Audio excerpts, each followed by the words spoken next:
Chapter 1. An Ancient English Cathedral Tower. How can the ancient English cathedral tower be here?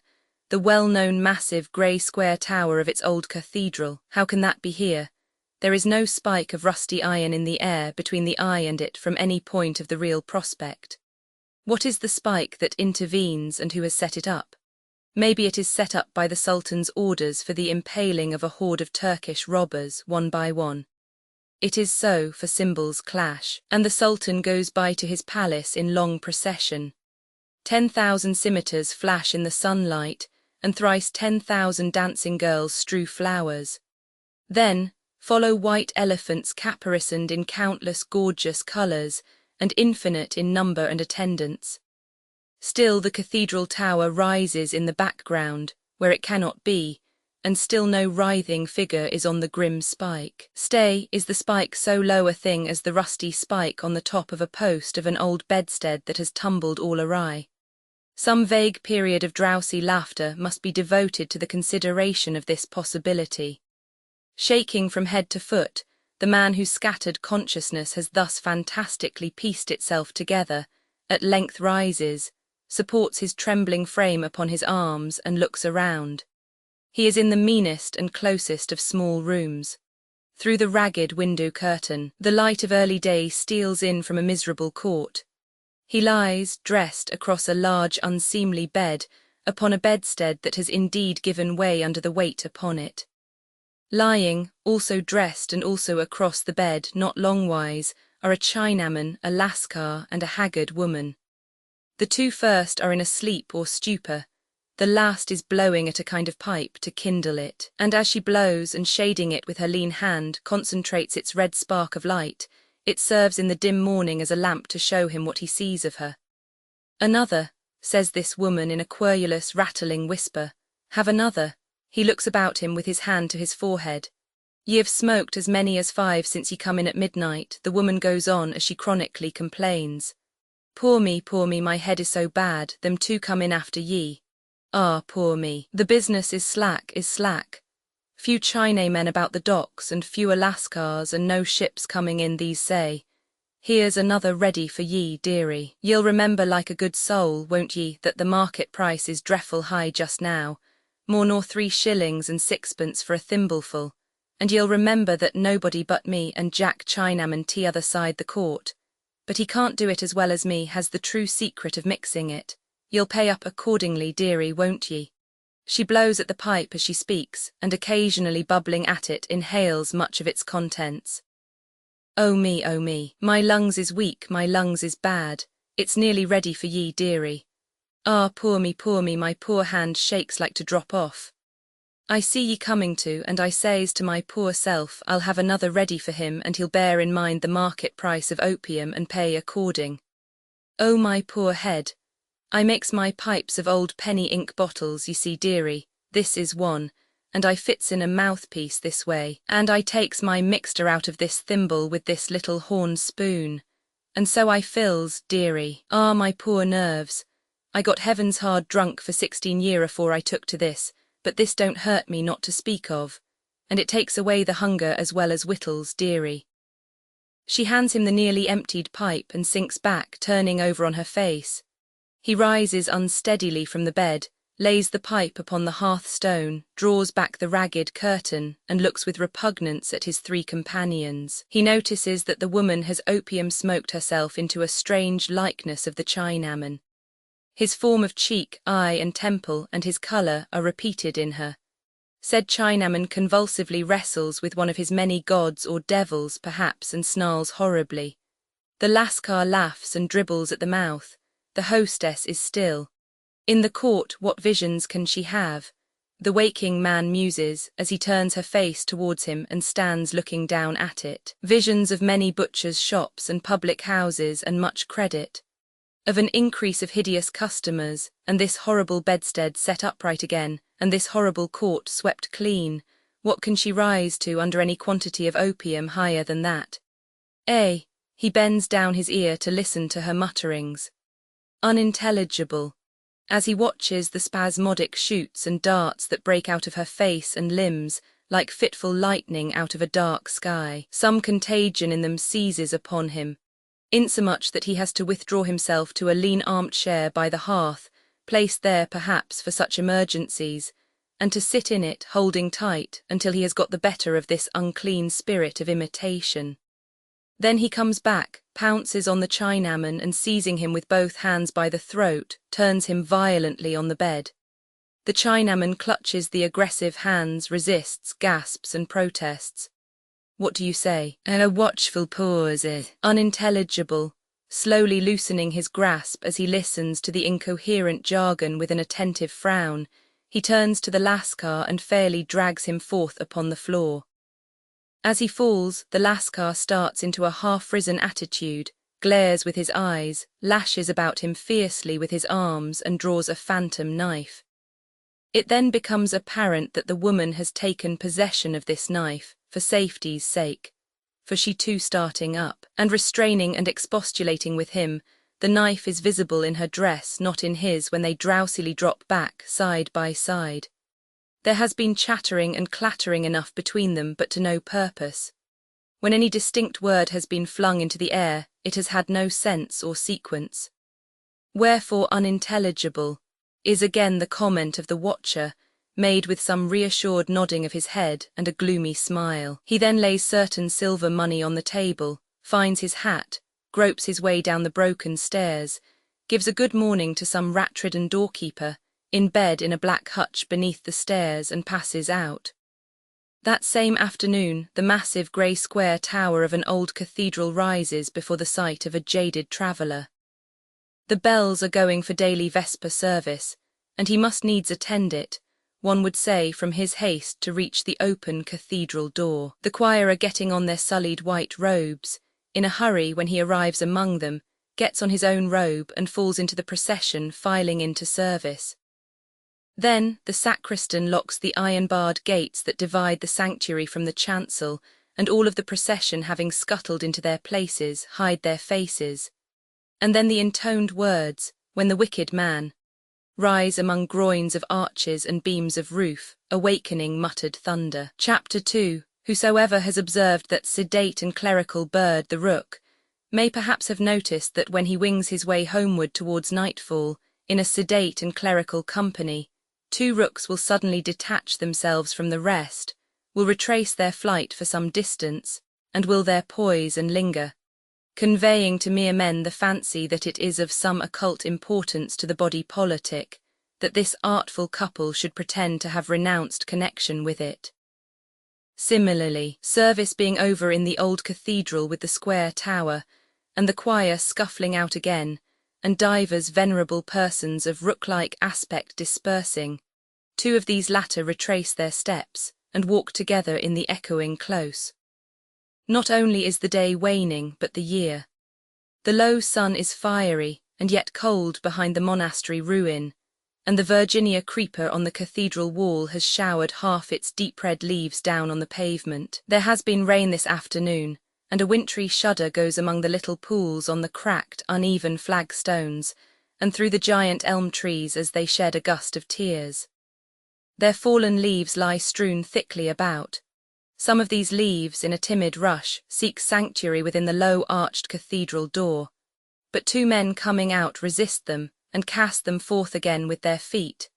This done, one of the two locks the door with a goodly key, and the other flits away with a folio music book.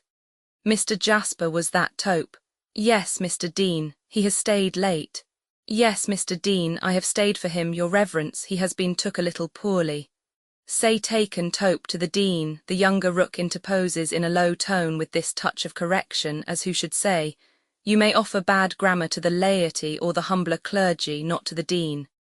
Mr. Tope, chief verger and showman, and accustomed to be high with excursion parties, declines with a silent loftiness to perceive that any suggestion has been tendered to him.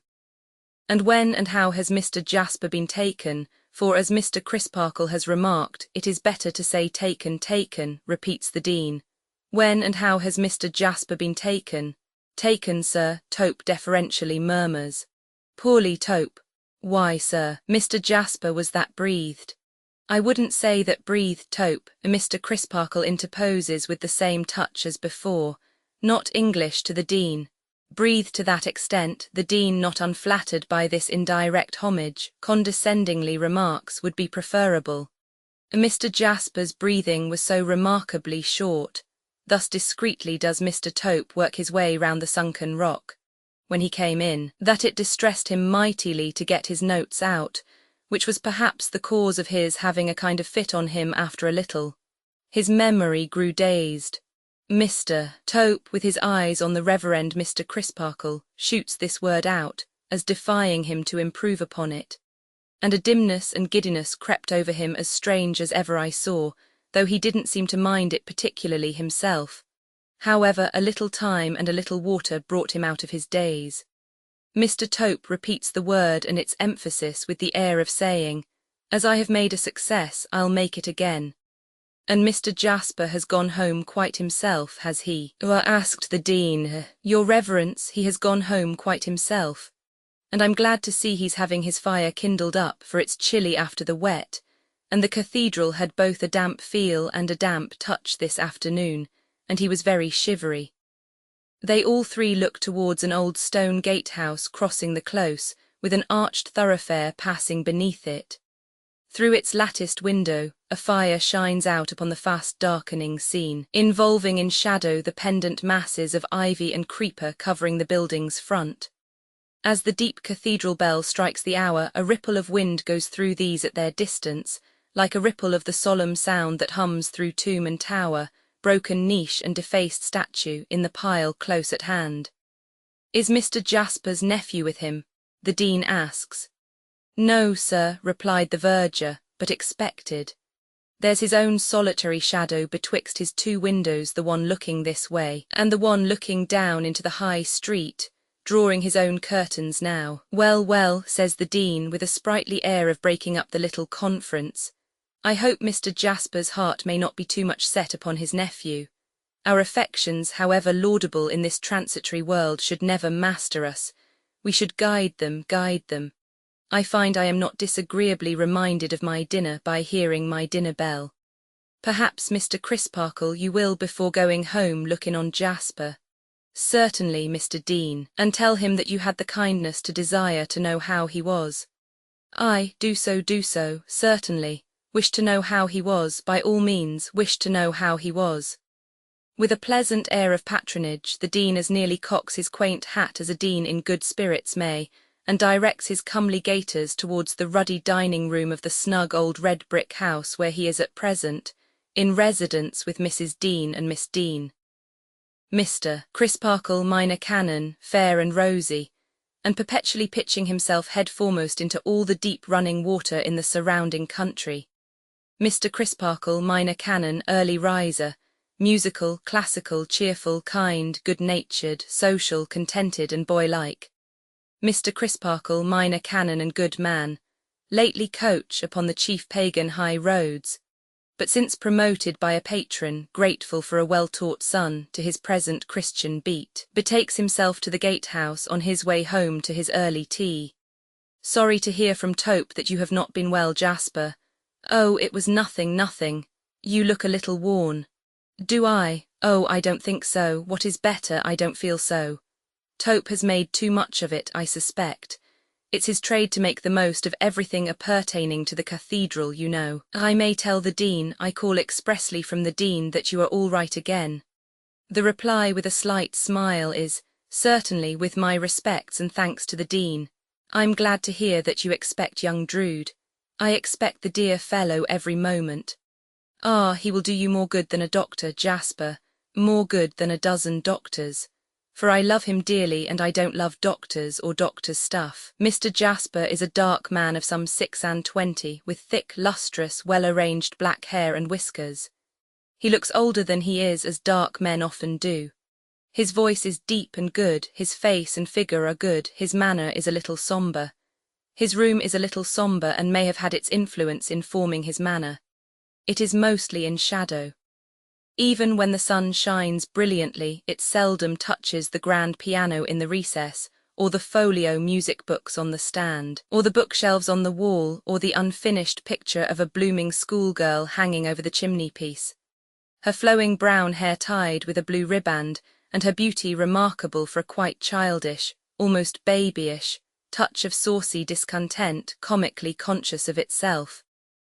There is not the least artistic merit in this picture, which is a mere daub, but it is clear that the painter has made it humorously, one might almost say revengefully, like the original. We shall miss you, Jasper, at the alternate musical Wednesdays tonight, but no doubt you are best at home. Good night. God bless you. Tell me, shepherds, tel me, tell me, have you seen my flower pass this way?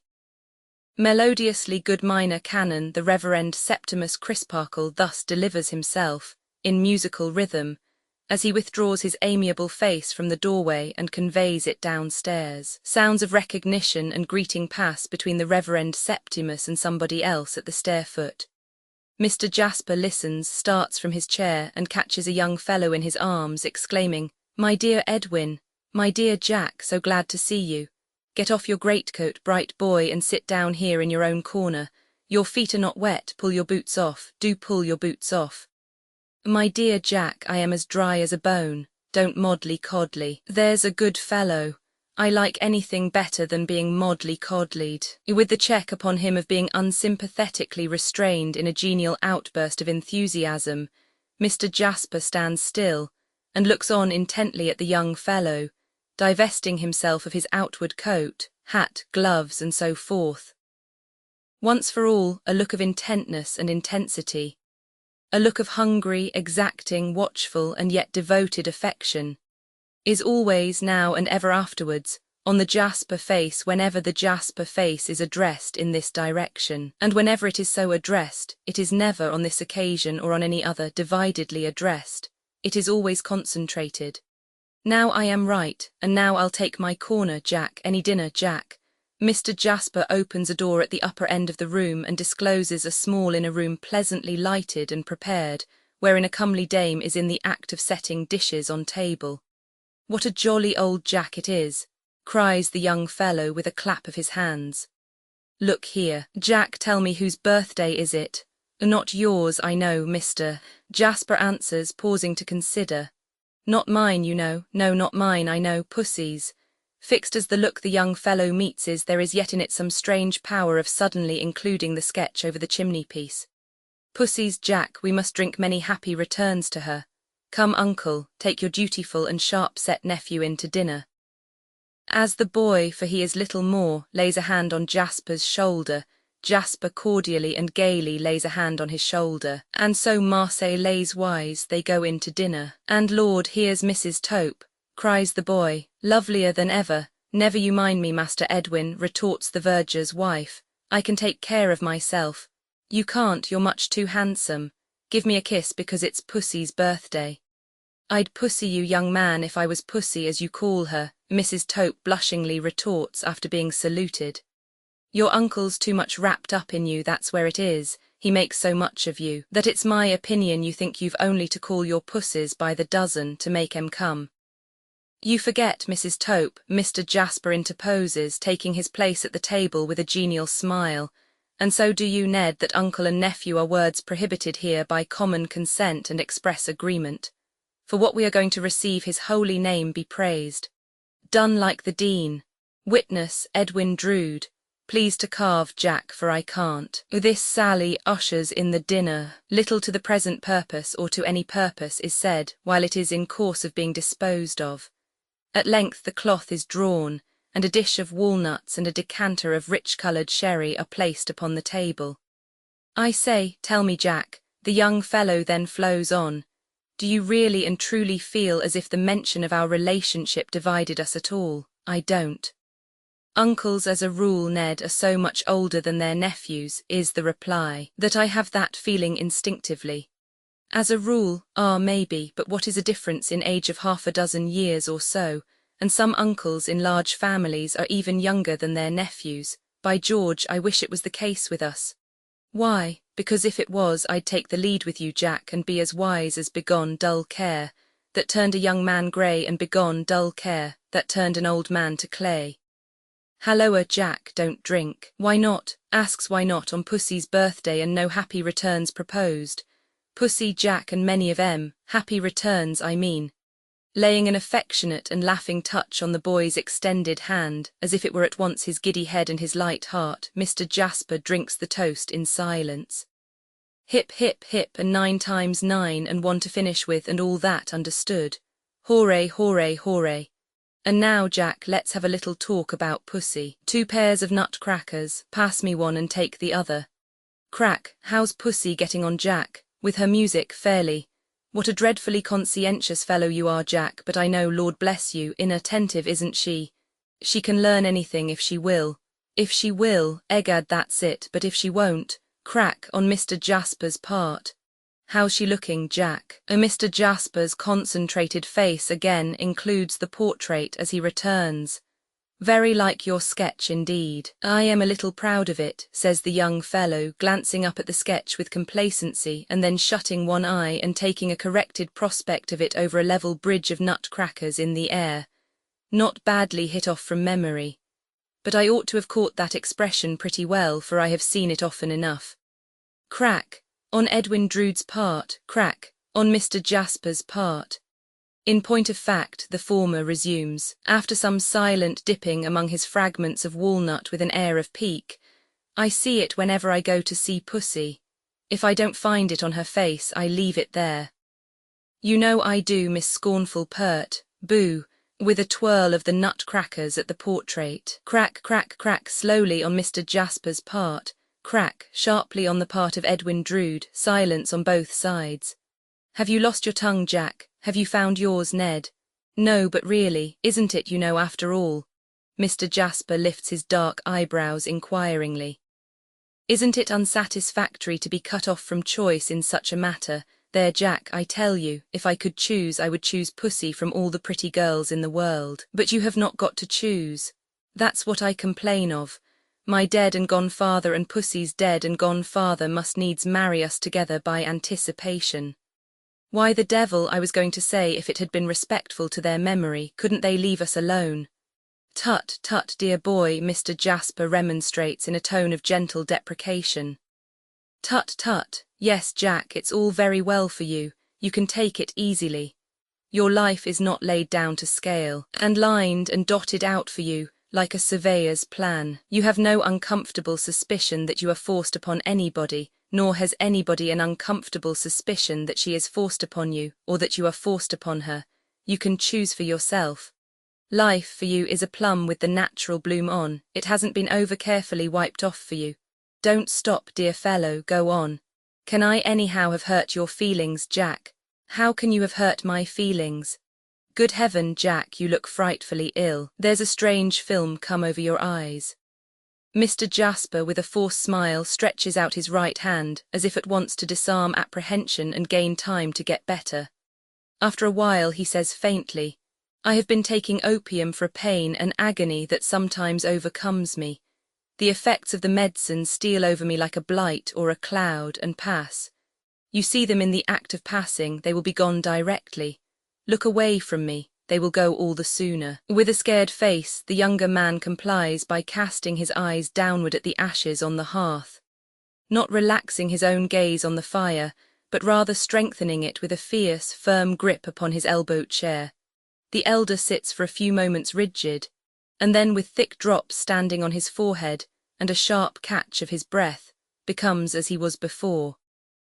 On his so subsiding in his chair, his nephew gently and assiduously tends him while he quite recovers. When Jasper is restored, he lays a tender hand upon his nephew's shoulder, and in a tone of voice less troubled than the purport of his words, indeed with something of raillery or banter in it, thus addresses him. There is said to be a hidden skeleton in every house, but you thought there was none in mine, dear Ned. Upon my life, Jack, I did think so. However, when I come to consider that even in Pussy's house, if she had one, and in mine, if I had one, you were going to say but that I interrupted you in spite of myself, what a quiet life mine is. No whirl and uproar around me, no distracting commerce or calculation, no risk, no change of place, myself devoted to the art I pursue, my business, my pleasure. I really was going to say something of the kind, Jack, But you see, you, speaking of yourself, almost necessarily leave out much that I should have put in. For instance, I should have put in the foreground your being so much respected as lay precentor, or lay clerk, or whatever you call it, of this cathedral. You're enjoying the reputation of having done such wonders with the choir. You're choosing your society, and holding such an independent position in this queer old place. Your gift of teaching, why, even Pussy, who don't like being taught, says there never was such a master as you are, and your connection. Yes, I saw what you were tending to. I hate it. Hate it, Jack, much bewildered. I hate it. The cramped monotony of my existence grinds me away by the grain. How does our service sound to you? Beautiful, quite celestial. It often sounds to me quite devilish. I am so weary of it. The echoes of my own voice among the arches seem to mock me with my daily drudging round. No wretched monk who droned his life away in that gloomy place before me can have been more tired of it than I am. He could take for relief, and did take, to carving demons out of the stalls and seats and desks. What shall I do? Must I take to carving them out of my heart? I thought you had so exactly found your niche in life, Jack. Edwin Drood returns, astonished, bending forward in his chair to lay a sympathetic hand on Jasper's knee, and looking at him with an anxious face. I know you thought so, they all think so. Well, I suppose they do, says Edwin, meditating aloud. Pussy thinks so. When did she tell you that? The last time I was here, you remember when, 3 months ago. How did she phrase it? Oh, she only said that she had become your pupil and that you were made for your vocation. The younger man glances at the portrait, the elder sees it in him. Anyhow, my dear Ned, Jasper resumes as he shakes his head with a grave cheerfulness, I must subdue myself to my vocation, which is much the same thing outwardly. It's too late to find another now. This is a confidence between us. It shall be sacredly preserved, Jack. I have reposed it in you because I feel it, I assure you, because we are fast friends and because you love and trust me as I love and trust you. Both hands, Jack, as each stands looking into the other's eyes, and as the uncle holds the nephew's hands, the uncle thus proceeds. You know now, don't you, that even a poor monotonous chorister and grinder of music, in his niche, may be troubled with some stray sort of ambition, aspiration, restlessness, dissatisfaction, what shall we call it? Yes, dear Jack. And you will remember. My dear Jack, I only ask you, am I likely to forget what you have said with so much feeling? Take it as a warning, then. In the act of having his hands released, and of moving a step back, Edwin pauses for an instant to consider the application of these last words. The instant over, he says, sensibly touched. I am afraid I am but a shallow, surface kind of fellow, Jack, and that my headpiece is none of the best. But I needn't say I am young, and perhaps I shall not grow worse as I grow older. At all events, I hope I have something impressible within me, which feels, deeply feels, the disinterestedness of your painfully laying your inner self bare, as a warning to me. Mr. Jasper's steadiness of face and figure becomes so marvellous that his breathing seems to have stopped. I couldn't fail to notice, Jack, that it cost you a great effort, and that you were very much moved and very unlike your usual self. Of course I knew that you were extremely fond of me, but I really was not prepared for your, as I may say, sacrificing yourself to me in that way. Mr. Jasper, becoming a breathing man again without the smallest stage of transition between the two extreme states, lifts his shoulders, laughs, and waves his right arm. No, don't put the sentiment away, Jack. Please don't, for I am very much in earnest. I have no doubt that that unhealthy state of mind which you have so powerfully described is attended with some real suffering and is hard to bear. But let me reassure you, Jack, as to the chances of its overcoming me. I don't think I am in the way of it. In some few months less than another year, you know, I shall carry Pussy off from school as Mrs. Edwin Drood.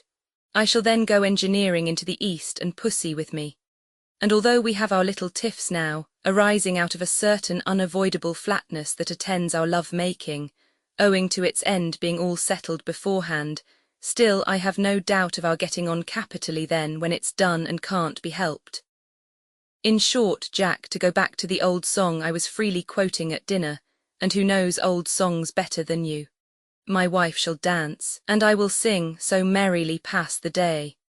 Of pussy's being beautiful there cannot be a doubt, and when you are good besides, little Miss Impudence, once more apostrophizing the portrait, I'll burn your comic likeness and paint your music master another. Mr. Jasper, with his hand to his chin, and with an expression of musing benevolence on his face, has attentively watched every animated look and gesture attending the delivery of these words. He remains in that attitude after they are spoken, as if in a kind of fascination attendant on his strong interest in the youthful spirit that he loves so well. Then he says with a quiet smile, "You won't be warned then? No, Jack, you can't be warned then. No, Jack, not by you. Besides that I don't really consider myself in danger, I don't like your putting yourself in that position. Shall we go and walk in the churchyard? By all means. You won't mind my slipping out of it for half a moment to the nun's house and leaving a parcel there. Only gloves for Pussy, as many pairs of gloves as she is years old today." Rather poetical, Jack. Mr. Jasper, still in the same attitude, murmurs, "Nothing half so sweet in life, Ned. Here's the parcel in my greatcoat pocket. They must be presented tonight, or the poetry is gone. It's against regulations for me to call at night, but not to leave a packet." "I am ready." Jack, Mr. Jasper dissolves his attitude, and they go out together. Chapter 3. For sufficient reasons which this narrative will itself unfold as it advances, a fictitious name must be bestowed upon the old cathedral town. Let it stand in these pages as Cloisterham. It was once possibly known to the Druids by another name, and certainly to the Romans by another, and to the Saxons by another, and to the Normans by another, and a name more or less in the course of many centuries can be of little moment to its dusty chronicles.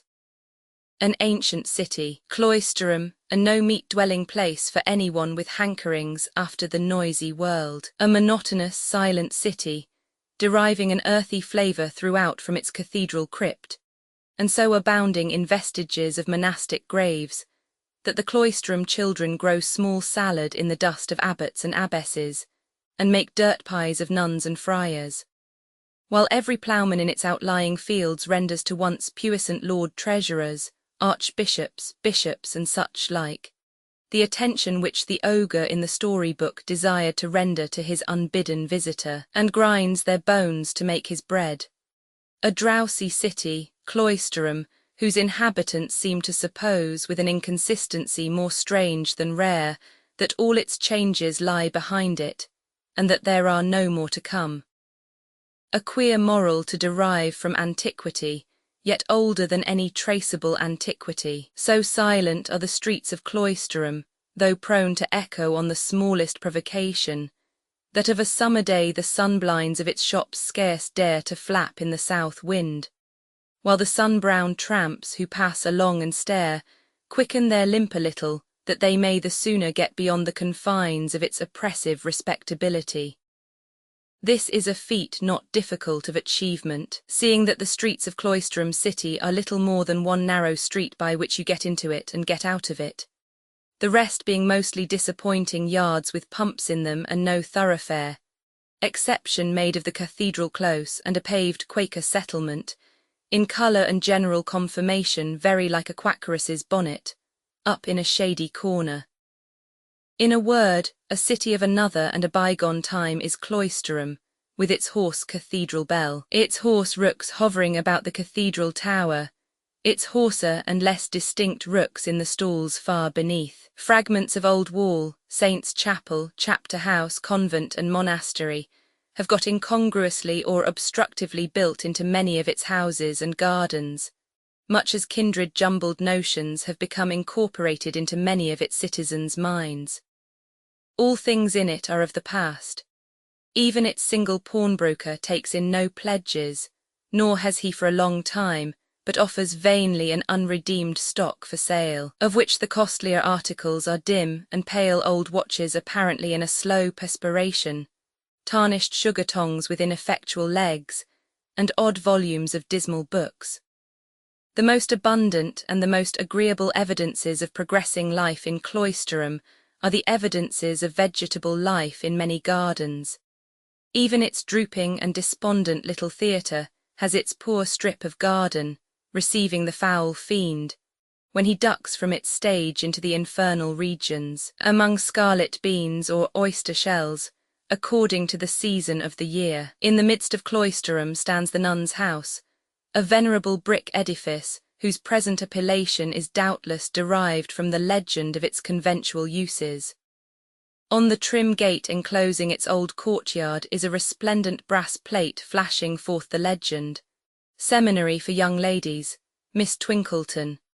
The house front is so old and worn, and the brass plate is so shining and staring, that the general result has reminded imaginative strangers of a battered old beau, with a large modern eyeglass stuck in his blind eye. Whether the nuns of yore, being of a submissive rather than a stiff-necked generation, habitually bent their contemplative heads to avoid collision with the beams in the low ceilings of the many chambers of their house, whether they sat in its long low windows telling their beads for their mortification, instead of making necklaces of them for their adornment, whether they were ever walled up alive in odd angles and jutting gables of the building for having some ineradicable leaven of busy Mother Nature in them, which has kept the fermenting world alive ever since.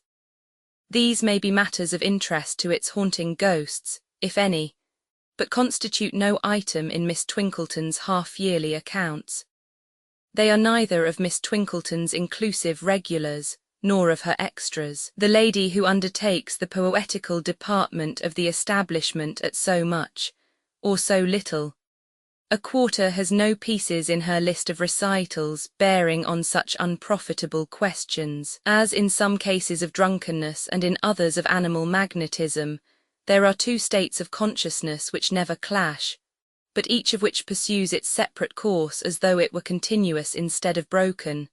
Thus, if I hide my watch when I am drunk, I must be drunk again before I can remember where. So Miss Twinkleton has two distinct and separate phases of being. Every night, the moment the young ladies have retired to rest, does Miss Twinkleton smarten up her curls a little, brighten up her eyes a little, and become a sprightlier Miss Twinkleton than the young ladies have ever seen. Every night at the same hour does Miss Twinkleton resume the topics of the previous night, comprehending the tenderer scandal of Cloisterham, of which she has no knowledge whatever by day, and references to a certain season at Tunbridge Wells, airily called by Miss Twinkleton in this state of her existence, the Wells. Notably the season wherein a certain finished gentleman, compassionately called by Miss Twinkleton, in this stage of her existence, foolish Mr. Porter's, revealed a homage of the heart, whereof Miss Twinkleton in her scholastic state of existence is as ignorant as a granite pillar. Miss Twinkleton's companion in both states of existence, and equally adaptable to either, is one Mrs. Tisher, a deferential widow with a weak back, a chronic sigh, and a suppressed voice, who looks after the young ladies' wardrobes and leads them to infer that she has seen better days. Perhaps this is the reason why it is an article of faith with the servants, handed down from race to race, that the departed Tisher was a hairdresser. The pet pupil of the nun's house is Miss Rosa Budd, of course called Rosebud, wonderfully pretty, wonderfully childish, wonderfully whimsical. An awkward interest, awkward because romantic, attaches to Miss Budd in the minds of the young ladies, on account of its being known to them that a husband has been chosen for her by will and bequest, and that her guardian is bound down to bestow her on that husband when he comes of age. Miss Twinkleton, in her seminarial state of existence, has combated the romantic aspect of this destiny by affecting to shake her head over it behind Miss Budd's dimpled shoulders, and to brood on the unhappy lot of that doomed little victim. But with no better effect, possibly some unfelt touch of foolish Mr. Porter's has undermined the endeavour, than to evoke from the young ladies an unanimous bedchamber cry of, "Oh, what a pretending old thing Miss Twinkleton is, my dear." The nun's house is never in such a state of flutter as when this allotted husband calls to see little Rosebud. It is unanimously understood by the young ladies that he is lawfully entitled to this privilege, and that if Miss Twinkleton disputed it, she would be instantly taken up and transported. When his ring at the gate bell is expected, or takes place, every young lady who can, under any pretence, look out of window, looks out of window, while every young lady who is practices out of time, and the French class becomes so demoralized that the mark goes round as briskly as the bottle at a convivial party in the last century. On the afternoon of the day next after the dinner of 2 at the gatehouse, the bell is rung with the usual fluttering results. Mr. Edwin Drood to see Miss Rosa. This is the announcement of the parlour-maid-in-chief. Miss Twinkleton, with an exemplary air of melancholy on her, turns to the sacrifice and says, "You may go down, my dear." Miss Budd goes down, followed by all eyes. Mr. Edwin Drood is waiting in Miss Twinkleton's own parlour, a dainty room with nothing more directly scholastic in it than a terrestrial and a celestial globe. These expressive machines imply, to parents and guardians, that even when Miss Twinkleton retires into the bosom of privacy, duty may at any moment compel her to become a sort of wandering Jewess, scouring the earth and soaring through the skies in search of knowledge for her pupils. The last new maid who has never seen the young gentleman Miss Rosa is engaged to, and who is making his acquaintance between the hinges of the open door left open for the purpose, stumbles guiltily down the kitchen stairs as a charming little apparition with its face concealed by a little silk apron thrown over its head, glides into the parlour. "Oh, it is so ridiculous," says the apparition, stopping and shrinking. "Don't, Eddie." "Don't what, Rosa?" "Don't come any nearer, please, it is so absurd." "What is absurd, Rosa?"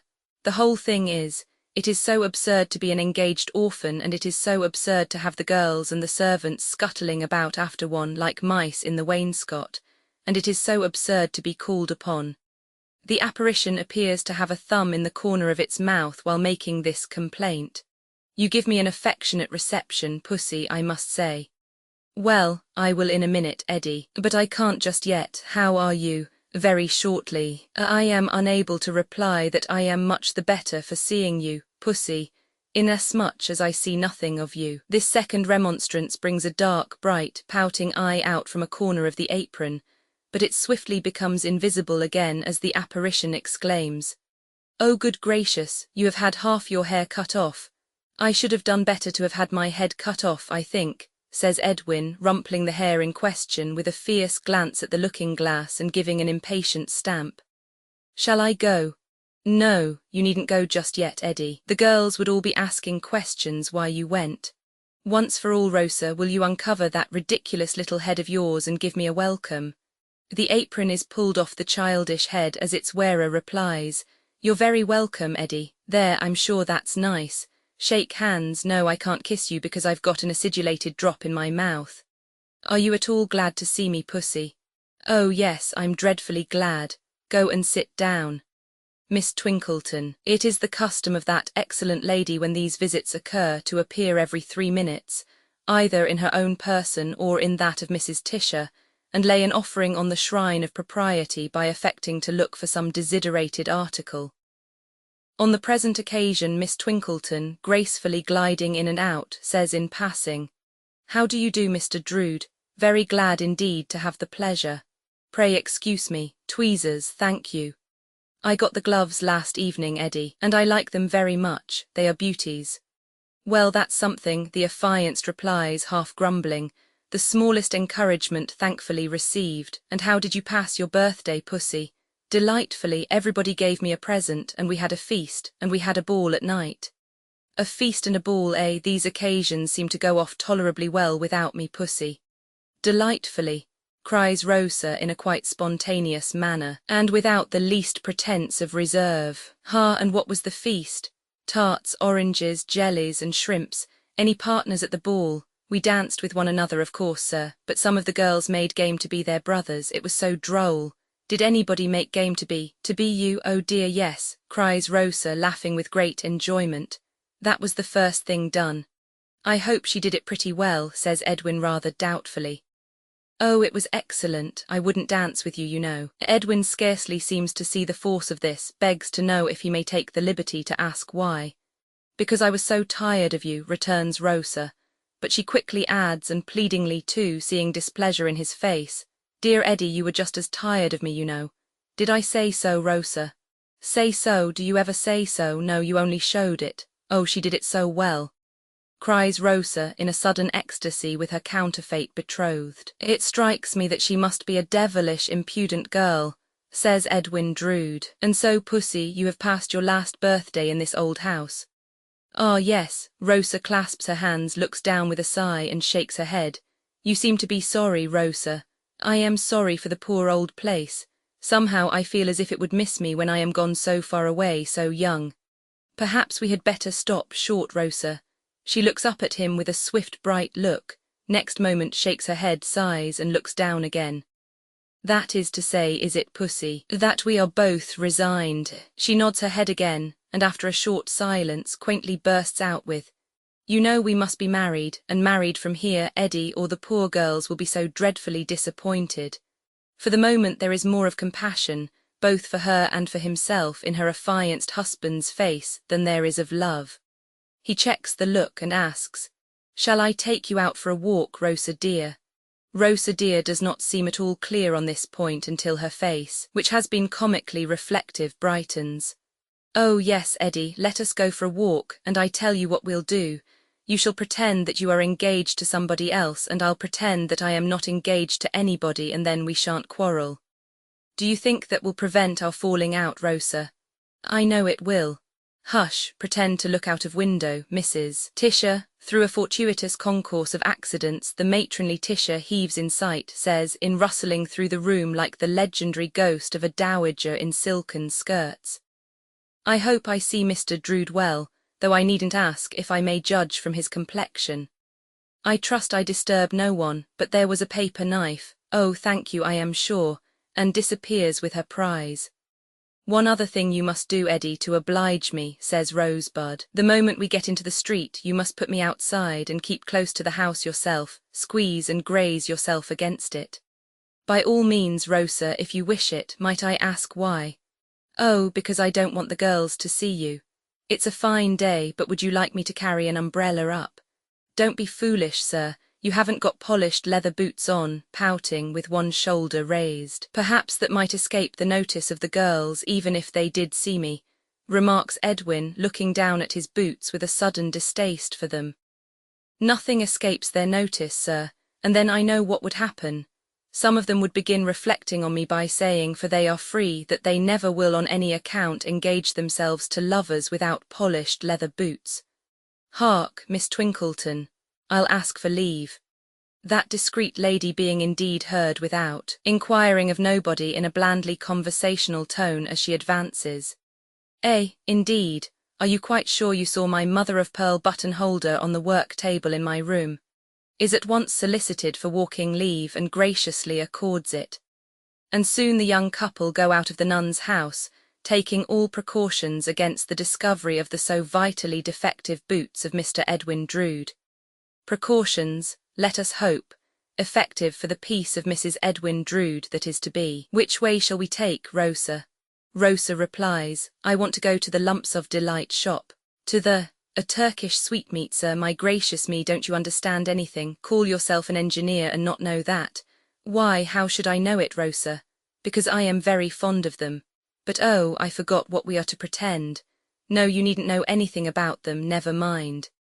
So he is gloomily borne off to the Lumps of Delight shop, where Rosa makes her purchase, and after offering some to him, which he rather indignantly declines, begins to partake of it with great zest, previously taking off and rolling up a pair of little pink gloves, like rose leaves, and occasionally putting her little pink fingers to her rosy lips, to cleanse them from the dust of delight that comes off the lumps. "Now be a good-tempered Eddie and pretend, and so you are engaged."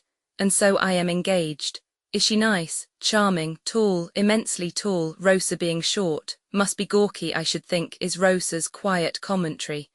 "I beg your pardon, not at all," contradiction rising in him. "What is termed a fine woman, a splendid woman?" "Big nose, no doubt," is the quiet commentary again. "Not a little one, certainly," is the quick reply. "Rosa's being a little one." Long pale nose with a red knob in the middle, I know the sort of nose, says Rosa with a satisfied nod and tranquilly enjoying the lumps. You don't know the sort of nose, Rosa, with some warmth, because it's nothing of the kind. Not a pale nose, Eddie. No, determined not to assent. A red nose, oh, I don't like red noses, however, to be sure she can always powder it. She would scorn to powder it, says Edwin, becoming heated. Would she? What a stupid thing she must be. Is she stupid in everything? No, in nothing. After a pause in which the whimsically wicked face has not been unobservant of him, Rosa says, and this most sensible of creatures likes the idea of being carried off to Egypt, does she, Eddie?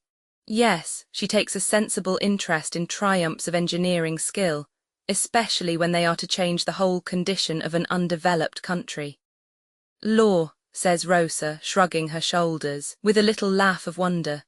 Do you object? Edwin inquires with a majestic turn of his eyes downward upon the fairy figure. Do you object, Rosa, to her feeling that interest?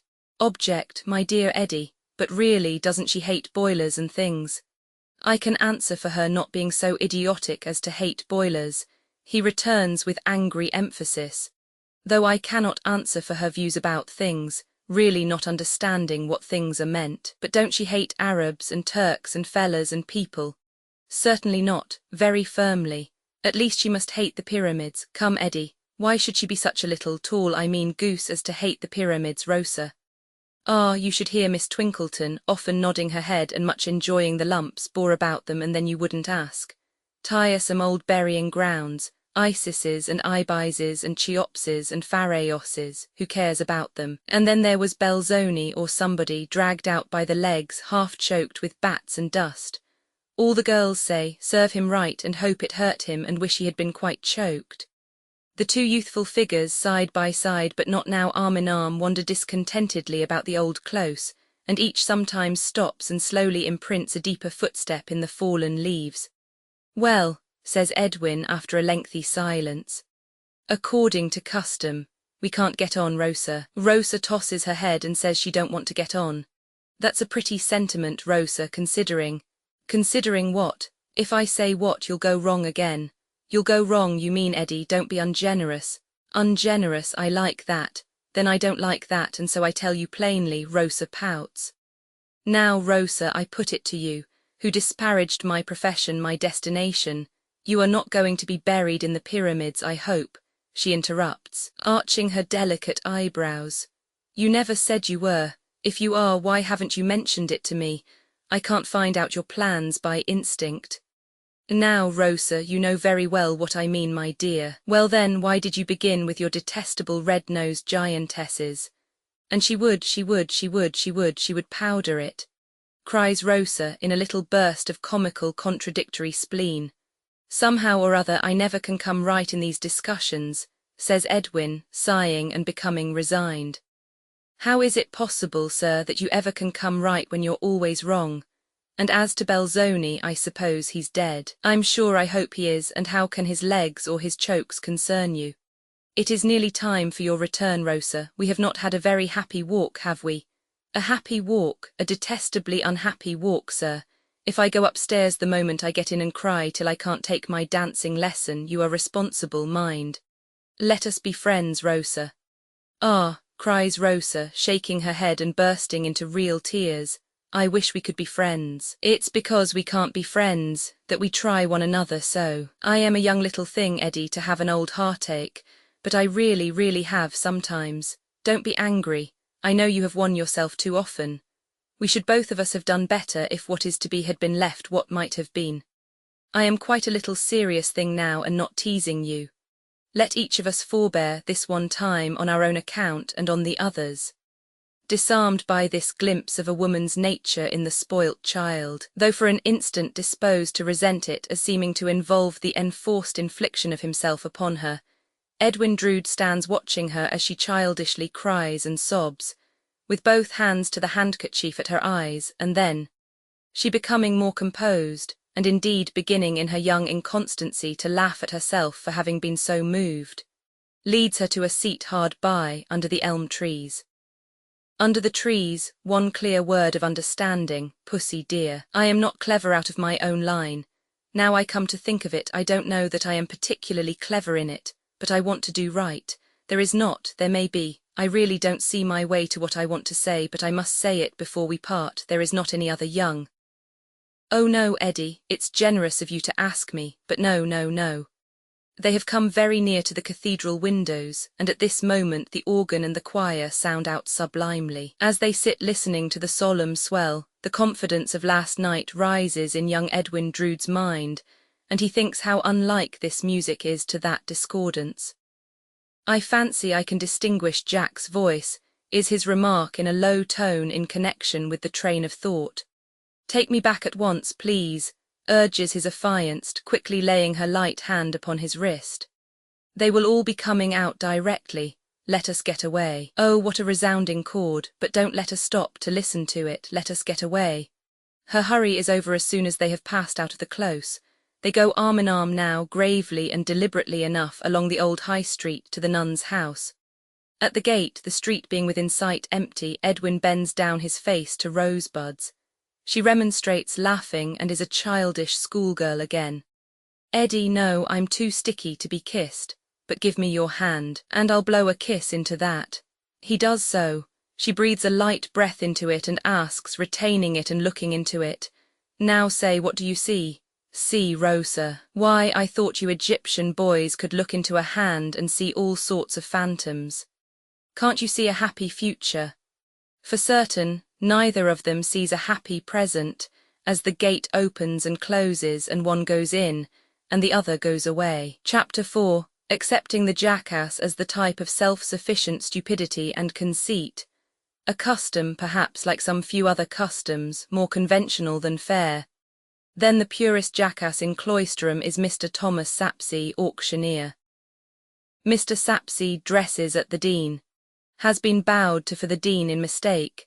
Has even been spoken to in the street as my lord, under the impression that he was the bishop come down unexpectedly, without his chaplain. Mr. Sapsea is very proud of this, and of his voice, and of his style. He has even, in selling landed property, tried the experiment of slightly intoning in his pulpit, to make himself more like what he takes to be the genuine ecclesiastical article.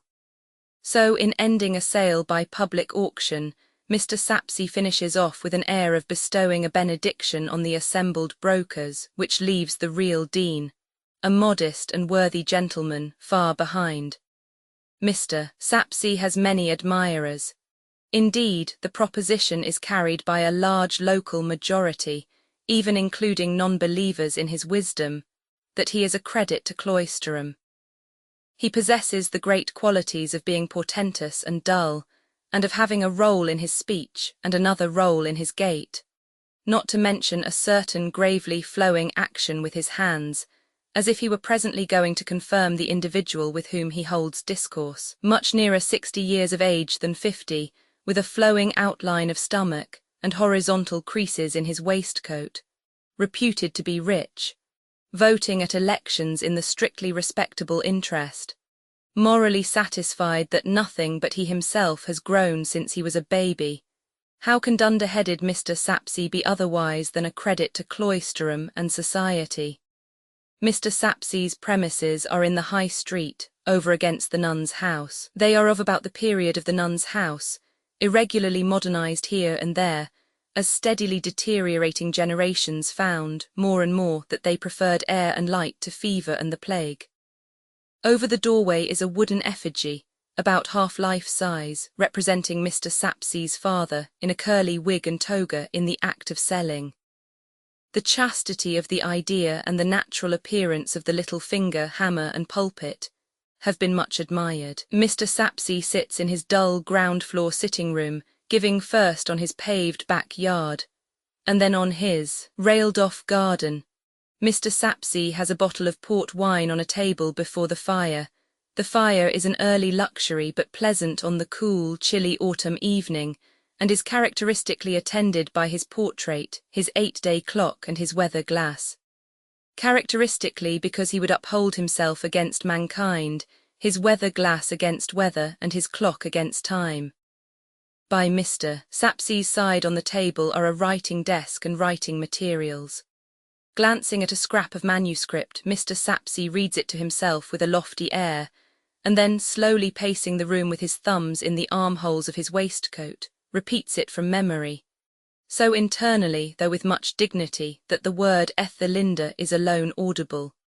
There are 3 clean wine-glasses in a tray on the table. His serving-maid entering and announcing, "Mr. Jasper is come, sir." Mr. Sapsea waves "Admit him," and draws 2 wine-glasses from the rank as being claimed. "Glad to see you, sir.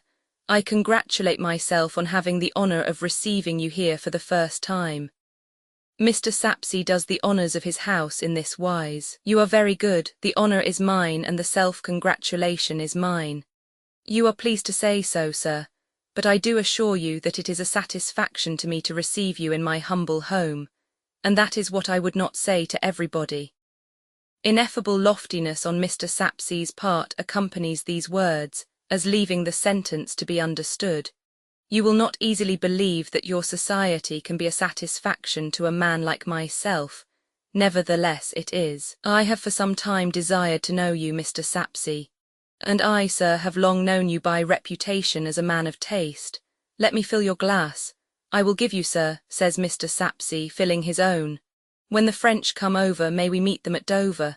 This was a patriotic toast in Mr. Sapsea's infancy, and he is therefore fully convinced of its being appropriate to any subsequent era. "You can scarcely be ignorant, Mr. Sapsea," observes Jasper, watching the auctioneer with a smile as the latter stretches out his legs before the fire, "that you know the world." "Well, sir," is the chuckling reply, "I think I know something of it, something of it. Your reputation for that knowledge has always interested and surprised me and made me wish to know you. For Cloisterham is a little place. Cooped up in it myself, I know nothing beyond it and feel it to be a very little place. If I have not gone to foreign countries, young man," Mr. Sapsea begins and then stops. "You will excuse me calling you young man, Mr. Jasper, you are much my junior." "By all means. If I have not gone to foreign countries, young man, foreign countries have come to me. They have come to me in the way of business, and I have improved upon my opportunities. Put it that I take an inventory or make a catalogue. I see a French clock. I never saw him before in my life, but I instantly lay my finger on him and say Paris. I see some cups and saucers of Chinese make, equally strangers to me personally. I put my finger on them then and there, and I say Pekin, Nankin, and Canton.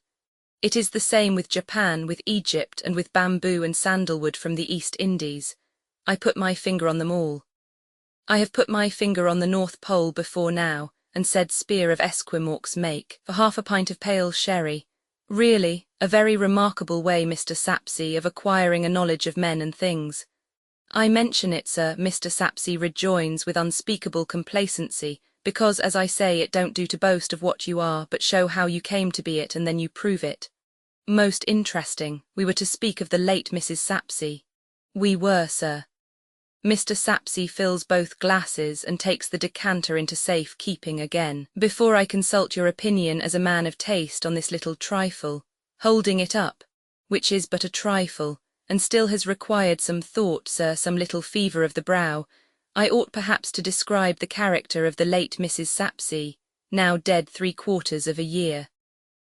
Mr. Jasper, in the act of yawning behind his wine-glass, puts down that screen and calls up a look of interest. It is a little impaired in its expressiveness by his having a shut-up gape still to dispose of, with watering eyes. "Half a dozen years ago or so," Mr. Sapsea proceeds, "when I had enlarged my mind up to, I will not say to what it now is, for that might seem to aim at too much, but up to the pitch of wanting another mind to be absorbed in it, I cast my eye about me for a nuptial partner. Because, as I say, it is not good for man to be alone." Mr. Jasper appears to commit this original idea to memory. Miss Brobberty at that time kept, I will not call it the rival establishment to the establishment at the Nun's House opposite, but I will call it the other parallel establishment downtown. The world did have it that she showed a passion for attending my sales, when they took place on half-holidays, or in vacation time. The world did put it about that she admired my style. The world did notice that as time flowed by, my style became traceable in the dictation exercises of Miss Brobbity's pupils. Young man, a whisper even sprang up in obscure malignity, that one ignorant and besotted churl, a parent, so committed himself as to object to it by name. But I do not believe this. For is it likely that any human creature in his right senses would so lay himself open to be pointed at by what I call the finger of scorn? Mr. Jasper shakes his head. Not in the least likely.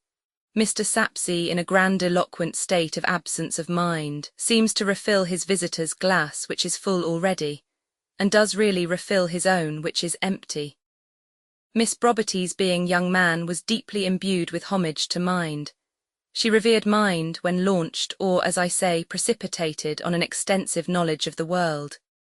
When I made my proposal, she did me the honour to be so overshadowed with a species of awe as to be able to articulate only the two words, "O thou," meaning myself. Her limpid blue eyes were fixed upon me, her semi-transparent hands were clasped together, pallor overspread her aquiline features, and though encouraged to proceed, she never did proceed a word further. I disposed of the parallel establishment by private contract, and we became as nearly one as could be expected under the circumstances.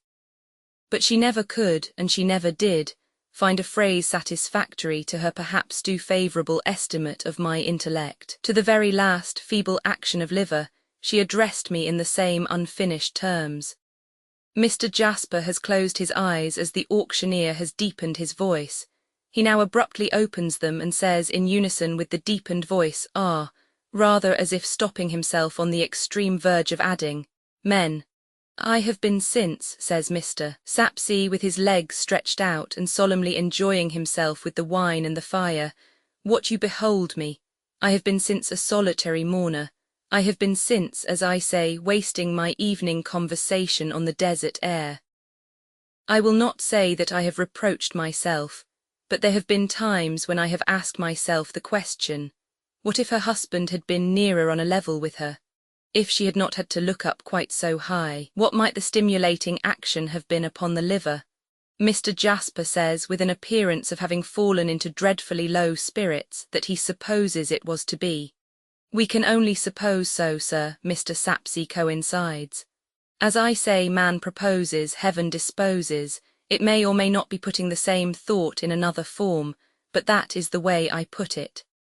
Mr. Jasper murmurs assent. "And now, Mr. Jasper," resumes the auctioneer, producing his scrap of manuscript, "Mrs. Sapsea's monument having had full time to settle and dry, let me take your opinion as a man of taste on the inscription I have, as I before remarked, not without some little fever of the brow, drawn out for it. Take it in your own hand. The setting out of the lines requires to be followed with the eye, as well as the contents with the mind." Mr. Jasper, complying, sees and reads as follows: "Ethelinda, reverential wife of Mr. Thomas Sapsea, auctioneer, valuer, estate agent, and C. of this city, whose knowledge of the world, though somewhat extensive, never brought him acquainted with a spirit more capable of looking up to him. Stranger, pause and ask thyself the question, canst thou do likewise? If not, with a blush retire." Mr. Sapsea, having risen and stationed himself with his back to the fire for the purpose of observing the effect of these lines on the countenance of a man of taste, consequently has his face towards the door, when his serving maid again appearing announces, "Durdles is come, sir." He promptly draws forth and fills the third wine-glass as being now claimed and replies, "Show Durdles in." "Admirable," quoth Mr. Jasper, handing back the paper. "You approve, sir?" Impossible not to approve, striking, characteristic, and complete. The auctioneer inclines his head as one accepting his due and giving a receipt, and invites the entering Durdles to take off that glass of wine, handing the same, for it will warm him. Durdles is a stonemason, chiefly in the gravestone, tomb, and monument way, and wholly of their colour from head to foot. No man is better known in Cloisterham. He is the chartered libertine of the place. Fame trumpets him a wonderful workman, which for aught that anybody knows he may be as he never works, and a wonderful sot, which everybody knows he is. With the cathedral crypt he is better acquainted than any living authority, it may even be than any dead one. It is said that the intimacy of this acquaintance began in his habitually resorting to that secret place to lock out the Cloisterham boy populace and sleep off fumes of liquor, he having ready access to the cathedral as contractor for rough repairs. Be this as it may, he does know much about it, and in the demolition of impedimental fragments of wall, buttress and pavement, has seen strange sights. He often speaks of himself in the third person, perhaps being a little misty as to his own identity when he narrates, perhaps impartially adopting the Cloisterham nomenclature in reference to a character of acknowledged distinction. Thus he will say, touching his strange sights, "Durdles come upon the old chap, in reference to a buried magnate of ancient time and high degree, by striking right into the coffin with his pick. The old chap gave Durdles a look with his open eyes, as much as to say, 'Is your name Durdles? Why, my man, I've been waiting for you a devil of a time.' And then he turned to powder.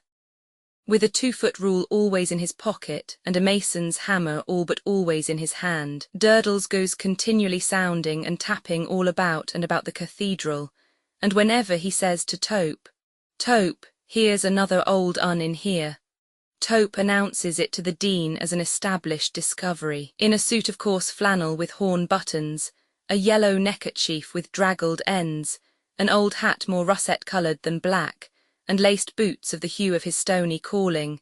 Durdles leads a hazy, gipsy sort of life, carrying his dinner about with him in a small bundle, and sitting on all manner of tombstones to dine. This dinner of Durdles's has become quite a Cloisterham institution, not only because of his never appearing in public without it, but because of its having been on certain renowned occasions taken into custody along with Durdles as drunk and incapable, and exhibited before the bench of justices at the town hall. These occasions, however, have been few and far apart, Durdles being as seldom drunk as sober. For the rest, he is an old bachelor, and he lives in a little antiquated hole of a house that was never finished, supposed to be built, so far, of stones stolen from the city wall. To this abode there is an approach, ankle-deep in stone chips, resembling a petrified grove of tombstones, urns, draperies, and broken columns in all stages of sculpture. Herein 2 journeymen incessantly chip, while other 2 journeymen who face each other incessantly saw stone, dipping as regularly in and out of their sheltering sentry boxes as if they were mechanical figures emblematical of time and death. To Durdles, when he had consumed his glass of port, Mr. Sapsea entrusts that precious effort of his muse. Durdles unfeelingly takes out his 2-foot rule and measures the lines calmly, alloying them with stone grit. This is for the monument, is it, Mr. Sapsea? The inscription, yes. Mr. Sapsea waits for its effect on a common mind. It'll come into 1/8 of a inch, says Durdles. Your servant, Mr. Jasper, hope I see you well. How are you, Durdles? I've got a touch of the tombatism on me, Mr. Jasper, but that I must expect. You mean the rheumatism, says Sapsea in a sharp tone. He is nettled by having his composition so mechanically received. No, I don't. I mean, Mr. Sapsea, the tombatism. It's another sort from rheumatism. Mr. Jasper knows what Durdles means. You get among them tombs afore it's well light on a winter morning and keep on, as the catechism says, walking in the same all the days of your life, and you'll know what Durdles means.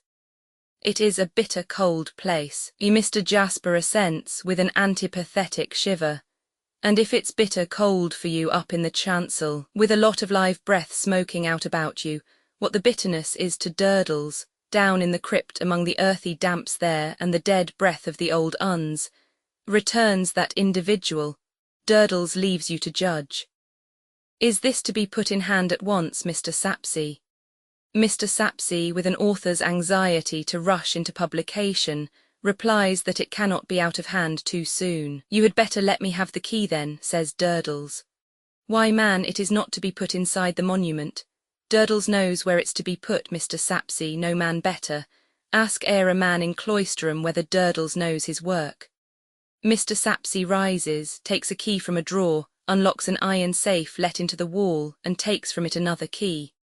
When Durdles puts a touch or a finish upon his work, no matter where, inside or outside. Durdles likes to look at his work all round, and see that his work is doing him credit. Durdles explains doggedly, the key proffered him by the bereaved widower being a large one. He slips his 2-foot rule into a side pocket of his flannel trousers made for it, and deliberately opens his flannel coat, and opens the mouth of a large breast pocket within it before taking the key to place it in that repository. "Why, Durdles," exclaims Jasper, looking on amused, "you are undermined with pockets." "And I carries weight in 'em too, Mr. Jasper, feel those," producing 2 other large keys. "Hand me Mr. Sapsea's likewise, surely this is the heaviest of the 3. "You'll find 'em much of a muchness, I expect," says Durdles. "They all belong to monuments, they all open Durdles's work. Durdles keeps the keys of his work mostly, not that they are much used. By the by, it comes into Jasper's mind to say as he idly examines the keys, I have been going to ask you many a day and have always forgotten. You know they sometimes call you Stony Durdles, don't you? Cloisterham knows me as Durdles, Mr. Jasper." "I am aware of that, of course, but the boys sometimes—" "Oh, if you mind them young imps of boys," Durdles gruffly interrupts.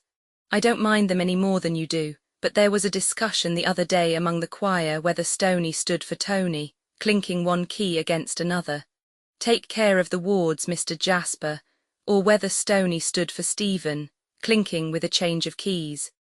You can't make a pitch pipe of 'em, Mr. Jasper, or whether the name comes from your trade. How stands the fact?" Mr. Jasper weighs the 3 keys in his hand, lifts his head from his idly stooping attitude over the fire, and delivers the keys to Durdles with an ingenuous and friendly face. But the Stony one is a gruff one likewise, and that hazy state of his is always an uncertain state, highly conscious of its dignity and prone to take offence. He drops his 2 keys back into his pocket one by one and buttons them up. He takes his dinner bundle from the chair back on which he hung it when he came in. He distributes the weight he carries by tying the 3rd key up in it, as though he were an ostrich and liked to dine off cold iron, and he gets out of the room, deigning no word of answer. Mr. Sapsea then proposes a hit at backgammon, which, seasoned with his own improving conversation, and terminating in a supper of cold roast beef and salad, beguiles the golden evening until pretty late.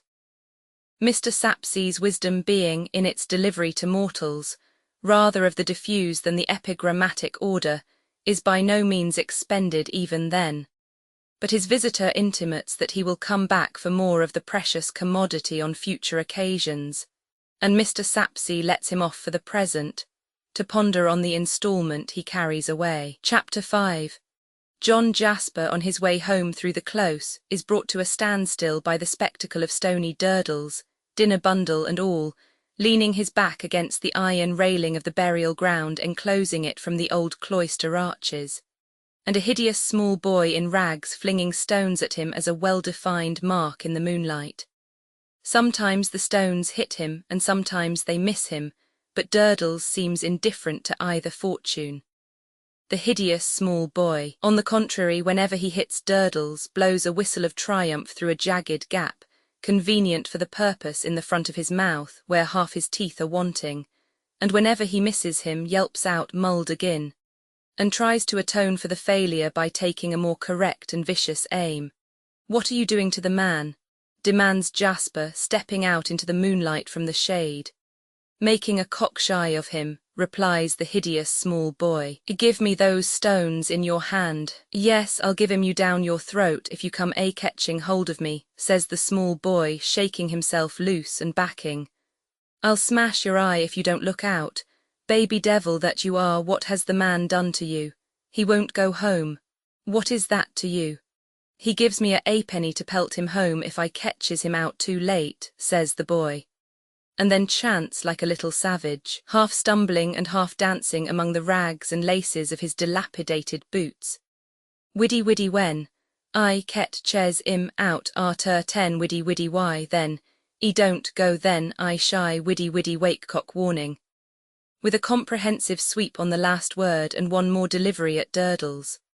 This would seem to be a poetical note of preparation, agreed upon as a caution to Durdles to stand clear if he can, or to betake himself homeward. John Jasper invites the boy with a beck of his head to follow him, feeling it hopeless to drag him or coax him, and crosses to the iron railing where the stony and stoned one is profoundly meditating.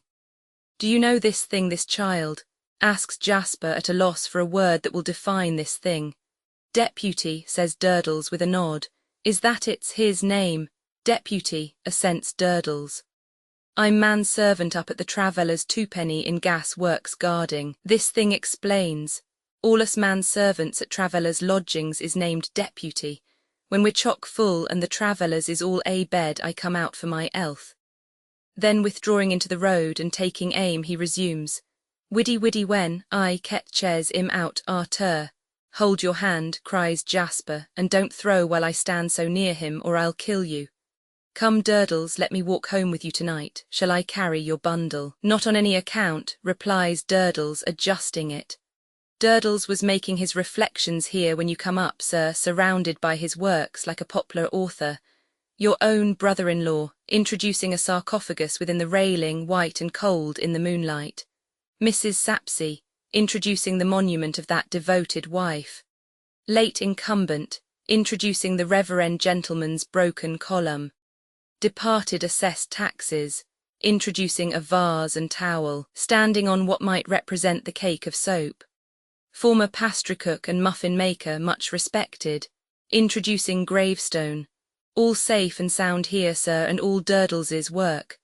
Of the common folk that is merely bundled up in turf and brambles, the less said the better, a poor lot soon forgot. This creature Deputy is behind us, says Jasper, looking back. Is he to follow us?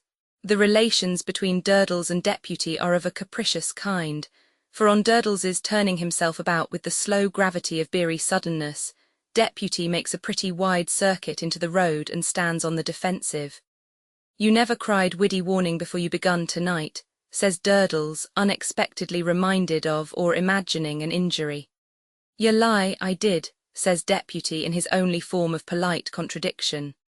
"Own brother, sir," observes Durdles, turning himself about again and as unexpectedly forgetting his offence as he had recalled or conceived it. "Own brother to Peter the wild boy, but I gave him an object in life." "At which he takes aim," Mr. Jasper suggests. "That's it, sir," returns Durdles, quite satisfied, "at which he takes aim. I took him in hand and gave him an object. What was he before? A destroyer. What work did he do? Nothing but destruction. What did he earn by it? Short terms in Cloisterham jail. Not a person, not a piece of property, not a winder, not a horse, nor a dog, nor a cat, nor a bird, nor a fowl, nor a pig, but what he stoned, for want of an enlightened object. I put that enlightened object before him, and now he can turn his honest halfpenny by the 3 penn'orth a week. I wonder he has no competitors. He has plenty, Mr. Jasper, but he stones 'em all away.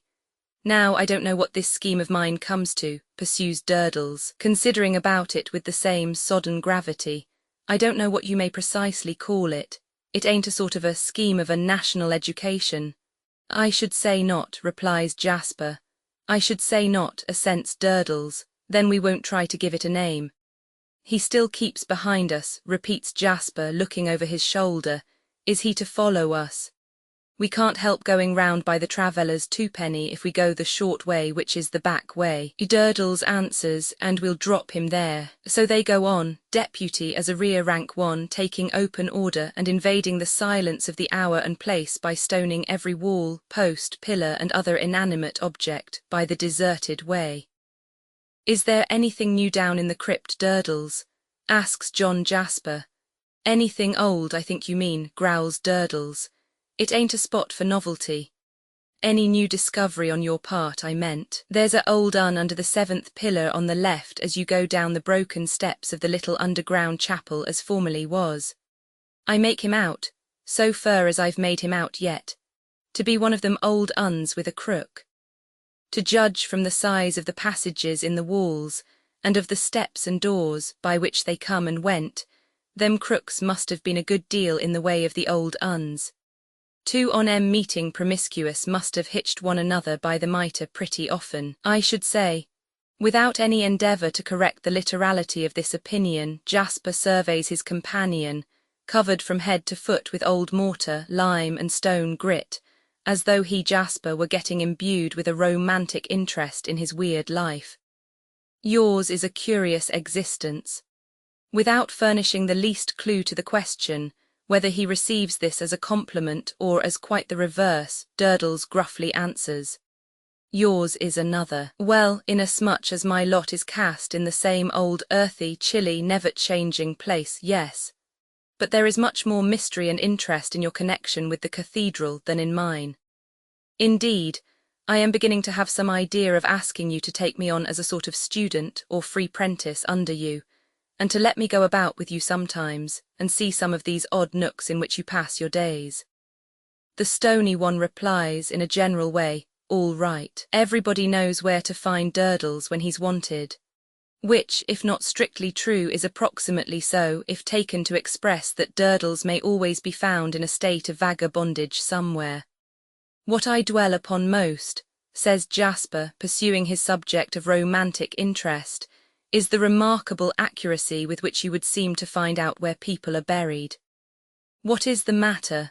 That bundle is in your way, let me hold it. Durdles has stopped and backed a little deputy, attentive to all his movements, immediately skirmishing into the road, and was looking about for some ledge or corner to place his bundle on when thus relieved of it.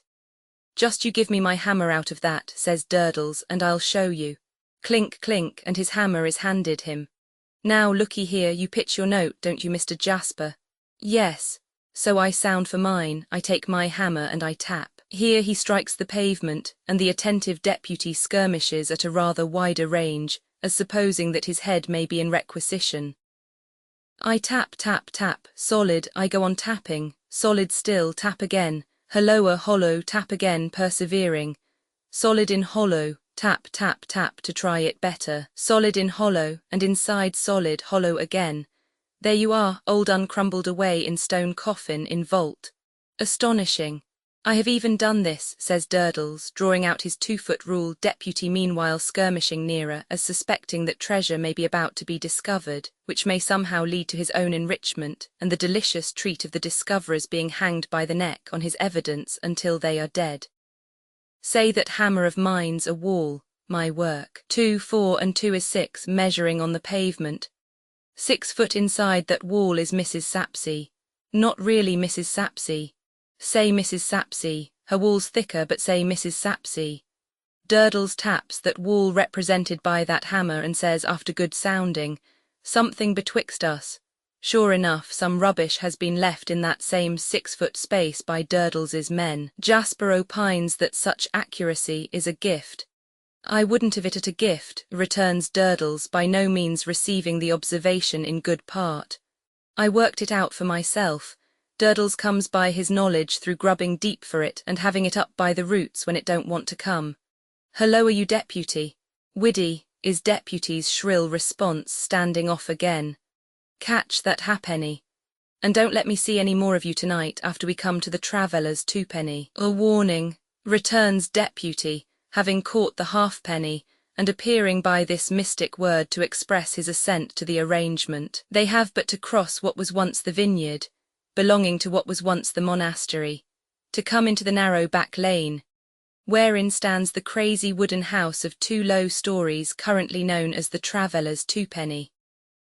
A house all warped and distorted, like the morals of the Travellers, with scant remains of a lattice-work porch over the door, and also of a rustic fence before its stamped-out garden, by reason of the Travellers being so bound to the premises by a tender sentiment, or so fond of having a fire by the roadside in the course of the day, that they can never be persuaded or threatened into departure, without violently possessing themselves of some wooden forget-me-not, and bearing it off. The semblance of an inn is attempted to be given to this wretched place by fragments of conventional red curtaining in the windows, which rags are made muddily transparent in the night season, by feeble lights of rush or cotton dip burning dully in the close air of the inside. As Durdles and Jasper come near, they are addressed by an inscribed paper lantern over the door, setting forth the purport of the house.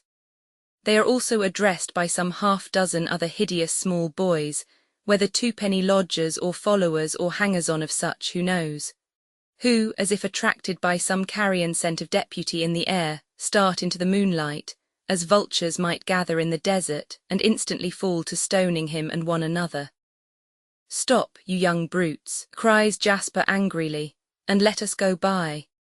This remonstrance being received with yells and flying stones, according to a custom of late years comfortably established among the police regulations of our English communities, where Christians are stoned on all sides, as if the days of Saint Stephen were revived, Durdles remarks of the young savages, with some point that they haven't got an object, and leads the way down the lane. At the corner of the lane, Jasper, hotly enraged, checks his companion and looks back.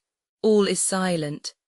Next moment, a stone coming rattling at his hat and a distant yell of "Wakecock," warning, followed by a crow as from some infernally hatched chanticleer, apprising him under whose victorious fire he stands. He turns the corner into safety, and takes Durdles home. Durdles stumbling among the litter of his stony yard, as if he were going to turn head foremost into one of the unfinished tombs. John Jasper returns by another way to his gatehouse, and entering softly with his key, finds his fire still burning. He takes from a locked press a peculiar-looking pipe, which he fills, but not with tobacco, and having adjusted the contents of the bowl very carefully with a little instrument, ascends an inner staircase of only a few steps, leading to 2 rooms. One of these is his own sleeping chamber, the other is his nephew's. There is a light in each. His nephew lies asleep, calm and untroubled. John Jasper stands looking down upon him, his unlighted pipe in his hand, for some time with a fixed and deep attention. Then, hushing his footsteps, he passes to his own room, lights his pipe, and delivers himself to the spectres it invokes at midnight. Chapter 6. The Reverend Septimus Crisparkle, Septimus, because 6 little brother Crisparkles before him went out, one by one, as they were born, like 6 weak little rushlights, as they were lighted. Having broken the thin morning ice near Cloisterham weir with his amiable head, much to the invigoration of his frame, was now assisting his circulation by boxing at a looking-glass with great science and prowess. A fresh and healthy portrait the looking-glass presented of the Reverend Septimus, feinting and dodging with the utmost artfulness, and hitting out from the shoulder with the utmost straightness, while his radiant features teemed with innocence and soft-hearted benevolence beamed from his boxing gloves. It was scarcely breakfast time yet, for Mrs. Crisparkle, mother, not wife of the Reverend Septimus, was only just down and waiting for the urn. Indeed, the Reverend Septimus left off at this very moment to take the pretty old lady's entering face between his boxing gloves and kiss it.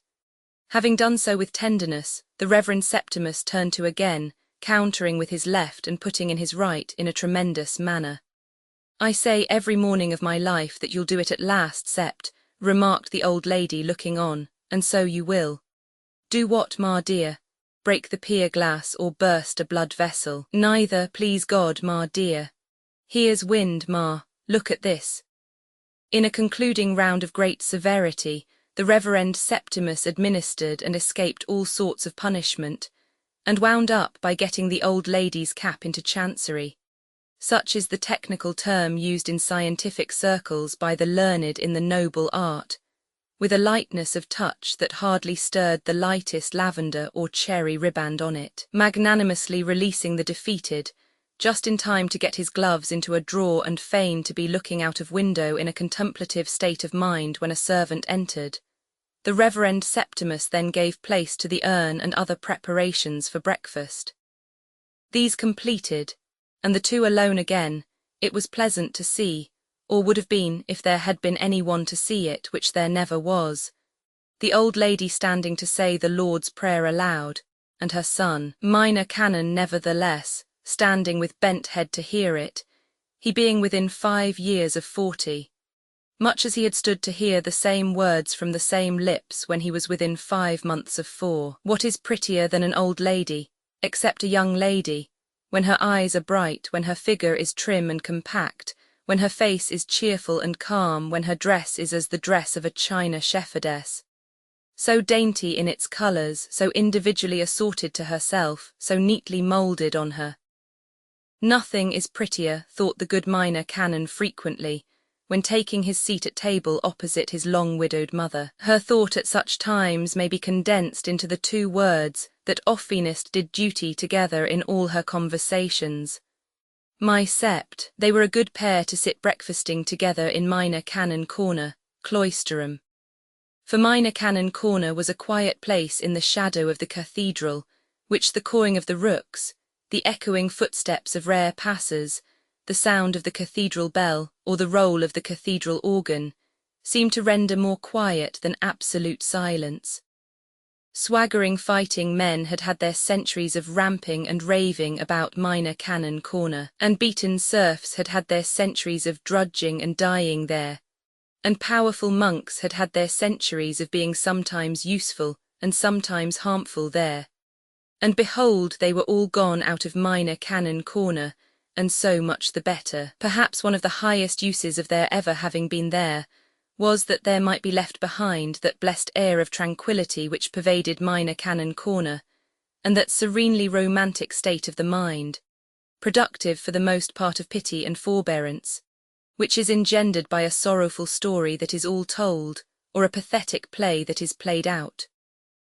Red brick walls harmoniously toned down in colour by time, strong-rooted ivy, latticed windows, panelled rooms, big oaken beams in little places, and stone-walled gardens where annual fruit yet ripened upon monkish trees, were the principal surroundings of pretty old Mrs. Crisparkle and the Reverend Septimus as they sat at breakfast. "And what, ma dear?" inquired the minor canon, giving proof of a wholesome and vigorous appetite, "does the letter say?" The pretty old lady, after reading it, had just laid it down upon the breakfast cloth. She handed it over to her son. Now, the old lady was exceedingly proud of her bright eyes being so clear that she could read writing without spectacles.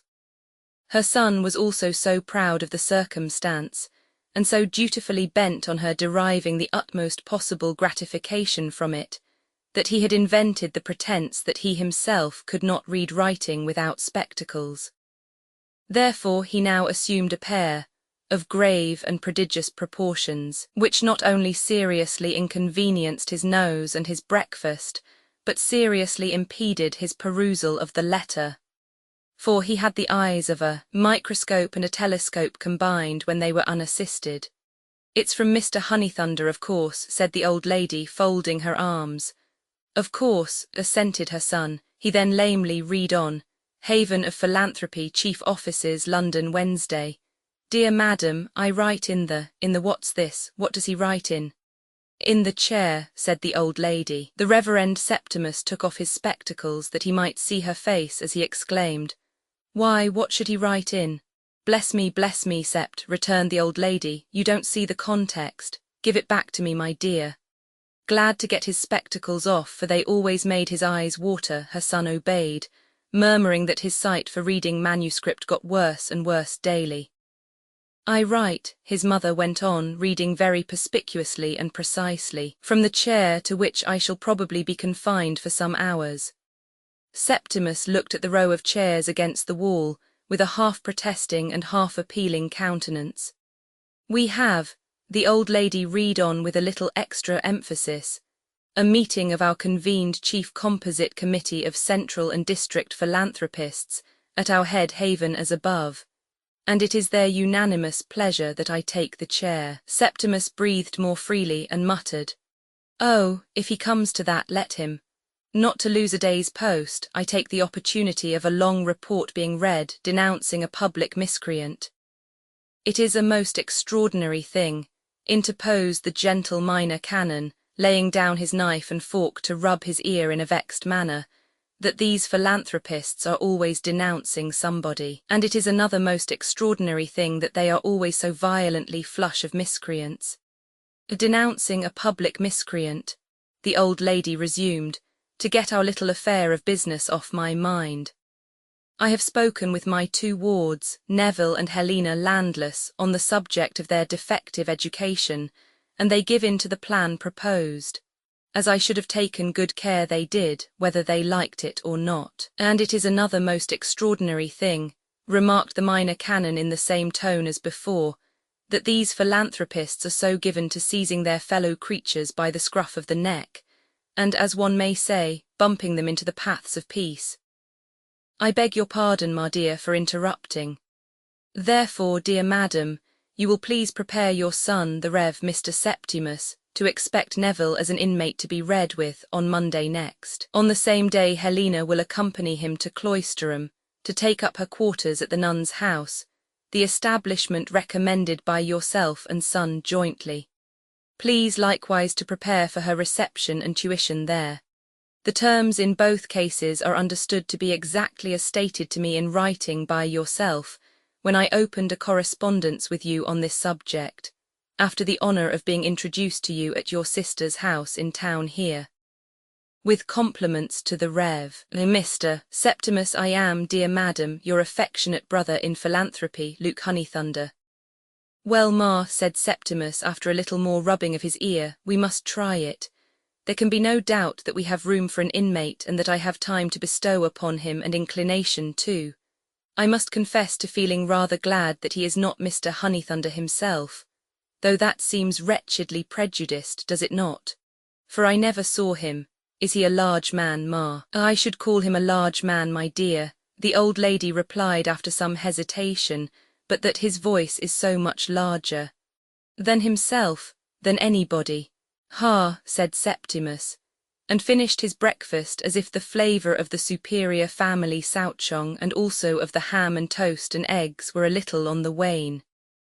Mrs. Crisparkle's sister, another piece of Dresden china, and matching her so neatly that they would have made a delightful pair of ornaments for the two ends of any capacious old-fashioned chimney-piece, and by right should never have been seen apart, was the childless wife of a clergyman holding corporation preferment in London City. Mr. Honeythunder, in his public character of Professor of Philanthropy, had come to know Mrs. Crisparkle during the last rematching of the china ornaments, in other words, during her last annual visit to her sister, after a public occasion of a philanthropic nature, when certain devoted orphans of tender years had been glutted with plum buns and plump bumptiousness. These were all the antecedents known in Minor Canon Corner of the coming pupils. I am sure you will agree with me, ma, said Mr. Crisparkle after thinking the matter over, that the first thing to be done is to put these young people as much at their ease as possible. There is nothing disinterested in the notion, because we cannot be at our ease with them unless they are at their ease with us.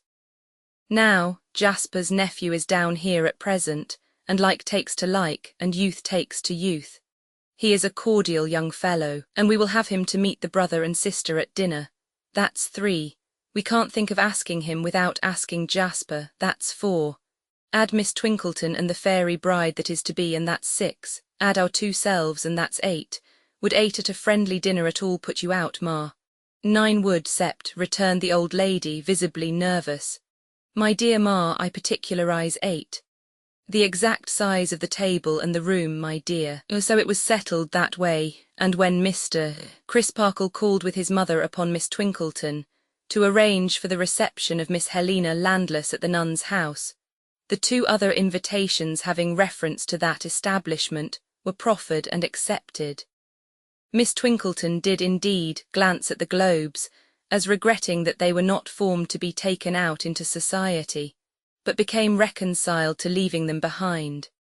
Instructions were then dispatched to the philanthropist for the departure and arrival, in good time for dinner, of Mr. Neville and Miss Helena, and stock for soup became fragrant in the air of Minor Canon Corner.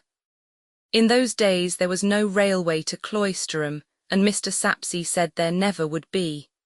Mr. Sapsea said more, he said there never should be. And yet, marvellous to consider, it has come to pass in these days that express trains don't think Cloisterham worth stopping at, but yell and whirl through it on their larger errands, casting the dust off their wheels as a testimony against its insignificance. Some remote fragment of main line to somewhere else, There was, which was going to ruin the money market if it failed, and church and state if it succeeded, and, of course, the Constitution, whether or no. But even that had already so unsettled Cloisterham traffic, that the traffic, deserting the high road, came sneaking in from an unprecedented part of the country by a back stable way, for many years labelled at the corner, "Beware of the dog." To this ignominious avenue of approach Mr. Crisparkle repaired, awaiting the arrival of a short, squat omnibus with a disproportionate heap of luggage on the roof, like a little elephant with infinitely too much castle, which was then the daily service between Cloisterham and external mankind. As this vehicle lumbered up, Mr. Crisparkle could hardly see anything else of it for a large outside passenger seated on the box, with his elbows squared, and his hands on his knees, compressing the driver into a most uncomfortably small compass and glowering about him with a strongly marked face. "Is this Cloisterham?" demanded the passenger in a tremendous voice. "It is," replied the driver, rubbing himself as if he ached after throwing the reins to the ostler, "and I never was so glad to see it." "Tell your master to make his box seat wider, then," returned the passenger.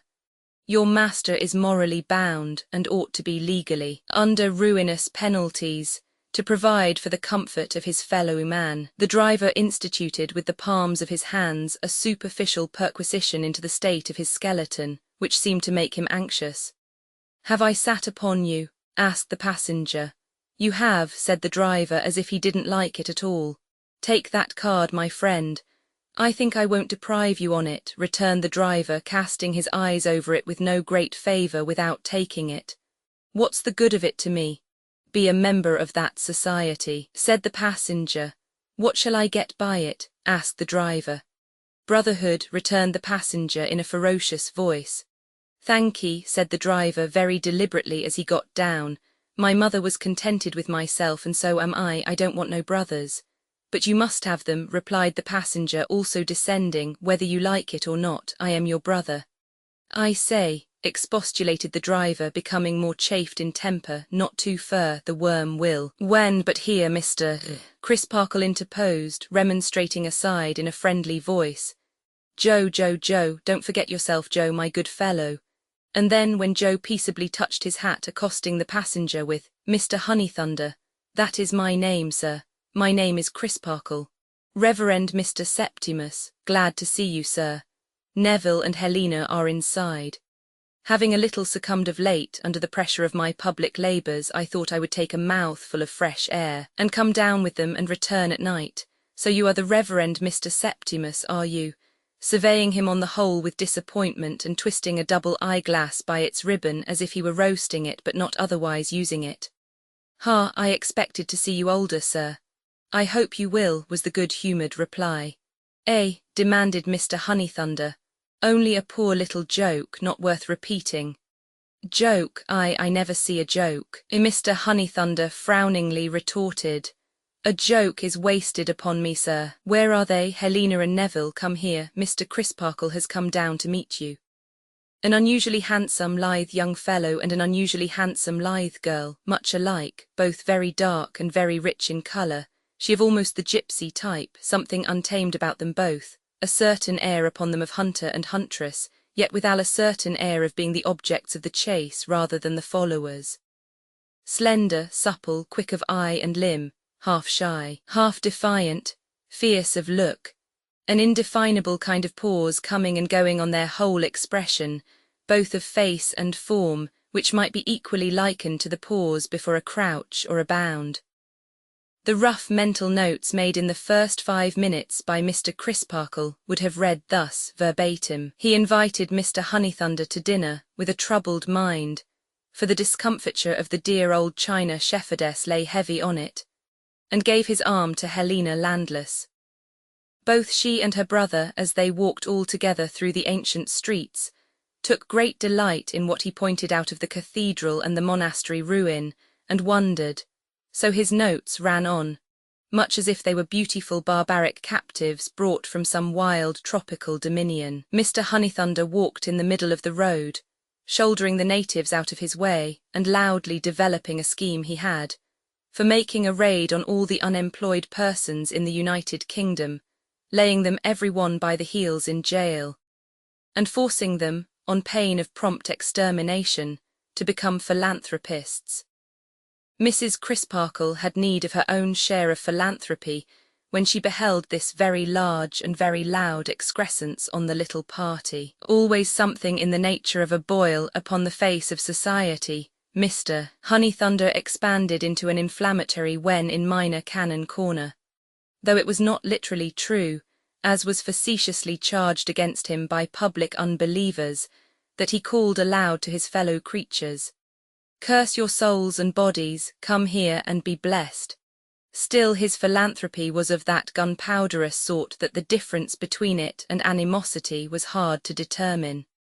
You were to abolish military force, but you were first to bring all commanding officers who had done their duty to trial by court-martial for that offence and shoot them. You were to abolish war, but were to make converts by making war upon them and charging them with loving war as the apple of their eye. You were to have no capital punishment, but were first to sweep off the face of the earth all legislators, jurists, and judges who were of the contrary opinion. You were to have universal concord, and were to get it by eliminating all the people who wouldn't, or conscientiously couldn't, be concordant. You were to love your brother as yourself, but after an indefinite interval of maligning him, very much as if you hated him, and calling him all manner of names. Above all things, you were to do nothing in private or on your own account.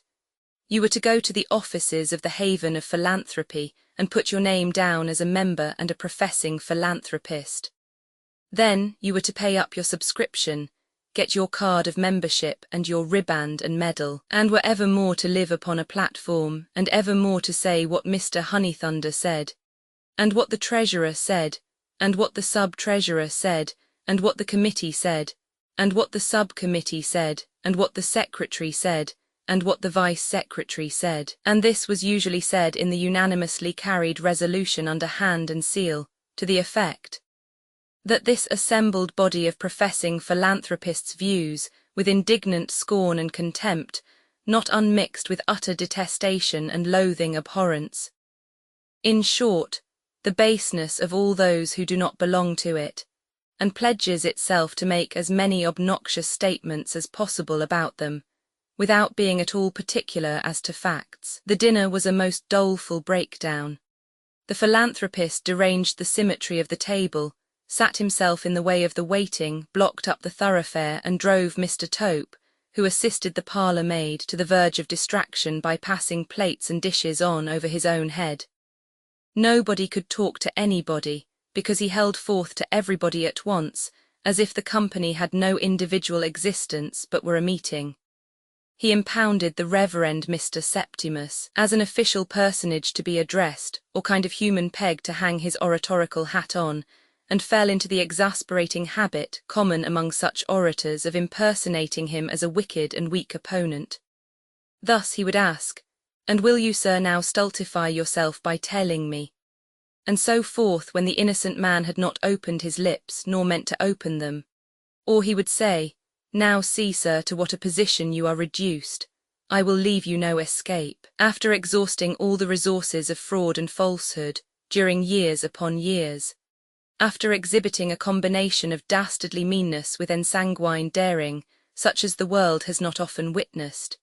You have now the hypocrisy to bend the knee before the most degraded of mankind, and to sue and whine and howl for mercy. Whereat the unfortunate minor canon would look, in part indignant and in part perplexed, while his worthy mother sat bridling with tears in her eyes, and the remainder of the party lapsed into a sort of gelatinous state, in which there was no flavour or solidity, and very little resistance. But the gush of philanthropy that burst forth when the departure of Mr. Honeythunder began to impend must have been highly gratifying to the feelings of that distinguished man. His coffee was produced, by the special activity of Mr. Tope, a full hour before he wanted it. Mr. Crisparkle sat with his watch in his hand for about the same period, lest he should overstay his time. The four young people were unanimous in believing that the cathedral clock struck 3/4, when it actually struck but 1. Miss Twinkleton estimated the distance to the omnibus at 25 minutes' walk, when it was really 5. The affectionate kindness of the whole circle hustled him into his greatcoat, and shoved him out into the moonlight, as if he were a fugitive traitor with whom they sympathized, and a troop of horse were at the back door. Mr. Crisparkle and his new charge, who took him to the omnibus, were so fervent in their apprehensions of his catching cold, that they shut him up in it instantly and left him, with still half an hour to spare. Chapter 7. I know very little of that gentleman, sir, said Neville to the Minor Canon as they turned back. You know very little of your guardian, the Minor Canon repeated. Almost nothing. How came he to be my guardian? I'll tell you, sir. I suppose you know that we come, my sister and I, from Ceylon. Indeed, no. I wonder at that. We lived with a stepfather there. Our mother died there when we were little children. We have had a wretched existence. She made him our guardian, and he was a miserly wretch who grudged us food to eat and clothes to wear. At his death he passed us over to this man, for no better reason that I know of than his being a friend or connection of his whose name was always in print and catching his attention. That was lately, I suppose. Quite lately, sir. This stepfather of ours was a cruel brute as well as a grinding one. It is well he died when he did, or I might have killed him. Mr. Crisparkle stopped short in the moonlight and looked at his hopeful pupil in consternation. I surprise you, sir, he said with a quick change to a submissive manner. You shock me, unspeakably shock me. The pupil hung his head for a little while as they walked on and then said, You never saw him beat your sister. I have seen him beat mine more than once or twice, and I never forgot it. Nothing, said Mr. Crisparkle, not even a beloved and beautiful sister's tears under dastardly ill-usage. He became less severe in spite of himself as his indignation rose, could justify those horrible expressions that you used. I am sorry I used them, and especially to you, sir. I beg to recall them. But permit me to set you right on one point. You spoke of my sister's tears. My sister would have let him tear her to pieces before she would have let him believe that he could make her shed a tear. Mr. Crisparkle reviewed those mental notes of his, and was neither at all surprised to hear it, nor at all disposed to question it. Perhaps you will think it strange, sir, this was said in a hesitating voice, that I should so soon ask you to allow me to confide in you, and to have the kindness to hear a word or two from me in my defence. Defence, Mr. Crisparkle repeated. You are not on your defence, Mr. Neville. I think I am, sir, at least I know I should be, if you were better acquainted with my character. Well, Mr. Neville, was the rejoinder, what if you leave me to find it out? Since it is your pleasure, sir, answered the young man, with a quick change in his manner to sullen disappointment. Since it is your pleasure to check me in my impulse, I must submit. There was that in the tone of this short speech which made the conscientious man to whom it was addressed uneasy. It hinted to him that he might, without meaning it, turn aside a trustfulness beneficial to a misshapen young mind, and perhaps to his own power of directing and improving it. They were within sight of the lights in his windows, and he stopped. Let us turn back and take a turn or two up and down, Mr. Neville, or you may not have time to finish what you wish to say to me. You are hasty in thinking that I mean to check you. Quite the contrary. I invite your confidence. You have invited it, sir, without knowing it, ever since I came here. I say ever since, as if I had been here a week.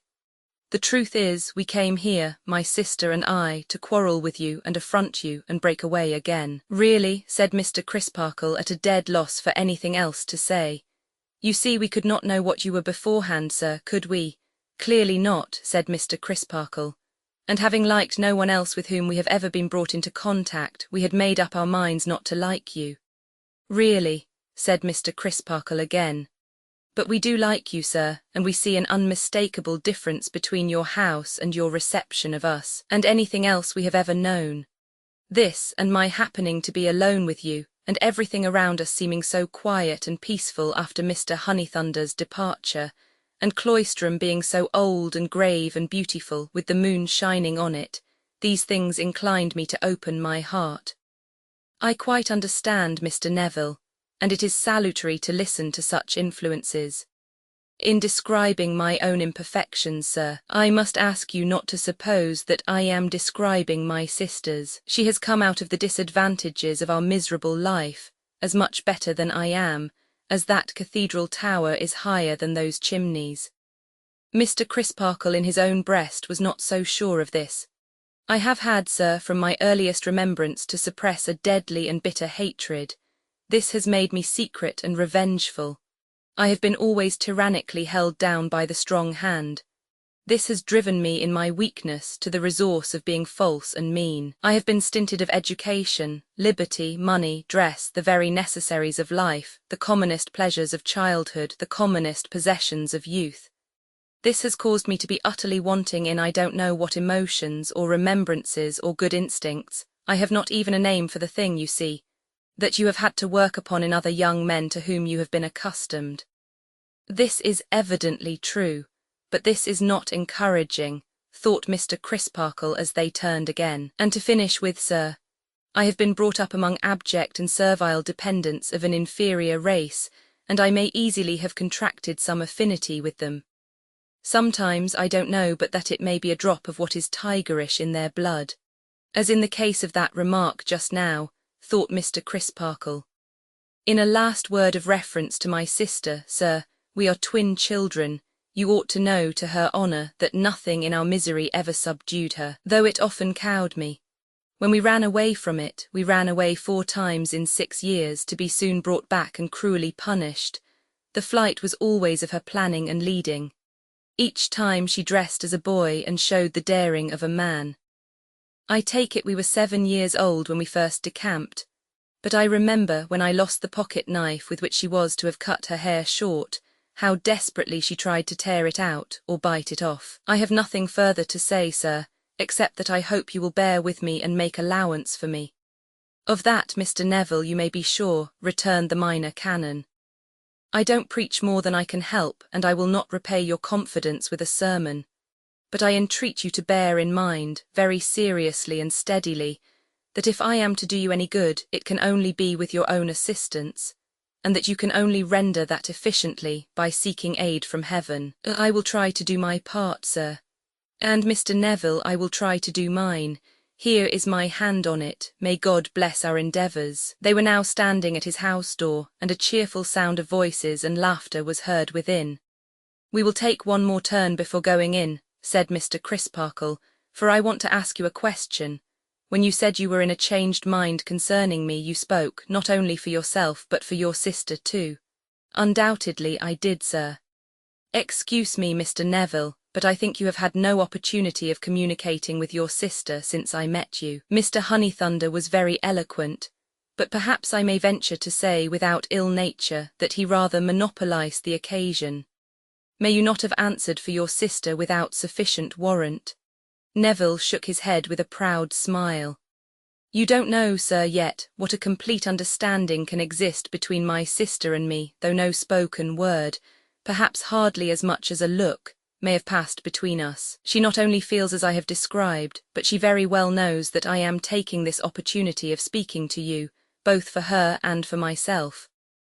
Mr. Crisparkle looked in his face with some incredulity, but his face expressed such absolute and firm conviction of the truth of what he said, that Mr. Crisparkle looked at the pavement and mused until they came to his door again. I will ask for one more turn, sir, this time, said the young man, rather heightened colour rising in his face. But for Mr. Honeythunder's, I think you called it eloquence, sir, somewhat slyly. Yes, I called it eloquence, said Mr. Crisparkle, but for Mr. Honeythunder's eloquence I might have had no need to ask you what I am going to ask you. This Mr. Edwin Drood, sir, I think that's the name. Quite correct, said Mr. Crisparkle. Drood. Does he or did he read with you, sir? Never, Mr. Neville. He comes here visiting his relation, Mr. Jasper. Is Miss Budd his relation too, sir? Now, why should he ask that with sudden superciliousness? Thought Mr. Crisparkle. Then he explained aloud what he knew of the little story of their betrothal. Oh, that's it, is it? Said the young man. I understand his air of proprietorship now. This was said so evidently to himself, or to anybody rather than Mr. Crisparkle, that the latter instinctively felt as if to notice it would be almost tantamount to noticing a passage in a letter which he had read by chance over the writer's shoulder. A moment afterwards they re-entered the house. Mr. Jasper was seated at the piano as they came into his drawing-room, and was accompanying Miss Rosebud while she sang. It was a consequence of his playing the accompaniment without notes, and of her being a heedless little creature, very apt to go wrong, that he followed her lips most attentively, with his eyes as well as hands, carefully and softly hinting the keynote from time to time. Standing with an arm drawn round her, but with a face far more intent on Mr. Jasper than on her singing, stood Helena, between whom and her brother an instantaneous recognition passed, in which Mr. Crisparkle saw, or thought he saw, the understanding that had been spoken of flash out. Mr. Neville then took his admiring station, leaning against the piano opposite the singer. Mr. Crisparkle sat down by the china shepherdess. Edwin Drood gallantly furled and unfurled Miss Twinkleton's fan, and that lady passively claimed that sort of exhibitor's proprietorship in the accomplishment on view, which Mr. Tope the verger daily claimed in the cathedral service. At the piano the song went on. It was a sorrowful strain of parting, and the fresh young voice was very plaintive and tender. As Jasper watched the pretty lips and ever and again hinted the one note, as though it were a low whisper from himself, the voice became less steady, until all at once the singer broke into a burst of tears and shrieked out, with her hands over her eyes, "I can't bear this. I am frightened. Take me away." With one swift turn of her lithe figure, Helena laid the little beauty on a sofa, as if she had never caught her up. Then on one knee beside her, and with one hand upon her rosy mouth, while with the other she appealed to all the rest, Helena said to them, "It's nothing, it's all over. Don't speak to her for 1 minute, and she is well." Jasper's hands had in the same instant lifted themselves from the keys, and were now poised above them, as though he waited to resume. In that attitude he yet sat quiet, not even looking round when all the rest had changed their places and were reassuring one another. "Pussy's not used to an audience, that's the fact," said Edwin Drood. "She got nervous and couldn't hold out. Besides, Jack, you are such a conscientious master and require so much that I believe you make her afraid of you. No wonder." "No wonder," repeated Helena. "There, Jack, you hear, you would be afraid of him. Under similar circumstances, wouldn't you, Miss Landless?" "Not under any circumstances," returned Helena. Jasper brought down his hands, looked over his shoulder, and begged to thank Miss Landless for her vindication of his character. Then he fell to dumbly playing without striking the notes, while his little pupil was taken to an open window for air, and was otherwise petted and restored. When she was brought back, his place was empty. "Jack's gone, Pussy," Edwin told her. "I am more than half afraid he didn't like to be charged with being the monster who had frightened you."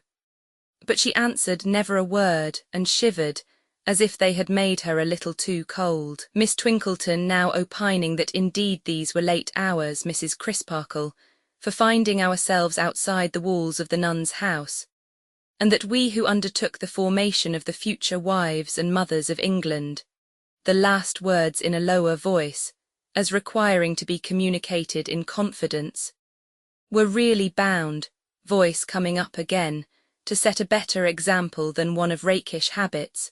Wrappers were put in requisition, and the 2 young cavaliers volunteered to see the ladies home. It was soon done, and the gate of the nun's house closed upon them. The boarders had retired, and only Mrs. Tisher in solitary vigil awaited the new pupil.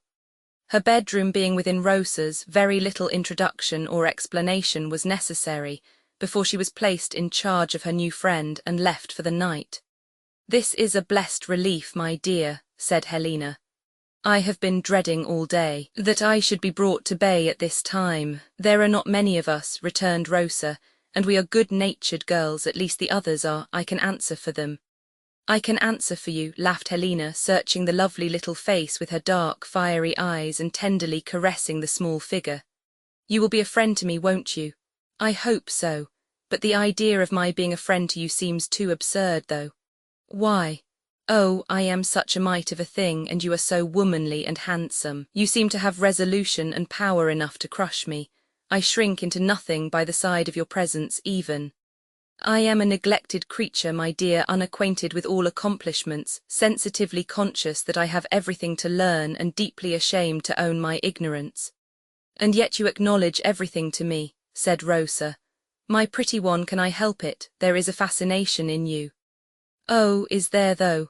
Pouted Rosa, half in jest and half in earnest. What a pity Master Eddie doesn't feel it more. Of course her relations towards that young gentleman had been already imparted in Minor Canon Corner.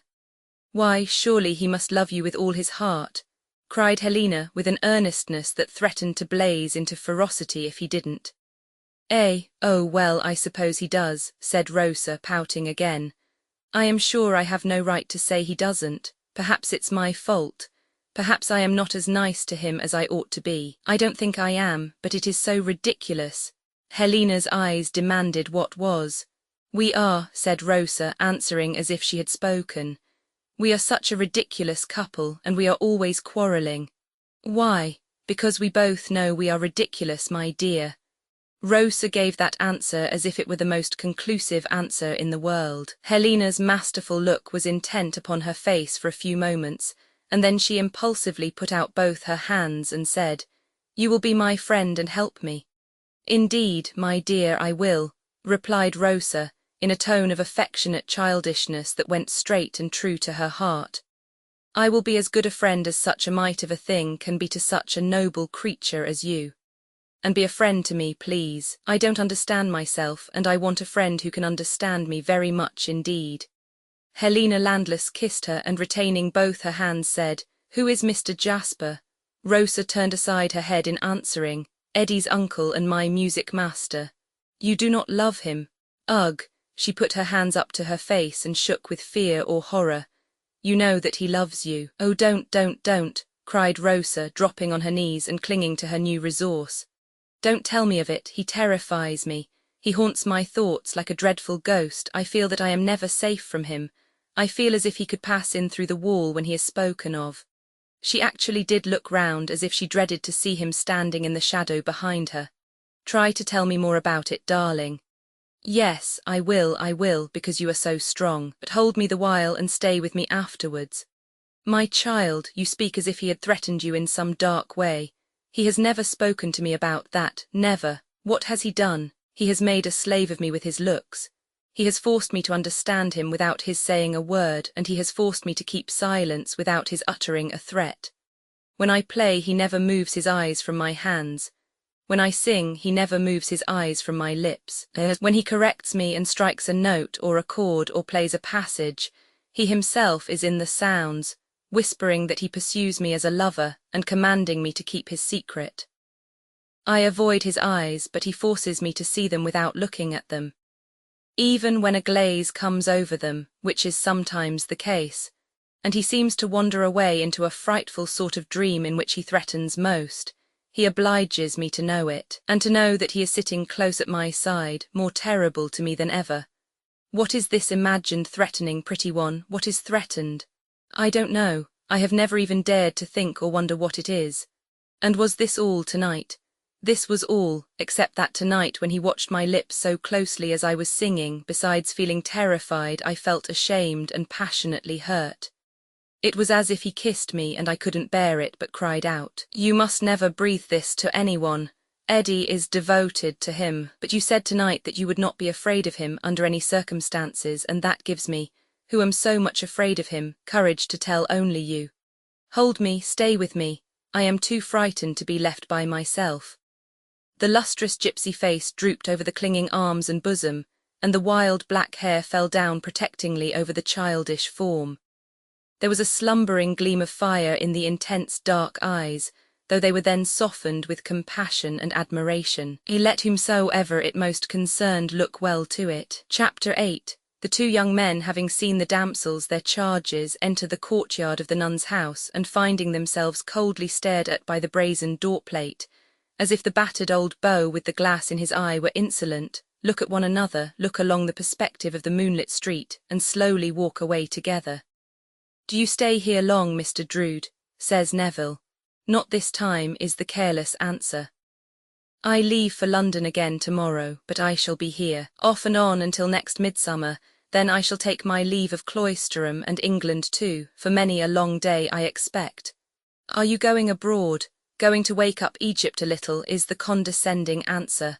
Are you reading, repeats Edwin Drood with a touch of contempt. No, doing, working, engineering. My small patrimony was left a part of the capital of the firm I am with by my father, a former partner, and I am a charge upon the firm until I come of age, and then I step into my modest share in the concern. Jack, you met him at dinner, is until then my guardian and trustee. I heard from Mr. Crisparkle of your other good fortune. What do you mean by my other good fortune? Neville has made his remark in a watchfully advancing, and yet furtive and shy manner, very expressive of that peculiar air already noticed, of being at once hunter and hunted. Edwin has made his retort with an abruptness not at all polite. They stop and interchange a rather heated look. I hope, says Neville, there is no offence, Mr. Drood, in my innocently referring to your betrothal. By George, cries Edwin, leading on again at a somewhat quicker pace. Everybody in this chattering old Cloisterham refers to it. I wonder no public house has been set up, with my portrait for the sign of the betrothed's head, or Pussy's portrait, one or the other. I am not accountable for Mr. Crisparkle's mentioning the matter to me quite openly, Neville begins. No, that's true, you are not, Edwin Drood assents. But, resumes Neville, I am accountable for mentioning it to you, and I did so on the supposition that you could not fail to be highly proud of it. Now there are these two curious touches of human nature working the secret springs of this dialogue. Neville Landless is already enough impressed by little Rosebud to feel indignant that Edwin Drood, far below her, should hold his prize so lightly. Edwin Drood is already enough impressed by Helena to feel indignant that Helena's brother, far below her, should dispose of him so coolly and put him out of the way so entirely. However, the last remark had better be answered. So, says Edwin, I don't know, Mr. Neville, adopting that mode of address from Mr. Crisparkle, that what people are proudest of they usually talk most about. I don't know either that what they are proudest of they most like other people to talk about. But I live a busy life, and I speak under correction by you readers, who ought to know everything, and I dare say do. By this time they had both become savage, Mr. Neville out in the open, Edwin Drood under the transparent cover of a popular tune, and a stop now and then to pretend to admire picturesque effects in the moonlight before him. It does not seem to me very civil in you, remarks Neville at length, to reflect upon a stranger who comes here, not having had your advantages, to try to make up for lost time. But to be sure I was not brought up in busy life, and my ideas of civility were formed among heathens. Perhaps the best civility, whatever kind of people we are brought up among, retorts Edwin Drood, is to mind our own business. If you will set me that example, I promise to follow it. Do you know that you take a great deal too much upon yourself, is the angry rejoinder, and that in the part of the world I come from you would be called to account for it. By whom, for instance? Asks Edwin Drood, coming to a halt and surveying the other with a look of disdain. But here a startling right hand is laid on Edwin's shoulder, and Jasper stands between them. For it would seem that he too has strolled round by the nun's house, and has come up behind them on the shadowy side of the road. Ned, he says, we must have no more of this. I don't like this. I have overheard high words between you two. Remember, my dear boy, you are almost in the position of host tonight. You belong, as it were, to the place, and in a manner represent it towards a stranger. Mr. Neville is a stranger, and you should respect the obligations of hospitality. And Mr. Neville, laying his left hand on the inner shoulder of that young gentleman, and thus walking on between them, hand to shoulder on either side, you will pardon me, but I appeal to you to govern your temper too. Now, what is amiss? But why ask? Let there be nothing amiss, and the question is superfluous. We are all three on a good understanding, are we not? After a silent struggle between the two young men who shall speak last, Edwin Drood strikes in with, So far as I am concerned, Jack, there is no anger in me. nor in me, says Neville Landless, though not so freely, or perhaps so carelessly. But if Mr. Drood knew all that lies behind me far away from here, he might know better how it is that sharp-edged words have sharp edges to wound me. Perhaps, says Jasper in a soothing manner, we had better not qualify our good understanding. We had better not say anything having the appearance of a remonstrance or condition. It might not seem generous. Frankly and freely, you see there is no anger in Ned. Frankly and freely, there is no anger in you, Mr. Neville. None at all, Mr. Jasper. Still, not quite so frankly or so freely, albeit said once again not quite so carelessly, perhaps. All over then, now my bachelor gatehouse is a few yards from here, and the heater is on the fire, and the wine and glasses are on the table, and it is not a stone's throw from Minor Canon Corner. Ned, you are up and away tomorrow. We will carry Mr. Neville in with us to take a stirrup cup. With all my heart, Jack, and with all mine. Mr. Jasper. Neville feels it impossible to say less, but would rather not go.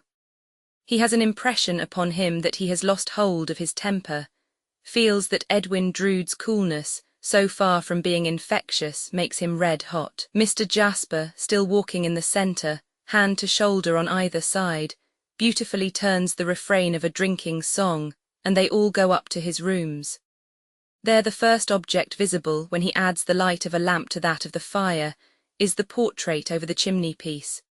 It is not an object calculated to improve the understanding between the two young men, as rather awkwardly reviving the subject of their difference. Accordingly they both glance at it consciously, but say nothing. Jasper, however, who would appear from his conduct to have gained but an imperfect clue to the cause of their late high words, directly calls attention to it. You recognize that picture, Mr. Neville, shading the lamp to throw the light upon it. I recognize it, but it is far from flattering the original. Oh, you are hard upon it. It was done by Ned, who made me a present of it. I am sorry for that, Mr. Drood. Neville apologizes with a real intention to apologize. If I had known I was in the artist's presence. Oh, a joke, sir, a mere joke. Edwin cuts in with a provoking yawn. A little humouring of Pussy's points. I'm going to paint her gravely one of these days if she's good. The air of leisurely patronage and indifference with which this is said, as the speaker throws himself back in a chair and clasps his hands at the back of his head as a rest for it, is very exasperating to the excitable and excited Neville. Jasper looks observantly from the one to the other, slightly smiles, and turns his back to mix a jug of mulled wine at the fire. It seems to require much mixing and compounding. I suppose, Mr. Neville, says Edwin, quick to resent the indignant protest against himself in the face of young Landless, which is fully as visible as the portrait or the fire or the lamp. I suppose that if you painted the picture of your lady love— I can't paint, is the hasty interruption. That's your misfortune and not your fault. You would if you could. But if you could, I suppose you would make her, no matter what she was in reality, Juno, Minerva, Diana and Venus all in one. I have no lady love, and I can't say. If I were to try my hand, says Edwin with a boyish boastfulness getting up in him, on a portrait of Miss Landless, in earnest, mind you, in earnest, you should see what I could do. My sisters consent to sit for it being first got, I suppose. As it never will be got, I am afraid I shall never see what you can do. I must bear the loss. Jasper turns round from the fire, fills a large goblet glass for Neville, fills a large goblet glass for Edwin and hands each his own, then fills for himself, saying, Come, Mr. Neville, we are to drink to my nephew Ned. As it is his foot that is in the stirrup, metaphorically, our stirrup cup is to be devoted to him. Ned, my dearest fellow, my love. Jasper sets the example of nearly emptying his glass, and Neville follows it.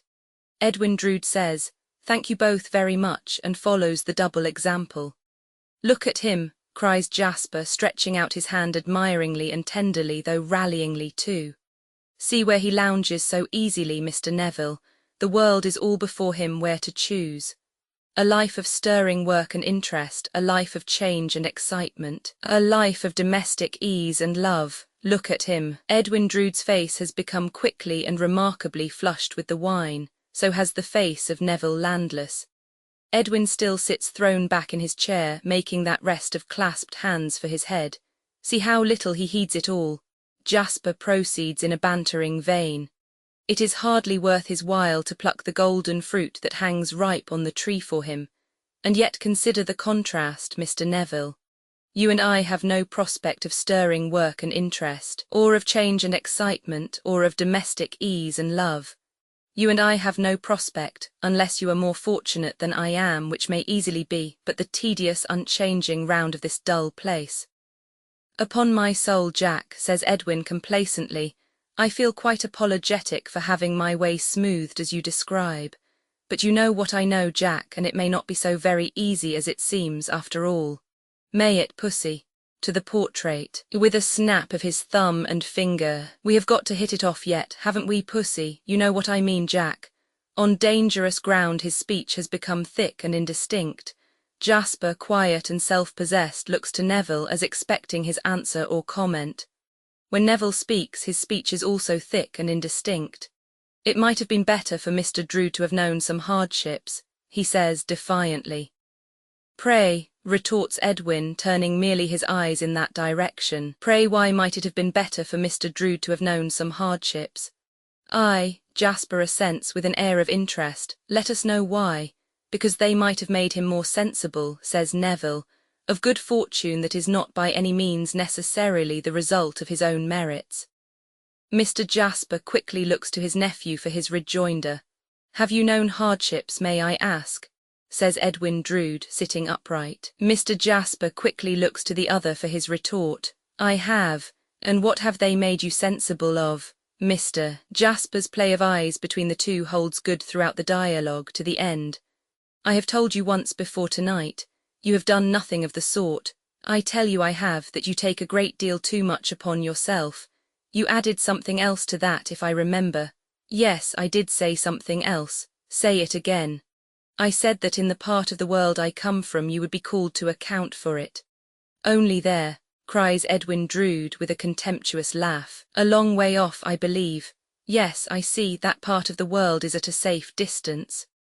Say here then, rejoins the other, rising in a fury. Say anywhere. Your vanity is intolerable, your conceit is beyond endurance. You talk as if you were some rare and precious prize instead of a common boaster. You are a common fellow and a common boaster. Pooh, pooh, says Edwin Drood, equally furious but more collected. How should you know?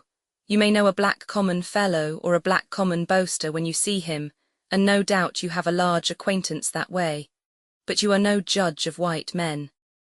This insulting allusion to his dark skin infuriates Neville to that violent degree that he flings the dregs of his wine at Edwin Drood, and is in the act of flinging the goblet after it, when his arm is caught in the nick of time by Jasper. Ned, my dear fellow, he cries in a loud voice, I entreat you, I command you to be still. There has been a rush of all the three and a clattering of glasses and overturning of chairs. Mr. Neville, for shame, give this glass to me. Open your hand, sir, I will have it. But Neville throws him off and pauses for an instant in a raging passion with the goblet yet in his uplifted hand. Then he dashes it down under the grate, with such force that the broken splinters fly out again in a shower, and he leaves the house. When he first emerges into the night air, nothing around him is still or steady. Nothing around him shows like what it is. He only knows that he stands with a bare head in the midst of a blood-red whirl, waiting to be struggled with and to struggle to the death. But nothing happening, and the moon looking down upon him as if he were dead after a fit of wrath, he holds his steam hammer beating head and heart and staggers away. Then he becomes half conscious of having heard himself bolted and barred out like a dangerous animal, and thinks what shall he do? Some wildly passionate ideas of the river dissolve under the spell of the moonlight on the cathedral and the graves, and the remembrance of his sister, and the thought of what he owes to the good man who has but that very day won his confidence and given him his pledge. He repairs to Minor Canon Corner and knocks softly at the door. It is Mr. Crisparkle's custom to sit up last of the early household, very softly touching his piano and practising his favourite parts in concerted vocal music. The south wind that goes where it lists, by way of Minor Canon Corner on a still night, is not more subdued than Mr. Crisparkle at such times, regardful of the slumbers of the china shepherdess. His knock is immediately answered by Mr. Crisparkle himself. When he opens the door, candle in hand, his cheerful face falls, and disappointed amazement is in it. "Mr. Neville, in this disorder, where have you been?" "I have been to Mr. Jasper's, sir, with his nephew. Come in." The Minor Canon props him by the elbow with a strong hand in a strictly scientific manner worthy of his morning trainings, and turns him into his own little bookroom and shuts the door. "I have begun ill, sir. I have begun dreadfully ill." "Too true, you are not sober, Mr. Neville." "I am afraid I am not, sir, though I can satisfy you at another time that I have had a very little indeed to drink, and that it overcame me in the strangest and most sudden manner." Mr. Neville, says the Minor Canon, shaking his head with a sorrowful smile, "I have heard that said before. I think my mind is much confused, but I think it is equally true of Mr. Jasper's nephew, sir." "Very likely," is the dry rejoinder. "We quarrelled, sir. He insulted me most grossly. He had heated that tigerish blood I told you of today before then."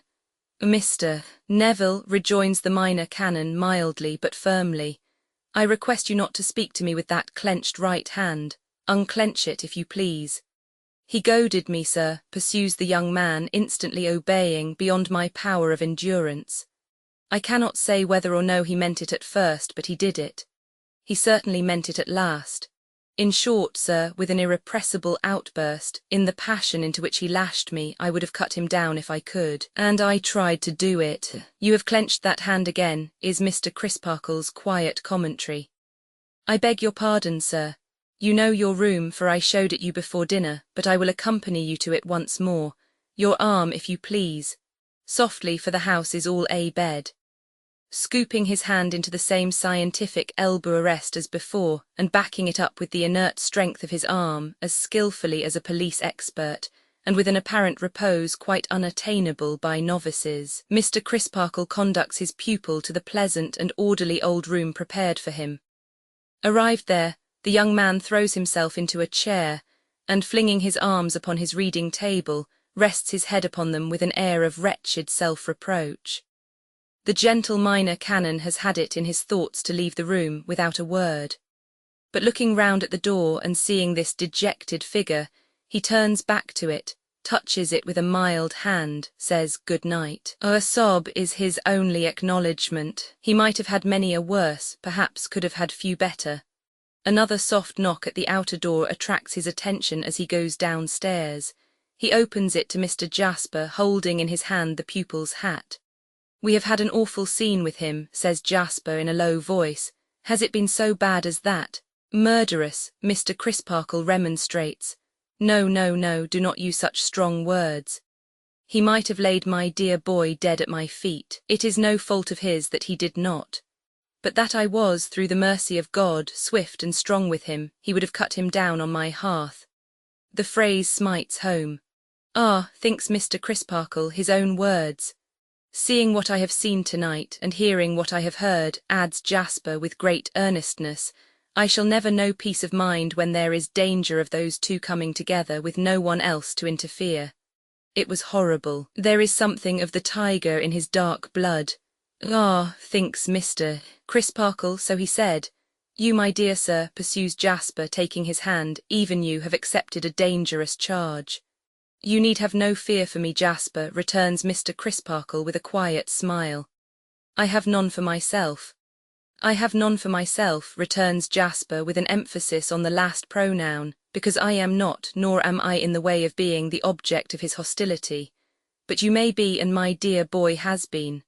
Good night." Mr. Crisparkle goes in, with the hat that has so easily, so almost imperceptibly, acquired the right to be hung up in his hall, hangs it up, and goes thoughtfully to bed. Chapter 9. Rosa, having no relation that she knew of in the world, had from the 7th year of her age known no home but the nun's house, and no mother but Miss Twinkleton. Her remembrance of her own mother was of a pretty little creature like herself, not much older than herself it seemed to her, who had been brought home in her father's arms, drowned. The fatal accident had happened at a party of pleasure. Every fold and colour in the pretty summer dress, and even the long wet hair, with scattered petals of ruined flowers still clinging to it, as the dead young figure in its sad, sad beauty lay upon the bed, were fixed indelibly in Rosa's recollection. So with a wild despair and the subsequent bowed-down grief of her poor young father, who died broken-hearted on the first anniversary of that hard day. The betrothal of Rosa grew out of the soothing of his year of mental distress by his fast friend and old college companion, Drood, who likewise had been left a widower in his youth, but he too went the silent road into which all earthly pilgrimages merge, some sooner and some later, and thus the young couple had come to be as they were. The atmosphere of pity surrounding the little orphan girl when she first came to Cloisterham had never cleared away. It had taken brighter hues as she grew older, happier, prettier.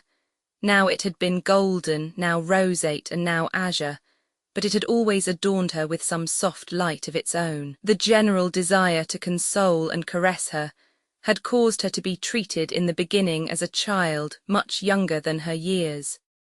The same desire had caused her to be still petted when she was a child no longer, who should be her favourite, who should anticipate this or that small present, or do her this or that small service, who should take her home for the holidays, who should write to her the oftenest when they were separated, and whom she would most rejoice to see again when they were reunited.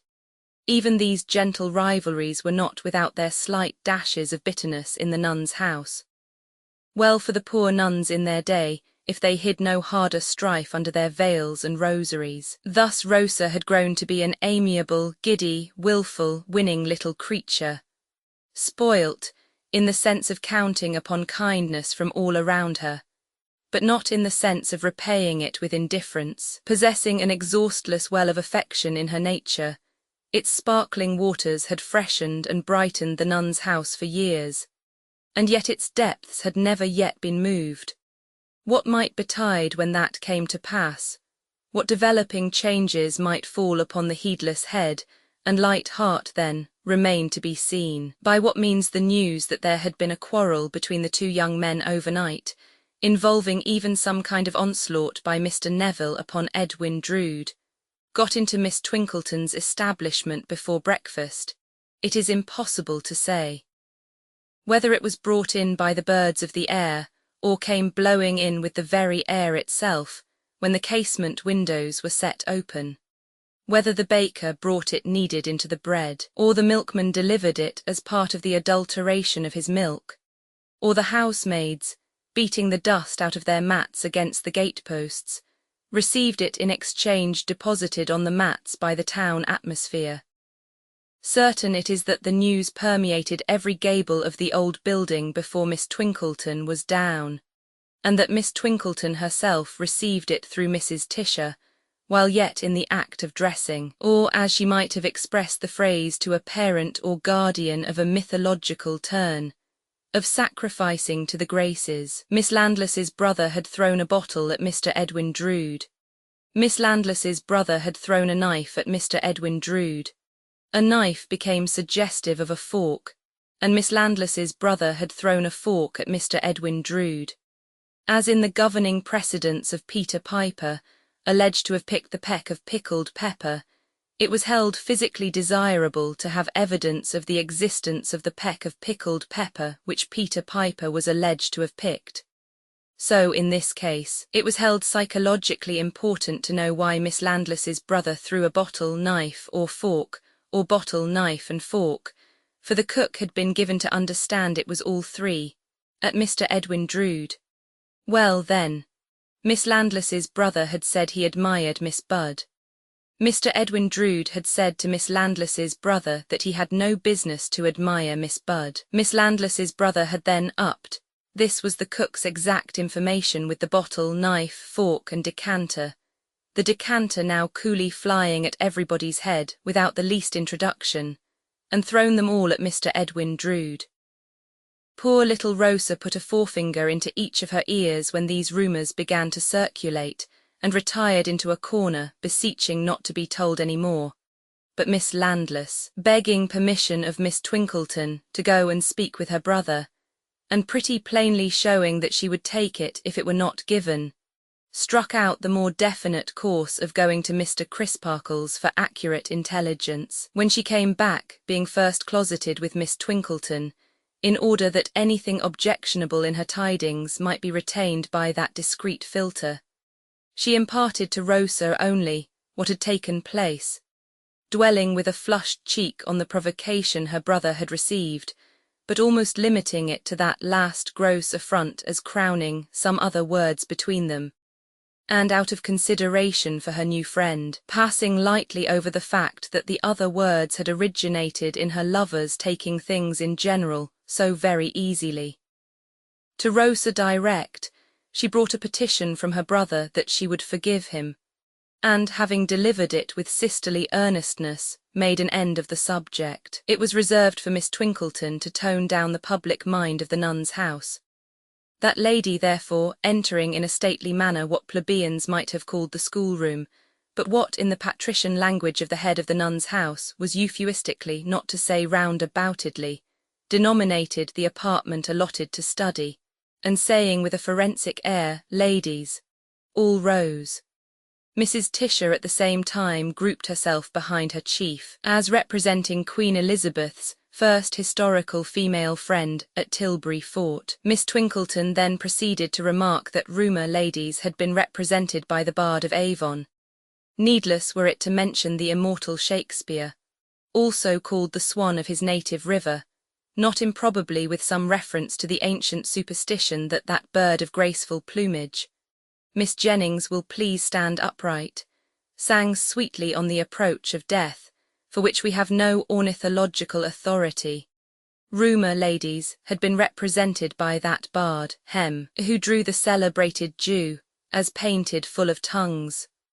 Rumour in Cloisterham, Miss Ferdinand will honour me with her attention, was no exception to the great limner's portrait of rumour elsewhere. A slight fracas between two young gentlemen occurring last night within 100 miles of these peaceful walls, Miss Ferdinand, being apparently incorrigible, will have the kindness to write out this evening in the original language the first 4 fables of our vivacious neighbour, Monsieur La Fontaine, had been very grossly exaggerated by rumour's voice.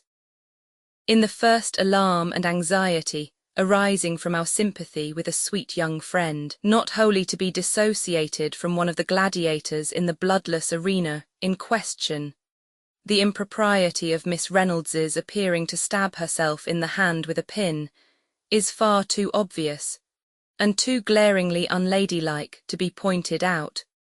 We descended from our maiden elevation to discuss this uncongenial and this unfit theme, responsible inquiries having assured us that it was but one of those airy nothings, pointed at by the poet, whose name and date of birth Miss Giggles will supply within half an hour.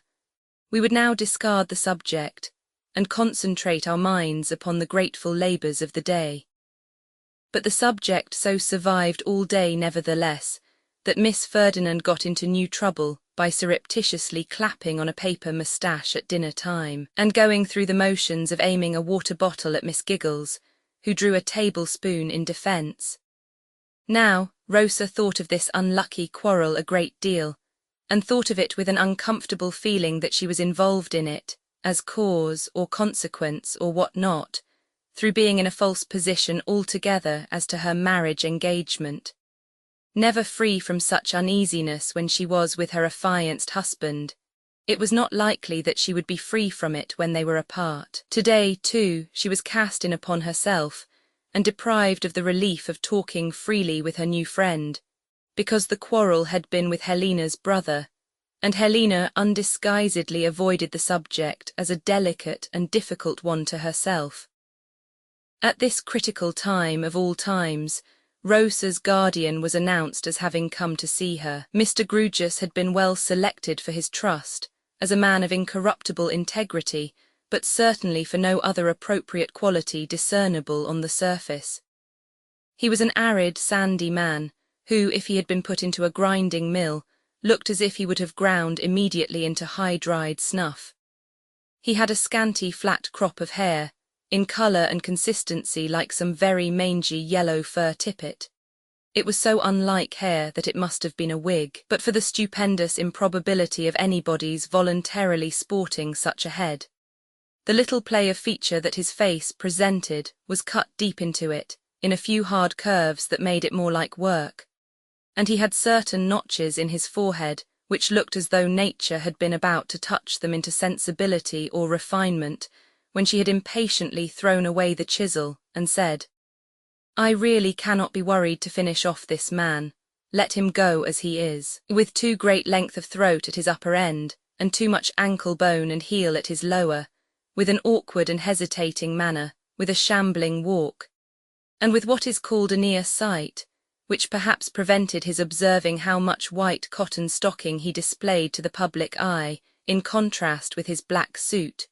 Mr. Grewgious still had some strange capacity in him of making on the whole an agreeable impression. Mr. Grewgious was discovered by his ward, much discomfited by being in Miss Twinkleton's company in Miss Twinkleton's own sacred room. Dim forebodings of being examined in something, and not coming well out of it, seemed to oppress the poor gentleman when found in these circumstances. "My dear, how do you do? I am glad to see you. My dear, how much improved you are. Permit me to hand you a chair, my dear." Miss Twinkleton rose at her little writing table, saying with general sweetness as to the polite universe, "Will you permit me to retire?" "By no means, madam, on my account. I beg that you will not move." "I must entreat permission to move," returned Miss Twinkleton, repeating the word with a charming grace, "but I will not withdraw since you are so obliging. If I wheel my desk to this corner window, shall I be in the way?" "Madam, in the way? You are very kind." "Rosa, my dear, you will be under no restraint, I am sure." Here Mr. Grewgious, left by the fire with Rosa, said again, "My dear, how do you do? I am glad to see you, my dear," and having waited for her to sit down, sat down himself. "My visits," said Mr. Grewgious, "are like those of the angels, not that I compare myself to an angel." "No, sir," said Rosa. "Not by any means," assented Mr. Grewgious. "I merely refer to my visits, which are few and far between. The angels are, we know very well, upstairs." Miss Twinkleton looked round with a kind of stiff stare.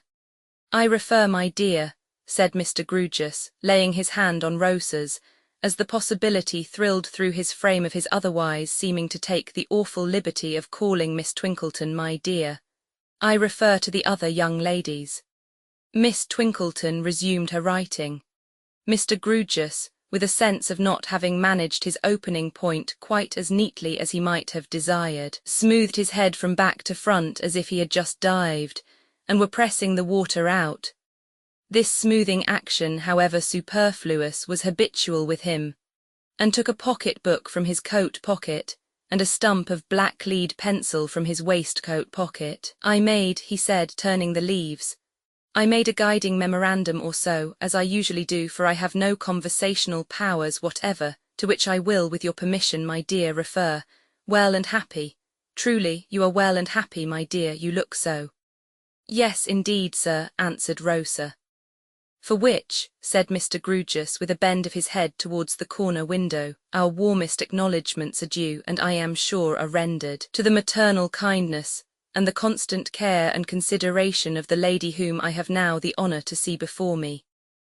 This point, again, made but a lame departure from Mr. Grewgious, and never got to its destination. For Miss Twinkleton, feeling that the courtesies required her to be by this time quite outside the conversation, was biting the end of her pen, and looking upward, as waiting for the descent of an idea from any member of the Celestial Nine who might have one to spare. Mr. Grewgious smoothed his smooth head again, and then made another reference to his pocket-book, lining out well and happy as disposed of. "Pounds, shillings, and pence is my next note. A dry subject for a young lady, but an important subject too. Life is pounds, shillings, and pence. Death is—" A sudden recollection of the death of her two parents seemed to stop him, and he said in a softer tone, and evidently inserting the negative as an afterthought, "Death is not pounds, shillings, and pence. His voice was as hard and dry as himself, and fancy might have ground it straight like himself into high-dried snuff. And yet, through the very limited means of expression that he possessed, he seemed to express kindness. If nature had but finished him off, kindness might have been recognizable in his face at this moment. But if the notches in his forehead wouldn't fuse together, and if his face would work and couldn't play, what could he do, poor man? Pounds, shillings, and pence. You find your allowance always sufficient for your wants, my dear. Rosa wanted for nothing, and therefore it was ample. And you are not in debt. Rosa laughed at the idea of being in debt. It seemed to her inexperience a comical vagary of the imagination. Mr. Grewgious stretched his near sight to be sure that this was her view of the case. "Ah," he said as comment, with a furtive glance towards Miss Twinkleton, and lining out pounds, shillings, and pence, "I spoke of having got among the angels, so I did." Rosa felt what his next memorandum would prove to be, and was blushing and folding a crease in her dress with one embarrassed hand, long before he found it. Marriage, hem. Mr. Grewgious carried his smoothing hand down over his eyes and nose, and even chin, before drawing his chair a little nearer and speaking a little more confidentially.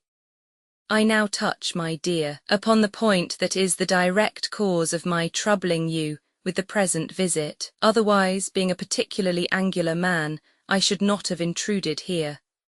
I am the last man to intrude into a sphere for which I am so entirely unfitted. I feel on these premises as if I was a bear, with the cramp, in a youthful cotilon." His ungainliness gave him enough of the air of his simile to set Rosa off laughing heartily. "It strikes you in the same light," said Mr. Grewgious with perfect calmness. "Just so, to return to my memorandum. Mr. Edwin has been to and fro here as was arranged. You have mentioned that in your quarterly letters to me, and you like him and he likes you." "I like him very much, sir," rejoined Rosa. "So I said, my dear," returned her guardian, for whose ear the timid emphasis was much too fine. "Good, and you correspond." "We write to one another," said Rosa, pouting, as she recalled their epistolary differences. "Such is the meaning that I attach to the word correspond in this application, my dear," said Mr. Grewgious. "Good. All goes well, time works on, and at this next Christmas time it will become necessary, as a matter of form, to give the exemplary lady in the corner window, to whom we are so much indebted, business notice of your departure in the ensuing half-year. Your relations with her are far more than business relations, no doubt, but a residue of business remains in them, and business is business ever. I am a particularly angular man," proceeded Mr. Grewgious, as if it suddenly occurred to him to mention it, "and I am not used to give anything away. If for these two reasons some competent proxy would give you away, I should take it very kindly." Rosa intimated, with her eyes on the ground, that she thought a substitute might be found if required. "Surely, surely," said Mr. Grewgious. "For instance, the gentleman who teaches dancing here, he would know how to do it with graceful propriety. He would advance and retire in a manner satisfactory to the feelings of the officiating clergyman and of yourself and the bridegroom and all parties concerned." I am a particularly angular man," said Mr. Grewgious, as if he had made up his mind to screw it out at last, and should only blunder. Rosa sat still and silent. Perhaps her mind had not got quite so far as the ceremony yet, but was lagging on the way there. "Memorandum will. Now, my dear," said Mr. Grewgious, referring to his notes, disposing of marriage with his pencil, and taking a paper from his pocket. "Although I have before possessed you with the contents of your father's will, I think it right at this time to leave a certified copy of it in your hands. And although Mr. Edwin is also aware of its contents, I think it right at this time likewise to place a certified copy of it in Mr. Jasper's hand, not in his own," asked Rosa, looking up quickly. "Cannot the copy go to Eddie himself?" "Why, yes, my dear, if you particularly wish it, but I spoke of Mr. Jasper as being his trustee." "I do particularly wish it, if you please," said Rosa, hurriedly and earnestly. "I don't like Mr. Jasper to come between us in any way." "It is natural, I suppose," said Mr. Grewgious, "that your young husband should be all in all." "Yes, you observe that I say I suppose. The fact is, I am a particularly unnatural man, and I don't know from my own knowledge. Rosa looked at him with some wonder. I mean, he explained, that young ways were never my ways. I was the only offspring of parents far advanced in life, and I half believe I was born advanced in life myself. No personality is intended towards the name you will so soon change, when I remark that while the general growth of people seem to have come into existence buds, I seem to have come into existence a chip. I was a chip, and a very dry one, when I first became aware of myself. Respecting the other certified copy, your wish shall be complied with. Respecting your inheritance, I think you know all. It is an annuity of £250. The savings upon that annuity and some other items to your credit, all duly carried to account with vouchers, will place you in possession of a lump sum of money, rather exceeding £1,700. I am empowered to advance the cost of your preparations for your marriage out of that fund. All is told. Will you please tell me, said Rosa, taking the paper with a prettily knitted brow but not opening it, whether I am right in what I am going to say? I can understand what you tell me so very much better than what I read in law writings. My poor papa and Eddie's father made their agreement together, as very dear and firm and fast friends, in order that we too might be very dear and firm and fast friends after them. Just so. For the lasting good of both of us, and the lasting happiness of both of us, just so. That we might be to one another even much more than they had been to one another, just so. It was not bound upon Eddie, and it was not bound upon me by any forfeit in case. Don't be agitated, my dear. In the case that it brings tears into your affectionate eyes even to picture to yourself, in the case of your not marrying one another, no forfeiture on either side. You would then have been my ward until you were of age. No worse would have befallen you, bad enough perhaps, and Eddie, he would have come into his partnership derived from his father and into its arrears to his credit, if any, on attaining his majority just as now. Rosa, with her perplexed face and knitted brow, bit the corner of her attested copy, as she sat with her head on one side, looking abstractedly on the floor and smoothing it with her foot. In short, said Mr. Grewgious, this betrothal is a wish, a sentiment, a friendly project, tenderly expressed on both sides. That it was strongly felt, and that there was a lively hope that it would prosper, there can be no doubt. When you were both children, you began to be accustomed to it, and it has prospered, but circumstances alter cases. And I made this visit today, partly, indeed principally, to discharge myself of the duty of telling you, my dear, that two young people can only be betrothed in marriage, except as a matter of convenience, and therefore mockery and misery of their own free will, their own attachment, and their own assurance, it may or it may not prove a mistaken one. But we must take our chance of that they are suited to each other, and will make each other happy. Is it to be supposed, for example, that if either of your fathers were living now, and had any mistrust on that subject, his mind would not be changed by the change of circumstances involved in the change of your years? Untenable, unreasonable, inconclusive, and preposterous. Mr. Grewgious said all this as if he were reading it aloud, or still more as if he were repeating a lesson. So expressionless of any approach to spontaneity were his face and manner. I have now, my dear, he added, blurring out will with his pencil, discharged myself of what is doubtless a formal duty in this case, but still a duty in such a case. Memorandum wishes, my dear, is there any wish of yours that I can further? Rosa shook her head, with an almost plaintive air of hesitation in want of help. Is there any instruction that I can take from you with reference to your affairs? I should like to settle them with Eddie first, if you please, said Rosa, plaiting the crease in her dress. Surely, returned Mr. Grewgious. You two should be of one mind in all things. Is the young gentleman expected shortly? He has gone away only this morning. He will be back at Christmas. Nothing could happen better. You will, on his return at Christmas, arrange all matters of detail with him. You will then communicate with me, and I will discharge myself as a mere business acquaintance of my business responsibilities towards the accomplished lady in the corner window. They will accrue at that season. Blurring pencil once again, Memorandum leave. Yes, I will now, my dear, take my leave. Could I, said Rosa, rising as he jerked out of his chair in his ungainly way, could I ask you most kindly to come to me at Christmas if I had anything particular to say to you? Why, certainly, certainly, he rejoined, apparently, if such a word can be used of one who had no apparent lights or shadows about him, complimented by the question. As a particularly angular man, I do not fit smoothly into the social circle, and consequently I have no other engagement at Christmas time than to partake, on the 25th, of a boiled turkey and celery sauce with a particularly angular clerk I have the good fortune to possess, whose father, being a Norfolk farmer, sends him up, the turkey up, as a present to me from the neighbourhood of Norwich.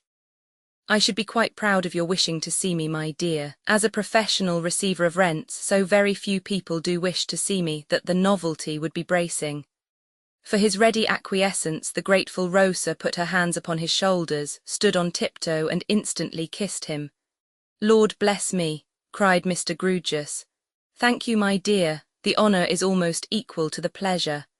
Miss Twinkleton, madam, I have had a most satisfactory conversation with my ward, and I will now release you from the encumbrance of my presence. Nay, sir, rejoined Miss Twinkleton, rising with a gracious condescension. Say not encumbrance, not so by any means, I cannot permit you to say so. Thank you, madam, I have read in the newspapers, said Mr. Grewgious, stammering a little, that when a distinguished visitor, not that I am one, far from it, goes to a school, not that this is one, far from it, he asks for a holiday or some sort of grace. It being now the afternoon in the college, of which you are the eminent head, the young ladies might gain nothing, except in name, by having the rest of the day allowed them. But if there is any young lady at all under a cloud, might I solicit— Ah, Mr. Grewgious, cried Miss Twinkleton with a chastely rallying forefinger. Oh, you gentlemen, fie for shame that you are so hard upon us poor maligned disciplinarians of our sex for your sakes. But as Miss Ferdinand is at present weighed down by an incubus, Miss Twinkleton might have said a penand incubus of writing out Monsieur La Fontaine. Go to her, Rosa, my dear, and tell her the penalty is remitted, in deference to the intercession of your guardian, Mr. Grewgious. Miss Twinkleton here achieved a curtsy, suggestive of marvels happening to her respected legs, and which she came out of nobly, 3 yards behind her starting point. As he held it incumbent upon him to call on Mr. Jasper before leaving Cloisterham, Mr. Grewgious went to the gatehouse, and climbed its postern stair. But Mr. Jasper's door being closed, and presenting on a slip of paper the word cathedral, ere the fact of its being service time was borne into the mind of Mr. Grewgious. So he descended the stair again, and crossing the close, paused at the great western folding door of the cathedral, which stood open on the fine and bright, though short-lived, afternoon for the airing of the place. Dear me, said Mr. Grewgious, peeping in, it's like looking down the throat of old time. Old time heaved a mouldy sigh from tomb and arch and vault, and gloomy shadows began to deepen in corners, and damps began to rise from green patches of stone, and jewels, cast upon the pavement of the nave from stained glass by the declining sun, began to perish. Within the grille gate of the chancel, up the steps surmounted loomingly by the fast-darkening organ, white robes could be dimly seen, and one feeble voice, rising and falling in a cracked, monotonous mutter, could at intervals be faintly heard. In the free outer air, the river, the green pastures, and the brown arable lands, the teeming hills and dales were reddened by the sunset, while the distant little windows in windmills and farm homesteads shone patches of bright beaten gold. In the cathedral all became grey, murky, and sepulchral, and the cracked monotonous mutter went on like a dying voice, until the organ and the choir burst forth and drowned it in a sea of music. Then the sea fell, and the dying voice made another feeble effort, and then the sea rose high and beat its life out and lashed the roof and surged among the arches and pierced the heights of the great tower, and then the sea was dry and all was still. Mr. Grewgious had by that time walked to the chancel steps where he met the living waters coming out. Nothing is the matter, thus Jasper accosted him rather quickly. You have not been sent for. Not at all, not at all. I came down of my own accord. I have been to my pretty wards and am now homeward bound again. You found her thriving, blooming indeed, most blooming. I merely came to tell her seriously what a betrothal by deceased parents is. And what is it, according to your judgment? Mr. Grewgious noticed the whiteness of the lips that asked the question and put it down to the chilling account of the cathedral. I merely came to tell her that it could not be considered binding, against any such reason for its dissolution as a want of affection, or want of disposition to carry it into effect, on the side of either party. May I ask, had you any especial reason for telling her that? Mr. Grewgious answered somewhat sharply. The especial reason of doing my duty, sir, simply that. Then he added, Come, Mr. Jasper, I know your affection for your nephew and that you are quick to feel on his behalf. I assure you that this implies not the least doubt of or disrespect to your nephew. You could not, returned Jasper with a friendly pressure of his arm as they walked on side by side, speak more handsomely. Mr. Grewgious pulled off his hat to smooth his head and, having smoothed it, nodded it contentedly and put his hat on again. I will wager, said Jasper, smiling. His lips were still so white that he was conscious of it, and bit and moistened them while speaking. I will wager that she hinted no wish to be released from Ned. And you will win your wager if you do, retorted Mr. Grewgious. We should allow some margin for little maidenly delicacies in a young motherless creature under such circumstances, I suppose. It is not in my line, what do you think? There can be no doubt of it. I am glad you say so. Because, proceeded Mr. Grewgious, who had all this time very knowingly felt his way round to action on his remembrance of what she had said of Jasper himself, because she seems to have some little delicate instinct that all preliminary arrangements had best be made between Mr. Edwin Drood and herself, don't you see? She don't want us, don't you know? Jasper touched himself on the breast and said, somewhat indistinctly, You mean me. Mr. Grewgious touched himself on the breast and said, I mean us. Therefore let them have their little discussions and counsels together when Mr. Edwin Drood comes back here at Christmas. And then you and I will step in and put the final touches to the business. So you settled with her that you would come back at Christmas, observed Jasper. I see, Mr. Grewgious, as you quite fairly said just now, there is such an exceptional attachment between my nephew and me that I am more sensitive for the dear, fortunate, happy fellow than for myself. But it is only right that the young lady should be considered, as you have pointed out, and that I should accept my cue from you. I accept it. I understand that at Christmas they will complete their preparations for May, and that their marriage will be put in final train by themselves, and that nothing will remain for us but to put ourselves in train also, and have everything ready for our formal release from our trusts on Edwin's birthday. That is my understanding, assented Mr. Grewgious as they shook hands to part. God bless them both. God save them both, cried Jasper. I said bless them, remarked the former, looking back over his shoulder.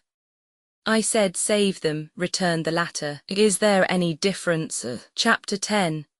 It has been often enough remarked that women have a curious power of divining the characters of men, which would seem to be innate and instinctive, seeing that it is arrived at through no patient process of reasoning, that it can give no satisfactory or sufficient account of itself, and that it pronounces in the most confident manner, even against accumulated observation, on the part of the other sex.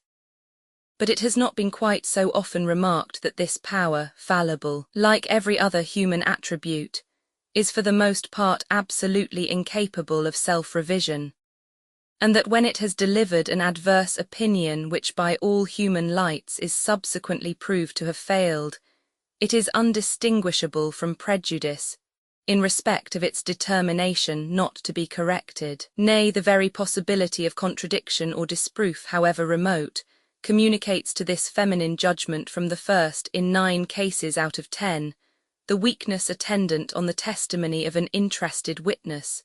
So personally and strongly does the fair diviner connect herself with her divination. Now, don't you think, ma dear, said the minor canon to his mother one day as she sat at her knitting in his little book-room, that you are rather hard on Mr. Neville. No, I do not, Sept, returned the old lady.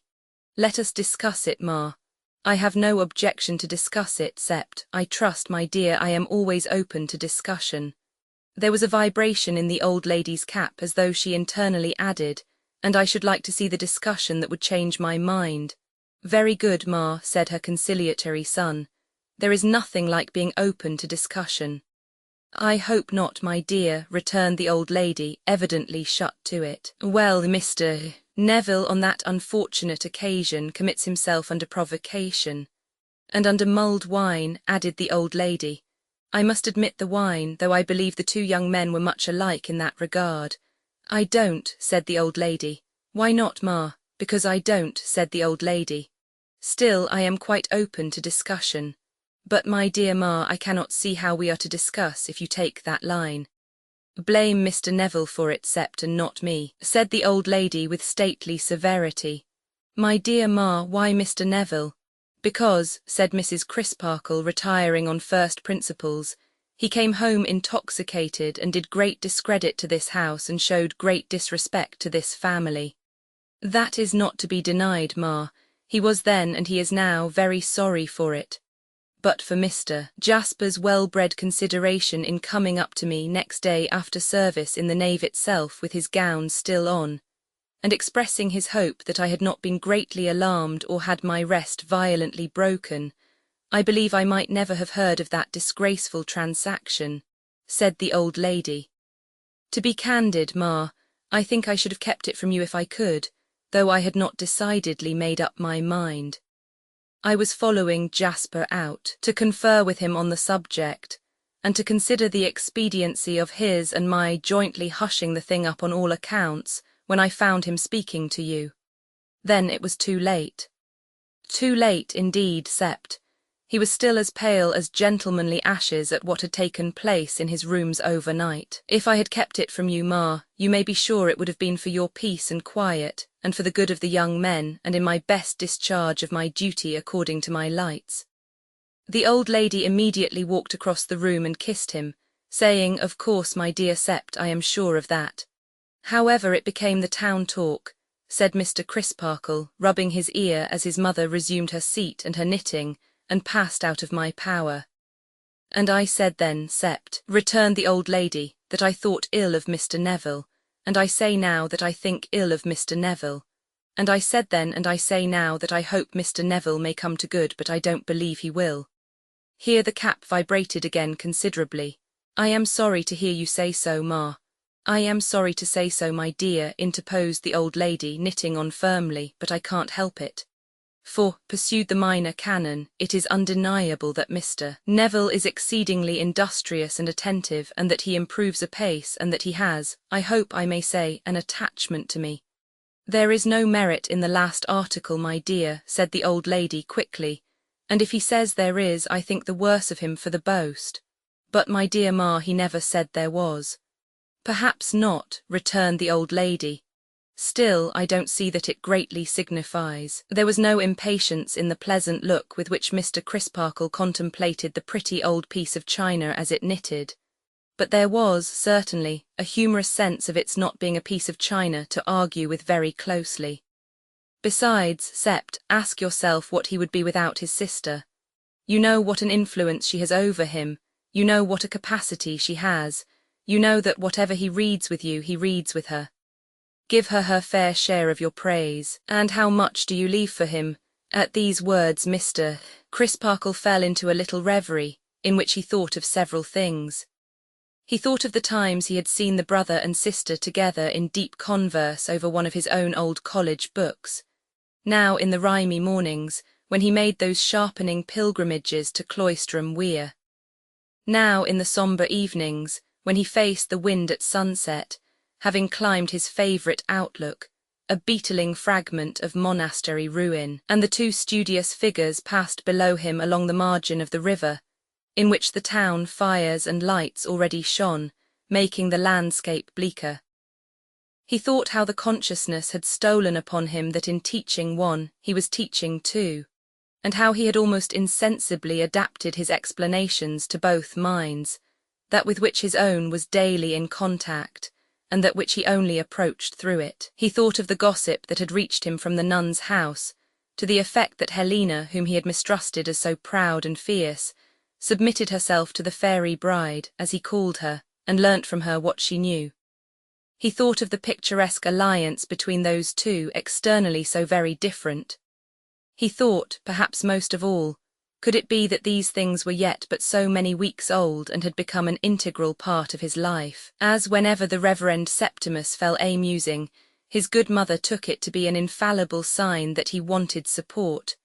The blooming old lady made all haste to the dining-room closet, to produce from it the support embodied in a glass of Constantia and a home-made biscuit. It was a most wonderful closet, worthy of Cloisterham and of Minor Canon Corner. Above it, a portrait of Handel in a flowing wig beamed down at the spectator, with a knowing air of being up to the contents of the closet, and a musical air of intending to combine all its harmonies in one delicious fugue. No common closet with a vulgar door on hinges, openable all at once, and leaving nothing to be disclosed by degrees, this rare closet had a lock in mid-air, where two perpendicular slides met, the one falling down and the other pushing up. The upper slide, on being pulled down, leaving the lower a double mystery, revealed deep shelves of pickle jars, jam pots, tin canisters, spice boxes, and agreeably outlandish vessels of blue and white, the luscious lodgings of preserved tamarinds and ginger. Every benevolent inhabitant of this retreat had his name inscribed upon his stomach. Pickles in a uniform of rich brown double-breasted buttoned coat, and yellow or sombre drab continuations, announced their portly forms, in printed capitals, as walnut, gherkin, onion, cabbage, cauliflower, mixed, and other members of that noble family. The jams, as being of a less masculine temperament and as wearing curl-papers, announced themselves in feminine calligraphy, like a soft whisper, to be raspberry, gooseberry, apricot, plum, damson, apple, and peach.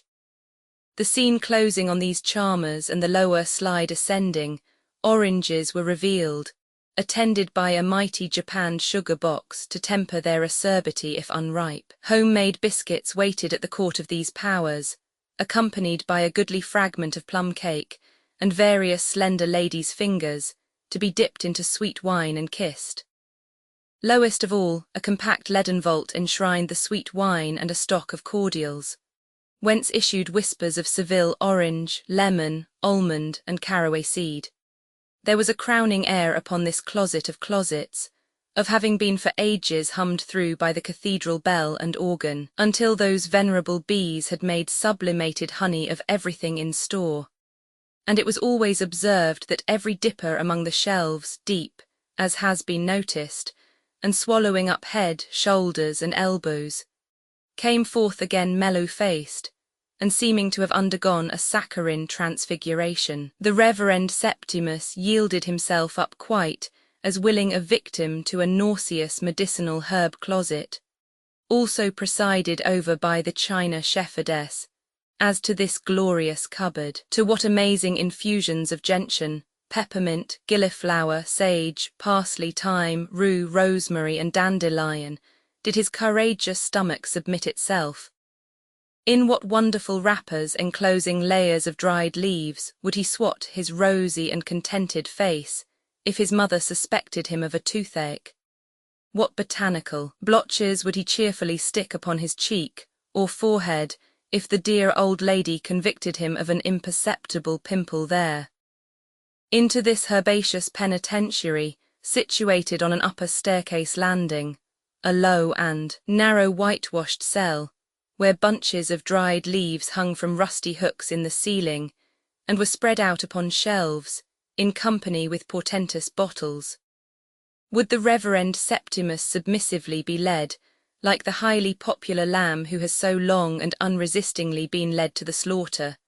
And there would he, unlike that lamb, bore nobody but himself, not even doing that much, so that the old lady were busy and pleased, he would quietly swallow what was given him, merely taking a corrective dip of hands and face into the great bowl of dried rose leaves, and into the other great bowl of dried lavender, and then would go out, as confident in the sweetening powers of Cloisterham weir and a wholesome mind, as Lady Macbeth was hopeless of those of all the seas that roll. In the present instance the good minor canon took his glass of Constantia with an excellent grace, and so supported to his mother's satisfaction, applied himself to the remaining duties of the day. In their orderly and punctual progress they brought round vesper service and twilight. The cathedral being very cold, he set off for a brisk trot after service, the trot to end in a charge at his favourite fragment of ruin, which was to be carried by storm, without a pause for breath. He carried it in a masterly manner, and not breathed even then stood looking down upon the river. The river at Cloisterham is sufficiently near the sea to throw up oftentimes a quantity of seaweed. An unusual quantity had come in with the last tide, and this, and the confusion of the water, and the restless dipping and flapping of the noisy gulls, and an angry light out seaward beyond the brown-sailed barges that were turning black, foreshadowed a stormy night. In his mind he was contrasting the wild and noisy sea with the quiet harbour of Minor Canon Corner, when Helena and Neville landless passed below him. He had had the two together in his thoughts all day, and at once climbed down to speak to them together. The footing was rough in an uncertain light for any tread save that of a good climber, but the minor canon was as good a climber as most men, and stood beside them before many good climbers would have been halfway down. "A wild evening, Miss Landless. Do you not find your usual walk with your brother too exposed and cold for the time of year, or at all events when the sun is down and the weather is driving in from the sea?" Helena thought not. It was their favourite walk. It was very retired. "It is very retired," assented Mr. Crisparkle, laying hold of his opportunity straightway and walking on with them. "It is a place of all others where one can speak without interruption, as I wish to do. Mr. Neville, I believe you tell your sister everything that passes between us." "Everything, sir." "Consequently," said Mr. Crisparkle, "your sister is aware that I have repeatedly urged you to make some kind of apology for that unfortunate occurrence which befell on the night of your arrival here." In saying it he looked to her and not to him, therefore it was she and not he who replied. "Yes. I call it unfortunate, Miss Helena," resumed Mr. Crisparkle, "forasmuch as it certainly has engendered a prejudice against Neville. There is a notion about that he is a dangerously passionate fellow, of an uncontrollable and furious temper. He is really avoided as such." "I have no doubt he is, poor fellow," said Helena, with a look of proud compassion at her brother, expressing a deep sense of his being ungenerously treated. "I should be quite sure of it from your saying so, but what you tell me is confirmed by suppressed hints and references that I meet with every day. Now," Mr. Crisparkle again resumed, in a tone of mild though firm persuasion, "is not this to be regretted, and ought it not to be amended? These are early days of Neville's in Cloisterham, and I have no fear of his outliving such a prejudice and proving himself to have been misunderstood. But how much wiser to take action at once than to trust to uncertain time. Besides, apart from its being politic, it is right, for there can be no question that Neville was wrong. He was provoked, Helena submitted. He was the assailant, Mr. Crisparkle submitted. They walked on in silence, until Helena raised her eyes to the minor canon's face and said almost reproachfully, "Oh, Mr. Crisparkle, would you have Neville throw himself at young Drood's feet, or at Mr. Jasper's, who maligns him every day? In your heart you cannot mean it. From your heart you could not do it if his case were yours."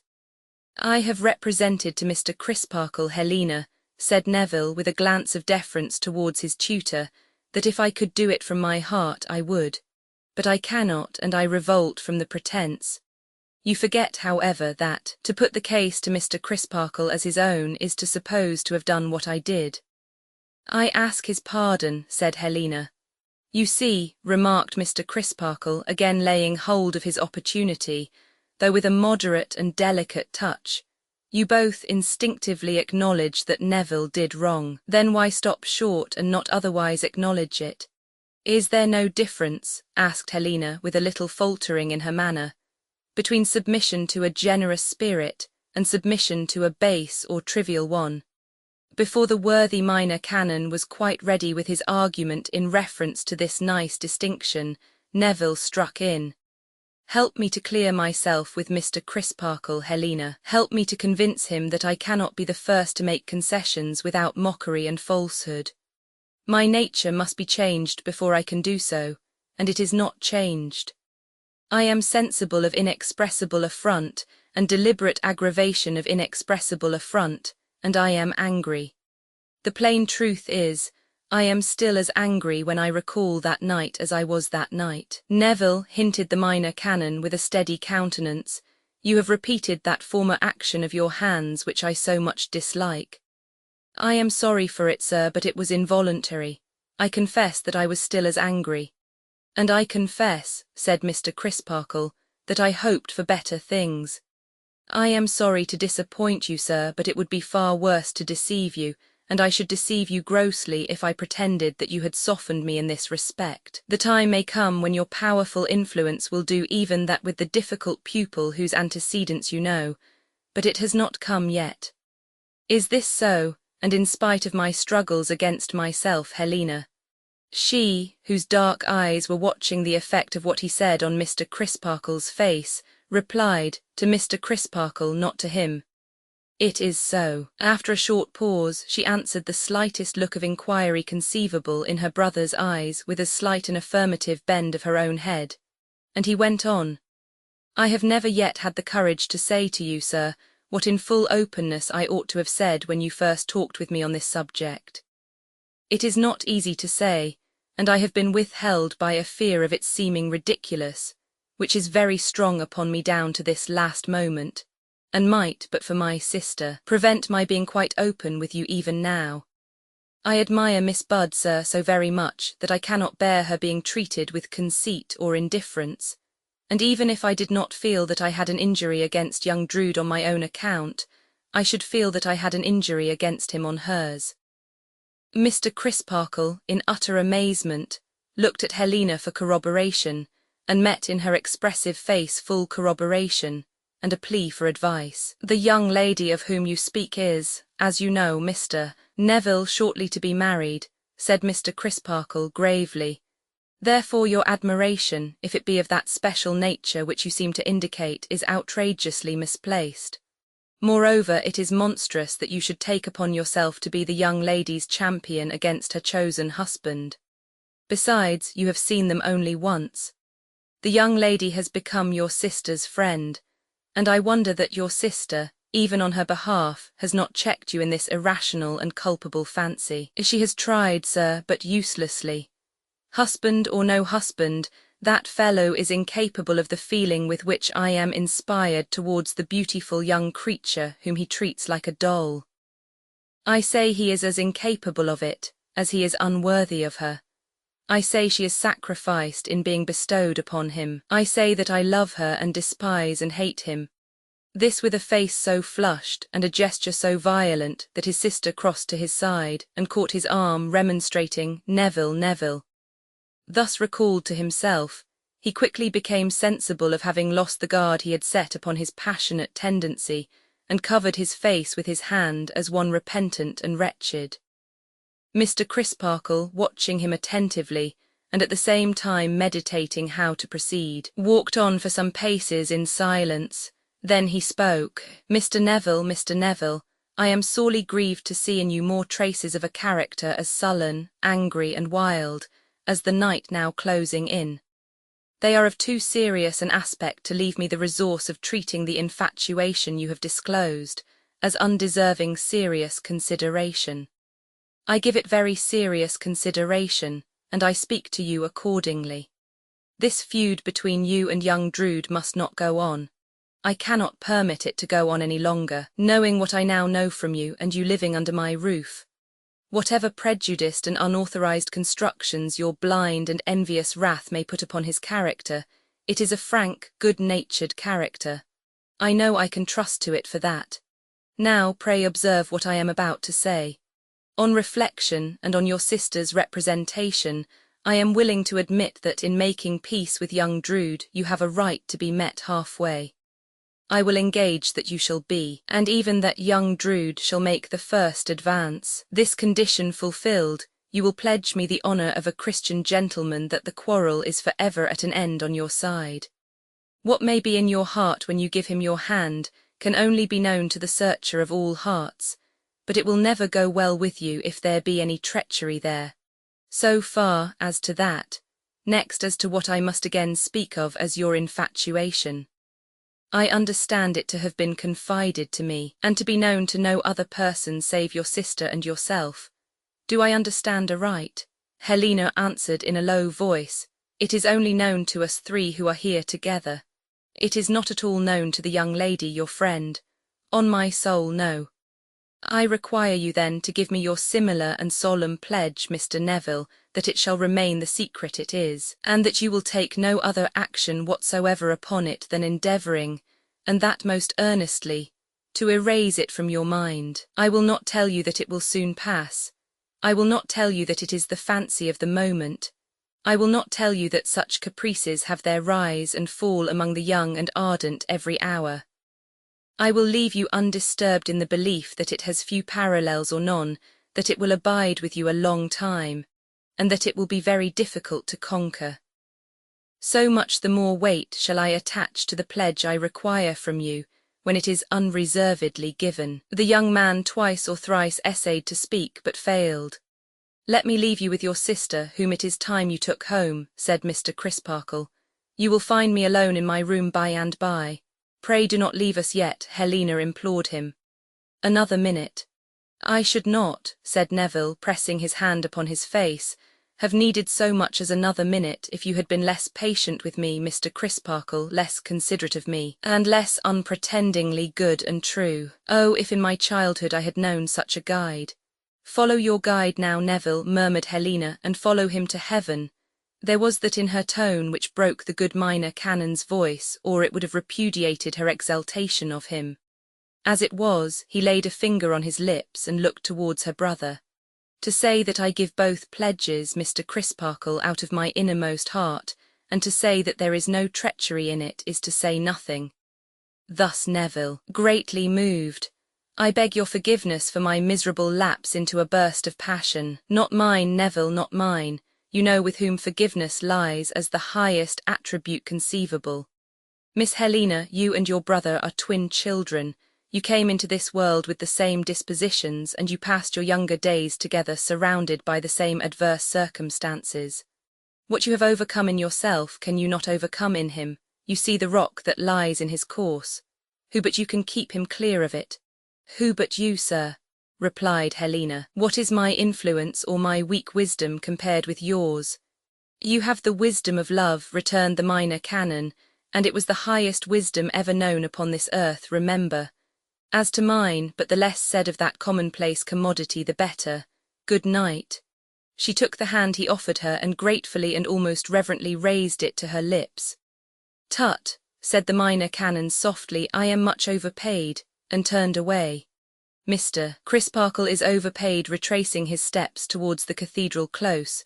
He tried, as he went along in the dark, to think out the best means of bringing to pass what he had promised to effect, and what must somehow be done. I shall probably be asked to marry them, he reflected, and I would they were married and gone, but this presses first. He debated principally whether he should write to young Drood, or whether he should speak to Jasper. The consciousness of being popular with the whole cathedral establishment inclined him to the latter course, and the well-timed sight of the lighted gatehouse decided him to take it. I will strike while the iron is hot, he said, and see him now. Jasper was lying asleep on a couch before the fire, when, having ascended the postern stair and received no answer to his knock at the door, Mr. Crisparkle gently turned the handle and looked in. Long afterwards he had cause to remember how Jasper sprang from the couch in a delirious state between sleeping and waking, and crying out, "What is the matter? Who did it?" "It is only I, Jasper. I am sorry to have disturbed you." The glare of his eyes settled down into a look of recognition, and he moved a chair or two to make a way to the fireside. "I was dreaming at a great rate, and am glad to be disturbed from an indigestive after-dinner sleep. Not to mention that you are always welcome. Thank you. I am not confident, returned Mr. Crisparkle as he sat himself down in the easy chair placed for him, that my subject will at first sight be quite as welcome as myself, but I am a minister of peace, and I pursue my subject in the interests of peace. In a word, Jasper, I want to establish peace between these two young fellows. A very perplexed expression took hold of Mr. Jasper's face, a very perplexing expression too, for Mr. Crisparkle could make nothing of it. How, was Jasper's inquiry in a low and slow voice after a silence. For the how I come to you. I want to ask you to do me the great favour and service of interposing with your nephew. I have already interposed with Mr. Neville, and getting him to write you a short note in his lively way, saying that he is willing to shake hands. I know what a good-natured fellow he is and what influence you have with him. And without in the least defending Mr. Neville, we must all admit that he was bitterly stung. Jasper turned that perplexed face towards the fire. Mr. Crisparkle, continuing to observe it, found it even more perplexing than before, inasmuch as it seemed to denote, which could hardly be, some close internal calculation. I know that you are not prepossessed in Mr. Neville's favour. The minor canon was going on when Jasper stopped him. You have cause to say so. I am not indeed. Undoubtedly, and I admit his lamentable violence of temper, though I hope he and I will get the better of it between us. But I have exacted a very solemn promise from him as to his future demeanour towards your nephew, if you do kindly interpose, and I am sure he will keep it. You are always responsible and trustworthy, Mr. Crisparkle. Do you really feel sure that you can answer for him so confidently? I do. The perplexed and perplexing look vanished.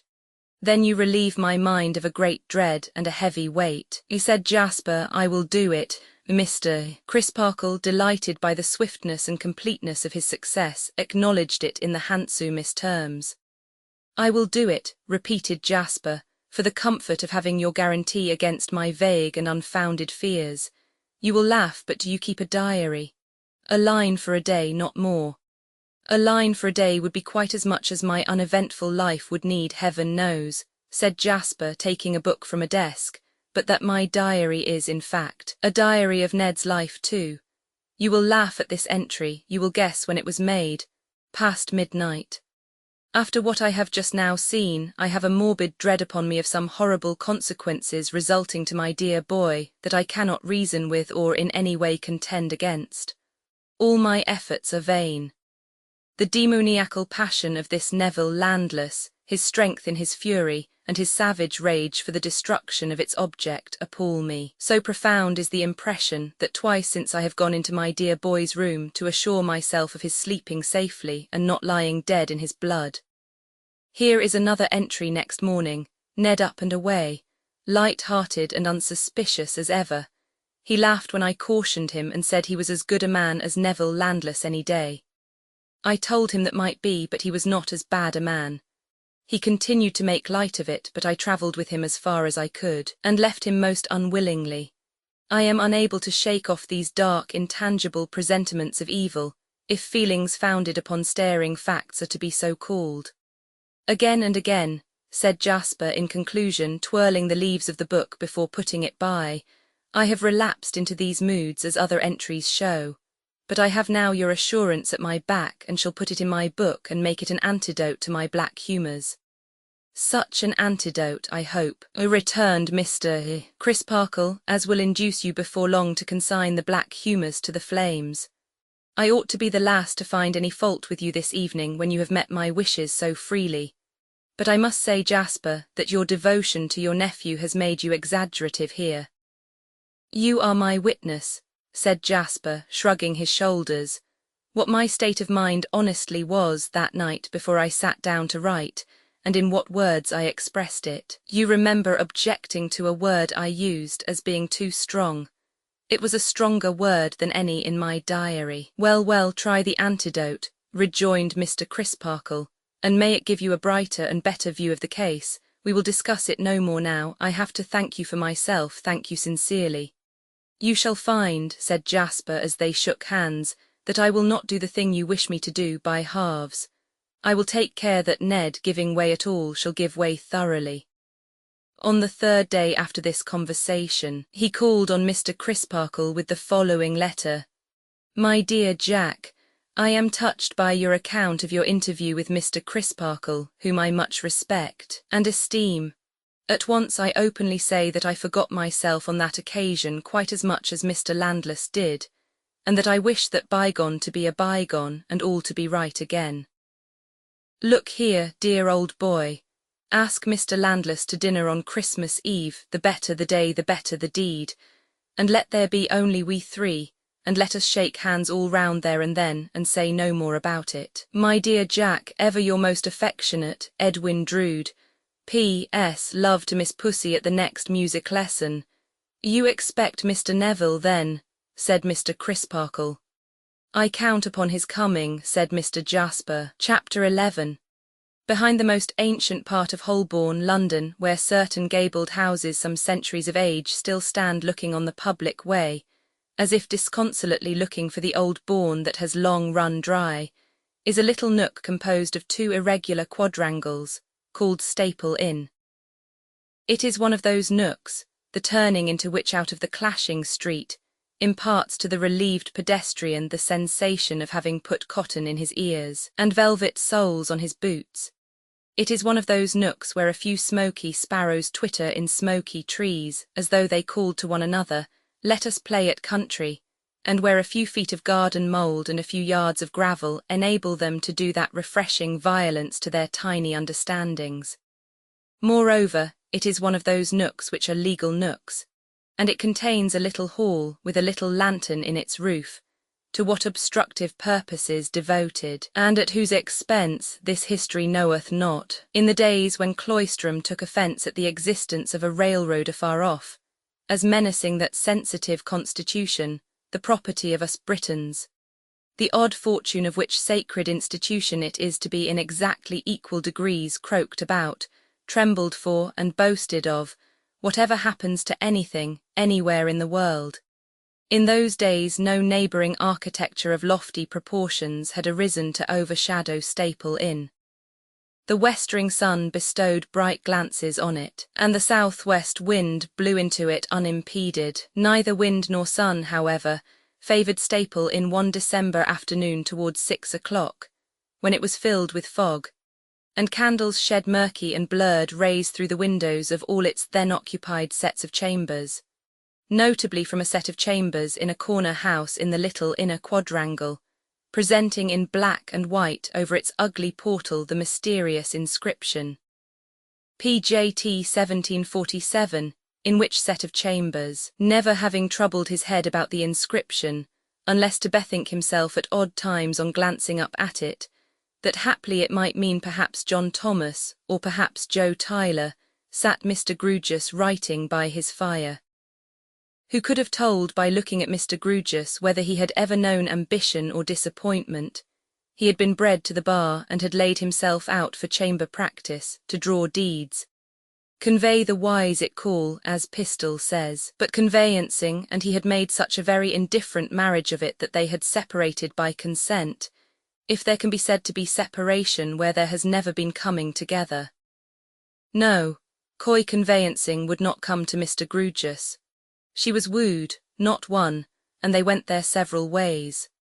But an arbitration being blown towards him by some unaccountable wind, and he gaining great credit in it as one indefatigable in seeking out right and doing right, a pretty fat receivership was next blown into his pocket by a wind more traceable to its source. So by chance he had found his niche.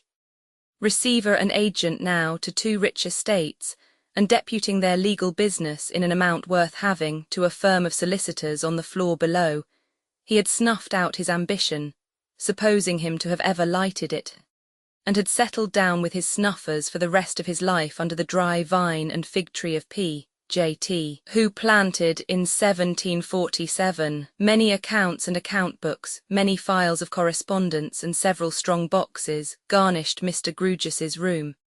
They can scarcely be represented as having lumbered it, so conscientious and precise was their orderly arrangement. The apprehension of dying suddenly, and leaving one fact or one figure with any incompleteness or obscurity attaching to it, would have stretched Mr. Grewgious stone dead any day. The largest fidelity to a trust was the life-blood of the man. There are sorts of life-blood that course more quickly, more gaily, more attractively, but there is no better sort in circulation. There was no luxury in his room. Even its comforts were limited to its being dry and warm, and having a snug though faded fireside. What may be called its private life was confined to the hearth, and an easy chair, and an old-fashioned occasional round table that was brought out upon the rug after business hours, from a corner where it elsewise remained turned up like a shining mahogany shield. Behind it, when standing thus on the defensive, was a closet, usually containing something good to drink. An outer room was the clerk's room. Mr. Grewgious's sleeping room was across the common stair, and he held some not empty cellarage at the bottom of the common stair. 300 days in the year at least, he crossed over to the hotel in Furnival's Inn for his dinner, and after dinner crossed back again, to make the most of these simplicities until it should become broad business day once more, with P. J. T. date 1747. As Mr. Grewgious sat and wrote by his fire that afternoon, so did the clerk of Mr. Grewgious sit and write by his fire. A pale, puffy-faced, dark-haired person of 30, with big dark eyes that wholly wanted lustre, and a dissatisfied, doughy complexion that seemed to ask to be sent to the baker's. This attendant was a mysterious being, possessed of some strange power over Mr. Grewgious, as though he had been called into existence, like a fabulous familiar, by a magic spell which had failed when required to dismiss him. He stuck tight to Mr. Grewgious's stool, although Mr. Grewgious's comfort and convenience would manifestly have been advanced by dispossessing him. A gloomy person with tangled locks, and a general air of having been reared under the shadow of that baleful tree of Java which has given shelter to more lies than the whole botanical kingdom. Mr. Grewgious nevertheless treated him with unaccountable consideration. "Now, Bazzard," said Mr. Grewgious on the entrance of his clerk, looking up from his papers as he arranged them for the night, "what is in the wind besides fog?" "Mr. Drood," said Bazzard. "What of him? Has called," said Bazzard. "You might have shown him in." "I am doing it," said Bazzard. The visitor came in accordingly. "Dear me," said Mr. Grewgious, looking round his pair of office candles. "I thought you had called and merely left your name and gone. How do you do, Mr. Edwin? Dear me, you're choking." "It's this fog," returned Edwin, "and it makes my eyes smart like cayenne pepper." "Is it really so bad as that? Pray undo your wrappers. It's fortunate I have so good a fire, but Mr. Bazzard has taken care of me." "No, I haven't," said Mr. Bazzard at the door. "Ah, then it follows that I must have taken care of myself without observing it," said Mr. Grewgious. "Pray be seated in my chair. No, I beg, coming out of such an atmosphere in my chair." Edwin took the easy-chair in the corner, and the fog he had brought in with him and the fog he took off with his greatcoat and neck-shawl was speedily licked up by the eager fire. "I look," said Edwin, smiling, "as if I had come to stop." "By the by," cried Mr. Grewgious, "excuse my interrupting you, do stop. The fog may clear in an hour or two. We can have dinner in from just across Holborn. You had better take your cayenne pepper here than outside. Pray stop and dine." "You are very kind," said Edwin, glancing about him as though attracted by the notion of a new and relishing sort of gypsy party. "Not at all," said Mr. Grewgious. "You are very kind to join issue with a bachelor in chambers and take pot-luck. And I'll ask," said Mr. Grewgious, dropping his voice and speaking with a twinkling eye as if inspired with a bright thought, "I'll ask Bazzard, he mightn't like it else." Bazzard reappeared. "A dine presently with Mr. Drood and me." "If I am ordered to dine, of course I will, sir," was the gloomy answer. "Save the man," cried Mr. Grewgious. "You're not ordered, you're invited." "Thank you, sir," said Bazzard. "In that case I don't care if I do. That's arranged. And perhaps you wouldn't mind," said Mr. Grewgious, stepping over to the hotel in Furnival's and asking them to send in materials for laying the cloth. "For dinner we'll have a tureen of the hottest and strongest soup available, and we'll have the best made dish that can be recommended, and we'll have a joint, such as a haunch of mutton. And we'll have a goose or a turkey or any little stuffed thing of that sort that may happen to be in the bill of fare. In short, we'll have whatever there is on hand." These liberal directions Mr. Grewgious issued with his usual air of reading an inventory, or repeating a lesson, or doing anything else by rote. Bazzard, after drawing out the round table, withdrew to execute them. "I was a little delicate, you see," said Mr. Grewgious in a lower tone after his clerk's departure, "about employing him in the foraging or commissariat department, because he mightn't like it." "He seems to have his own way, sir," remarked Edwin. "His own way," returned Mr. Grewgious. "Oh dear no, poor fellow, you quite mistake him. If he had his own way he wouldn't be here." "I wonder where he would be," Edwin thought, but he only thought it, because Mr. Grewgious came and stood himself with his back to the other corner of the fire, and his shoulder blades against the chimney-piece, and collected his skirts for easy conversation.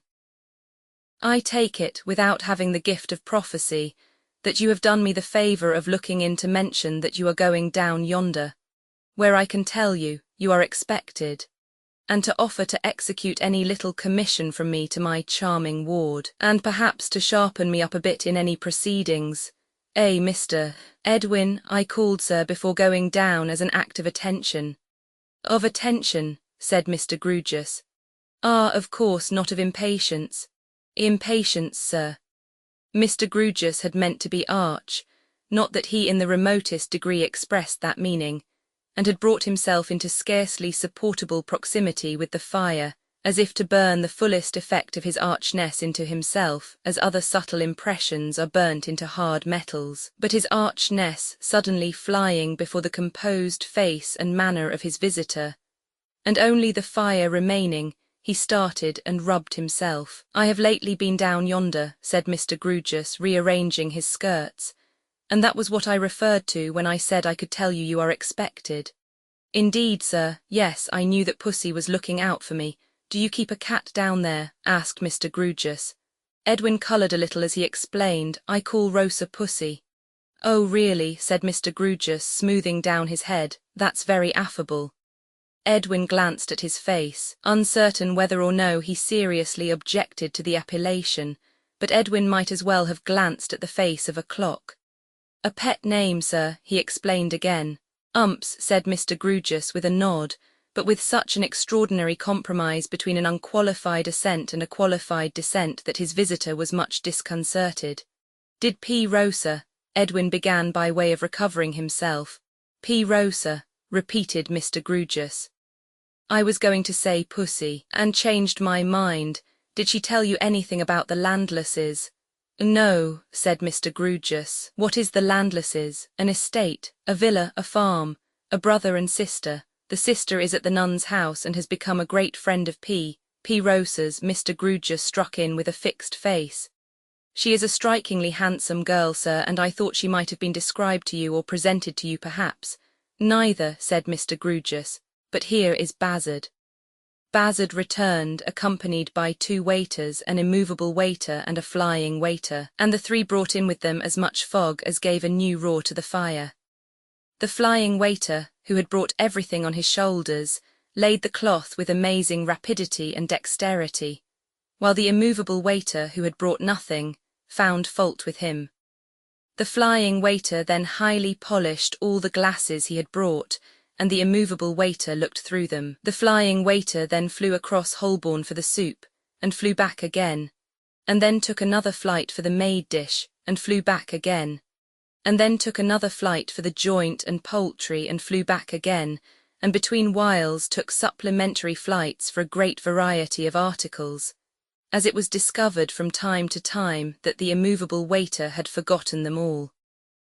But let the flying waiter cleave the air as he might, he was always reproached on his return by the immovable waiter for bringing fog with him, and being out of breath. At the conclusion of the repast, by which time the flying waiter was severely blown, the immovable waiter gathered up the tablecloth under his arm with a grand air, and having sternly, not to say with indignation, looked on at the flying waiter while he set the clean glasses round, directed a valedictory glance towards Mr. Grewgious, conveying, "Let it be clearly understood between us that the reward is mine, and that nil is the claim of this slave," and pushed the flying waiter before him out of the room. It was like a highly finished miniature painting representing my lords of the circumlocution department, commandership-in-chief of any sort, government. It was quite an edifying little picture to be hung on the line in the National Gallery. As the fog had been the proximate cause of this sumptuous repast, so the fog served for its general source. To hear the outdoor clerks sneezing, wheezing and beating their feet on the gravel was a zest far surpassing Dr. Kitchener's. To bid, with a shiver, the unfortunate flying waiter shut the door before he had opened it, was a condiment of a profounder flavour than Harvey. And here let it be noticed parenthetically that the leg of this young man, in its application to the door, evinced the finest sense of touch, always preceding himself and tray, with something of an angling air about it, by some seconds, and always lingering after he and the tray had disappeared like Macbeth's leg, when accompanying him off the stage with reluctance to the assassination of Duncan. The host had gone below to the cellar, and had brought up bottles of ruby, straw-coloured and golden drinks, which had ripened long ago in lands where no fogs are, and had since lain slumbering in the shade. Sparkling and tingling after so long a nap, they pushed at their corks to help the corkscrew, like prisoners helping rioters to force their gates, and danced out gaily. If P.J.T. in 1747 or in any other year of his period drank such wines, then for a certainty P.J.T. was pretty jolly too. Externally, Mr. Grewgious showed no signs of being mellowed by these glowing vintages. Instead of his drinking them, they might have been poured over him in his high-dried snuff form and run to waste, for any lights and shades they caused to flicker over his face. Neither was his manner influenced, but in his wooden way he had observant eyes for Edwin, and when at the end of dinner he motioned Edwin back to his own easy-chair in the fireside corner, and Edwin sank luxuriously into it after very brief remonstrance, Mr. Grewgious, as he turned his seat round towards the fire too, and smoothed his head and face, might have been seen looking at his visitor between his smoothing fingers. "Bazzard," said Mr. Grewgious, suddenly turning to him. "I follow you, sir," returned Bazzard, who had done his work of consuming meat and drink in a workmanlike manner, though mostly in speechlessness. "I drink to you, Bazzard, Mr. Edwin, success to Mr. Bazzard." "Success to Mr. Bazzard," echoed Edwin with a totally unfounded appearance of enthusiasm and with the unspoken addition, "What in, I wonder?" "And may," pursued Mr. Grewgious, "I am not at liberty to be definite, may. My conversational powers are so very limited that I know I shall not come well out of this, may. It ought to be put imaginatively, but I have no imagination, may. The thorn of anxiety is as nearly the mark as I am likely to get, may it come out at last." Mr. Bazzard, with a frowning smile at the fire, put a hand into his tangled locks, as if the thorn of anxiety were there, then into his waistcoat, as if it were there, then into his pockets as if it were there. In all these movements he was closely followed by the eyes of Edwin, as if that young gentleman expected to see the thorn in action. It was not produced, however, and Mr. Bazzard merely said, "I follow you, sir, and I thank you." "I am going," said Mr. Grewgious, jingling his glass on the table with one hand and bending aside under cover of the other to whisper to Edwin to drink to my ward. "But I put Bazzard first. He mightn't like it else." This was said with a mysterious wink, or what would have been a wink if in Mr. Grewgious's hands it could have been quick enough. So Edwin winked responsively, without the least idea what he meant by doing so. "And now," said Mr. Grewgious, "I devote a bumper to the fair and fascinating Miss Rosa." Bazzard, the fair and fascinating Miss Rosa. "I follow you, sir," said Bazzard, "and I pledge you." "And so do I," said Edwin.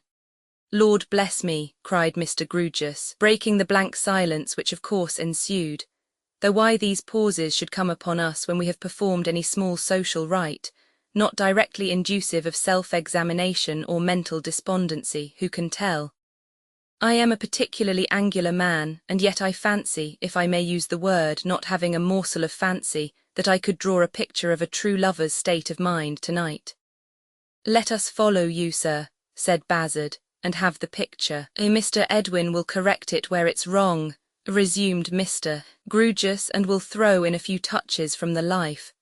I dare say it is wrong in many particulars and wants many touches from the life, for I was born a chip, and have neither soft sympathies nor soft experiences.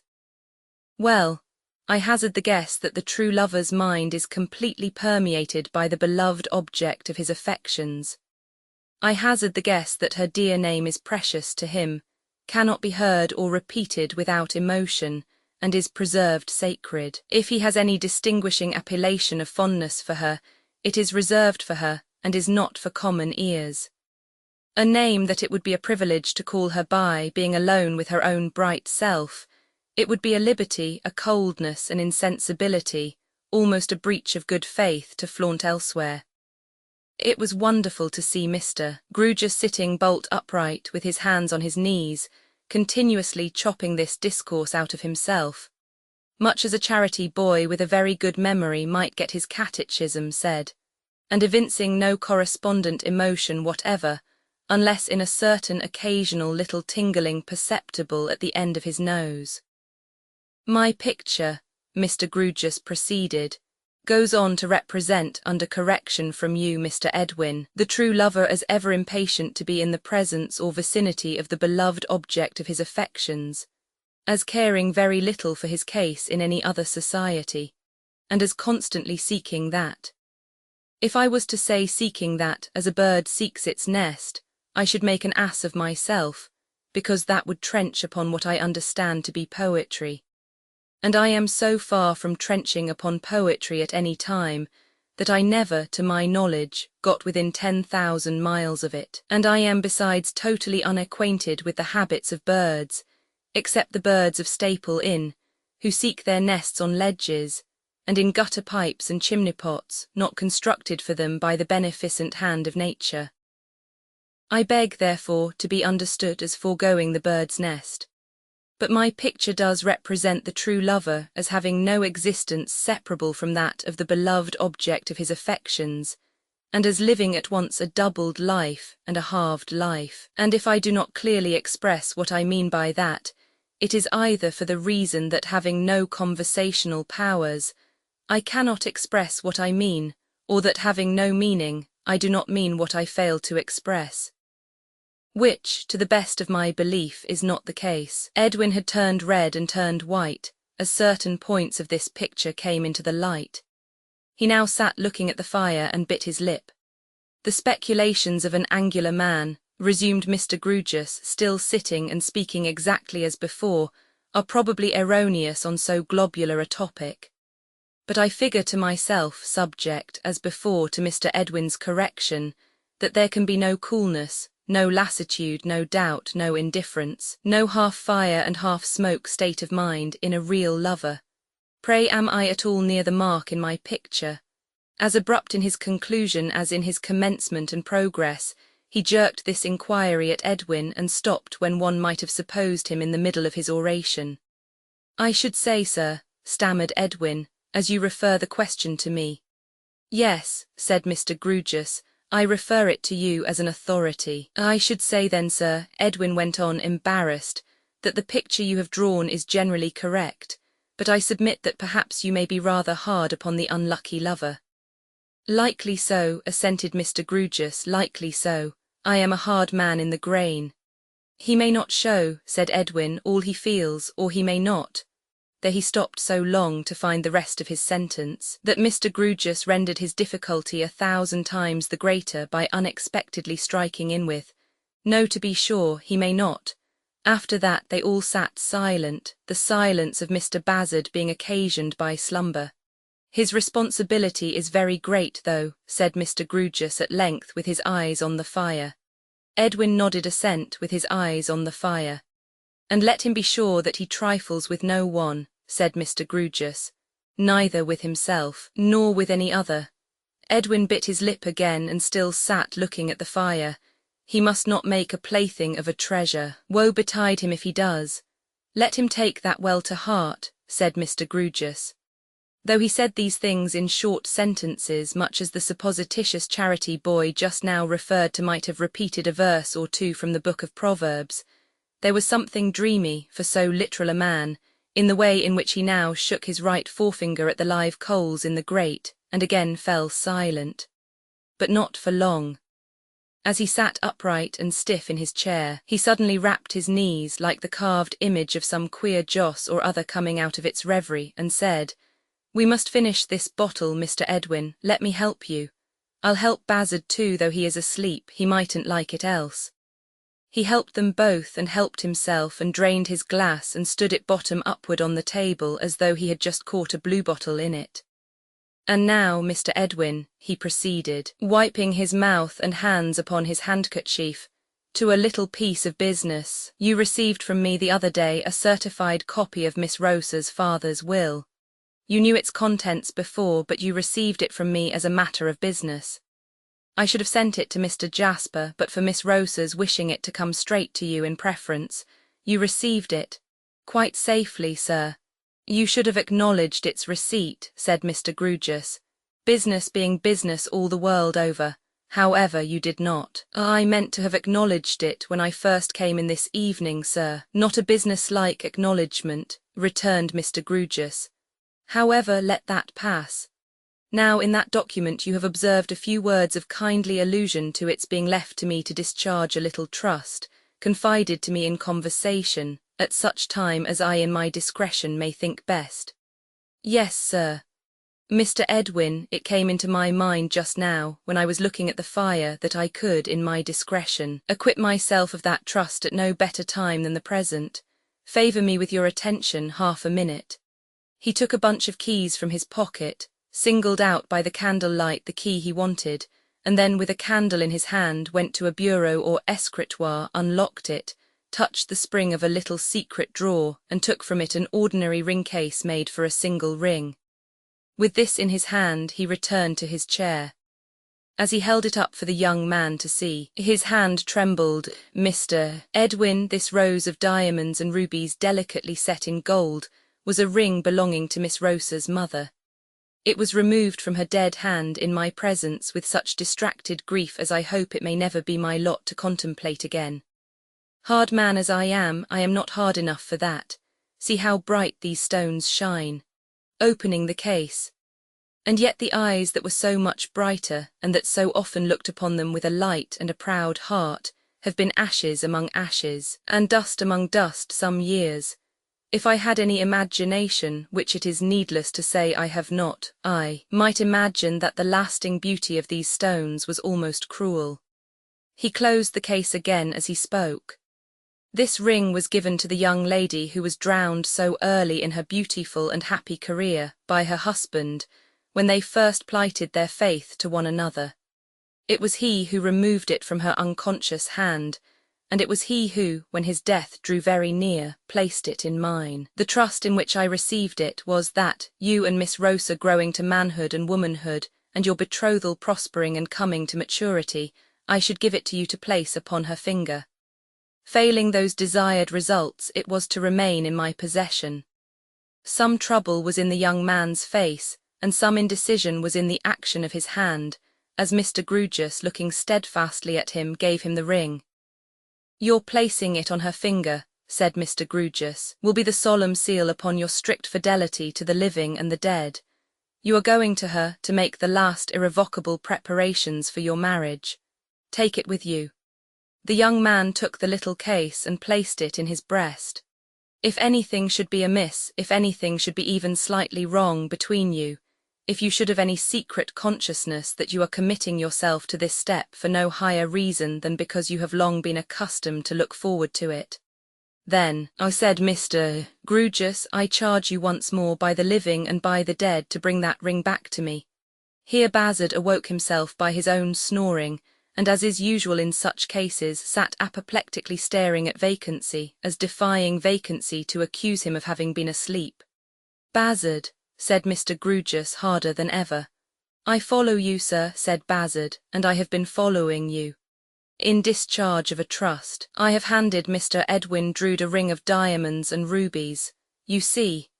Edwin reproduced the little case and opened it, and Bazzard looked into it. "I follow you both, sir," returned Bazzard, "and I witnessed the transaction." Evidently anxious to get away and be alone, Edwin Drood now resumed his outer clothing, muttering something about time and appointments.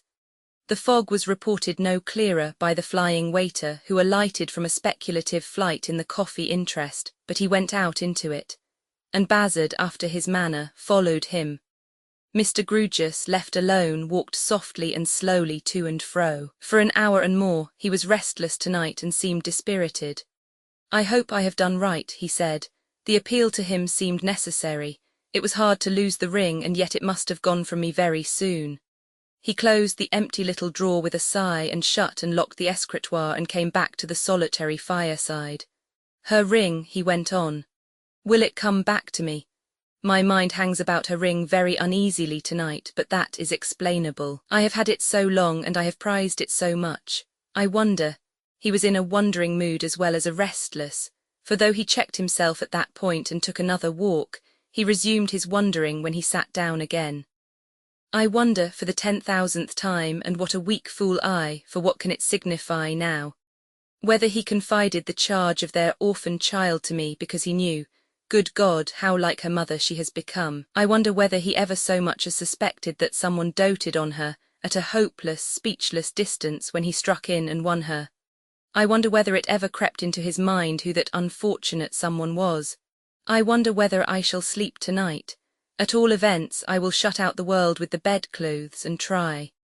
Mr. Grewgious crossed the staircase to his raw and foggy bedroom, and was soon ready for bed. Dimly catching sight of his face in the misty looking-glass, he held his candle to it for a moment. "A likely someone you to come into anybody's thoughts in such an aspect," he exclaimed. "There, get to bed, poor man, and cease to jabber." With that he extinguished his light, pulled up the bedclothes around him, and with another sigh shut out the world. And yet there are such unexplored romantic nooks in the unlikeliest men, that even old Tinderus and Touchwoody P.J.T. possibly jabbered thus at some odd times in or about 1747. Chapter 12. When Mr. Sapsea has nothing better to do towards evening, and finds the contemplation of his own profundity becoming a little monotonous in spite of the vastness of the subject, he often takes an airing in the cathedral close and thereabout. He likes to pass the churchyard with a swelling air of proprietorship, and to encourage in his breast a sort of benignant landlord feeling, in that he has been bountiful towards that meritorious tenant, Mrs. Sapsea, and has publicly given her a prize. He likes to see a stray face or two looking in through the railings and perhaps reading his inscription. Should he meet a stranger coming from the churchyard with a quick step, he is morally convinced that the stranger is with a blush retiring, as monumentally directed. Mr. Sapsea's importance has received enhancement, for he has become mayor of Cloisterham. Without mayors, and many of them, it cannot be disputed that the whole framework of society— Mr. Sapsea is confident that he invented that forcible figure would fall to pieces. Mayors have been knighted for going up with addresses, explosive machines intrepidly discharging shot and shell into the English grammar. Mr. Sapsea may go up with an address. "Rise, Sir Thomas Sapsea, of such is the salt of the earth." Mr. Sapsea has improved the acquaintance of Mr. Jasper since their first meeting to partake of port, epitaph, backgammon, beef and salad. Mr. Sapsea has been received at the gatehouse with kindred hospitality, and on that occasion Mr. Jasper seated himself at the piano and sang to him, tickling his ears, figuratively, long enough to present a considerable area for tickling. What Mr. Sapsea likes in that young man is, that he is always ready to profit by the wisdom of his elders, and that he is sound, sir, at the core. In proof of which he sang to Mr. Sapsea that evening no kickshaw ditties, favourites with national enemies, but gave him the genuine George III home-brewed, exhorting him, as my brave boys, to reduce to a smashed condition all other islands but this island, and all continents, peninsulas, isthmuses, promontories, and other geographical forms of land soever, besides sweeping the seas in all directions. In short, he rendered it pretty clear that Providence made a distinct mistake in originating so small a nation of hearts of oak, and so many other verminous peoples. Mr. Sapsea, walking slowly this moist evening near the churchyard with his hands behind him, on the lookout for a blushing and retiring stranger, turns a corner, and comes instead into the goodly presence of the Dean, conversing with the verger and Mr. Jasper. Mr. Sapsea makes his obeisance, and is instantly stricken far more ecclesiastical than any Archbishop of York or Canterbury. "You are evidently going to write a book about us, Mr. Jasper," quoth the Dean, "to write a book about us. Well, we are very ancient, and we ought to make a good book. We are not so richly endowed in possessions as in age, but perhaps you will put that in your book among other things and call attention to our wrongs." Mr. Tope, as in duty bound, is greatly entertained by this. "I really have no intention at all, sir," replies Jasper, "of turning author or archaeologist. It is but a whim of mine. And even for my whim, Mr. Sapsea here is more accountable than I am." "How so, Mr. Mayor?" says the Dean with a nod of good-natured recognition of his fetch. "How is that, Mr. Mayor? I am not aware," Mr. Sapsea remarks, looking about him for information, "to what the very Reverend the Dean does me the honour of referring," and then falls to studying his original in minute points of detail. "Durdles," Mr. Tope hints. "Aye," the Dean echoes, "Durdles, Durdles." "The truth is, sir," explains Jasper, "that my curiosity in the man was first really stimulated by Mr. Sapsea. Mr. Sapsea's knowledge of mankind and power of drawing out whatever is recluse or odd around him first led to my bestowing a second thought upon the man. Though of course I had met him constantly about, you would not be surprised by this, Mr. Dean, if you had seen Mr. Sapsea deal with him in his own parlour as I did." "Oh," cries Sapsea, picking up the ball thrown to him with ineffable complacency and pomposity. "Yes, yes, the very Reverend the Dean refers to that. Yes, I happened to bring Durdles and Mr. Jasper together. I regard Durdles as a character." "A character, Mr. Sapsea, that with a few skilful touches you turn inside out," says Jasper. "Nay, not quite that," returns the lumbering auctioneer. "I may have a little influence over him, perhaps, and a little insight into his character, perhaps. The very Reverend the Dean will please to bear in mind that I have seen the world." Here Mr. Sapsea gets a little behind the Dean to inspect his coat buttons. "Well," says the Dean, looking about him to see what has become of his copyist, "I hope, Mr. Mayor, you will use your study and knowledge of Durdles to the good purpose of exhorting him not to break our worthy and respected choirmaster's neck. We cannot afford it. His head and voice are much too valuable to us."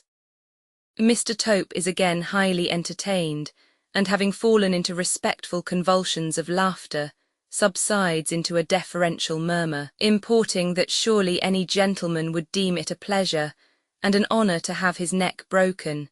In return for such a compliment from such a source, "I will take it upon myself, sir," observes Sapsea loftily, "to answer for Mr. Jasper's neck. I will tell Durdles to be careful of it. He will mind what I say. How is it at present endangered?"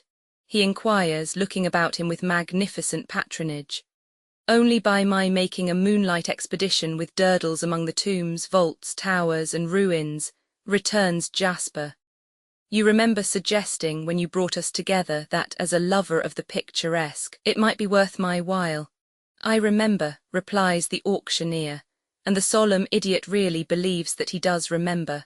"Profiting by your hint," pursues Jasper, "I have had some day rambles with the extraordinary old fellow, and we are to make a moonlight hole-and corner exploration tonight."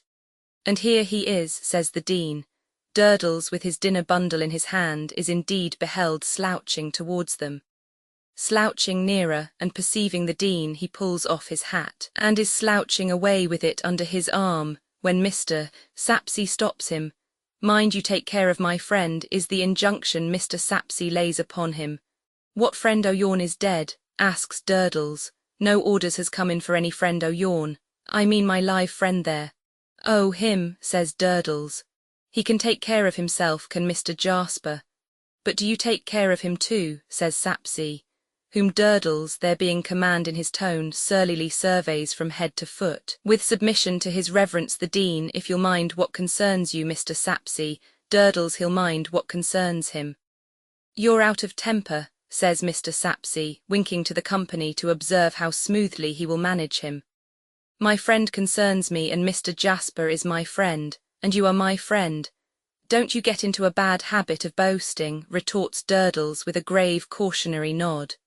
It'll grow upon you. Durdles cautions Mr. Sapsea against boasting. You are out of temper, says Sapsea again, reddening but again sinking to the company. I own to it, returns Durdles, I don't like liberties.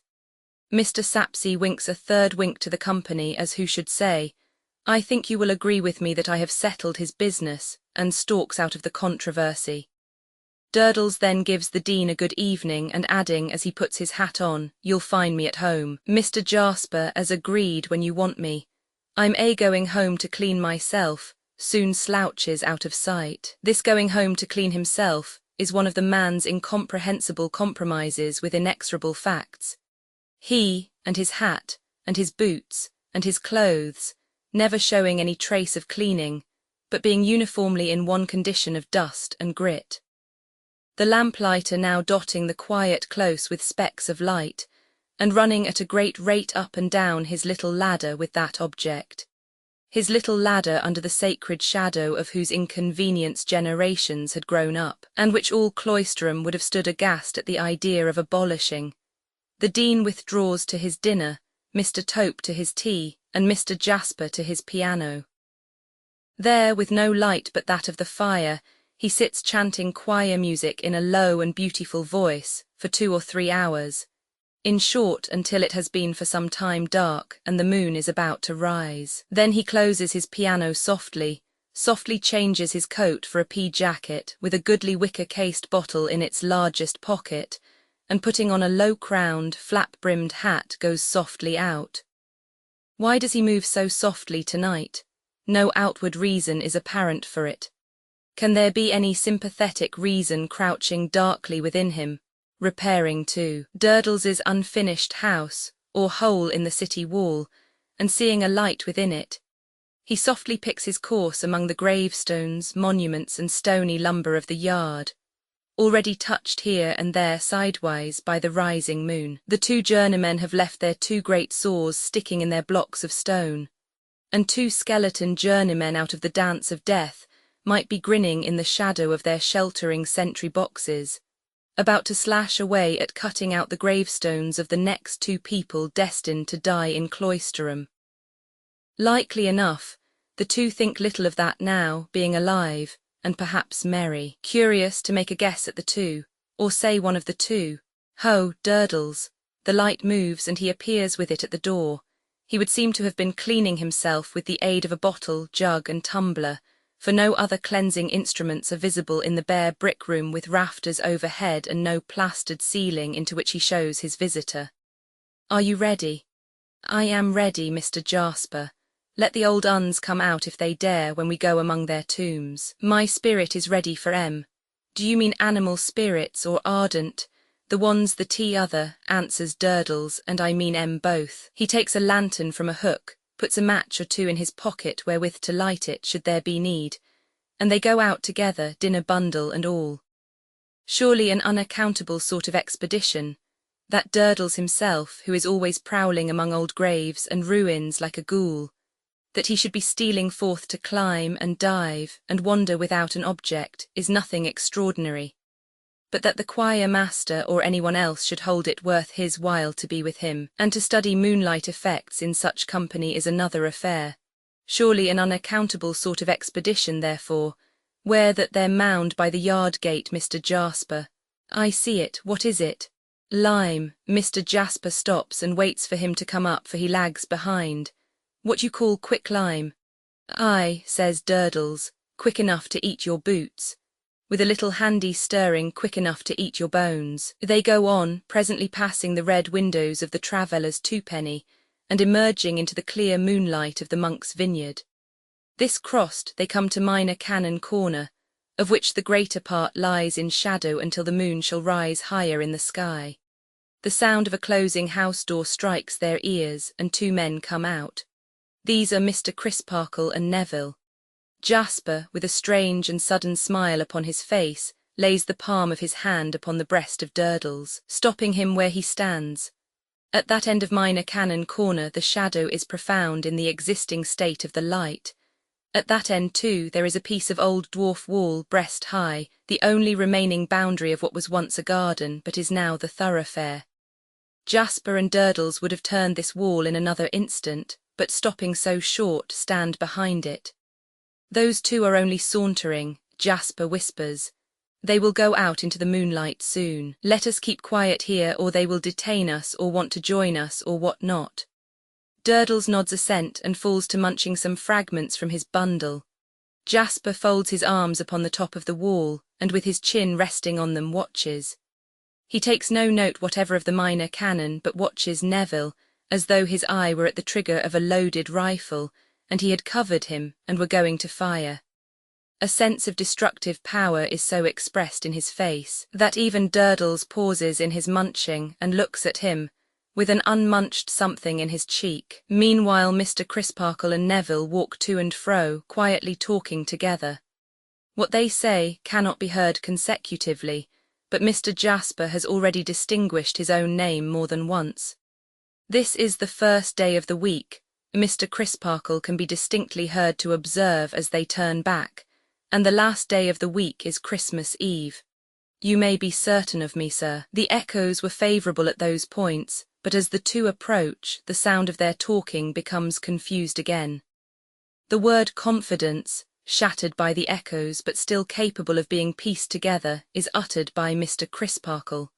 As they draw still nearer, this fragment of a reply is heard, not deserved yet, but shall be, sir. As they turn away again, Jasper again hears his own name, in connection with the words from Mr. Crisparkle. Remember that I said I answered for you confidently. Then the sound of their talk becomes confused again, they halting for a little while and some earnest action on the part of Neville succeeding. When they move once more, Mr. Crisparkle is seen to look up at the sky and to point before him. They then slowly disappear, passing out into the moonlight at the opposite end of the corner. It is not until they are gone that Mr. Jasper moves, but then he turns to Durdles and bursts into a fit of laughter. Durdles, who still has that suspended something in his cheek, and who sees nothing to laugh at, stares at him until Mr. Jasper lays his face down on his arms to have his laugh out. Then Durdles bolts the something, as if desperately resigning himself to indigestion. Among those secluded nooks there is very little stir or movement after dark. There is little enough in the high tide of the day, but there is next to none at night. Besides that the cheerfully frequented High Street lies nearly parallel to the spot, the old cathedral rising between the two, and is the natural channel in which the Cloisterham traffic flows. A certain awful hush pervades the ancient pile, the cloisters, and the churchyard after dark, which not many people care to encounter. Ask the first 100 citizens of Cloisterham, met at random in the streets at noon, if they believed in ghosts they would tell you no. But put them to choose at night between these eerie precincts and the thoroughfare of shops, and you would find that 99 declared for the longer round and the more frequented way. The cause of this is not to be found in any local superstition that attaches to the precincts, albeit a mysterious lady, with a child in her arms and a rope dangling from her neck, has been seen flitting about there by sundry witnesses as intangible as herself, but it is to be sought in the innate shrinking of dust with the breath of life in it from dust out of which the breath of life has passed. Also in the widely diffused, and almost as widely unacknowledged, reflection. If the dead do, under any circumstances, become visible to the living, these are such likely surroundings for the purpose that I, the living, will get out of them as soon as I can. Hence, when Mr. Jasper and Durdles pause to glance around them, before descending into the crypt by a small side door, of which the latter has a key, the whole expanse of moonlight in their view is utterly deserted. One might fancy that the tide of life was stemmed by Mr. Jasper's own gatehouse. The murmur of the tide is heard beyond, but no wave passes the archway, over which his lamp burns red behind his curtain, as if the building were a lighthouse. They enter, locking themselves in, descend the rugged steps, and are down in the crypt. The lantern is not wanted, for the moonlight strikes in at the groined windows, bare of glass, the broken frames for which cast patterns on the ground. The heavy pillars which support the roof engender masses of black shade, but between them there are lanes of light. Up and down these lanes they walk, Durdles discoursing of the old uns. He yet counts on disinterring and slapping a wall, in which he considers a whole family on M to be stoned and earthed up, just as if he were a familiar friend of the family. The taciturnity of Durdles is for the time overcome by Mr. Jasper's wicker bottle, which circulates freely. In the sense, that is to say, that its contents enter freely into Mr. Durdles's circulation, while Mr. Jasper only rinses his mouth once and casts forth the rinsing. They are to ascend the great tower. On the steps by which they rise to the cathedral, Durdles pauses for new store of breath. The steps are very dark, but out of the darkness they can see the lanes of light they have traversed. Durdles seats himself upon a step. Mr. Jasper seats himself upon another. The odour from the wicker bottle, which has somehow passed into Durdles's keeping, soon intimates that the cork has been taken out, but this is not ascertainable through the sense of sight, since neither can descry the other. And yet in talking they turn to one another, as though their faces could commune together. "This is good stuff, Mr. Jasper. It is very good stuff, I hope. I bought it on purpose. They don't show, you see, the old uns don't, Mr. Jasper. It would be a more confused world than it is if they could." "Well, it would lead towards a mixing of things," Durdles acquiesces, pausing on the remark, as if the idea of ghosts had not previously presented itself to him in a merely inconvenient light, domestically or chronologically. "But do you think there may be ghosts of other things, though not of men and women?" "What things? Flower beds and watering pots, horses and harness." "No, sounds." "What sounds?" "Cries." "What cries do you mean? Chairs to mend?" "No, I mean screeches. Now I'll tell you, Mr. Jasper, wait a bit till I put the bottle right." Here the cork is evidently taken out again and replaced again. "There, now it's right, this time last year only a few days later. I happened to have been doing what was correct by the season, in the way of giving it the welcome it had a right to expect, when them town boys set on me at their worst. At length I gave him the slip and turned in here. And here I fell asleep, and what woke me? The ghost of a cry. The ghost of one terrific shriek, which shriek was followed by the ghost of the howl of a dog, a long, dismal, woeful howl such as a dog gives when a person's dead. That was my last Christmas Eve." "What do you mean?" is the very abrupt and one might say fierce retort. "I mean that I made inquiries everywhere about and that no living ears but mine heard either that cry or that howl, so I say they was both ghosts, though why they came to me I've never made out." "I thought you were another kind of man," says Jasper scornfully. "So I thought myself," answers Durdles with his usual composure, "and yet I was picked out for it." Jasper had risen suddenly, when he asked him what he meant, and he now says, "Come, we shall freeze here, lead the way." Durdles complies not over steadily, opens the door at the top of the steps with the key he has already used, and so emerges on the cathedral level in a passage at the side of the chancel. Here the moonlight is so very bright again that the colours of the nearest stained glass window are thrown upon their faces.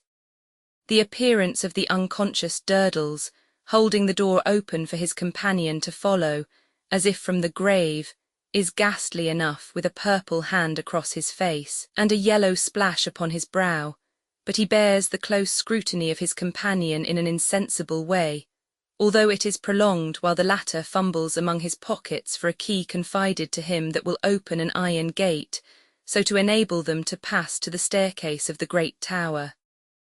"That and the bottle are enough for you to carry," he says, giving it to Durdles. "Hand your bundle to me.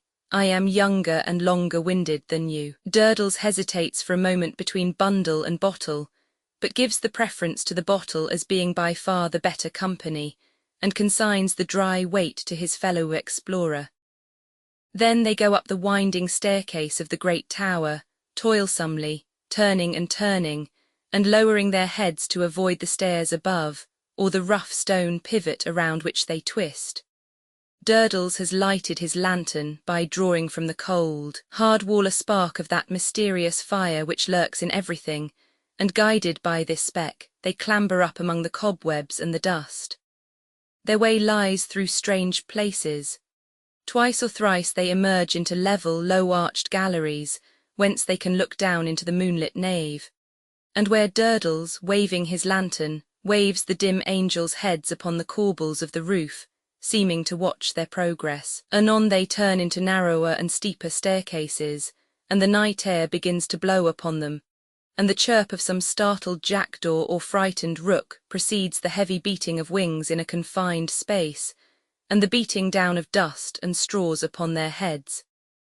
At last, leaving their light behind a stair, for it blows fresh up here, they look down on Cloisterham, fair to see in the moonlight, its ruined habitations and sanctuaries of the dead, at the tower's base, its moss-softened red-tiled roofs and red-brick houses of the living clustered beyond, its river winding down from the mist on the horizon, as though that were its source, and already heaving with a restless knowledge of its approach towards the sea. Once again, an unaccountable expedition this.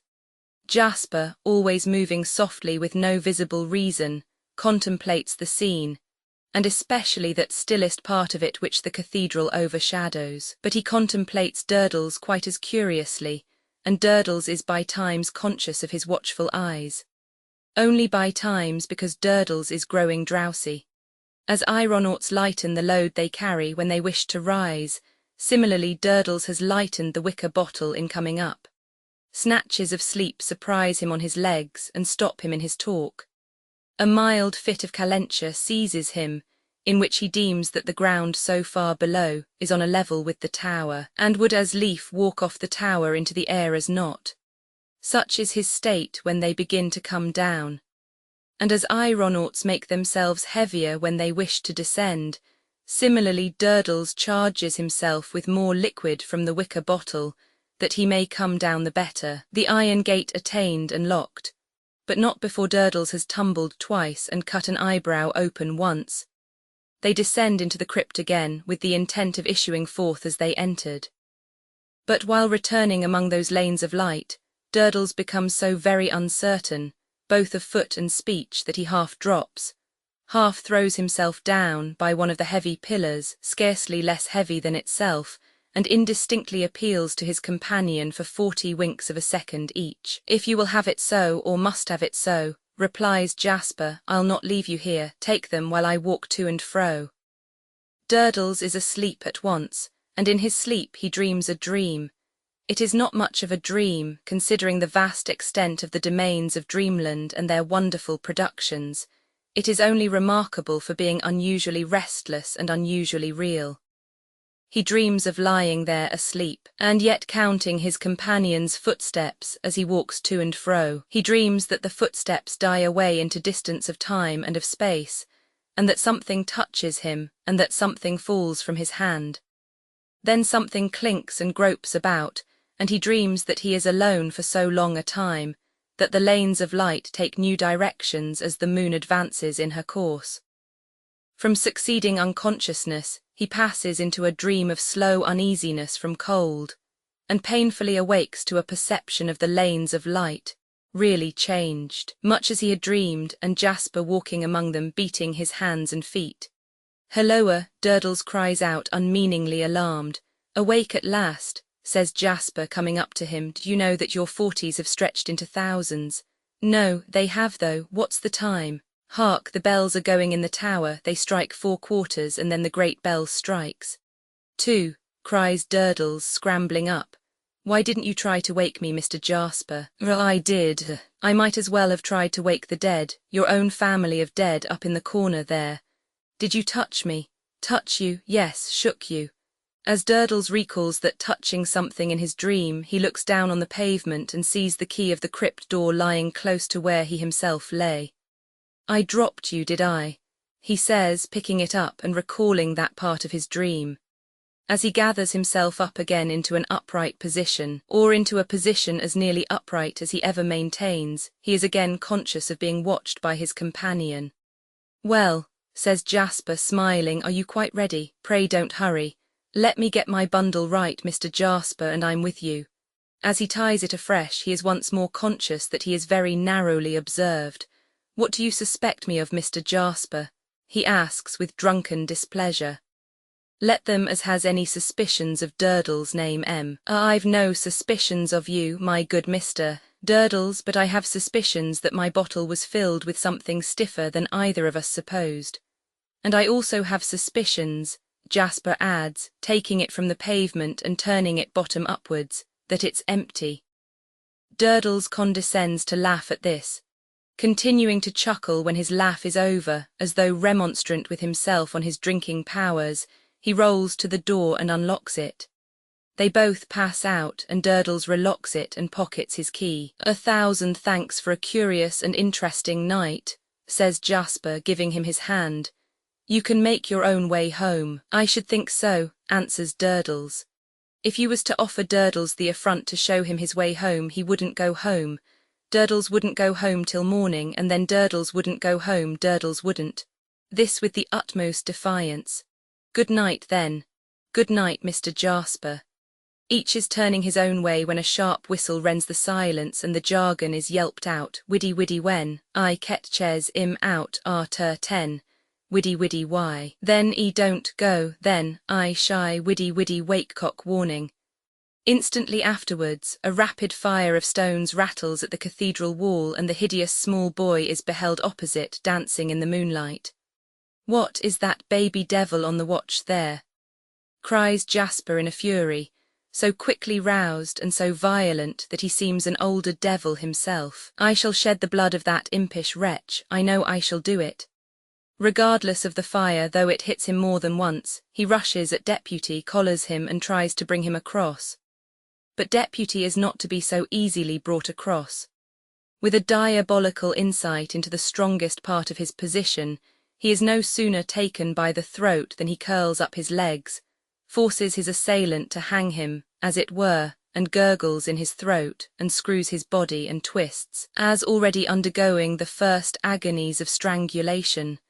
There is nothing for it but to drop him. He instantly gets himself together, backs over to Durdles and cries to his assailant, gnashing the great gap in front of his mouth with rage and malice. "I'll blind yer, help me. I'll stone your eyes out, help me. If I don't have your eyesight, bellows me." At the same time dodging behind Durdles and snarling at Jasper, now from this side of him and now from that, prepared, if pounced upon, to dart away in all manner of curvilinear directions, and, if run down after all, to grovel in the dust and cry, "Now hit me when I'm down, do it. Don't hurt the boy, Mr. Jasper," urges Durdles, shielding him. "Recollect yourself. He followed us tonight when we first came here." "You lie, I didn't," replies Deputy in his one form of polite contradiction. "He has been prowling near us ever since."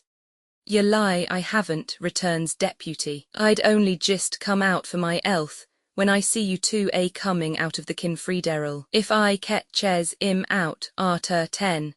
With the usual rhythm and dance, though dodging behind Durdles. "It ain't any fault, is it?" "Take him home then," retorts Jasper ferociously, though with a strong check upon himself, "and let my eyes be rid of the sight of you." Deputy, with another sharp whistle, at once expressing his relief and his commencement of a milder stoning of Mr. Durdles, begins stoning that respectable gentleman home, as if he were a reluctant ox. Mr. Jasper goes to his gatehouse brooding. And thus, as everything comes to an end, the unaccountable expedition comes to an end, for the time. Chapter 13. Miss Twinkleton's establishment was about to undergo a serene hush. The Christmas recess was at hand, what had once and at no remote period been called, even by the erudite Miss Twinkleton herself, the half, but what was now called, as being more elegant and more strictly collegiate, the term, would expire tomorrow. A noticeable relaxation of discipline had for some few days pervaded the nuns' house. Club suppers had occurred in the bedrooms, and a dressed tongue had been carved with a pair of scissors, and handed round with the curling tongs. Portions of marmalade had likewise been distributed on a service of plates constructed of curl paper, and cowslip wine had been quaffed from the small squat measuring glass in which little Ricketts, a junior of weakly constitution, took her steel drops daily. The housemaids had been bribed with various fragments of riband, and sundry pairs of shoes more or less down at heel, to make no mention of crumbs in the beds. The airiest costumes had been worn on these festive occasions, and the daring Miss Ferdinand had even surprised the company with a sprightly solo on the comb and curl paper, until suffocated in her own pillow by two flowing-haired executioners. Nor were these the only tokens of dispersal. Boxes appeared in the bedrooms where they were capital at other times, and a surprising amount of packing took place out of all proportion to the amount packed. Largesse in the form of odds and ends of cold cream and pomatum, and also of hairpins, was freely distributed among the attendants. On charges of inviolable secrecy, confidences were interchanged respecting golden youth of England expected to call at home on the first opportunity. Miss Giggles, deficient in sentiment, did indeed profess that she for her part acknowledged such homage by making faces at the golden youth, but this young lady was outvoted by an immense majority. On the last night before a recess, it was always expressly made a point of honour that nobody should go to sleep, and that ghosts should be encouraged by all possible means. This compact invariably broke down, and all the young ladies went to sleep very soon, and got up very early. The concluding ceremony came off at 12 o'clock on the day of departure, when Miss Twinkleton, supported by Mrs. Tisher, held a drawing-room in her own apartment, the globes already covered with brown holland, where glasses of white wine and plates of cut pound cake were discovered on the table. Miss Twinkleton then said, "Ladies, another revolving year had brought us round to that festive period at which the first feelings of our nature bounded in our—" Miss Twinkleton was annually going to add bosoms, but annually stopped on the brink of that expression and substituted hearts. Hearts, our hearts. Hem. Again a revolving year, ladies, had brought us to a pause in our studies. Let us hope our greatly advanced studies, and like the mariner in his bark, the warrior in his tent, the captive in his dungeon, and the traveller in his various conveyances, we yearned for home. Did we say on such an occasion in the opening words of Mr. Addison's impressive tragedy, "The dawn is overcast, the morning lowers, and heavily in clouds brings on the day, the great, important day"? Not so. From horizon to zenith all was couleur de rose, for all was redolent of our relations and friends. Might we find them prospering as we expected? Might they find us prospering as they expected? Ladies, we would now, with our love to one another, wish one another good-bye and happiness until we met again. And when the time should come for our resumption of those pursuits which, here a general depression set in all round, pursuits which, then let us ever remember what was said by the Spartan general, in words too trite for repetition. At the battle it was superfluous to specify. The handmaidens of the establishment in their best caps then handed the trays, and the young ladies sipped and crumbled, and the bespoken coaches began to choke the street. Then leave-taking was not long about, and Miss Twinkleton, in saluting each young lady's cheek, confided to her an exceedingly neat letter, addressed to her next friend at law, with Miss Twinkleton's best compliments in the corner. This missive she handed with an air as if it had not the least connection with the bill, but was something in the nature of a delicate and joyful surprise. So many times had Rosa seen such dispersals, and so very little did she know of any other home, that she was contented to remain where she was, and was even better contented than ever before, having her latest friend with her. And yet her latest friendship had a blank place in it of which she could not fail to be sensible. Helena Landless, having been a party to her brother's revelation about Rosa, and having entered into that compact of silence with Mr. Crisparkle, shrank from any allusion to Edwin Drood's name. Why she so avoided it was mysterious to Rosa, but she perfectly perceived the fact. But for the fact, she might have relieved her own little perplexed heart of some of its doubts and hesitations by taking Helena into her confidence. As it was, she had no such vent. She could only ponder on her own difficulties, and wonder more and more why this avoidance of Edwin's name should last, now that she knew, for so much Helena had told her, that a good understanding was to be re-established between the two young men when Edwin came down, It would have made a pretty picture. So many pretty girls kissing Rosa in the cold porch of the nun's house, and that sunny little creature peeping out of it, unconscious of sly faces carved on spout and gable peeping at her, and waving farewells to the departing coaches, as if she represented the spirit of rosy youth abiding in the place to keep it bright and warm in its desertion. The Horse-High Street became musical with the cry, in various silvery voices, "Goodbye, Rosebud darling," and the effigy of Mr. Sapsea's father over the opposite doorway seemed to say to mankind, "Gentlemen, favour me with your attention to this charming little last lot left behind, and bid with a spirit worthy of the occasion." Then the staid street, so unwontedly sparkling, youthful and fresh for a few rippling moments, ran dry, and Cloisterham was itself again. Goodbye, Rosebud darling. If Rosebud in her bower now waited Edwin Drood's coming with an uneasy heart, Edwin for his part was uneasy too.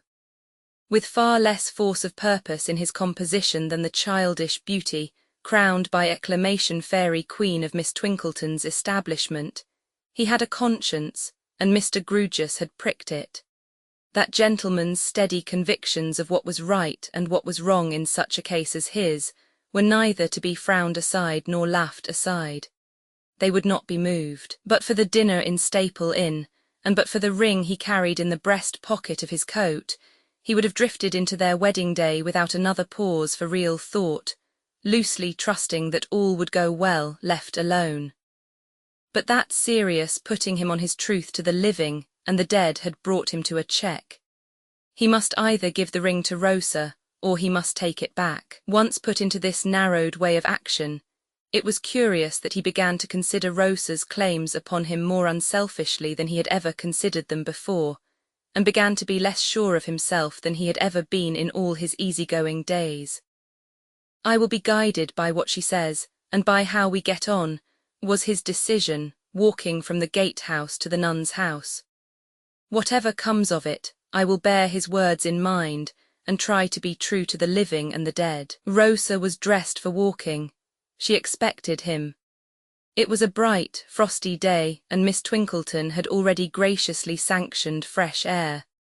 Thus they got out together before it became necessary for either Miss Twinkleton or the deputy high priest, Mrs. Tisher, to lay even so much as one of those usual offerings on the shrine of propriety. "My dear Eddie," said Rosa when they had turned out of the High Street and had got among the quiet walks in the neighbourhood of the cathedral and the river, "I want to say something very serious to you.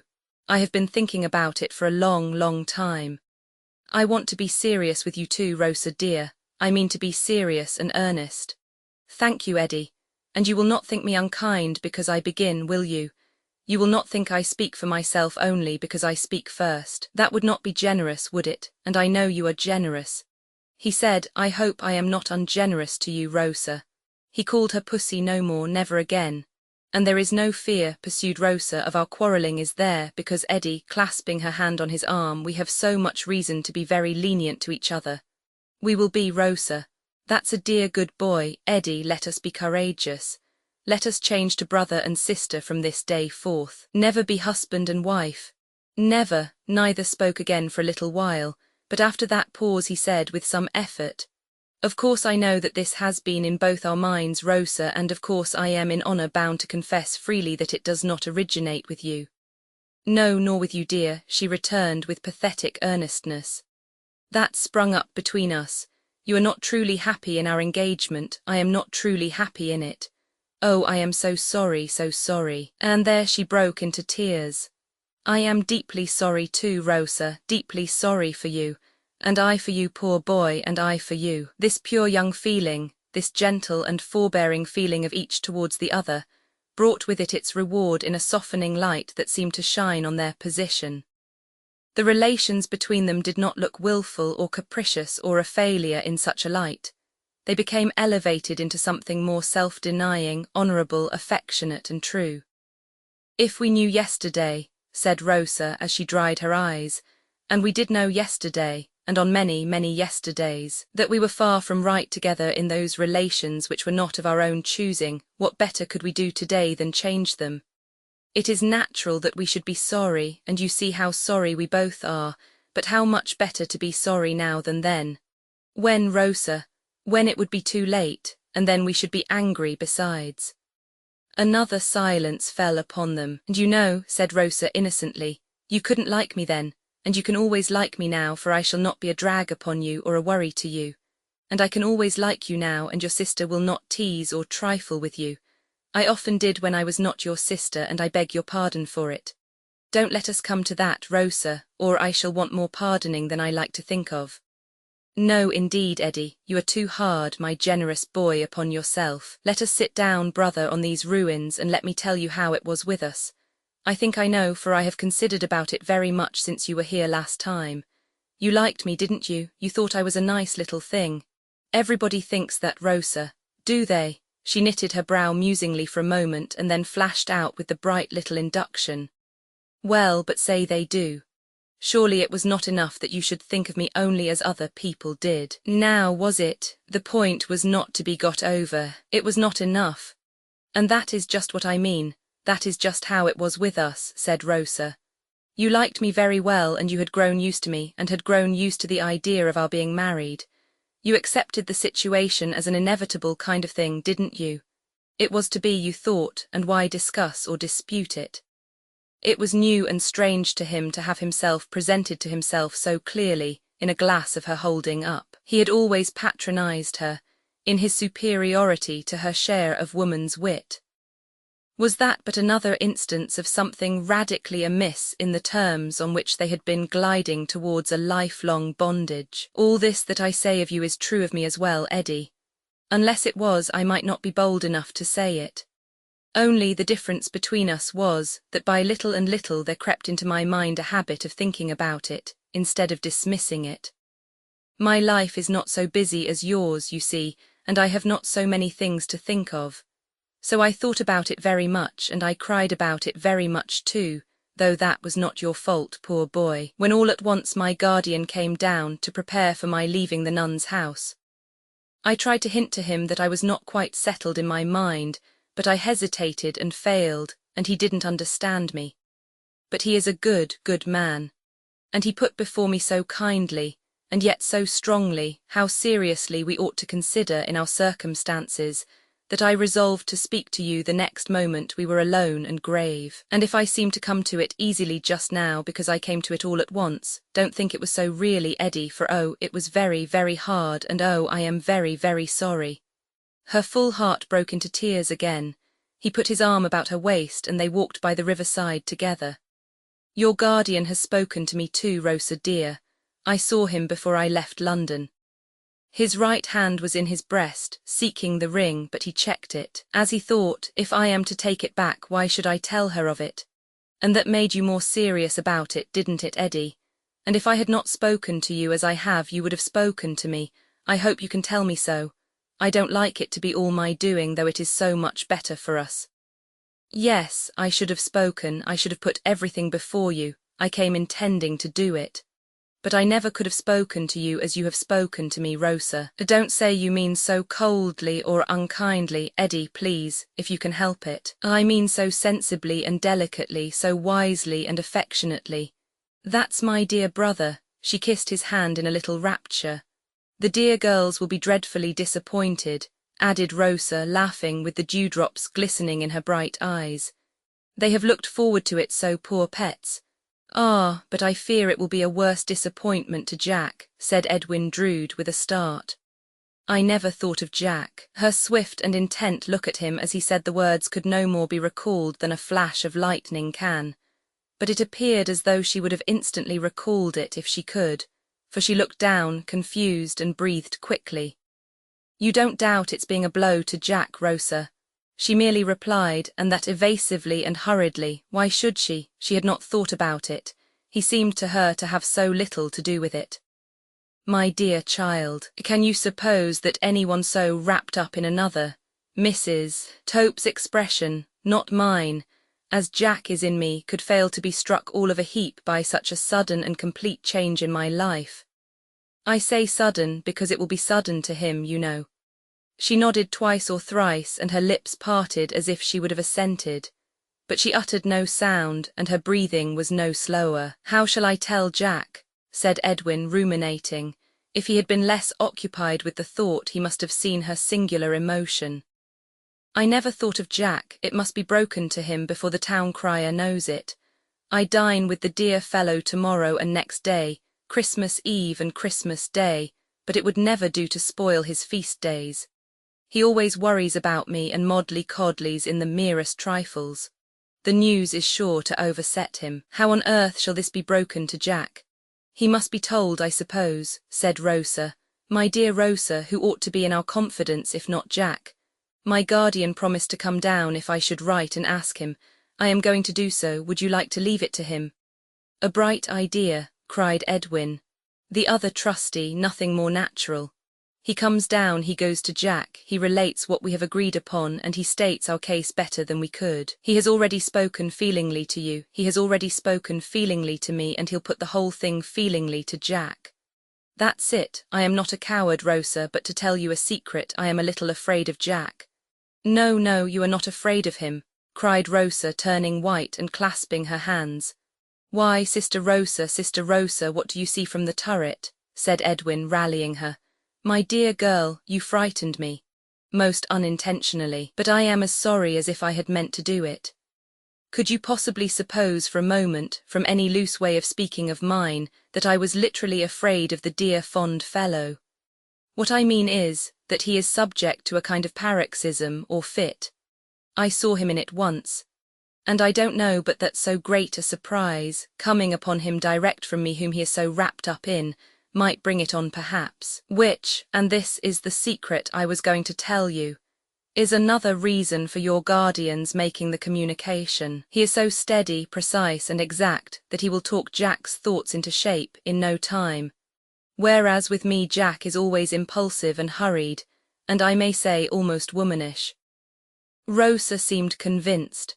Perhaps from her own very different point of view of Jack, she felt comforted and protected by the interposition of Mr. Grewgious between herself and him. And now Edwin Drood's right hand closed again upon the ring in its little case, and again was checked by the consideration. "It is certain, now, that I am to give it back to him. Then why should I tell her of it? That pretty sympathetic nature which could be so sorry for him in the blight of their childish hopes of happiness together, and could so quietly find itself alone in a new world to weave fresh wreaths of such flowers as it might prove to bear. The old world's flowers being withered would be grieved by those sorrowful jewels, and to what purpose? Why should it be? They were but a sign of broken joys and baseless projects. In their very beauty they were, as the unlikeliest of men had said, almost a cruel satire on the loves, hopes, plans of humanity, which are able to forecast nothing and are so much brittle dust. Let them be. He would restore them to her guardian when he came down. He in his turn would restore them to the cabinet from which he had unwillingly taken them. And there, like old letters or old vows, or other records of old aspirations come to nothing, they would be disregarded until, being valuable, they were sold into circulation again, to repeat their former round. Let them be, let them lie unspoken of in his breast. However distinctly or indistinctly he entertained these thoughts, he arrived at the conclusion, let them be. Among the mighty store of wonderful chains that are forever forging, day and night, in the vast ironworks of time and circumstance, there was one chain forged in the moment of that small conclusion, riveted to the foundations of heaven and earth, and gifted with invincible force to hold and drag. They walked on by the river. They began to speak of their separate plans.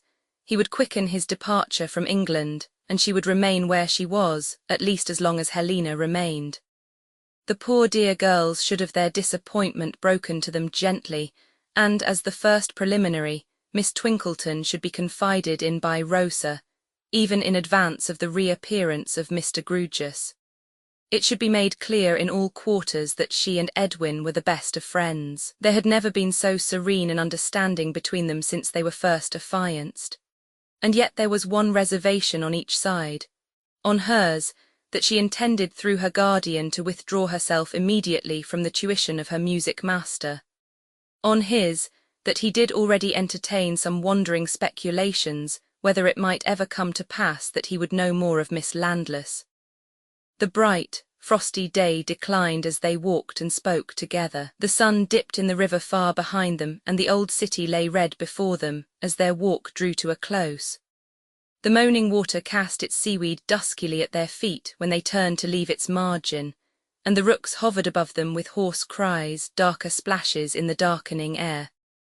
"I will prepare Jack for my flitting soon," said Edwin in a low voice, "and I will but see your guardian when he comes, and then go before they speak together. It will be better done without my being by, don't you think so?" "Yes, we know we have done right, Rosa. Yes, we know we are better so even now, and shall be far, far better so by and by." Still there was that lingering tenderness in their hearts towards the old positions they were relinquishing that they prolonged their parting.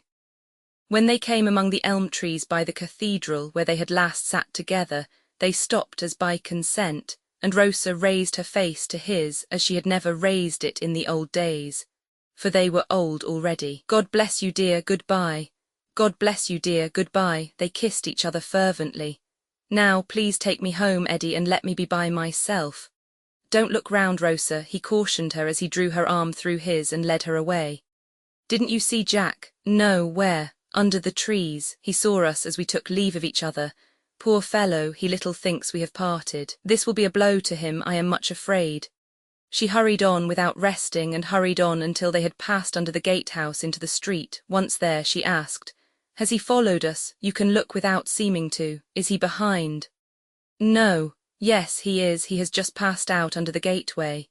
The dear, sympathetic old fellow likes to keep us in sight. I am afraid he will be bitterly disappointed." She pulled hurriedly at the handle of the hoarse old bell, and the gate soon opened. Before going in, she gave him one last, wide, wondering look, as if she would have asked him with imploring emphasis, "Oh, don't you understand?" And out of that look he vanished from her view. Chapter 14. Christmas Eve in Cloisterham. A few strange faces in the streets, a few other faces, half strange and half familiar, once the faces of Cloisterham children, now the faces of men and women who come back from the outer world at long intervals to find the city wonderfully shrunken in size, as if it had not washed by any means well in the meanwhile. To these, the striking of the cathedral clock and the cawing of the rooks from the cathedral tower are like voices of their nursery time. To such as these, it has happened in their dying hours afar off, that they have imagined their chamber floor to be strewn with the autumnal leaves fallen from the elm trees in the close. So have the rustling sounds and fresh scents of their earliest impressions revived when the circle of their lives was very nearly traced, and the beginning and the end were drawing close together. Seasonable tokens are about. Red berries shine here and there in the lattices of Minor Canon Corner. Mr. and Mrs. Tope are daintily sticking sprigs of holly into the carvings and sconces of the cathedral stalls, as if they were sticking them into the coat button-holes of the dean and chapter. Lavish profusion is in the shops, particularly in the articles of currants, raisins, spices, candied peel and moist sugar. An unusual air of gallantry and dissipation is abroad, evinced in an immense bunch of mistletoe hanging in the greengrocer's shop doorway, and a poor little 12th cake, culminating in the figure of a harlequin, such a very poor little 12th cake, that one would rather called it a 24th cake or a 48th cake, to be raffled for at the pastrycook's, terms 1 shilling per member. Public amusements are not wanting. The waxwork which made so deep an impression on the reflective mind of the Emperor of China is to be seen by particular desire during Christmas week only, on the premises of the bankrupt livery stable keeper up the lane. And a new grand comic Christmas pantomime is to be produced at the theatre, the latter heralded by the portrait of Signor Jacksonini the clown, saying, "How do you do tomorrow?" Quite as large as life and almost as miserably. In short, Cloisterham is up and doing, though from this description the High School and Miss Twinkletons are to be excluded. From the former establishment the scholars have gone home, every one of them in love with one of Miss Twinkleton's young ladies, who knows nothing about it. and only the handmaidens flutter occasionally in the windows of the latter. It is noticed, by the by, that these damsels become, within the limits of decorum, more skittish when thus entrusted with the concrete representation of their sex, than when dividing the representation with Miss Twinkleton's young ladies. 3 are to meet at the gatehouse tonight. How does each one of the 3 get through the day? Neville landless, though absolved from his books for the time by Mr. Crisparkle, whose fresh nature is by no means insensible to the charms of a holiday, reads and writes in his quiet room with a concentrated air until it is 2 hours past noon.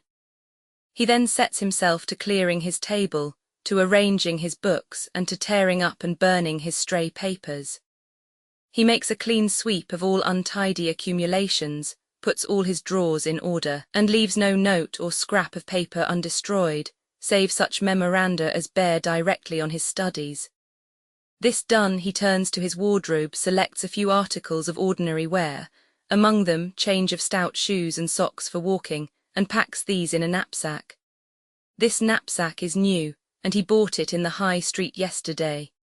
He also purchased at the same time and at the same place a heavy walking stick, strong in the handle for the grip of the hand and iron shod. He tries this, swings it, poises it, and lays it by with the knapsack on a window seat. By this time his arrangements are complete.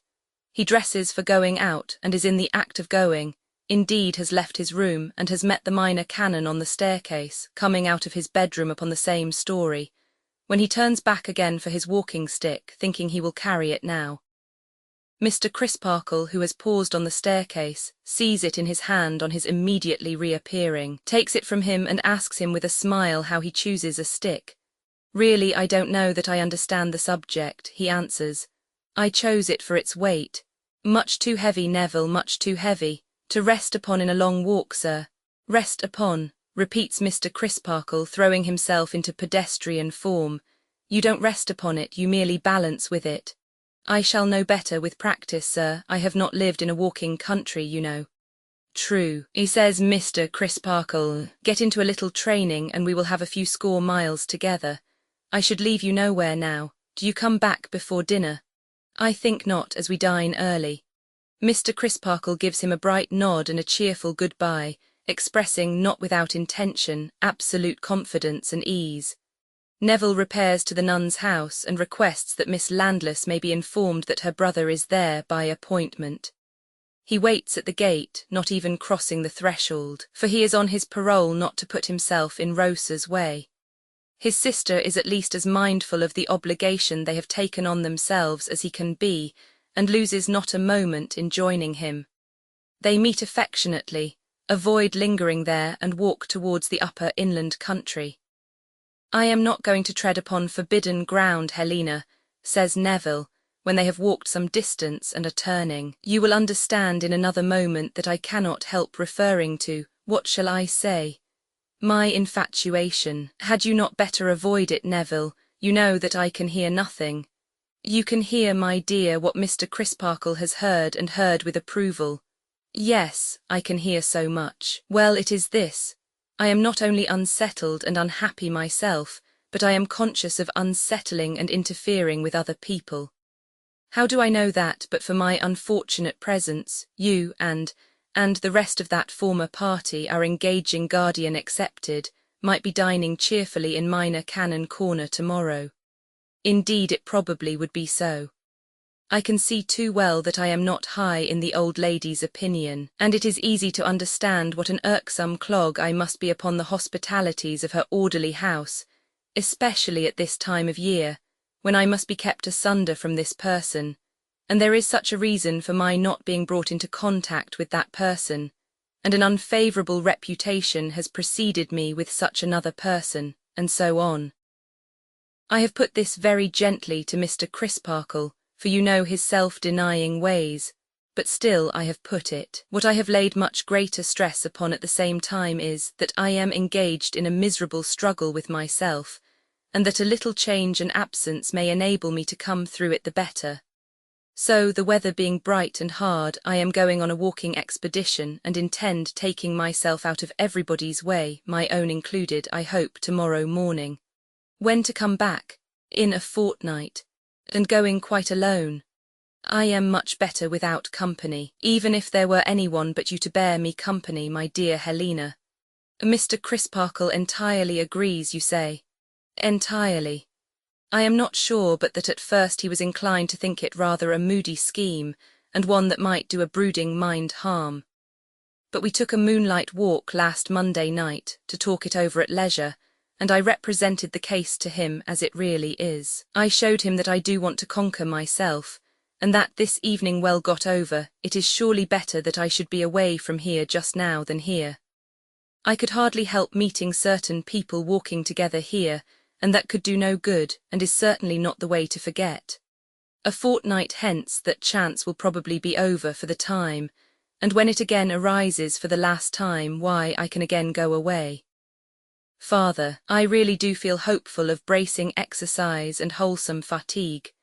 You know that Mr. Crisparkle allows such things their full weight in the preservation of his own sound mind in his own sound body, and that his just spirit is not likely to maintain one set of natural laws for himself and another for me. He yielded to my view of the matter, when convinced that I was honestly in earnest, and so, with his full consent, I start tomorrow morning, early enough to be not only out of the streets, but out of hearing of the bells, when the good people go to church. Helena thinks it over and thinks well of it.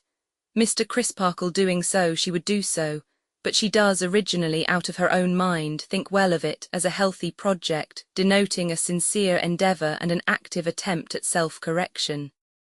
She is inclined to pity him, poor fellow, for going away solitary on the great Christmas festival, but she feels it much more to the purpose to encourage him. And she does encourage him. He will write to her. He will write to her every alternate day and tell her all his adventures. Does he send clothes on in advance of him? My dear Helena, no. Travel like a pilgrim with wallet and staff. My wallet or my knapsack is packed and ready for strapping on, and here is my staff. He hands it to her. She makes the same remark as Mr. Crisparkle, that it is very heavy, and gives it back to him, asking what wood it is. Iron wood. Up to this point he has been extremely cheerful. Perhaps the having to carry his case with her and therefore to present it in its brightest aspect has roused his spirits. Perhaps the having done so with success is followed by a revulsion.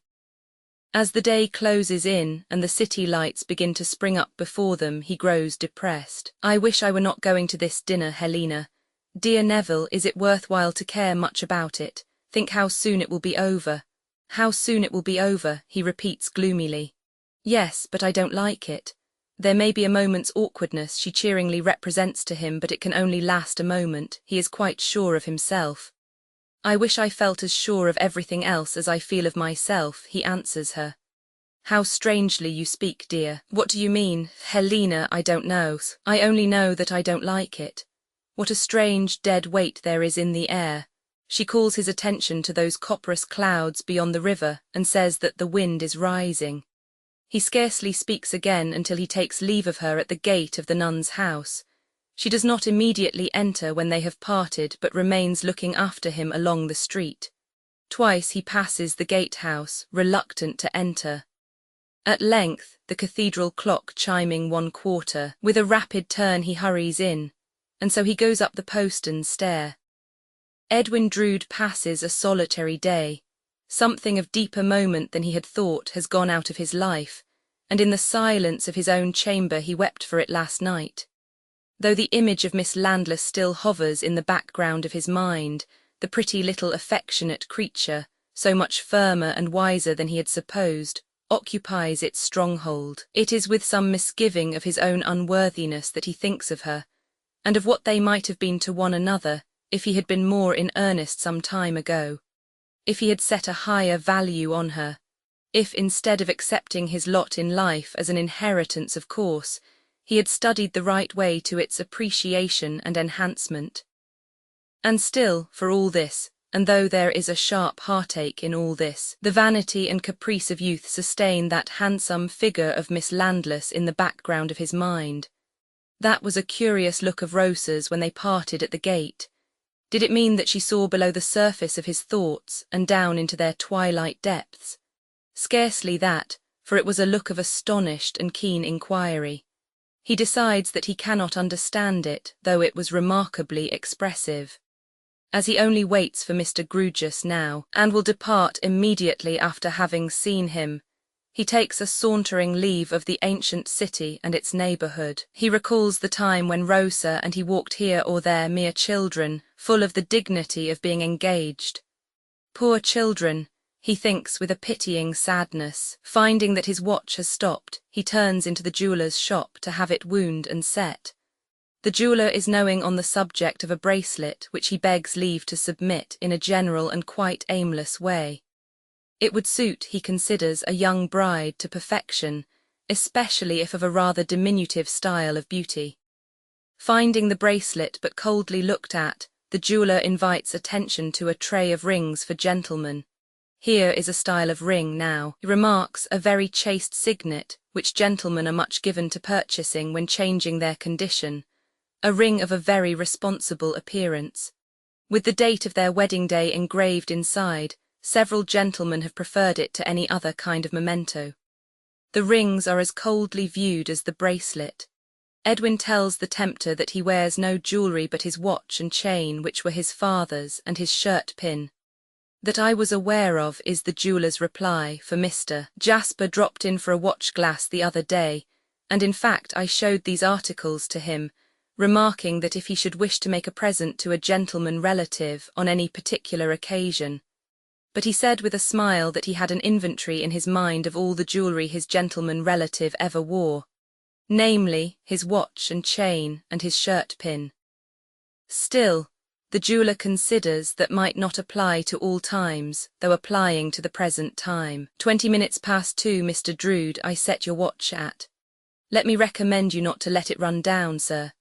Edwin takes his watch, puts it on and goes out, thinking, dear old Jack, if I were to make an extra crease in my neckcloth he would think it worth noticing. He strolls about and about to pass the time until the dinner hour. It somehow happens that Cloisterham seems reproachful to him today, has fault to find with him as if he had not used it well, but is far more pensive with him than angry. His wonted carelessness is replaced by a wistful looking at and dwelling upon all the old landmarks. He will soon be far away and may never see them again, he thinks. Poor youth, as dusk draws on he paces the monk's vineyard. He has walked to and fro, full half an hour by the cathedral chimes, and it has closed in dark before he becomes quite aware of a woman crouching on the ground near a wicket gate in a corner. The gate commands a cross by-path, little used in the gloaming, and the figure must have been there all the time, though he has but gradually and lately made it out. He strikes into that path and walks up to the wicket. By the light of a lamp near it, he sees that the woman is of a haggard appearance, and that her weazened chin is resting on her hands, and that her eyes are staring, with an unwinking, blind sort of steadfastness, before her. Always kindly, but moved to be unusually kind this evening, and having bestowed kind words on most of the children and aged people he has met, he at once bends down and speaks to this woman. Are you ill? No, dearie, she answers without looking at him and with no departure from her strange blind stare. Are you blind? No, dearie. Are you lost, homeless, faint? What is the matter that you stay here in the cold so long without moving? By slow and stiff efforts, she appears to contract her vision until it can rest upon him. And then a curious film passes over her, and she begins to shake. He straightens himself, recoils a step, and looks down at her in a dread amazement, for he seems to know her. Good heaven, he thinks next moment, like Jack that night. As he looks down at her she looks up at him and whimpers, my lungs is weakly, my lungs is drefful bad, poor me, my cough is rattling dry, and coughs in confirmation horribly. Where do you come from? Come from London, dearie. Her cough still rending her. Where are you going to? Oh, back to London, dearie. I came here looking for a needle in a haystack and I ain't found it. Look'ee, dearie, give me 3 and 6pence and don't you be afeard for me. I'll get back to London then and trouble no one, I'm in a business. Ah me, it's slack and times is very bad, but I can make a shift to live by it. Do you eat opium? Smokes it, she replies with difficulty, still racked by her cough. Give me 3 and 6pence and I'll lay it out well and get back. If you don't give me 3 and 6pence, don't give me a brass farden. And if you do give me 3 and 6pence, dearie, I'll tell you something. He counts the money from his pocket and puts it in her hand. She instantly clutches it tight and rises to her feet with a croaking laugh of satisfaction. Bless ye, harkee, dear gen'lm, what's your christened name? Edwin. Edwin, Edwin, Edwin, she repeats, trailing off into a drowsy repetition of the word, then asks suddenly, is the short of that name Eddie? It is sometimes called so, he replies with the colour starting to his face. Don't sweethearts call it so? She asks, pondering. How should I know? Haven't you a sweetheart upon your soul? None. She is moving away with another bless ye and thank ye, dearie. When he adds, you were to tell me something, you may as well do so. So I was. Well then, whisper, you be thankful that your name ain't Ned. He looks at her quite steadily as he asks, why? Because it's a bad name to have just now. How a bad name? A threatened name, a dangerous name. The proverb says that threatened men live long, he tells her lightly. Then Ned, so threatened is he wherever he may be while I am talking to you, dearie, should live to all eternity, replies the woman. She has leaned forward to say it in his ear with her forefinger shaking before his eyes and now huddles herself together, and with another bless ye and thank ye, goes away in the direction of the traveller's lodging house. This is not an inspiriting close to a dull day. Alone, in a sequestered place, surrounded by vestiges of old time and decay, it rather has a tendency to call a shudder into being. He makes for the better lighted streets and resolves as he walks on to say nothing of this tonight, but to mention it to Jack, who alone calls him Ned, as an odd coincidence tomorrow. Of course only as a coincidence and not as anything better worth remembering. Still, it holds to him, as many things much better worth remembering never did. He has another mile or so to linger out before the dinner hour, and when he walks over the bridge and by the river, the woman's words are in the rising wind, in the angry sky, in the troubled water, in the flickering lights. There is some solemn echo of them even in the cathedral chime, which strikes a sudden surprise to his heart as he turns in under the archway of the gatehouse. And so he goes up the postern stair. John Jasper passes a more agreeable and cheerful day than either of his guests. Having no music lessons to give in the holiday season, his time is his own but for the cathedral services. He is early among the shopkeepers, ordering little table luxuries that his nephew likes. His nephew will not be with him long, he tells his provision dealers, and so must be petted and made much of. While out on his hospitable preparations, he looks in on Mr. Sapsea, and mentions that dear Ned and that inflammable young spark of Mr. Crisparkle's are to dine at the gatehouse today and make up their difference.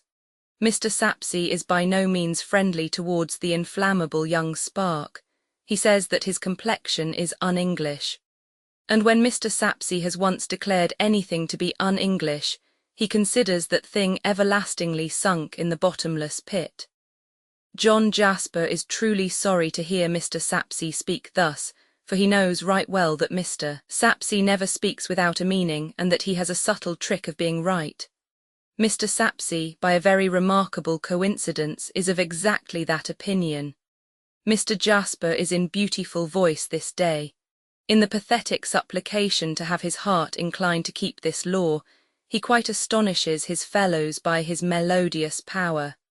He has never sung difficult music with such skill and harmony as in this day's anthem. His nervous temperament is occasionally prone to take difficult music a little too quickly. Today his time is perfect. These results are probably attained through a grand composure of the spirits.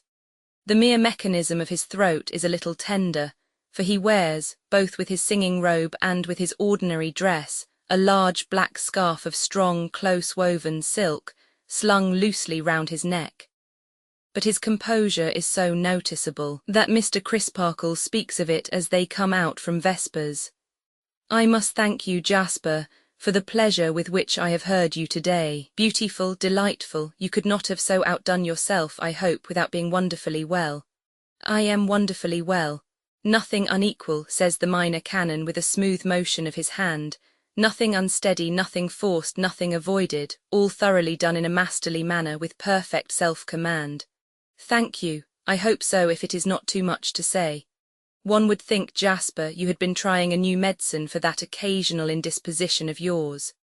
No, really, that's well observed, for I have. Then stick to it, my good fellow, says Mr. Crisparkle, clapping him on the shoulder with friendly encouragement. Stick to it. I will. I congratulate you, Mr. Crisparkle pursues as they come out of the cathedral on all accounts. Thank you again. I will walk round to the corner with you if you don't object. I have plenty of time before my company come, and I want to say a word to you, which I think you will not be displeased to hear. What is it? Well, we were speaking the other evening of my black humours. Mr. Crisparkle's face falls and he shakes his head deploringly. I said, you know, that I should make you an antidote to those black humours, and you said you hoped I would consign them to the flames. And I still hope so, Jasper. With the best reason in the world, I mean to burn this year's diary at the year's end. Because you, Mr. Crisparkle brightens greatly as he thus begins, you anticipate me, because I feel that I have been out of sorts, gloomy, bilious, brain-oppressed, whatever it may be. You said I had been exaggerative, so I have. Mr. Crisparkle's brightened face brightens still more. I couldn't see it then because I was out of sorts, but I am in a healthier state now, and I acknowledge it with genuine pleasure. I made a great deal of a very little, that's the fact. It does me good, cries Mr. Crisparkle, to hear you say it. A man leading a monotonous life, Jasper proceeds, and getting his nerves or his stomach out of order dwells upon an idea until it loses its proportions. That was my case with the idea in question.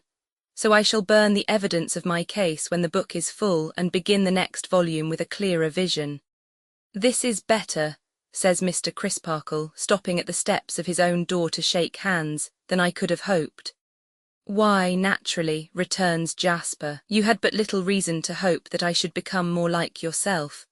You are always training yourself to be, mind and body, as clear as crystal, and you always are and never change, whereas I am a muddy, solitary, moping weed.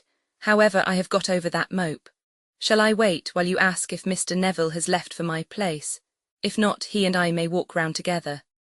I think, says Mr. Crisparkle, opening the entrance door with his key, that he left some time ago. At least I know he left, and I think he has not come back. But I'll inquire. You won't come in?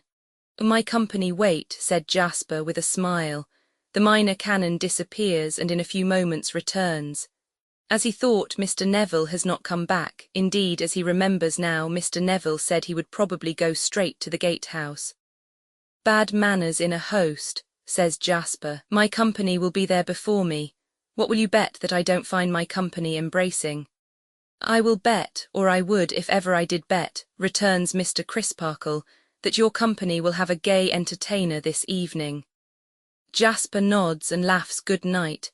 He retraces his steps to the cathedral door and turns down past it to the gatehouse.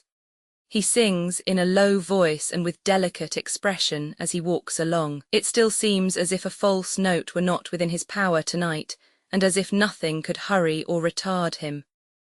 Arriving thus under the arched entrance of his dwelling, he pauses for an instant in the shelter to pull off that great black scarf and bang it in a loop upon his arm. For that brief time his face is knitted and stern, but it immediately clears as he resumes his singing and his way. And so he goes up the postern stair. The red light burns steadily all the evening in the lighthouse, on the margin of the tide of busy life. Softened sounds and hum of traffic pass it and flow on irregularly into the lonely precincts, but very little else goes by, save violent rushes of wind. It comes on to blow a boisterous gale. The precincts are never particularly well lighted, but the strong blasts of wind blowing out many of the lamps, in some instances shattering the frames too and bringing the glass rattling to the ground, they are unusually dark tonight. The darkness is augmented and confused by flying dust from the earth, dry twigs from the trees, and great ragged fragments from the rooks' nests up in the tower. The trees themselves so toss and creak, as this tangible part of the darkness madly whirls about, that they seem in peril of being torn out of the earth, while ever and again a crack and a rushing fall denote that some large branch has yielded to the storm. Not such power of wind has blown for many a winter night. Chimneys topple in the streets, and people hold to posts and corners, and to one another to keep themselves upon their feet. The violent rushes abate not, but increase in frequency and fury until at midnight, when the streets are empty, the storm goes thundering along them, rattling at all the latches and tearing at all the shutters, as if warning the people to get up and fly with it, rather than have the roofs brought down upon their brains. Still the red light burns steadily. Nothing is steady but the red light. All through the night the wind blows and abates not. But early in the morning, when there is barely enough light in the east to dim the stars, it begins to lull. From that time, with occasional wild charges, like a wounded monster dying, it drops and sinks, and at full daylight it is dead. It is then seen that the hands of the cathedral clock are torn off, that lead from the roof has been stripped away, rolled up and blown into the close, and that some stones have been displaced upon the summit of the great tower. Christmas morning though it be, it is necessary to send up workmen to ascertain the extent of the damage done. These, led by Durdles, go aloft, while Mr. Tope and a crowd of early idlers gather down in Minor Canon Corner, shading their eyes and watching for their appearance up there. This cluster is suddenly broken and put aside by the hands of Mr. Jasper. All the gazing eyes are brought down to the earth by his loudly inquiring of Mr. Crisparkle, at an open window, "Where is my nephew? He has not been here, is he not with you?" "No, he went down to the river last night with Mr. Neville to look at the storm and has not been back. Call Mr. Neville. He left this morning early. Left this morning early. Let me in, let me in." There is no more looking up at the tower now. All the assembled eyes are turned on Mr. Jasper, white, half-dressed, panting, and clinging to the rail before the Minor Canon's house. Chapter 15. Neville Landless had started so early and walked at so good a pace that when the church bells began to ring in Cloisterham for morning service, he was 8 miles away. As he wanted his breakfast by that time, having set forth on a crust of bread, he stopped at the next roadside tavern to refresh. Visitors in want of breakfast, unless they were horses or cattle, for which class of guests there was preparation enough in the way of water trough and hay, were so unusual at the sign of the tilted waggon, that it took a long time to get the waggon into the track of tea and toast and bacon. Neville, in the interval, sitting in a sanded parlour, wondering in how long a time after he had gone, the sneezy fire of damp faggots would begin to make somebody else warm. Indeed, the tilted waggon, as a cool establishment on the top of a hill, where the ground before the door was puddled with damp hoofs and trodden straw, where a scolding landlady slapped a moist baby, with one red sock on and one wanting, in the bar, where the cheese was cast aground upon a shelf, in company with a mouldy tablecloth and a green-handled knife, in a sort of cast-iron canoe, where the pale-faced bread shed tears of crumb over its shipwreck in another canoe, where the family linen, half-washed and half-dried, led a public life of lying about, where everything to drink was drunk out of mugs, and everything else was suggestive of a rhyme to mugs. The tilted waggon, all these things considered, hardly kept its painted promise of providing good entertainment for man and beast. However, man in the present case was not critical, but took what entertainment he could get, and went on again after a longer rest than he needed. He stopped at some quarter of a mile from the house, hesitating whether to pursue the road, or to follow a cart track between 2 high hedgerows, which led across the slope of a breezy heath, and evidently struck into the road again by and by. He decided in favour of this latter track, and pursued it with some toil, the rise being steep and the way worn into deep ruts. He was labouring along, when he became aware of some other pedestrians behind him. As they were coming up at a faster pace than his, he stood aside against one of the high banks to let them pass. But their manner was very curious. Only 4 of them passed. Other 4 slackened speed and loitered as intending to follow him when he should go on. The remainder of the party, 6 perhaps, turned and went back at a great rate. He looked at the 4 behind him, and he looked at the 4 before him. They all returned his look. He resumed his way. The four in advance went on, constantly looking back. The four in the rear came closing up. When they all ranged out from the narrow track upon the open slope of the heath, and this order was maintained, let him diverge as he would to either side, there was no longer room to doubt that he was beset by these fellows. He stopped as a last test, and they all stopped. "Why do you attend upon me in this way?" he asked the whole body. "Are you a pack of thieves?" "Don't answer him," said one of the number, he did not see which. "Better be quiet. Better be quiet," repeated Neville. "Who said so?" Nobody replied. "It's good advice, whichever of you skulkers gave it," he went on angrily. "I will not submit to be penned in between 4 men there and 4 men there. I wish to pass, and I mean to pass those 4 in front." They were all standing still, himself included. "If 8 men or 4 men or 2 men set upon one," he proceeded, growing more enraged, "the one has no chance but to set his mark upon some of them. And by the Lord I'll do it if I am interrupted any farther." Shouldering his heavy stick, and quickening his pace, he shot on to pass the 4 ahead. The largest and strongest man of the number changed swiftly to the side on which he came up, and dexterously closed with him and went down with him, but not before the heavy stick had descended smartly. "Let him be," said this man in a suppressed voice as they struggled together on the grass. "Fair play, his is the build of a girl to mine, and he's got a weight strapped to his back besides. Let him alone.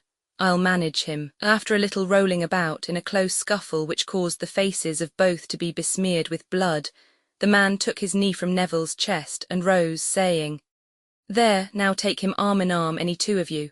It was immediately done. "As to our being a pack of thieves, Mr. Landless," said the man as he spat out some blood and wiped more from his face, "you know better than that at midday. We wouldn't have touched you if you hadn't forced us. We're going to take you round to the high road anyhow, and you'll find help enough against thieves there if you want it. Wipe his face, somebody, see how it's trickling down him." When his face was cleansed, Neville recognised in the speaker Joe, driver of the Cloisterham omnibus, whom he had seen but once, and that on the day of his arrival. "And what I recommend you for the present is, don't talk, Mr. Landless. You'll find a friend waiting for you at the high road, gone ahead by the other way when we split into 2 parties, and you had much better say nothing till you come up with him. Bring that stick along, somebody else, and let's be moving." Utterly bewildered, Neville stared around him and said not a word. Walking between his 2 conductors, who held his arms in theirs, he went on, as in a dream, until they came again into the high road, and into the midst of a little group of people. The men who had turned back were among the group, and its central figures were Mr. Jasper and Mr. Crisparkle. Neville's conductors took him up to the minor canon, and they released him, as an act of deference to that gentleman. "What is all this, sir? What is the matter? I feel as if I had lost my senses," cried Neville, the group closing in around him. "Where is my nephew?" asked Mr. Jasper wildly. "Where is your nephew?" repeated Neville. "Why do you ask me?" "I ask you," retorted Jasper, "because you were the last person in his company, and he is not to be found." "Not to be found," cried Neville aghast. "Stay, stay," said Mr. Crisparkle. "Permit me, Jasper. Mr. Neville, you are confounded. Collect your thoughts. It is of great importance that you should collect your thoughts. Attend to me." "I will try, sir, but I seem mad." "You left Mr. Jasper last night with Edwin Drood?" "Yes." "At what hour? Was it at 12 o'clock?" asked Neville with his hand to his confused head and appealing to Jasper. "Quite right," said Mr. Crisparkle. "The hour Mr. Jasper has already named to me. You went down to the river together." "Undoubtedly, to see the action of the wind there." "What followed? How long did you stay there?" "About 10 minutes, I should say, not more. We then walked together to your house, and he took leave of me at the door." "Did he say that he was going down to the river again?" "No, he said that he was going straight back." The bystanders looked at one another and at Mr. Crisparkle, to whom Mr. Jasper, who had been intensely watching Neville, said in a low, distinct, suspicious voice, "What are those stains upon his dress?" All eyes were turned towards the blood upon his clothes. "And here are the same stains upon this stick," said Jasper, taking it from the hand of the man who held it. "I know the stick to be his, and he carried it last night. What does this mean? In the name of God, say what it means, Neville." urged Mr. Crisparkle. That man and I, said Neville, pointing out his late adversary, had a struggle for the stick just now, and you may see the same marks on him, sir. What was I to suppose when I found myself molested by 8 people? Could I dream of the true reason when they would give me none at all? They admitted that they had thought it discreet to be silent, and that the struggle had taken place. And yet the very men who had seen it looked darkly at the smears which the bright cold air had already dried. We must return, Neville, said Mr. Crisparkle. Of course you will be glad to come back to clear yourself. Of course, sir. Mr. Landless will walk at my side, the minor canon continued, looking around him. Come, Neville. They set forth on the walk back, and the others, with one exception, straggled after them at various distances. Jasper walked on the other side of Neville and never quitted that position. He was silent, while Mr. Crisparkle more than once repeated his former questions, and while Neville repeated his former answers, also while they both hazarded some explanatory conjectures. He was obstinately silent because Mr. Crisparkle's manner directly appealed to him to take some part in the discussion, and no appeal would move his fixed face. When they drew near to the city, and it was suggested by the minor canon that they might do well in calling on the mayor at once, he assented with a stern nod, but he spake no word until they stood in Mr. Sapsea's parlour. Mr. Sapsea being informed by Mr. Crisparkle of the circumstances under which they desired to make a voluntary statement before him, Mr. Jasper broke silence by declaring that he placed his whole reliance, humanly speaking, on Mr. Sapsea's penetration. There was no conceivable reason why his nephew should have suddenly absconded, unless Mr. Sapsea could suggest one, and then he would defer. There was no intelligible likelihood of his having returned to the river and been accidentally drowned in the dark, unless it should appear likely to Mr. Sapsea, and then again he would defer. He washed his hands as clean as he could of all horrible suspicions, unless it should appear to Mr. Sapsea that some such were inseparable from his last companion before his disappearance, not on good terms with previously, and then once more he would defer. His own state of mind, he being distracted with doubts and labouring under dismal apprehensions, was not to be safely trusted, but Mr. Sapsea's was. Mr. Sapsea expressed his opinion that the case had a dark look. In short, and here his eyes rested full on Neville's countenance, an un-English complexion. Having made this grand point, he wandered into a denser haze and maze of nonsense than even a mayor might have been expected to disport himself in, and came out of it with the brilliant discovery that to take the life of a fellow creature was to take something that didn't belong to you. He wavered whether or no he should at once issue his warrant for the committal of Neville Landless to jail, under circumstances of grave suspicion, and he might have gone so far as to do it but for the indignant protest of the minor canon, who undertook for the young man's remaining in his own house and being produced by his own hands whenever demanded. Mr. Jasper then understood Mr. Sapsea to suggest that the river should be dragged, that its banks should be rigidly examined, that particulars of the disappearance should be sent to all outlying places and to London, and that placards and advertisements should be widely circulated imploring Edwin Drood, if for any unknown reason he had withdrawn himself from his uncle's home and society, to take pity on that loving kinsman's sore bereavement and distress, and somehow inform him that he was yet alive. Mr. Sapsea was perfectly understood, for this was exactly his meaning, though he had said nothing about it, and measures were taken towards all these ends immediately. It would be difficult to determine which was the more oppressed with horror and amazement, Neville Landless or John Jasper, but that Jasper's position forced him to be active, while Neville's forced him to be passive. There would have been nothing to choose between them. Each was bowed down and broken. With the earliest light of the next morning, men were at work upon the river, and other men, most of whom volunteered for the service, were examining the banks. All the livelong day the search went on, upon the river with barge and pole and drag and net, upon the muddy and rushy shore with jack-boots, hatchet, spade, rope, dogs, and all imaginable appliances. Even at night the river was specked with lanterns and lurid with fires. Far-off creeks into which the tide washed as it changed had their knots of watchers, listening to the lapping of the stream and looking out for any burden it might bear. Remote shingly causeways near the sea and lonely points off which there was a race of water had their unwonted flaring cressets and rough-coated figures when the next day dawned, but no trace of Edwin Drood revisited the light of the sun. All that day again the search went on, now in barge and boat, and now ashore among the osiers or tramping amidst mud and stakes and jagged stones in low-lying places, where solitary watermarks and signals of strange shapes showed like spectres. John Jasper worked and toiled, but to no purpose, for still no trace of Edwin Drood revisited the light of the sun.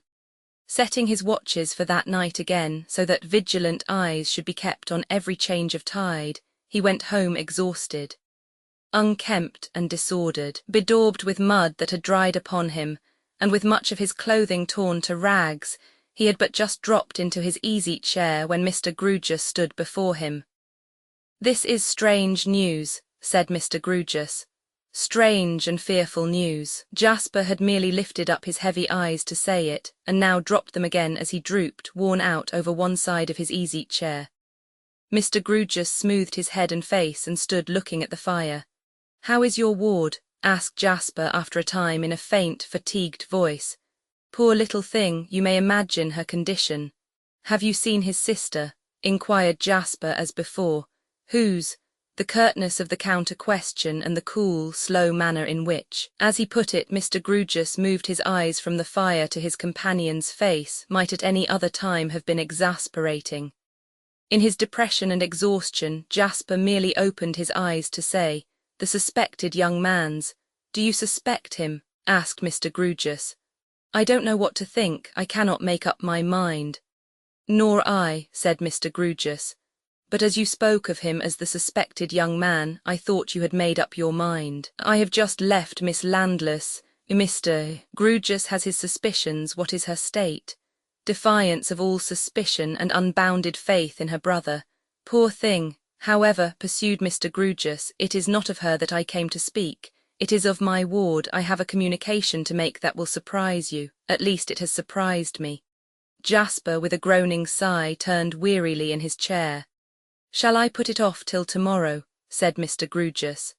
"Mind, I warn you that I think it will surprise you." More attention and concentration came into John Jasper's eyes as they caught sight of Mr. Grewgious smoothing his head again, and again looking at the fire, but now with a compressed and determined mouth.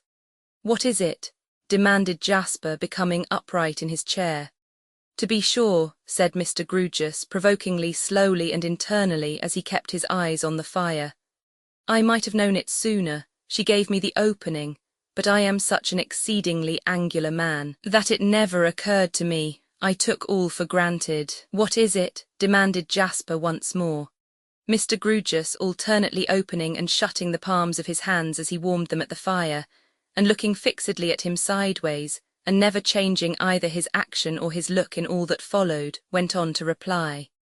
"This young couple, the lost youth and Miss Rosa, my ward, though so long betrothed and so long recognising their betrothal and so near being married." Mr. Grewgious saw a staring white face and two quivering white lips in the easy-chair and saw two muddy hands gripping its sides. But for the hands he might have thought he had never seen the face. "This young couple came gradually to the discovery, made on both sides pretty equally, I think, that they would be happier and better, both in their present and their future lives, as affectionate friends, or say rather as brother and sister than as husband and wife." Mr. Grewgious saw a lead-coloured face in the easy-chair, and on its surface dreadful starting drops or bubbles as if of steel. This young couple formed at length the healthy resolution of interchanging their discoveries openly, sensibly and tenderly. They met for that purpose. After some innocent and generous talk, they agreed to dissolve their existing, and their intended, relations for ever and ever.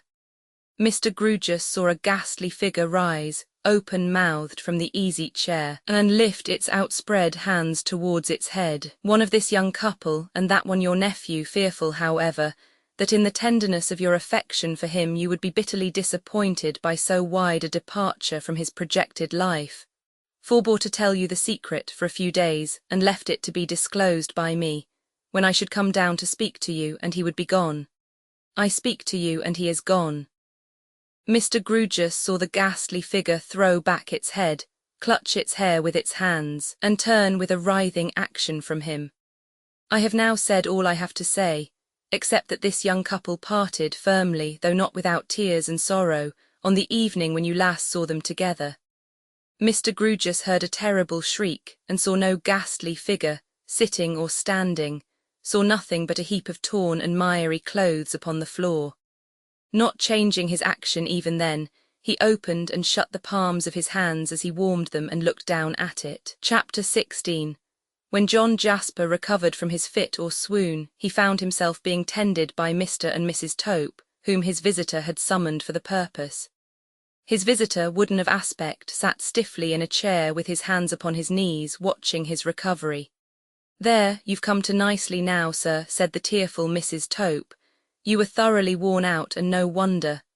"A man," said Mr. Grewgious, with his usual air of repeating a lesson, "cannot have his rest broken, and his mind cruelly tormented, and his body overtaxed by fatigue without being thoroughly worn out. I fear I have alarmed you."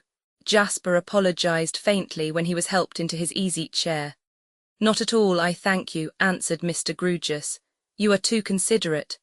"Not at all, I thank you," answered Mr. Grewgious again. "You must take some wine, sir," said Mrs. Tope, "and the jelly that I had ready for you, and that you wouldn't put your lips to at noon, though I warned you what would come of it, you know, and you not breakfasted. And you must have a wing of the roast fowl that has been put back 20 times if it's been put back once. It shall all be on table in 5 minutes, and this good gentleman belike will stop and see you take it." This good gentleman replied with a snort, which might mean yes or no, or anything or nothing, and which Mrs. Tope would have found highly mystifying, but that her attention was divided by the service of the table. "You will take something with me," said Jasper as the cloth was laid. "I couldn't get a morsel down my throat, I thank you," answered Mr. Grewgious. Jasper both ate and drank almost voraciously, combined with the hurry in his mode of doing it, was an evident indifference to the taste of what he took, suggesting that he ate and drank to fortify himself against any other failure of the spirits, far more than to gratify his palate. Mr. Grewgious in the meantime sat upright, with no expression in his face, and a hard kind of imperturbably polite protest all over him, as though he would have said, in reply to some invitation to discourse, "I couldn't originate the faintest approach to an observation on any subject whatever, I thank you." "Do you know," said Jasper, when he had pushed away his plate and glass and had sat meditating for a few minutes, "do you know that I find some crumbs of comfort in the communication with which you have so much amazed me?" "Do you?" returned Mr. Grewgious, pretty plainly adding the unspoken clause, "I don't, I thank you." After recovering from the shock of a piece of news of my dear boy so entirely unexpected and so destructive of all the castles I had built for him, and after having had time to think of it, yes. "I shall be glad to pick up your crumbs," said Mr. Grewgious dryly. "Is there not, or is there, if I deceive myself, tell me so and shorten my pain, is there not, or is there hope that, finding himself in this new position, and becoming sensitively alive to the awkward burden of explanation in this quarter, and that and the other with which it would load him, he avoided the awkwardness and took to flight?" "Such a thing might be," said Mr. Grewgious, pondering. "Such a thing has been. I have read of cases in which people, rather than face a 7 days' wonder and have to account for themselves to the idle and impertinent, have taken themselves away, and been long unheard of. I believe such things have happened," said Mr. Grewgious, pondering still.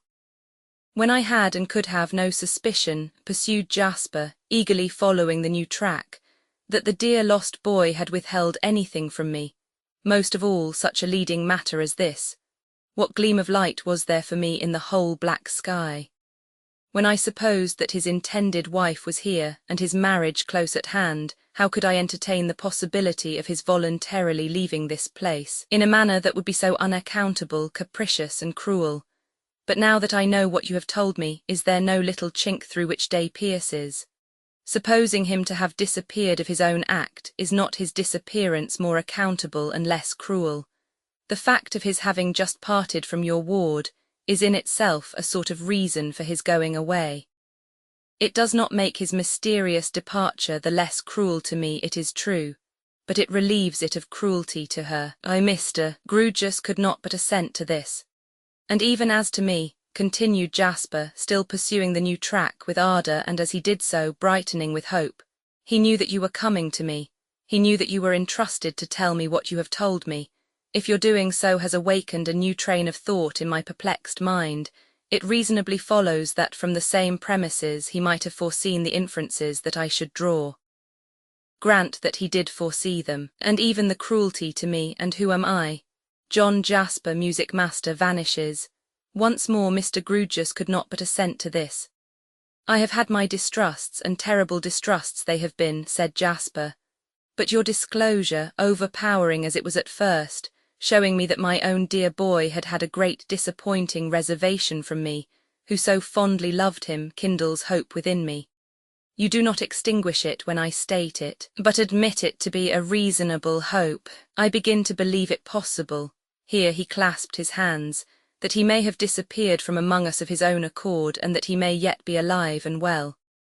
Mr. Crisparkle came in at the moment, to whom Mr. Jasper repeated, I begin to believe it possible that he may have disappeared of his own accord and may yet be alive and well.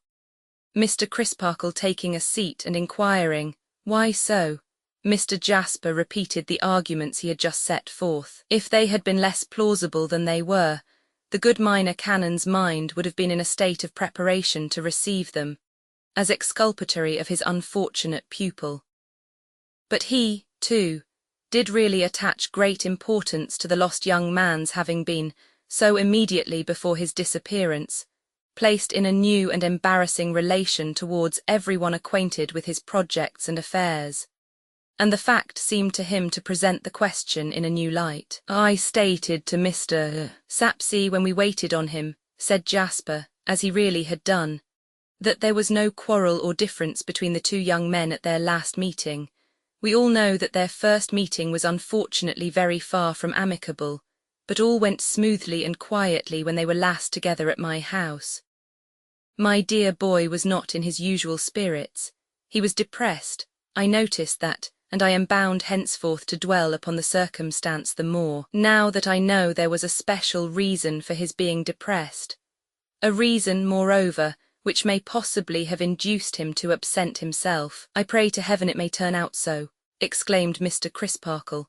I pray to heaven it may turn out so, repeated Jasper.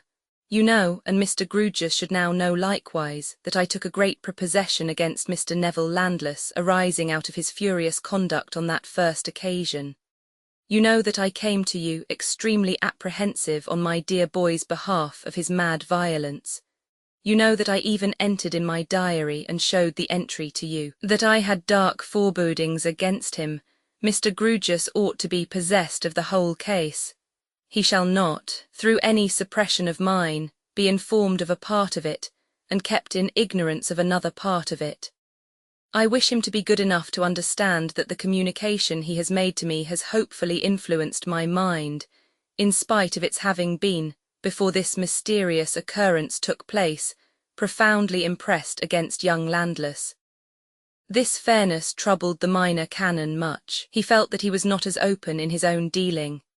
He charged against himself reproachfully that he had suppressed, so far, the 2 points of a second strong outbreak of temper against Edwin Drood on the part of Neville, and of the passion of jealousy having, to his own certain knowledge, flamed up in Neville's breast against him. He was convinced of Neville's innocence of any part in the ugly disappearance, and yet so many little circumstances combined so woefully against him that he dreaded to add 2 more to their cumulative weight. He was among the truest of men, but he had been balancing in his mind, much to its distress, whether his volunteering to tell these 2 fragments of truth at this time would not be tantamount to a piecing together of falsehood in the place of truth. However, here was a model before him. He hesitated no longer. Addressing Mr. Grewgious, as one placed in authority by the revelation he had brought to bear on the mystery, and surpassingly angular Mr. Grewgious became when he found himself in that unexpected position.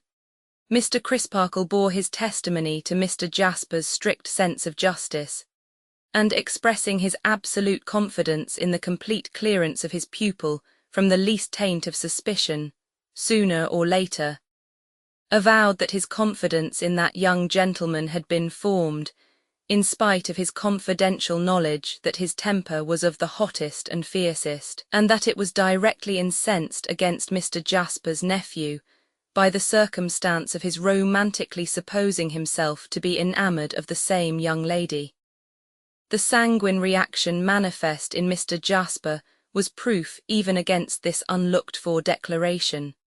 It turned him paler, but he repeated that he would cling to the hope he had derived from Mr. Grewgious, and that if no trace of his dear boy were found, leading to the dreadful inference that he had been made away with, he would cherish unto the last stretch of possibility the idea that he might have absconded of his own wild will.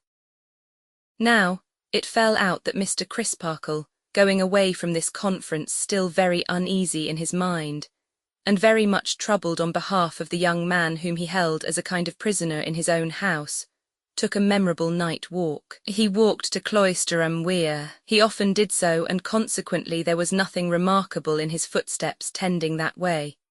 But the preoccupation of his mind so hindered him from planning any walk, or taking heed of the objects he passed, that his first consciousness of being near the weir was derived from the sound of the falling water close at hand. "How did I come here?" was his first thought as he stopped. "Why did I come here?" was his second. Then he stood intently listening to the water. A familiar passage in his reading about airy tongues that syllable men's names rose so unbidden to his ear that he put it from him with his hand as if it were tangible. It was starlight. The weir was full 2 miles above the spot to which the young men had repaired to watch the storm. No search had been made up here, for the tide had been running strongly down at that time of the night of Christmas Eve, and the likeliest places for the discovery of a body, if a fatal accident had happened under such circumstances, all lay, both when the tide ebbed and when it flowed again, between that spot and the sea. The water came over the weir with its usual sound on a cold starlight night, and little could be seen of it. Yet Mr. Crisparkle had a strange idea that something unusual hung about the place. He reasoned with himself, what was it? Where was it? Put it to the proof. Which sense did it address? No sense reported anything unusual there. He listened again, and his sense of hearing again checked the water coming over the weir with its usual sound on a cold starlight night. Knowing very well that the mystery with which his mind was occupied might of itself give the place this haunted air, he strained those hawk's eyes of his for the correction of his sight. He got closer to the weir and peered at its well-known posts and timbers. Nothing in the least unusual was remotely shadowed forth, but he resolved that he would come back early in the morning. The weir ran through his broken sleep all night, and he was back again at sunrise. It was a bright, frosty morning. The whole composition before him when he stood where he had stood last night was clearly discernible in its minutest details. He had surveyed it closely for some minutes, and was about to withdraw his eyes when they were attracted keenly to one spot. He turned his back upon the weir and looked far away at the sky and at the earth, and then looked again at that one spot. It caught his sight again immediately, and he concentrated his vision upon it. He could not lose it now, though it was but such a speck in the landscape. It fascinated his sight. His hands began plucking off his coat, for it struck him that at that spot, a corner of the weir, something glistened which did not move and come over with the glistening water drops but remained stationary. He assured himself of this, he threw off his clothes, he plunged into the icy water and swam for the spot. Climbing the timbers he took from them, caught among their interstices by its chain, a gold watch, bearing engraved upon its back E.D. He brought the watch to the bank, swam to the weir again, climbed it, and dived off. He knew every hole and corner of all the depths, and dived and dived and dived, until he could bear the cold no more. His notion was that he would find the body. He only found a shirt pin sticking in some mud and ooze. With these discoveries he returned to Cloisterham, and taking Neville landless with him, went straight to the mayor. Mr. Jasper was sent for, the watch and shirt pin were identified, Neville was detained, and the wildest frenzy and fatuity of evil report rose against him. He was of that vindictive and violent nature, that but for his poor sister, who alone had influence over him, and out of whose sight he was never to be trusted, he would be in the daily commission of murder. Before coming to England he had caused to be whipped to death sundry natives, nomadic persons, encamping now in Asia, now in Africa, now in the West Indies, and now at the North Pole, vaguely supposed in Cloisterham to be always black, always of great virtue, always calling themselves me and everybody else massa or missy, according to sex, and always reading tracts of the obscurest meaning in broken English, but always accurately understanding them in the purest mother tongue. He had nearly brought Mrs. Crisparkle's grey hairs with sorrow to the grave. Those original expressions were Mr. Sapsea's. He had repeatedly said he would have Mr. Crisparkle's life. He had repeatedly said he would have everybody's life and become in effect the last man. He had been brought down to Cloisterham from London by an eminent philanthropist, and why? Because that philanthropist had expressly declared, "I owe it to my fellow creatures that he should be in the words of Bentham, where he is the cause of the greatest danger to the smallest number." These dropping shots from the blunderbusses of blunderheadedness might not have hit him in a vital place. But he had to stand against a trained and well-directed fire of arms of precision too. He had notoriously threatened the lost young man, and had, according to the showing of his own faithful friend and tutor who strove so hard for him, a cause of bitter animosity, created by himself and stated by himself, against that ill-starred fellow. He had armed himself with an offensive weapon for the fatal night, and he had gone off early in the morning after making preparations for departure. He had been found with traces of blood on him. Truly, they might have been wholly caused as he represented, but they might not also. On a search warrant being issued for the examination of his room, clothes, and so forth, it was discovered that he had destroyed all his papers and rearranged all his possessions. On the very afternoon of the disappearance, the watch found at the weir was challenged by the jeweller as one he had wound and set for Edwin Drood, at 2:20 on that same afternoon, and it had run down before being cast into the water, and it was the jeweller's positive opinion that it had never been rewound. This would justify the hypothesis that the watch was taken from him not long after he left Mr. Jasper's house at midnight, in company with the last person seen with him, and that it had been thrown away after being retained some hours. Why thrown away? If he had been murdered and so artfully disfigured or concealed, or both, as that the murderer hoped identification to be impossible, except from something that he wore, assuredly the murderer would seek to remove from the body the most lasting, the best known, and the most easily recognizable things upon it.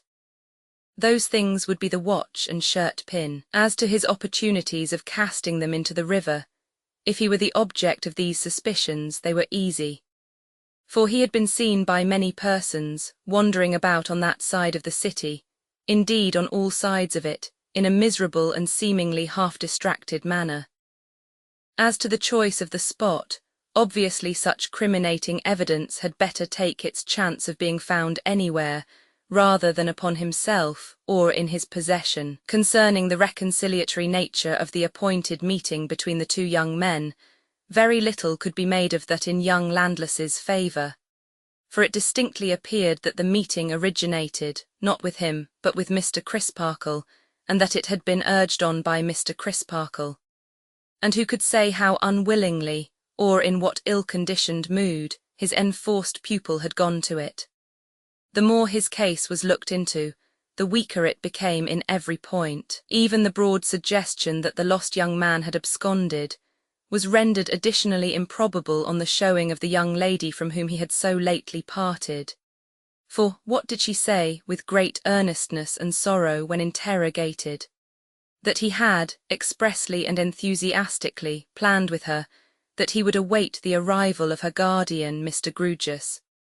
And yet, be it observed, he disappeared before that gentleman appeared. On the suspicions thus urged and supported, Neville was detained and re-detained, and the search was pressed on every hand, and Jasper laboured night and day.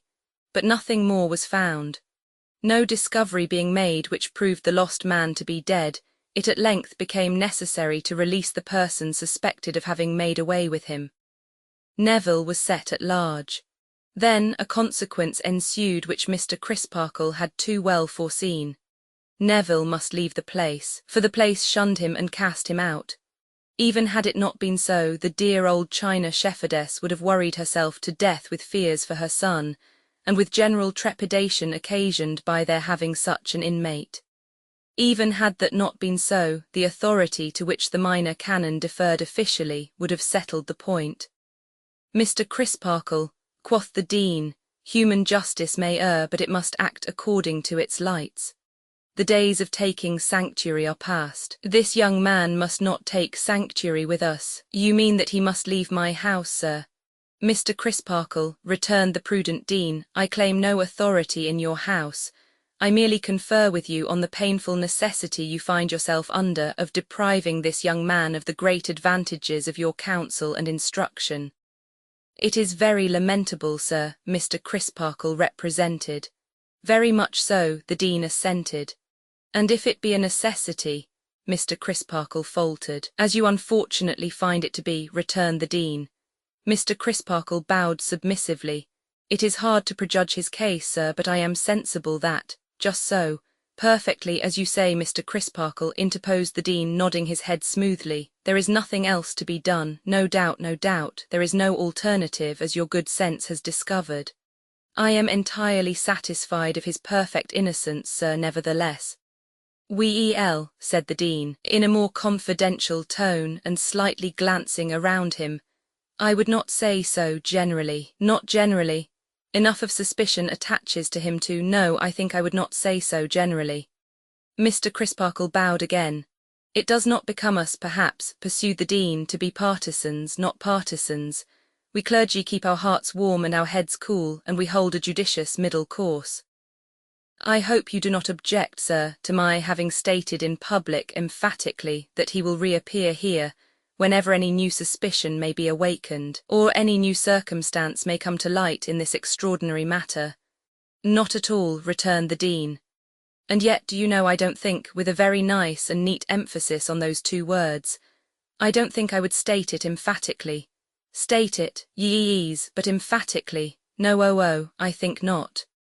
In point of fact, Mr. Crisparkle, keeping our hearts warm and our heads cool, we clergy need do nothing emphatically. So minor Canon Rowe knew Neville landless no more, and he went whithersoever he would or could with a blight upon his name and fame. It was not until then that John Jasper silently resumed his place in the choir. Haggard and red-eyed, his hopes plainly had deserted him, his sanguine mood was gone, and all his worst misgivings had come back.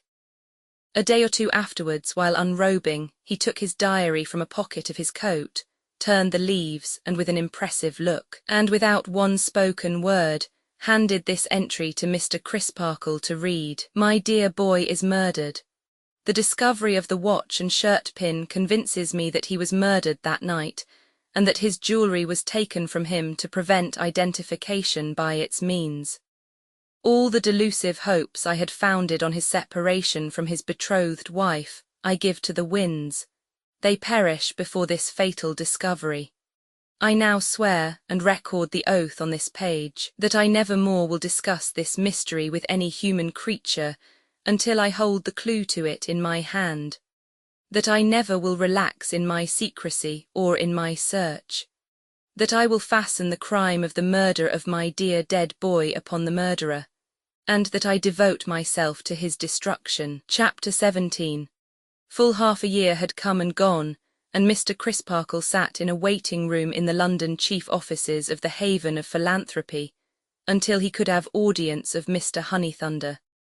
In his college days of athletic exercises, Mr. Crisparkle had known professors of the noble art of fisticuffs, and had attended 2 or 3 of their gloved gatherings. He had now an opportunity of observing that as to the phrenological formation of the backs of their heads, the professing philanthropists were uncommonly like the pugilists. In the development of all those organs which constitute, or attend, a propensity to pitch into your fellow creatures, the philanthropists were remarkably favoured. There were several professors passing in and out, with exactly the aggressive air upon them of being ready for a turn-up with any novice who might happen to be on hand, that Mr. Crisparkle well remembered in the circles of the fancy. Preparations were in progress for a moral little mill somewhere on the rural circuit, and other professors were backing this or that heavy weight as good for such or such speech-making hits, so very much after the manner of the sporting publicans, that the intended resolutions might have been rounds. In an official manager of these displays much celebrated for his platform tactics, Mr. Crisparkle recognised, in a suit of black, the counterpart of a deceased benefactor of his species, an eminent public character, once known to fame as frosty-faced Fogo, who in days of yore superintended the formation of the magic circle with the ropes and stakes. There were only 3 conditions of resemblance wanting between these professors and those. Firstly, the philanthropists were in very bad training, much too fleshy, and presenting, both in face and figure, a superabundance of what is known to pugilistic experts as suet pudding. Secondly, the philanthropists had not the good temper of the pugilists, and used worse language. Thirdly, their fighting code stood in great need of revision, as empowering them not only to bore their man to the ropes, but to bore him to the confines of distraction.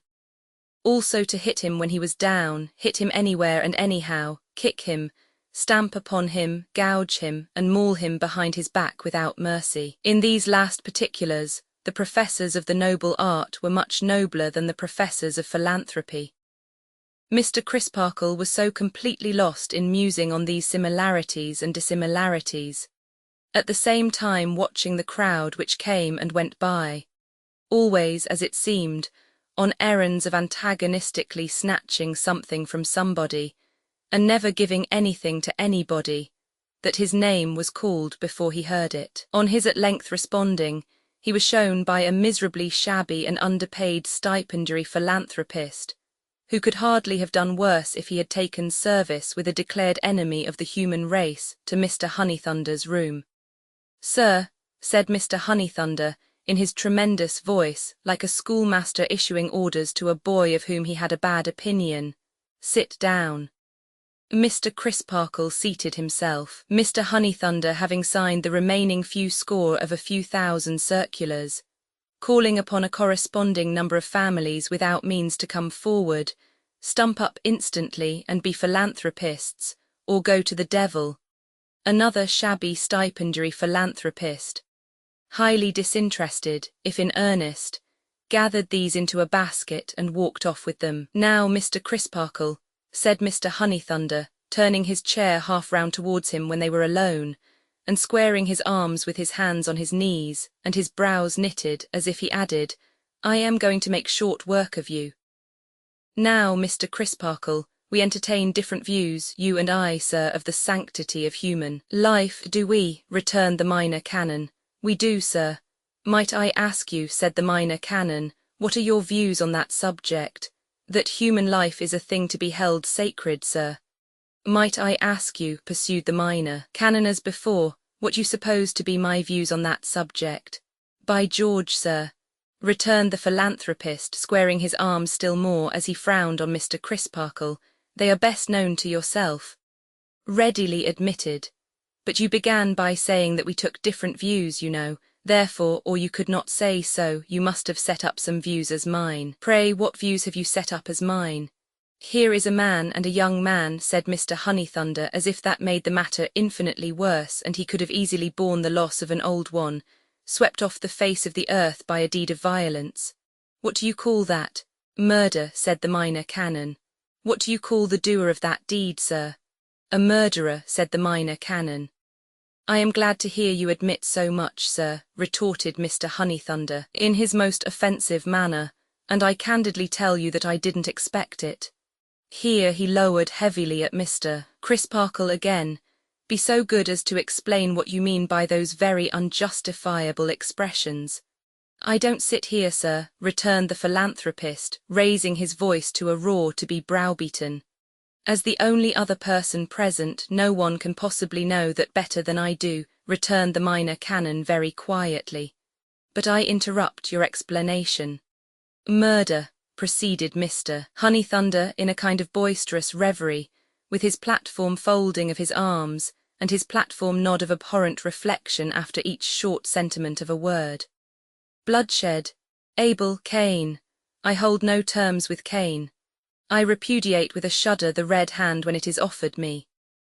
Instead of instantly leaping into his chair and cheering himself hoarse, as the brotherhood in public meeting assembled would infallibly have done on this cue, Mr. Crisparkle merely reversed the quiet crossing of his legs and said mildly, "Don't let me interrupt your explanation when you begin it. The commandments say no, sir," proceeded Mr. Honeythunder, platformally pausing as if he took Mr. Crisparkle to task for having distinctly asserted that they said, "You may do a little murder and then leave off." "And they also say you shall bear no false witness," observed Mr. Crisparkle. "Enough," bellowed Mr. Honeythunder with a solemnity and severity that would have brought the house down at a meeting. Enough, my late wards being now of age, and I being released from a trust which I cannot contemplate without a thrill of horror, there are the accounts which you have undertaken to accept on their behalf, and there is a statement of the balance which you have undertaken to receive, and which you cannot receive too soon. And let me tell you, sir, I wish that, as a man and a minor canon, you were better employed with a nod, better employed with another nod, better employed with another, and the three nods added up. Mr. Crisparkle rose, a little heated in the face but with perfect command of himself. "Mr. Honeythunder," he said, taking up the papers referred to, "my being better or worse employed than I am at present is a matter of taste and opinion. You might think me better employed in enrolling myself a member of your society." "Aye, indeed, sir," retorted Mr. Honeythunder, shaking his head in a threatening manner. "It would have been better for you if you had done that long ago. I think otherwise. Or," said Mr. Honeythunder, shaking his head again, "I might think one of your profession better employed in devoting himself to the discovery and punishment of guilt, than in leaving that duty to be undertaken by a layman. I may regard my profession from a point of view which teaches me that its first duty is towards those who are in necessity and tribulation, who are desolate and oppressed," said Mr. Crisparkle. "However, as I have quite clearly satisfied myself that it is no part of my profession to make professions, I say no more of that. But I owe it to Mr. Neville, and to Mr. Neville's sister, and in a much lower degree to myself, to say to you that I know I was in the full possession and understanding of Mr. Neville's mind and heart at the time of this occurrence, and that, without in the least colouring or concealing what was to be deplored in him and required to be corrected, I feel certain that his tale is true. Feeling that certainty, I befriend him. As long as that certainty shall last, I will befriend him. And if any consideration could shake me in this resolve, I should be so ashamed of myself for my meanness that no man's good opinion, no, nor no woman's, so gained, could compensate me for the loss of my own. Good fellow, manly fellow, and he was so modest too. There was no more self-assertion in the minor canon than in the schoolboy who had stood in the breezy playing fields keeping a wicket. He was simply and staunchly true to his duty alike in the large case and in the small, so all true souls ever are, so every true soul ever was, ever is, and ever will be. There is nothing little to the really great in spirit. Then who do you make out did the deed? Asked Mr. Honeythunder, turning on him abruptly. Heaven forbid, said Mr. Crisparkle, that in my desire to clear one man I should lightly criminate another. I accuse no one. Teacher, ejaculated Mr. Honeythunder with great disgust, for this was by no means the principle on which the philanthropic brotherhood usually proceeded. And sir, you are not a disinterested witness, we must bear in mind. How am I an interested one? inquired Mr. Crisparkle, smiling innocently at a loss to imagine. There was a certain stipend, sir, paid to you for your pupil which may have warped your judgment a bit, said Mr. Honeythunder coarsely. Perhaps I expect to retain it still. Mr. Crisparkle returned enlightened. Do you mean that too? Well, sir, returned the professional philanthropist, getting up and thrusting his hands down into his trousers pockets, I don't go about measuring people for caps. If people find I have any about me that fit M, they can put M on and wear M if they like. That's their lookout, not mine. Mr. Crisparkle eyed him with a just indignation and took him to task thus. Mr. Honeythunder, I hoped when I came in here that I might be under no necessity of commenting on the introduction of platform manners or platform manoeuvres among the decent forbearances of private life. But you have given me such a specimen of both, that I should be a fit subject for both if I remained silent respecting them. They are detestable. They don't suit you, I dare say, sir. They are, repeated Mr. Crisparkle without noticing the interruption, detestable. They violate equally the justice that should belong to Christians, and the restraints that should belong to gentlemen. You assume a great crime to have been committed by one whom I, acquainted with the attendant circumstances, and having numerous reasons on my side, devoutly believe to be innocent of it. Because I differ from you on that vital point, what is your platform resource? Instantly to turn upon me, charging that I have no sense of the enormity of the crime itself, but am its aider and abetter. So another time, taking me as representing your opponent in other cases, you set up a platform credulity, a moved and seconded and carried unanimously profession of faith in some ridiculous delusion or mischievous imposition. I decline to believe it, and you fall back upon your platform resource of proclaiming that I believe nothing, that because I will not bow down to a false god of your making, I deny the true God. Another time you make the platform discovery that war is a calamity, and you propose to abolish it by a string of twisted resolutions tossed into the air like the tail of a kite.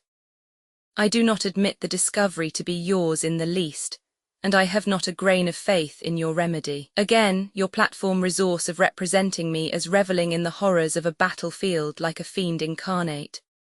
Another time, in another of your undiscriminating platform rushes, you would punish the sober for the drunken. I claim consideration for the comfort, convenience and refreshment of the sober, and you presently make platform proclamation that I have a depraved desire to turn heaven's creatures into swine and wild beasts. In all such cases your movers, and your seconders, and your supporters, your regular professors of all degrees, run amok like so many mad Malays, habitually attributing the lowest and basest motives with the utmost recklessness. Let me call your attention to a recent instance in yourself for which you should blush, and quoting figures which you know to be as wilfully one-sided as a statement of any complicated account that should be all creditor side and no debtor, or all debtor side and no creditor. Therefore it is, Mr. Honeythunder, that I consider the platform a sufficiently bad example and a sufficiently bad school even in public life, but hold that, carried into private life, it becomes an unendurable nuisance. These are strong words, sir, exclaimed the philanthropist. I hope so, said Mr. Crisparkle. Good morning. He walked out of the haven at a great rate, but soon fell into his regular brisk pace, and soon had a smile upon his face as he went along, wondering what the China shepherdess would have said if she had seen him pounding Mr. Honeythunder in the late little lively affair. For Mr. Crisparkle had just enough of harmless vanity to hope that he had hit hard, and to glow with the belief that he had trimmed the philanthropic jacket pretty handsomely. He took himself to Staple Inn, but not to P.J.T. and Mr. Grewgious. Full many a creaking stair he climbed before he reached some attic rooms in a corner, turned the latch of their unbolted door, and stood beside the table of Neville Landless. An air of retreat and solitude hung about the rooms and about their inhabitant. He was much worn, and so were they. Their sloping ceilings, cumbrous rusty locks and grates, and heavy wooden bins and beams, slowly mouldering withal, had a prisonous look, and he had the haggard face of a prisoner. Yet the sunlight shone in at the ugly garret window, which had a penthouse to itself thrust out among the tiles, and on the cracked and smoke-blackened parapet beyond, some of the deluded sparrows of the place rheumatically hopped, like little feathered cripples who had left their crutches in their nests. And there was a play of living leaves at hand that changed the air, and made an imperfect sort of music in it that would have been melody in the country. The rooms were sparely furnished, but with good store of books. Everything expressed the abode of a poor student, that Mr. Crisparkle had been either chooser, lender, or donor of the books, or that he combined the three characters, might have been easily seen in the friendly beam of his eyes upon them as he entered. "How goes it, Neville? I am in good heart, Mr. Crisparkle, and working away." "I wish your eyes were not quite so large and not quite so bright," said the minor canon, slowly releasing the hand he had taken in his. "They brighten at the sight of you," returned Neville. "If you were to fall away from me they would soon be dull enough." "Rally, rally," urged the other in a stimulating tone. "Fight for it, Neville. If I were dying, I feel as if a word from you would rally me. If my pulse had stopped, I feel as if your touch would make it beat again," said Neville. "But I have rallied and am doing famously." Mr. Crisparkle turned him with his face a little more towards the light. "I want to see a ruddier touch here, Neville," he said, indicating his own healthy cheek by way of pattern. "I want more sun to shine upon you." Neville drooped suddenly as he replied in a lowered voice, "I am not hardy enough for that yet. I may become so, but I cannot bear it yet. If you had gone through those Cloisterham streets as I did, if you had seen as I did those averted eyes, and the better sort of people silently giving me too much room to pass that I might not touch them or come near them, you wouldn't think it quite unreasonable that I cannot go about in the daylight." "My poor fellow," said the minor canon in a tone so purely sympathetic that the young man caught his hand, "I never said it was unreasonable, never thought so, but I should like you to do it. And that would give me the strongest motive to do it. But I cannot yet. I cannot persuade myself that the eyes of even the stream of strangers I pass in this vast city look at me without suspicion. I feel marked and tainted, even when I go out, as I do only, at night. But the darkness covers me then, and I take courage from it." Mr. Crisparkle laid a hand upon his shoulder and stood looking down at him. "If I could have changed my name," said Neville, "I would have done so. But as you wisely pointed out to me, I can't do that, for it would look like guilt. If I could have gone to some distant place, I might have found relief in that, but the thing is not to be thought of for the same reason. Hiding and escaping would be the construction in either case. It seems a little hard to be so tied to a stake and innocent, but I don't complain. And you must expect no miracle to help you." "Neville," said Mr. Crisparkle compassionately. "No, sir, I know that. The ordinary fullness of time and circumstances is all I have to trust to. It will right you at last, Neville.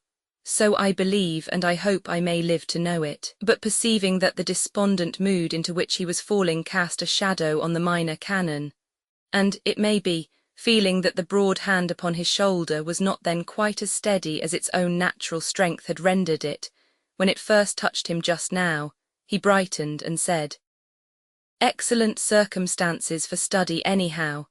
And you know, Mr. Crisparkle, what need I have of study in all ways, not to mention that you have advised me to study for the difficult profession of the law specially, and that of course I am guiding myself by the advice of such a friend and helper. Such a good friend and helper."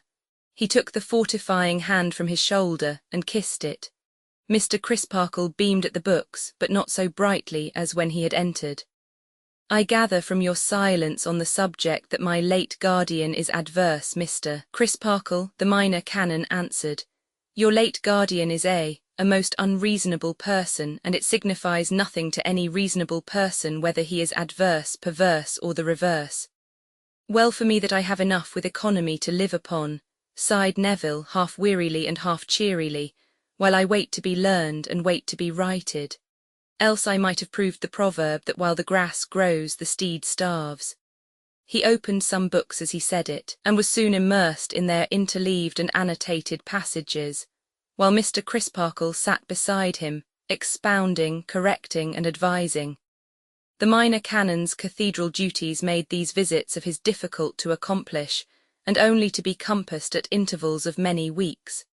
But they were as serviceable as they were precious to Neville Landless. When they had got through such studies as they had in hand, they stood leaning on the window-sill and looking down upon the patch of garden. "Next week," said Mr. Crisparkle, "you will cease to be alone and will have a devoted companion." "And yet," returned Neville, "this seems an uncongenial place to bring my sister to." "I don't think so," said the minor canon. "There is duty to be done here, and there are womanly feeling, sense, and courage wanted here." "I meant," explained Neville, "that the surroundings are so dull and unwomanly, and that Helena can have no suitable friend or society here." "You have only to remember," said Mr. Crisparkle, "that you are here yourself, and that she has to draw you into the sunlight." They were silent for a little while, and then Mr. Crisparkle began anew. "When we first spoke together, Neville, you told me that your sister had risen out of the disadvantages of your past lives as superior to you as the tower of Cloisterham Cathedral is higher than the chimneys of Minor Canon Corner.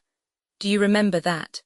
"Right well. I was inclined to think it at the time an enthusiastic flight. No matter what I think it now. What I would emphasize is that under the head of pride your sister is a great and opportune example to you. Under all heads that are included in the composition of a fine character, she is. Say so, but take this one. Your sister has learnt how to govern what is proud in her nature. She can dominate it even when it is wounded through her sympathy with you. No doubt she has suffered deeply in those same streets where you suffered deeply. No doubt her life is darkened by the cloud that darkens yours. But bending her pride into a grand composure that is not haughty or aggressive, but is a sustained confidence in you and in the truth, she has won her way through those streets until she passes along them as high in the general respect as anyone who treads them. Every day and hour of her life since Edwin Drood's disappearance, she has faced malignity and folly, for you as only a brave nature well directed can, so it will be with her to the end. Another and weaker kind of pride might sink broken-hearted, but never such a pride as hers, which knows no shrinking and can get no mastery over her. The pale cheek beside him flushed under the comparison and the hint implied in it. "I will do all I can to imitate her," said Neville. "Do so and be a truly brave man as she is a truly brave woman," answered Mr. Crisparkle stoutly. "It is growing dark. Will you go my way with me when it is quite dark? Mind, it is not I who wait for darkness." Neville replied that he would accompany him directly. But Mr. Crisparkle said he had a moment's call to make on Mr. Grewgious as an act of courtesy, and would run across to that gentleman's chambers, and rejoin Neville on his own doorstep. If he would come down there to meet him, Mr. Grewgious, bolt upright as usual, sat taking his wine in the dusk at his open window, his wine-glass and decanter on the round table at his elbow, himself and his legs on the window-seat, only one hinge in his whole body like a boot-jack. "How do you do, reverend sir?" said Mr. Grewgious, with abundant offers of hospitality, which were as cordially declined as made. "And how is your charge getting on over the way in the set that I had the pleasure of recommending to you as vacant and eligible?" Mr. Crisparkle replied suitably. "I am glad you approve of them," said Mr. Grewgious, "because I entertain a sort of fancy for having him under my eye." As Mr. Grewgious had to turn his eye up considerably before he could see the chambers, the phrase was to be taken figuratively and not literally. "And how did you leave Mr. Jasper?" "Reverend sir," said Mr. Grewgious, "Mr. Crisparkle had left him pretty well." "And where did you leave Mr. Jasper, reverend sir?" "Mr. Crisparkle had left him at Cloisterham." "And when did you leave Mr. Jasper, reverend sir?" "That morning." Said Mr. Grewgious. "He didn't say he was coming, perhaps." "Coming where? Anywhere, for instance?" said Mr. Grewgious. "No, because here he is," said Mr. Grewgious, who had asked all these questions with his preoccupied glance directed out at window. "And he don't look agreeable, does he?" Mr. Crisparkle was craning towards the window when Mr. Grewgious added, "If you will kindly step round here behind me in the gloom of the room, and will cast your eye at the second-floor landing window in yonder house, I think you will hardly fail to see a slinking individual in whom I recognize our local friend." "You are right," cried Mr. Crisparkle. "Umps," said Mr. Grewgious. Then he added, turning his face so abruptly that his head nearly came into collision with Mr. Crisparkle's, "What should you say that our local friend was up to?" The last passage he had been shown in the diary returned on Mr. Crisparkle's mind with the force of a strong recoil, and he asked Mr. Grewgious if he thought it possible that Neville was to be harassed by the keeping of a watch upon him. "A watch," repeated Mr. Grewgious musingly. "Aye, which would not only of itself haunt and torture his life," said Mr. Crisparkle warmly, "but would expose him to the torment of a perpetually reviving suspicion, whatever he might do or wherever he might go." "Aye," said Mr. Grewgious musingly still. "Do I see him waiting for you? No doubt you do. Then would you have the goodness to excuse my getting up to see you out and to go out to join him, and to go the way that you were going and to take no notice of our local friend?" said Mr. Grewgious. "I entertain a sort of fancy for having him under my eye tonight, do you know?" Mr. Crisparkle with a significant nod complied, and rejoining Neville went away with him. They dined together and parted at the yet unfinished and undeveloped railway station. Mr. Crisparkle to get home, Neville to walk the streets, cross the bridges, make a wide round of the city in the friendly darkness, and tire himself out. It was midnight when he returned from his solitary expedition and climbed his staircase.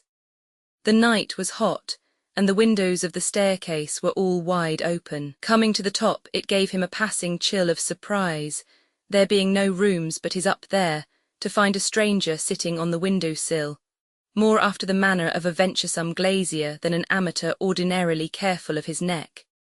In fact, so much more outside the window than inside, as to suggest the thought that he must have come up by the water-spout instead of the stairs. The stranger said nothing until Neville put his key in his door. Then, seeming to make sure of his identity from the action, he spoke.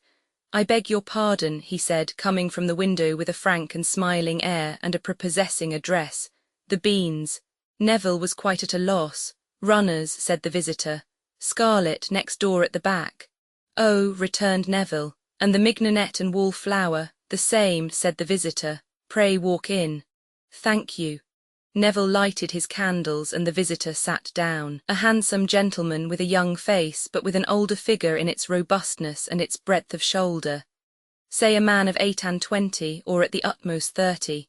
So extremely sunburnt that the contrast between his brown visage and the white forehead shaded out of doors by his hat, and the glimpses of white throat below the neckerchief, would have been almost ludicrous but for his broad temples, bright blue eyes, clustering brown hair and laughing teeth.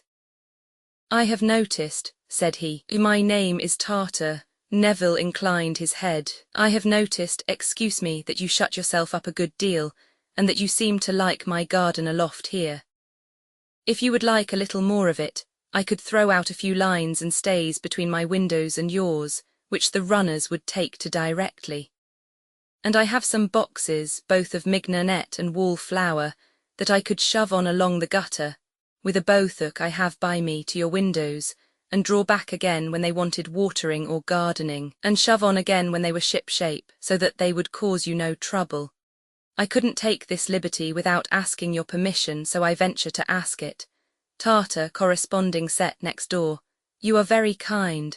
"Not at all. I ought to apologize for looking in so late, but having noticed, excuse me, that you generally walk out at night, I thought I should inconvenience you least by awaiting your return. I am always afraid of inconveniencing busy men. Being an idle man, I should not have thought so from your appearance." "No, I take it as a compliment. In fact, I was bred in the Royal Navy and was first lieutenant when I quitted it. But an uncle disappointed in the service, leaving me his property on condition that I left the Navy. I accepted the fortune and resigned my commission." "Lately, I presume?" "Well, I had had 12 or 15 years of knocking about first.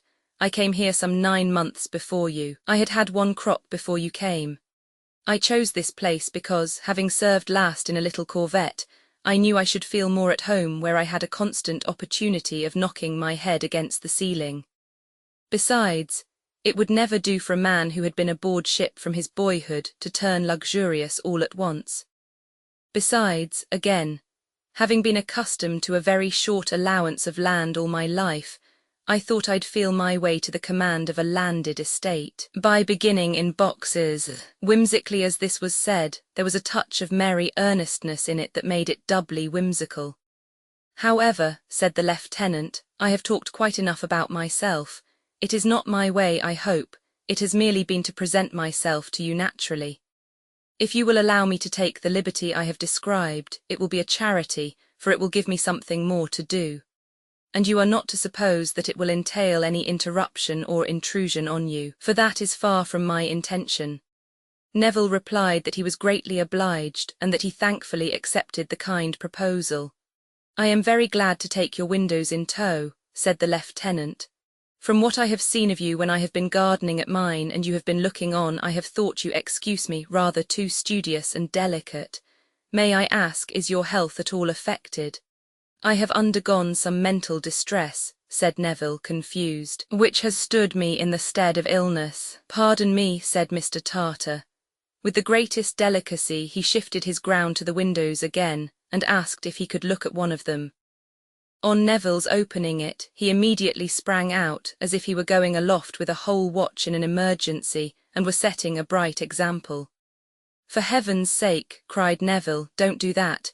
Where are you going, Mr. Tartar? You'll be dashed to pieces. All well, said the lieutenant, coolly looking about him on the housetop.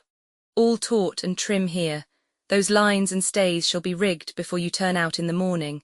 May I take this short cut home and say good night? Mr. Tartar, urged Neville, pray, it makes me giddy to see you. But Mr. Tartar, with a wave of his hand and the deftness of a cat, had already dipped through his scuttle of scarlet runners without breaking a leaf and gone below. Mr. Grewgious, his bedroom window blind held aside with his hand, happened at the moment to have Neville's chambers under his eye for the last time that night. Fortunately his eye was on the front of the house and not the back, or this remarkable appearance and disappearance might have broken his rest as a phenomenon. But Mr. Grewgious seeing nothing there, not even a light in the windows, his gaze wandered from the windows to the stars, as if he would have read in them something that was hidden from him. Many of us would, if we could, but none of us so much as know our letters in the stars yet, or seem likely to do it in this state of existence, and few languages can be read until their alphabets are mastered. Chapter 18. At about this time a stranger appeared in Cloisterham, a white-haired personage with black eyebrows. Being buttoned up in a tightish blue surtout with a buff waistcoat and grey trousers, he had something of a military air, but he announced himself at the Crozier, the orthodox hotel, where he put up with a portmanteau, as an idle dog who lived upon his means. And he farther announced that he had a mind to take a lodging in the picturesque old city for a month or two, with a view of settling down there altogether. Both announcements were made in the coffee-room of the Crozier, to all whom it might or might not concern, by the stranger as he stood with his back to the empty fireplace, waiting for his fried sole, veal cutlet and pint of sherry. And the waiter, business being chronically slack at the Crozier, represented all whom it might or might not concern, and absorbed the whole of the information. This gentleman's white head was unusually large, and his shock of white hair was unusually thick and ample. I suppose, waiter, he said, shaking his shock of hair as a Newfoundland dog might shake his before sitting down to dinner, that a fair lodging for a single buffer might be found in these parts, eh? The waiter had no doubt of it. Something old, said the gentleman. Take my hat down for a moment from that peg, will you? No, I don't want it, look into it. What do you see written there? The waiter read, Datchery. Now you know my name, said the gentleman, Dick Datchery, hang it up again. I was saying something old is what I should prefer, something odd and out of the way, something venerable, architectural and inconvenient. We have a good choice of inconvenient lodgings in the town, sir, I think, replied the waiter with modest confidence in its resources that way. Indeed, I have no doubt that we could suit you that far, however particular you might be, but our architectural lodging, That seemed to trouble the waiter's head, and he shook it. Anything cathedraly now, Mr. Datchery suggested. Mr. Tope, said the waiter, brightening as he rubbed his chin with his hand, would be the likeliest party to inform in that line. Who is Mr. Tope? Inquired Dick Datchery. The waiter explained that he was the verger, and that Mrs. Tope had indeed once upon a time let lodgings herself or offered to let them, but that as nobody had ever taken them, Mrs. Tope's window bill, long a Cloisterham institution, had disappeared, probably had tumbled down one day and never been put up again. I'll call on Mrs. Tope, said Mr. Datchery, after dinner. So when he had done his dinner, he was duly directed to the spot and sallied out for it, but the Crozier being an hotel of a most retiring disposition, and the waiter's directions being fatally precise, he soon became bewildered, and went boggling about and about the cathedral tower, whenever he could catch a glimpse of it, with a general impression on his mind that Mrs. Tope's was somewhere very near it, and that, like the children in the game of hot boiled beans and very good butter, he was warm in his search when he saw the tower, and cold when he didn't see it. He was getting very cold indeed when he came upon a fragment of burial ground in which an unhappy sheep was grazing. Unhappy because a hideous small boy was stoning it through the railings, and had already lamed it in one leg, and was much excited by the benevolent sportsman-like purpose of breaking its other 3 legs and bringing it down. "It 'im agin," cried the boy as the poor creature leaped, and made a dint in his wool. "Let him be," said Mr. Datchery. "Don't you see you have lamed him?" "Ye lie," returned the sportsman. "'E went and lamed 'isself. I see 'im do it, and I give 'im a shy as a widdy warning to 'im not to go bruisin' 'is master's mutton any more. Come here." "I won't. I'll come when you can catch me." "Stay there then, and show me which is Mr. Tope's." "Oh, can I stay here and show you which is Tope's when Tope's is t'other side the cathedral, and over the crossings, and round ever so many comers? Stupid, yara, show me where it is, and I'll give you something. Come on then." This brisk dialogue concluded, the boy led the way, and by stopped at some distance from an arched passage, pointing. "Look ye yonder, you see that there winder and door, that's Tope's." "Ye lie, it ain't, that's Jasper's." "Indeed," said Mr. Datchery with a second look of some interest. "Yes, and I ain't a-goin' no nearer, I tell yer." "Why not?" "'Cause I ain't a-goin' to be lifted off my legs and ave my braces bust and be choked, not if I knows it and not by 'im. Wait till I set a jolly good flint a-flyin' at the back o' 'is jolly old 'ead some day. Now look t'other side the harch, not the side where Jasper's door is, t'other side." "I see. A little way in." "Oh, that side there's a low door down 2 steps. That's Tope's with his name on a hovel plate." "Good. See here," said Mr. Datchery, producing a shilling. "You owe me half of this." "Ye lie, I don't owe ye nothing, I never seen yer." "I tell you owe me half of this because I have no 6pence in my pocket, so the next time you meet me you shall do something else for me to pay me." "All right, give us old. What is your name and where do you live?" "Deputy, Travellers 2penny, cross the green." The boy instantly darted off with the shilling, lest Mr. Datchery should repent, but stopped at a safe distance, on the happy chance of his being uneasy in his mind about it, to goad him with a demon dance expressive of its irreversibility. Mr. Datchery, taking off his hat to give that shock of white hair of his another shake, seemed quite resigned, and betook himself whither he had been directed. Mr. Tope's official dwelling, communicating by an upper stair with Mr. Jasper's, hence Mrs. Tope's attendance on that gentleman, was of very modest proportions, and partook of the character of a cool dungeon. Its ancient walls were massive, and its rooms rather seemed to have been dug out of them than to have been designed beforehand with any reference to them.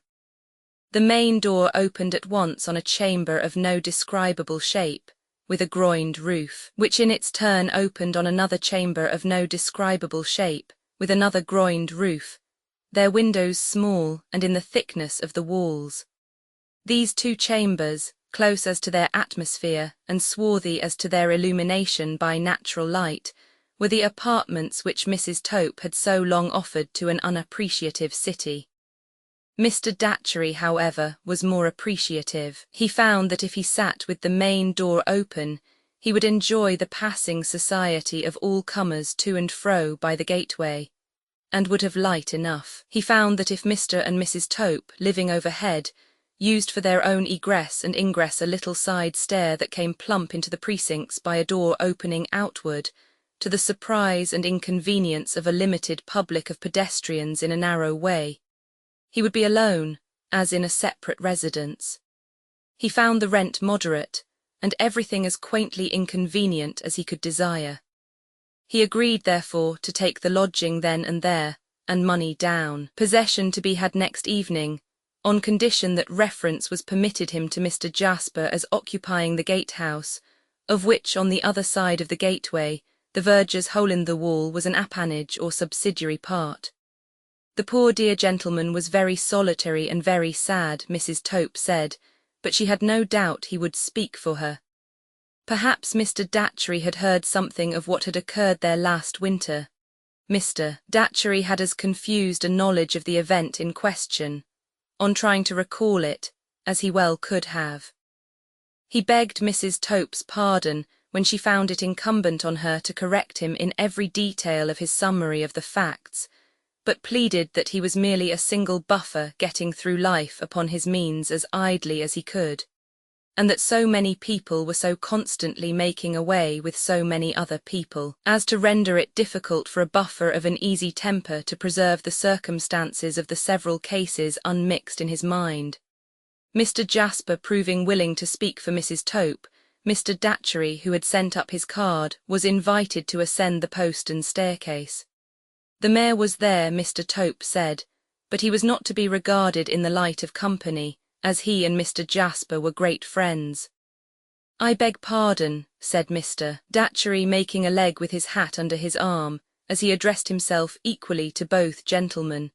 "A selfish precaution on my part, and not personally interesting to anybody but myself. But as a buffer living on his means, and having an idea of doing it in this lovely place in peace and quiet, for remaining span of life, I beg to ask if the Tope family are quite respectable." Mr. Jasper could answer for that without the slightest hesitation. "That is enough, sir," or said Mr. Datchery. "My friend the mayor," added Mr. Jasper, presenting Mr. Datchery with a courtly motion of his hand towards that potentate, whose recommendation is actually much more important to a stranger than that of an obscure person like myself, will testify in their behalf, I am sure. "The worshipful the mayor," said Mr. Datchery with a low bow, "places me under an infinite obligation." "Very good people, sir, Mr. and Mrs. Tope," said Mr. Sapsea with condescension. "Very good opinions, very well behaved, very respectful, much approved by the dean and chapter." "The worshipful the mayor gives them a character," said Mr. Datchery, "of which they may indeed be proud. I would ask his honour, if I might be permitted, whether there are not many objects of great interest in the city which is under his beneficent sway." "We are, sir," returned Mr. Sapsea, "an ancient city and an ecclesiastical city. We are a constitutional city, as it becomes such a city to be, and we uphold and maintain our glorious privileges." "His honour," said Mr. Datchery, bowing, "inspires me with a desire to know more of the city, and confirms me in my inclination to end my days in the city." "Retired from the army, sir," suggested Mr. Sapsea. "His honour the mayor does me too much credit," returned Mr. Datchery. "Navy, sir," suggested Mr. Sapsea. "Again," repeated Mr. Datchery, "his honour the mayor does me too much credit." "Diplomacy is a fine profession," said Mr. Sapsea as a general remark. "There, I confess, his honour the mayor is too many for me," said Mr. Datchery with an ingenious smile and bow. "Even a diplomatic bird must fall to such a gun." Now this was very soothing. Here was a gentleman of a great, not to say a grand, address, accustomed to rank and dignity, really setting a fine example how to behave to a mayor. There was something in that third-person style of being spoken to that Mr. Sapsea found particularly recognizant of his merits and position. "But I crave pardon," said Mr. Datchery. "His honour the mayor will bear with me if for a moment I have been deluded into occupying his time and have forgotten the humble claims upon my own of my hotel, the Crozier." "Not at all, sir," said Mr. Sapsea. "I am returning home, and if you would like to take the exterior of our cathedral in your way, I shall be glad to point it out. His Honour the Mayor, said Mr. Datchery, is more than kind and gracious. As Mr. Datchery, when he had made his acknowledgments to Mr. Jasper, could not be induced to go out of the room before the worshipful led the way downstairs, Mr. Datchery following with his hat under his arm and his shock of white hair streaming in the evening breeze. "Might I ask His Honour," said Mr. Datchery, "whether that gentleman we have just left is the gentleman of whom I have heard in the neighbourhood as being much afflicted by the loss of a nephew, and concentrating his life on avenging the loss?" "That is the gentleman, John Jasper, sir. Would His Honour allow me to inquire whether there are strong suspicions of anyone?" "More than suspicions, sir," returned Mr. Sapsea, "all but certainties." "Only think now," cried Mr. Datchery. "But proof, sir, proof must be built up stone by stone," said the Mayor. "As I say, the end crowns the work.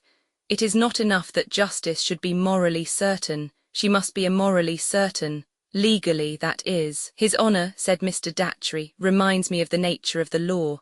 Immoral, how true." "As I say, sir," pompously went on the Mayor, "the arm of the law is a strong arm and a long arm, that is the way I put it, a strong arm and a long arm. How forcible, and yet again how true," murmured Mr. Datchery. "And without betraying what I call the secrets of the prison house," said Mr. Sapsea. "The secrets of the prison house is the term I used on the bench." "And what other term than His Honour's would express it?" said Mr. Datchery. "Without, I say, betraying them, I predict to you, knowing the iron will of the gentleman we have just left, I take the bold step of calling it iron on account of its strength, that in this case the long arm will reach and the strong arm will strike. This is our cathedral, sir. The best judges are pleased to admire it, and the best among our townsmen own to being a little vain of it." All this time Mr. Datchery had walked with his hat under his arm and his white hair streaming. He had an odd momentary appearance upon him of having forgotten his hat when Mr. Sapsea now touched it, and he clapped his hand up to his head as if with some vague expectation of finding another hat upon it. "Pray be covered, sir," entreated Mr. Sapsea, magnificently plying. "I shall not mind it, I assure you." "His Honour is very good, but I do it for coolness," said Mr. Datchery. Then Mr. Datchery admired the cathedral, and Mr. Sapsea pointed it out as if he himself had invented and built it. There were a few details indeed of which he did not approve, but those he glossed over, as if the workmen had made mistakes in his absence. The cathedral disposed of, he led the way by the churchyard and stopped to extol the beauty of the evening, by chance, in the immediate vicinity of Mrs. Sapsea's epitaph. "And by the by," said Mr. Sapsea, appearing to descend from an elevation to remember it all of a sudden, like Apollo shooting down from Olympus to pick up his forgotten lyre, "that is one of our small lions. The partiality of our people has made it so, and strangers have been seen taking a copy of it now and then. I am not a judge of it myself, for it is a little work of my own. But it was troublesome to turn, sir. I may say, difficult to turn with elegance." Mr. Datchery became so ecstatic over Mr. Sapsea's composition, that, in spite of his intention to end his days in Cloisterham, and therefore his probably having in reserve many opportunities of copying it, he would have transcribed it into his pocket-book on the spot, but for the slouching towards them of its material producer and perpetuator, Durdles, whom Mr. Sapsea hailed, not sorry to show him a bright example of behaviour to superiors. "Ah, Durdles, this is the mason, sir, one of our Cloisterham worthies. Everybody here knows Durdles." "Mr. Datchery, Durdles a gentleman who is going to settle here." "I wouldn't do it if I was him," growled Durdles. "We're a heavy lot." "You surely don't speak for yourself, Mr. Durdles," returned Mr. Datchery, "any more than for His Honour." "Who's His Honour?" demanded Durdles. "His Honour the Mayor." "I never was brought afore him," said Durdles, with anything but the look of a loyal subject of the mayoralty, "and it'll be time enough for me to honour him when I am." "Until which, and when, and where, Mr. Sapsea, is his name? England is his nation, Cloisterham's his dwelling place, auctioneer's his occupation." Here Deputy, preceded by a flying oyster-shell, appeared upon the scene, and requested to have the sum of threepence instantly chucked to him by Mr. Durdles, whom he had been vainly seeking up and down, as lawful wages overdue. While that gentleman, with his bundle under his arm, slowly found and counted out the money, Mr. Sapsea informed the new settler of Durdles's habits, pursuits, abode, and reputation. "I suppose a curious stranger might come to see you, and your works, Mr. Durdles, at any odd time," said Mr. Datchery upon that. "Any gentleman is welcome to come and see me any evening if he brings liquor for two with him," returned Durdles, with a penny between his teeth and certain halfpence in his hands, "or if he likes to make it twice too, he'll be doubly welcome." "I shall come. Master Deputy, what do you owe me?" "A job. Mind you pay me honestly with the job of showing me Mr. Durdles's house, when I want to go there." Deputy, with a piercing broadside of whistle through the whole gap in his mouth, as a receipt in full for all arrears, vanished. The worshipful and the worshipper then passed on together until they parted, with many ceremonies, at the worshipful's door.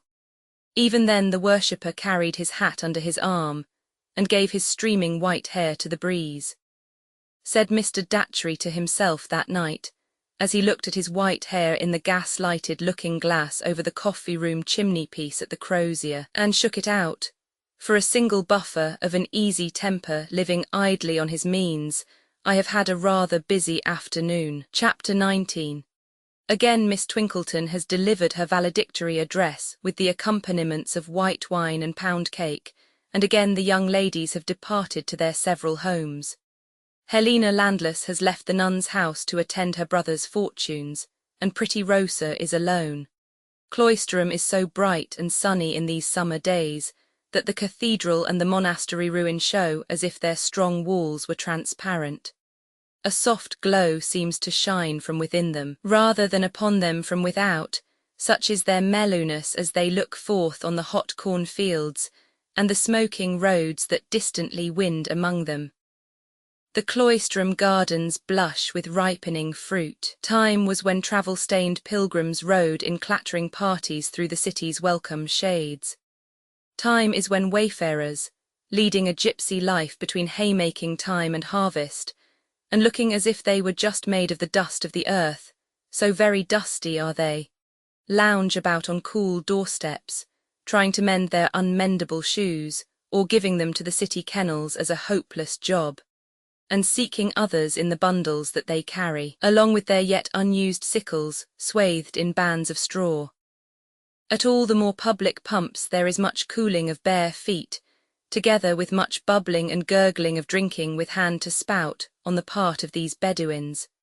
The Cloisterham police meanwhile looking askant from their beats with suspicion, and manifest impatience that the intruders should depart from within the civic bounds, and once more fry themselves on the simmering high roads. On the afternoon of such a day, when the last cathedral service is done, and when that side of the high street on which the nun's house stands is in grateful shade, save where its quaint old garden opens to the west between the boughs of trees, a servant informs Rosa to her terror that Mr. Jasper desires to see her. If he had chosen his time for finding her at a disadvantage, he could have done no better. Perhaps he has chosen it.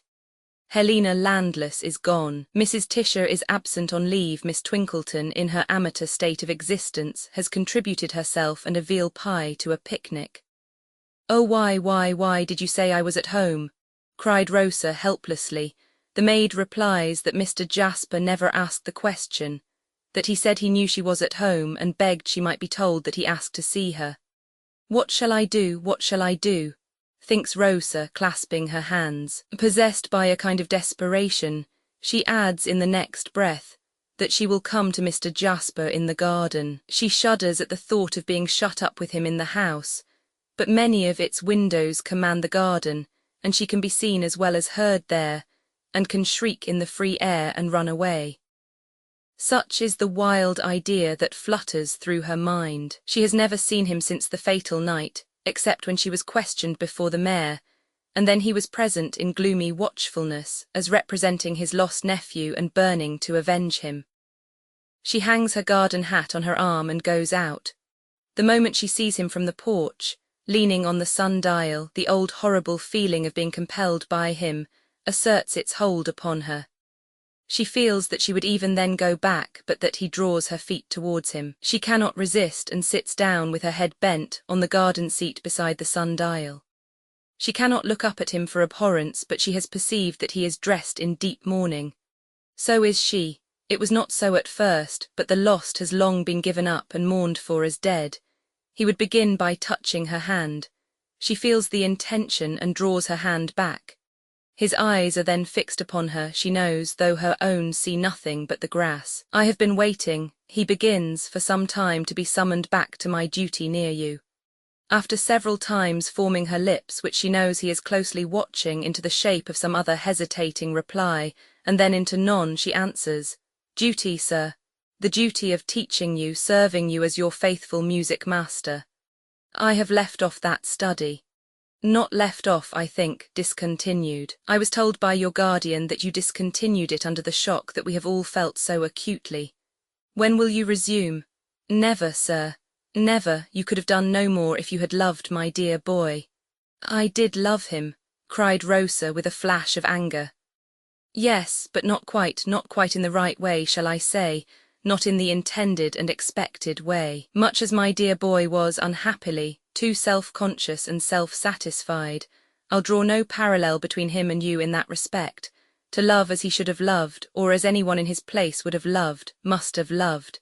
She sits in the same still attitude, but shrinking a little more. "Then, to be told that you discontinued your study with me was to be politely told that you abandoned it altogether," he suggested. "Yes," says Rosa with sudden spirit, "the politeness was my guardian's, not mine. I told him that I was resolved to leave off and that I was determined to stand by my resolution." "And you still are?" "I still am, sir, and I beg not to be questioned any more about it. At all events, I will not answer any more. I have that in my power." She is so conscious of his looking at her with a gloating admiration of the touch of anger on her, and the fire and animation it brings with it, that even as her spirit rises, it falls again, and she struggles with a sense of shame, affront and fear, much as she did that night at the piano. "I will not question you any more, since you object to it so much. I will confess." "I do not wish to hear you, sir," cries Rosa, rising. This time he does touch her with his outstretched hand. In shrinking from it, she shrinks into her seat again. "We must sometimes act in opposition to our wishes," he tells her in a low voice. "You must do so now, or do more harm to others than you can ever set right." "What harm?" Presently. You question me, you see, and surely that's not fair when you forbid me to question you." "Nevertheless, I will answer the question presently. Dearest Rosa, charming Rosa." She starts up again. This time he does not touch her, but his face looks so wicked and menacing as he stands leaning against the sundial setting, as it were, his black mark upon the very face of day, that her flight is arrested by horror as she looks at him. "I do not forget how many windows command a view of us," he says, glancing towards them. "I will not touch you again. I will come no nearer to you than I am. Sit down, and there will be no mighty wonder in your music masters leaning idly against a pedestal and speaking with you, remembering all that has happened and our shares in it. Sit down, my beloved." She would have gone once more, was all but gone, and once more his face, darkly threatening what would follow if she went, has stopped her.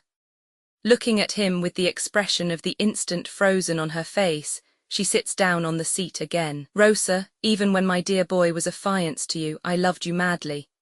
Even when I thought his happiness in having you for his wife was certain, I loved you madly. Even when I strove to make him more ardently devoted to you, I loved you madly. Even when he gave me the picture of your lovely face so carelessly traduced by him, which I feigned to hang always in my sight for his sake, but worshipped in torment for years, I loved you madly. In the distasteful work of the day, in the wakeful misery of the night, girded by sordid realities, or wandering through paradises and hells of visions into which I rushed, carrying your image in my arms, I loved you madly." If anything could make his words more hideous to her than they are in themselves, it would be the contrast between the violence of his look and delivery and the composure of his assumed attitude. I endured it all in silence. So long as you were his, or so long as I supposed you to be his, I hid my secret loyally, did I not? This lie so gross, while the mere words in which it is told are so true, is more than Rosa can endure. She answers with kindling indignation, "You were as false throughout, sir, as you are now. You were false to him daily and hourly. You know that you made my life unhappy by your pursuit of me. You know that you made me afraid to open his generous eyes, and that you forced me, for his own trusting, good sake, to keep the truth from him that you were a bad man, his preservation of his easy attitude rendering his working features and his convulsive hands absolutely diabolical, he returns with a fierce extreme of admiration. How beautiful you are more beautiful in anger than in repose. I don't ask you for your love, give me yourself and your hatred. Give me yourself and that pretty rage.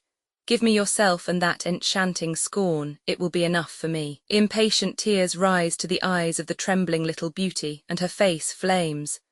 But as she again rises to leave him in indignation and seek protection within the house, he stretches out his hand towards the porch as though he invited her to enter it.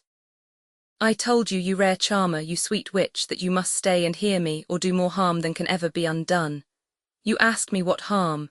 Stay, and I will tell you. Go, and I will do it." Again Rosa quails before his threatening face, though innocent of its meaning, and she remains.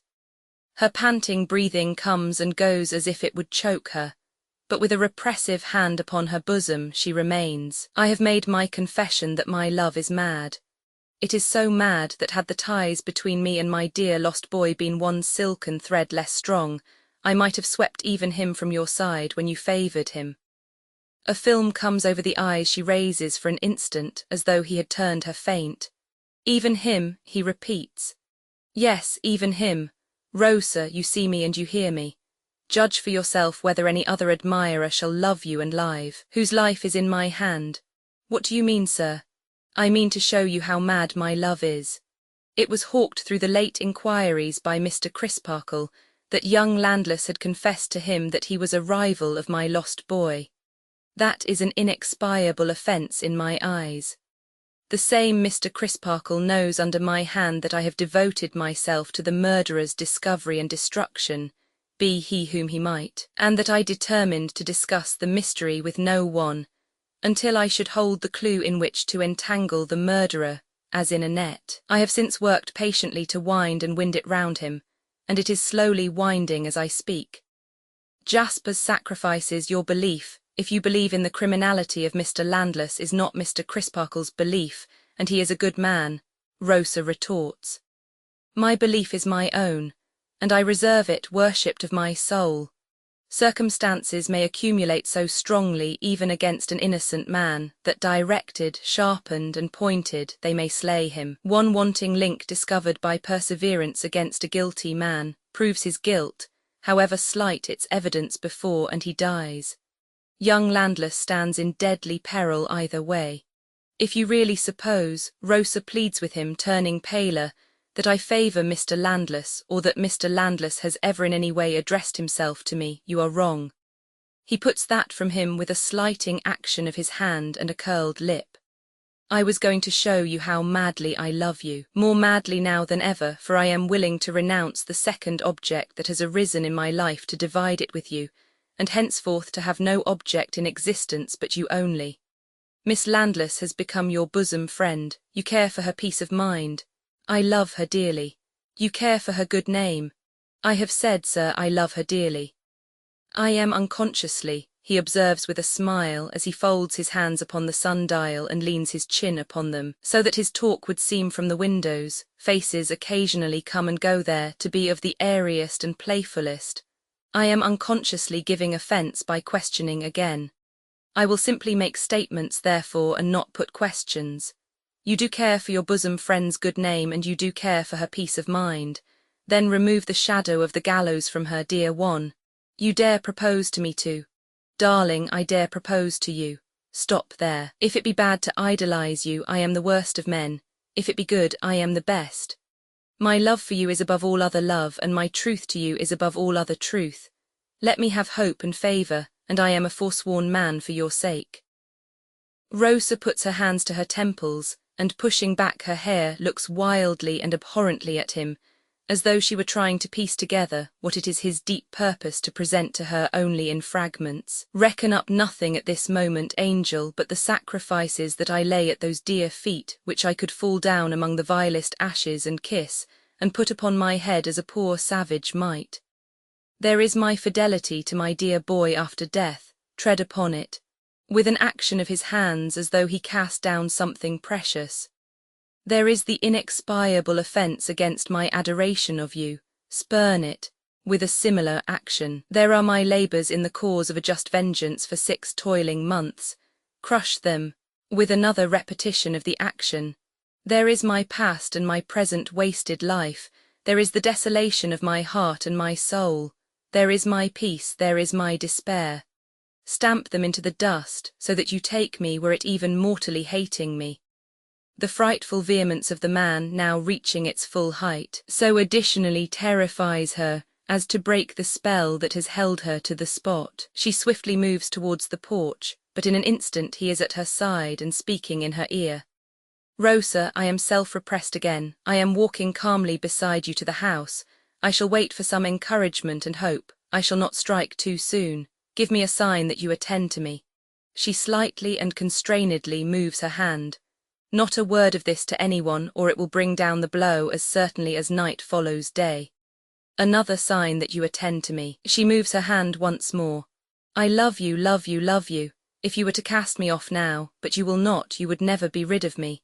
No one should come between us, I would pursue you to the death. The handmaid coming out to open the gate for him, he quietly pulls off his hat as a parting salute, and goes away with no greater show of agitation than is visible in the effigy of Mr. Sapsea's father opposite. Rosa faints in going upstairs, and is carefully carried to her room and laid down on her bed. A thunderstorm is coming on, the maids say, and the hot and stifling air has overset the pretty dear. No wonder, they have felt their own knees all of a tremble all day long. Chapter 20. Rosa no sooner came to herself than the whole of the late interview was before her. It even seemed as if it had pursued her into her insensibility, and she had not had a moment's unconsciousness of it. What to do, she was at a frightened loss to know. The only one clear thought in her mind was that she must fly from this terrible man. But where could she take refuge, and how could she go? She had never breathed her dread of him to anyone but Helena. If she went to Helena and told her what had passed, that very act might bring down the irreparable mischief that he threatened, he had the power, and that she knew he had the will to do. The more fearful he appeared to her excited memory and imagination, the more alarming her responsibility appeared. Seeing that a slight mistake on her part, either in action or delay, might let his malevolence loose on Helena's brother. Rosa's mind throughout the last 6 months had been stormily confused. A half-formed, wholly unexpressed suspicion tossed in it, now heaving itself up and now sinking into the deep, now gaining palpability and now losing it. Jasper's self-absorption in his nephew when he was alive, and his unceasing pursuit of the inquiry how he came by his death if he were dead, were themes so rife in the place that no one appeared able to suspect the possibility of foul play at his hands. She had asked herself the question, am I so wicked in my thoughts as to conceive a wickedness that others cannot imagine? Then she had considered, did the suspicion come of her previous recoiling from him before the fact? And if so, was not that a proof of its baselessness? Then she had reflected, what motive could he have according to my accusation? She was ashamed to answer in her mind the motive of gaining me, and covered her face, as if the lightest shadow of the idea of founding murder on such an idle vanity were a crime almost as great. She ran over in her mind again all that he had said by the sundial in the garden. He had persisted in treating the disappearance as murder, consistently with his whole public course since the finding of the watch and shirt-pin. If he were afraid of the crime being traced out, would he not rather encourage the idea of a voluntary disappearance? He had even declared that if the ties between him and his nephew had been less strong, he might have swept even him away from her side. Was that like his having really done so? He had spoken of laying his 6 months' labours in the cause of a just vengeance at her feet. Would he have done that with that violence of passion if they were a pretence? Would he have ranged them with his desolate heart and soul, his wasted life, his peace and his despair? The very first sacrifice that he represented himself as making for her was his fidelity to his dear boy after death. Surely these facts were strong against a fancy that scarcely dared to hint itself. And yet he was so terrible a man. In short, the poor girl, for what could she know of the criminal intellect, which its own professed students perpetually misread, because they persist in trying to reconcile it with the average intellect of average men, instead of identifying it as a horrible wonder apart, could get by no road to any other conclusion than that he was a terrible man, and must be fled from. She had been Helena's stay and comfort during the whole time. She had constantly assured her of her full belief in her brother's innocence, and of her sympathy with him in his misery. But she had never seen him since the disappearance, nor had Helena ever spoken one word of his avowal to Mr. Crisparkle in regard of Rosa, though as a part of the interest of the case it was well known far and wide. He was Helena's unfortunate brother, to her, and nothing more. The assurance she had given her odious suitor was strictly true, though it would have been better, she considered now, if she could have restrained herself from so giving it. Afraid of him as the bright and delicate little creature was, her spirit swelled at the thought of his knowing it from her own lips. But where was she to go? Anywhere beyond his reach was no reply to the question. Somewhere must be thought of. She determined to go to her guardian and to go immediately. The feeling she had imparted to Helena on the night of their first confidence was so strong upon her, the feeling of not being safe from him, and of the solid walls of the old convent being powerless to keep out his ghostly following of her, that no reasoning of her own could calm her terrors. The fascination of repulsion had been upon her so long, and now culminated so darkly, that she felt as if he had power to bind her by a spell. Glancing out at window even now, as she rose to dress, the sight of the sundial on which he had leaned when he declared himself, turned her cold and made her shrink from it, as though he had invested it with some awful quality from his own nature. She wrote a hurried note to Miss Twinkleton, saying that she had sudden reason for wishing to see her guardian promptly, and had gone to him, also entreating the good lady not to be uneasy, for all was well with her. She hurried a few quite useless articles into a very little bag, left the note in a conspicuous place, and went out, softly closing the gate after her. It was the first time she had ever been even in Cloisterham High Street alone, but knowing all its ways and windings very well, she hurried straight to the corner from which the omnibus departed. It was at that very moment going off. "Stop and take me, if you please, Joe. I am obliged to go to London." In less than another minute she was on her road to the railway under Joe's protection.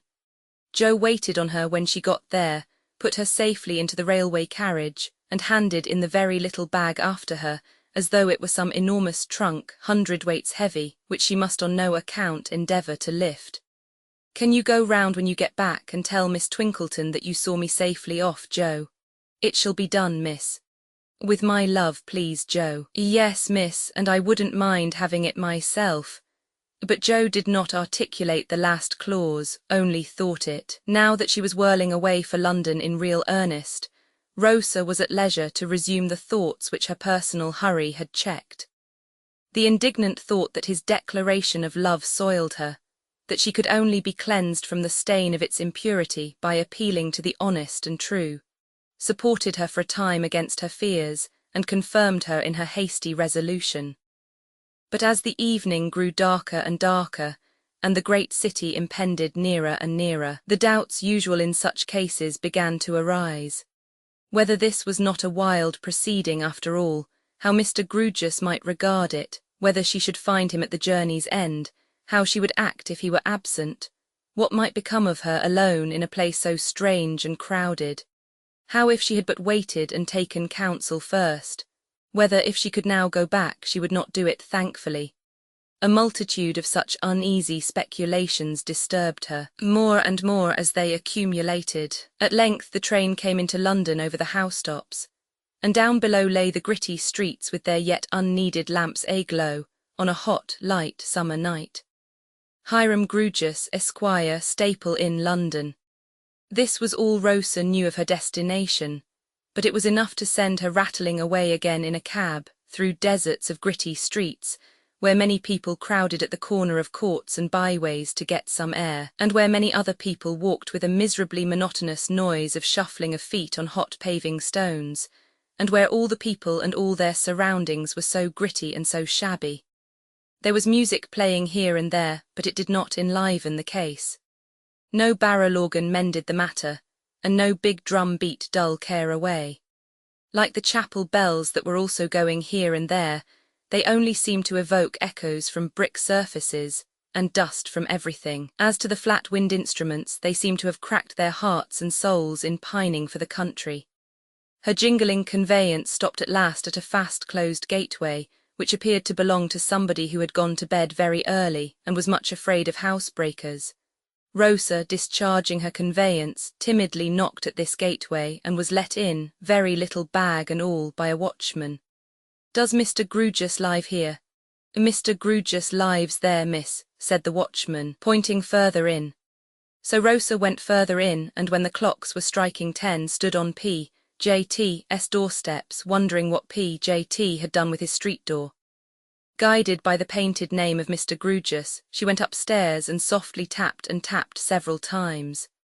But no one answering and Mr. Grewgious's door handle yielding to her touch, she went in and saw her guardian sitting on a window seat at an open window, with a shaded lamp placed far from him on a table in a corner. Rosa drew nearer to him in the twilight of the room. He saw her and he said in an undertone, "Good heaven!" Rosa fell upon his neck with tears, and then he said, returning her embrace, my child, I thought you were your mother. But what," he added soothingly, "has happened? My dear, what has brought you here? Who has brought you here?" "No one, I came alone." "Lord bless me," ejaculated Mr. Grewgious. "Came alone? Why didn't you write to me to come and fetch you?" "I had no time, I took a sudden resolution. Poor Eddie. Ah, poor fellow, his uncle has made love to me. I cannot bear it," said Rosa at once with a burst of tears and a stamp of her little foot. "I shudder with horror of him, and I have come to you to protect me and all of us from him, if you will." "I will," cried Mr. Grewgious with a sudden rush of amazing energy. "Damn him, confound his politics, frustrate his knavish tricks. On thee his hopes to fix, damn him again." After this most extraordinary outburst, Mr. Grewgious, quite beside himself, plunged about the room, to all appearance undecided whether he was in a fit of loyal enthusiasm or combative denunciation. He stopped and said, wiping his face, "I beg your pardon, my dear, but you will be glad to know I feel better. Tell me no more just now, or I might do it again. You must be refreshed and cheered. What did you take last? Was it breakfast, lunch, dinner, tea, or supper? And what will you take next? Shall it be breakfast, lunch, dinner, tea, or supper?" The respectful tenderness with which, on one knee before her, he helped her to remove her hat and disentangle her pretty hair from it was quite a chivalrous sight. Yet who, knowing him only on the surface, would have expected chivalry? And of the true sort too, not the spurious, from Mr. Grewgious. "Your rest too must be provided for," he went on, "and you shall have the prettiest chamber in Furnival's. Your toilet must be provided for, and you shall have everything that an unlimited head chambermaid, by which expression I mean a head chambermaid not limited as to outlay, can procure." "Is that a bag?" He looked hard at it. Sooth to say, it required hard looking at to be seen at all in a dimly lighted room. "And is it your property, my dear?" "Yes, sir, I brought it with me." "It is not an extensive bag," said Mr. Grewgious candidly, "though admirably calculated to contain a day's provision for a canary bird. Perhaps you brought a canary bird?" Rosa smiled and shook her head. "If you had, he should have been made welcome," said Mr. Grewgious, "and I think he would have been pleased to be hung upon a nail outside and pit himself against our staple sparrows, whose execution must be admitted to be not quite equal to their intention. Which is the case with so many of us. You didn't say what meal, my dear. Have a nice jumble of all meals." Rosa thanked him, but said she could only take a cup of tea. Mr. Grewgious, after several times running out, and in again to mention such supplementary items as marmalade, eggs, watercresses, salted fish and frizzled ham, ran across to Furnival's without his hat to give his various directions. And soon afterwards they were realized in practice and the board was spread. "Lord bless my soul," cried Mr. Grewgious, putting the lamp upon it and taking his seat opposite Rosa. "What a new sensation for a poor old angular bachelor, to be sure." Mr. Grewgious experiences a new sensation. Rosa's expressive little eyebrows asked him what he meant. "The sensation of having a sweet young presence in the place that whitewashes it, paints it, papers it, decorates it with gilding and makes it glorious," said Mr. Grewgious. "Ah me," as there was something mournful in his sigh. Rosa, in touching him with her teacup, ventured to touch him with her small hand too. "Thank you, my dear," said Mr. Grewgious. "Ahem, let's talk. Do you always live here, sir?" asked Rosa. "Yes, my dear, and always alone. Always alone, except that I have daily company in a gentleman by the name of Bazzard, my clerk. He doesn't live here. No, he goes his way after office hours. In fact, he is off duty here altogether just at present, and a firm downstairs with which I have business relations lend me a substitute. But it would be extremely difficult to replace Mr. Bazzard." "He must be very fond of you," said Rosa. "He bears up against it with commendable fortitude if he is," returned Mr. Grewgious after considering the matter. "But I doubt if he is, not particularly so. You see, he is discontented, poor fellow." "Why isn't he contented?" was the natural inquiry. "Misplaced," said Mr. Grewgious with great mystery. Rosa's eyebrows resumed their inquisitive and perplexed expression. "So misplaced," Mr. Grewgious went on, "that I feel constantly apologetic towards him, and he feels, though he doesn't mention it, that I have reason to be." Mr. Grewgious had by this time grown so very mysterious that Rosa did not know how to go on. While she was thinking about it, Mr. Grewgious suddenly jerked out of himself for the second time. "Let's talk. We were speaking of Mr. Bazzard. It's a secret, and moreover it is Mr. Bazzard's secret. But the sweet presence at my table makes me so unusually expansive that I feel I must impart it in inviolable confidence. What do you think Mr. Bazzard has done?" "Oh dear," cried Rosa, drawing her chair a little nearer and her mind reverting to Jasper. "Nothing dreadful, I hope." "He has written a play," said Mr. Grewgious in a solemn whisper. "A tragedy." Rosa seemed much relieved. "And nobody," pursued Mr. Grewgious in the same tone, "will hear on any account whatever of bringing it out." Rosa looked reflective and nodded her head slowly, as who should say, such things are, and why are they? "Now, you know," said Mr. Grewgious, "I couldn't write a play." "Not a bad one, sir," said Rosa innocently with her eyebrows again in action. "No, if I was under sentence of decapitation and was about to be instantly decapitated, and an express arrived with a pardon for the condemned convict Grewgious if he wrote a play, I should be under the necessity of resuming the block and begging the executioner to proceed to extremities." "Meaning," said Mr. Grewgious, passing his hand under his chin, "the singular number and this extremity." Rosa appeared to consider what she would do if the awkward supposititious case were hers. "Consequently," said Mr. Grewgious, "Mr. Bazzard would have a sense of my inferiority to himself under any circumstances, but when I am his master, you know, the case is greatly aggravated." Mr. Grewgious shook his head seriously, as if he felt the offence to be a little too much, though of his own committing. "How came you to be his master, sir?" asked Rosa. "A question that naturally follows," said Mr. Grewgious. "Let's talk. Mr. Bazzard's father, being a Norfolk farmer, would have furiously laid about him with a flail, a pitchfork, and every agricultural implement available for assaulting purposes, on the slightest hint of his son's having written a play. So the son, bringing to me the father's rent, which I receive, imparted his secret, and pointed out that he was determined to pursue his genius, and that it would put him in peril of starvation, and that he was not formed for it." "For pursuing his genius, sir." "No, my dear," said Mr. Grewgious, "for starvation."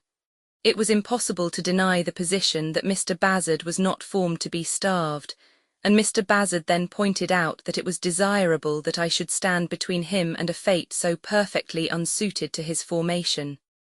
In that way Mr. Bassard became my clerk, and he feels it very much. I am glad he is grateful, said Rosa.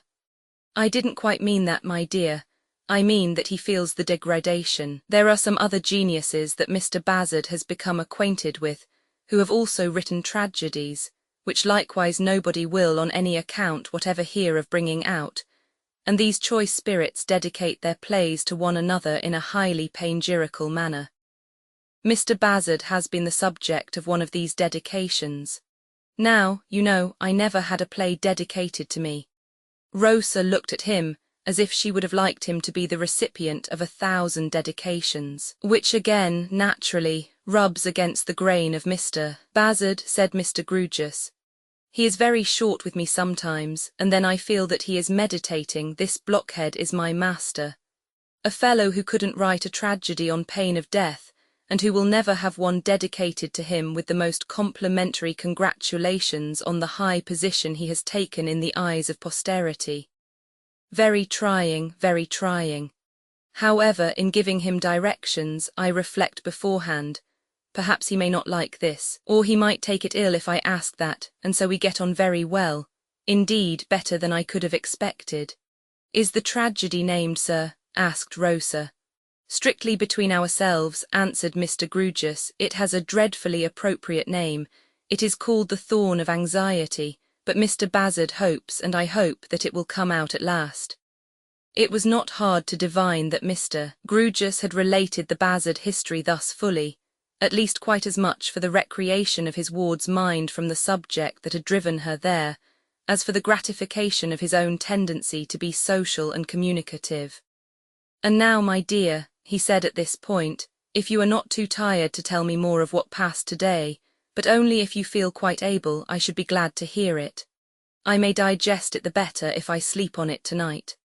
Rosa, composed now, gave him a faithful account of the interview. Mr. Grewgious often smoothed his head while it was in progress, and begged to be told a second time those parts which bore on Helena and Neville. When Rosa had finished, he sat grave, silent, and meditative for a while. Clearly narrated, was his only remark at last, and I hope clearly put away here, smoothing his head again. See, my dear, taking her to the open window where they live, the dark windows over yonder. So I may go to Helena tomorrow? Asked Rosa. I should like to sleep on that question tonight, he answered doubtfully.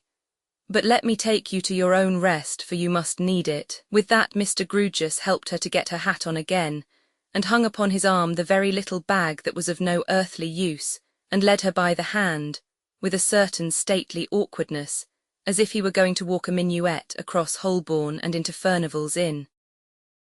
At the hotel door, he confided her to the unlimited head chambermaid, and said that while she went up to see her room he would remain below in case she should wish it exchanged for another, or should find that there was anything she wanted.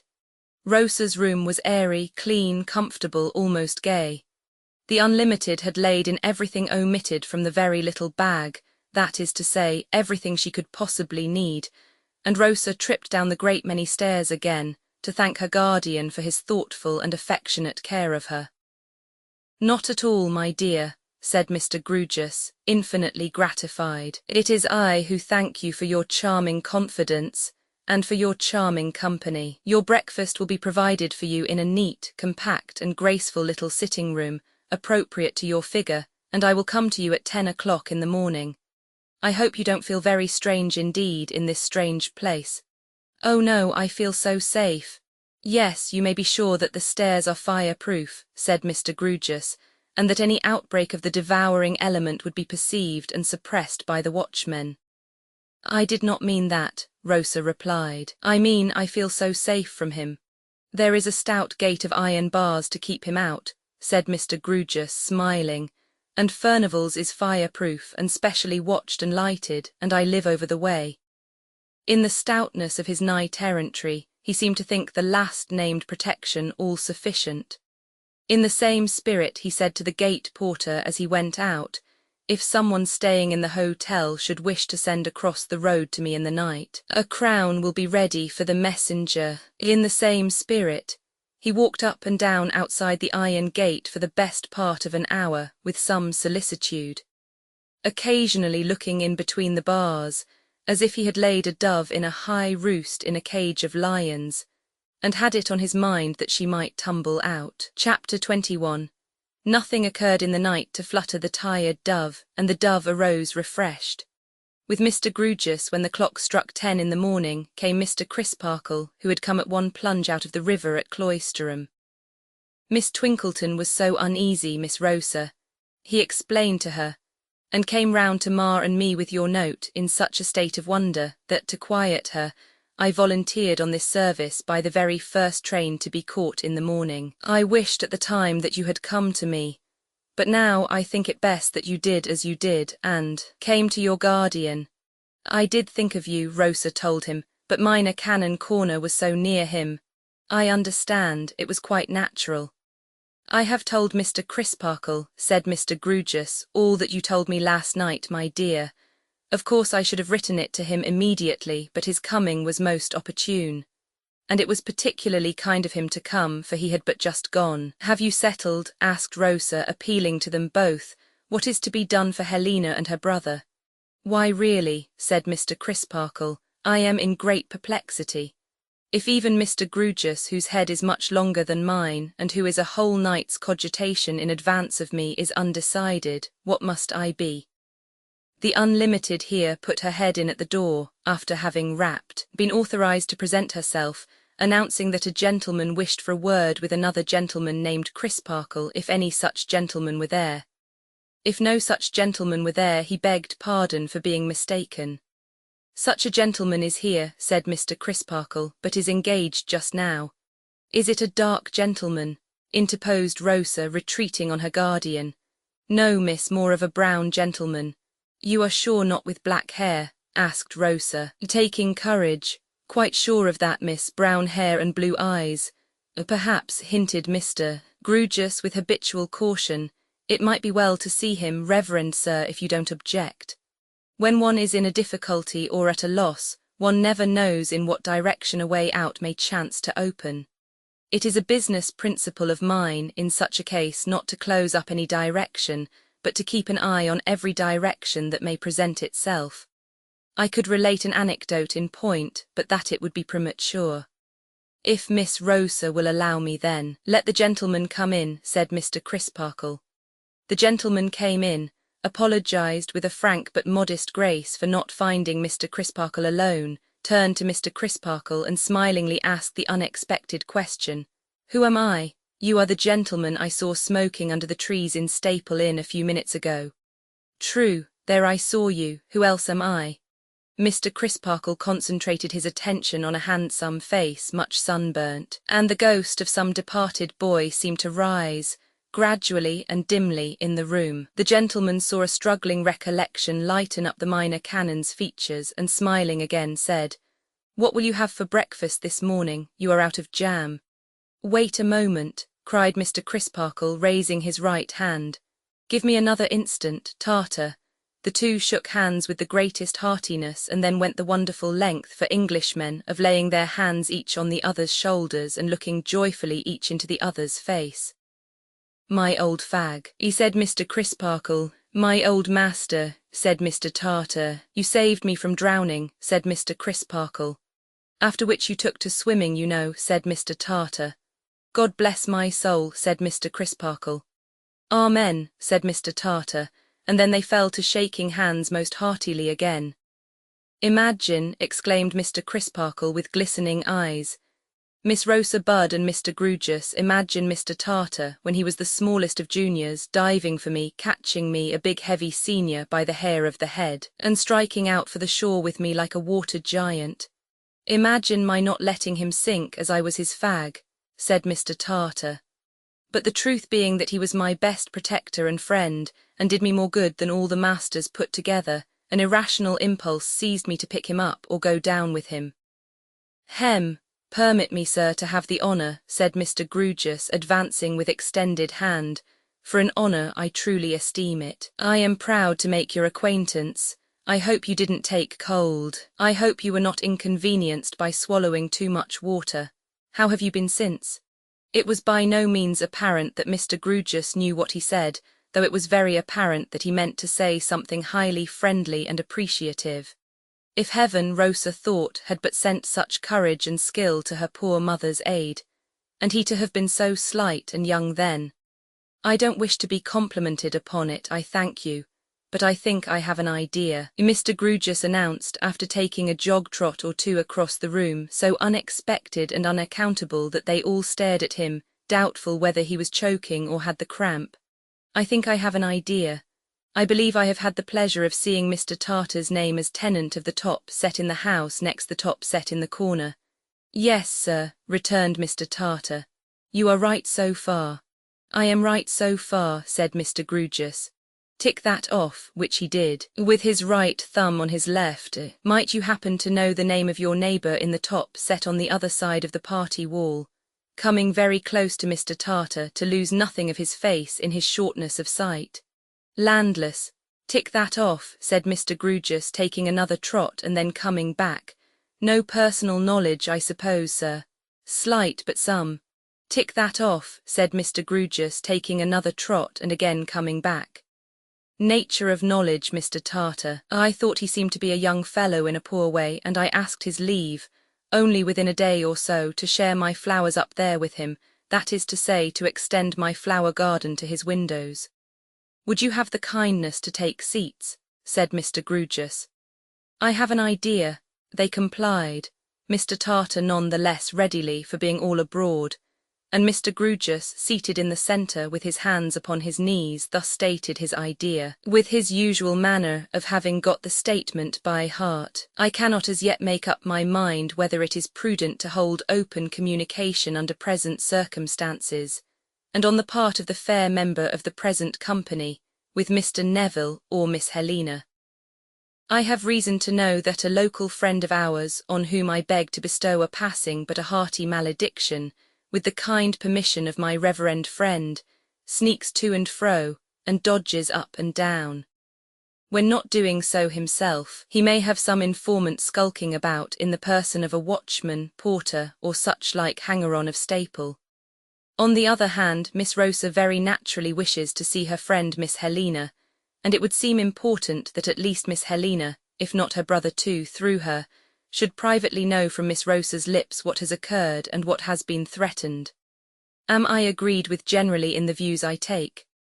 I entirely coincide with them, said Mr. Crisparkle, who had been very attentive. As I have no doubt I should, added Mr. Tartar, smiling, if I understood them. Fair and softly, sir, said Mr. Grewgious. We shall fully confide in you directly if you will favour us with your permission.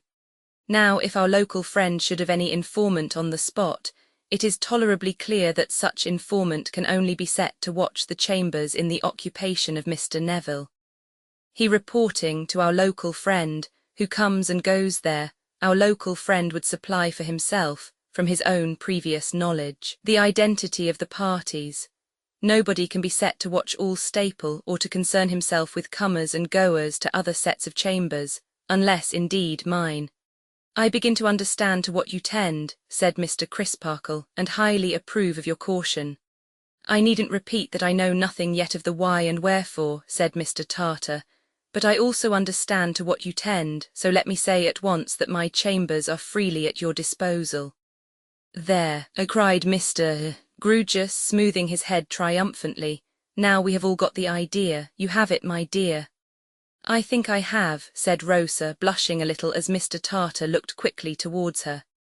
You see, you go over to Staple with Mr. Crisparkle and Mr. Tartar, said Mr. Grewgious. I going in and out and in alone in my usual way. You go up with those gentlemen to Mr. Tartar's rooms. You look into Mr. Tartar's flower garden. You wait for Miss Helena's appearance there, or you signify to Miss Helena that you are close by, and you communicate with her freely, and no spy can be the wiser. I am very much afraid I shall be what, my dear? Asked Mr. Grewgious as she hesitated. Not frightened. No, not that, said Rosa shyly. In Mr. Tartar's way, we seem to be appropriating Mr. Tartar's residence so very coolly. I protest to you, returned that gentleman, that I shall think the better of it for evermore. if your voice sounds in it only once." Rosa, not quite knowing what to say about that, cast down her eyes and turning to Mr. Grewgious, dutifully asked if she should put her hat on. Mr. Grewgious being of opinion that she could not do better, she withdrew for the purpose. Mr. Crisparkle took the opportunity of giving Mr. Tartar a summary of the distresses of Neville and his sister.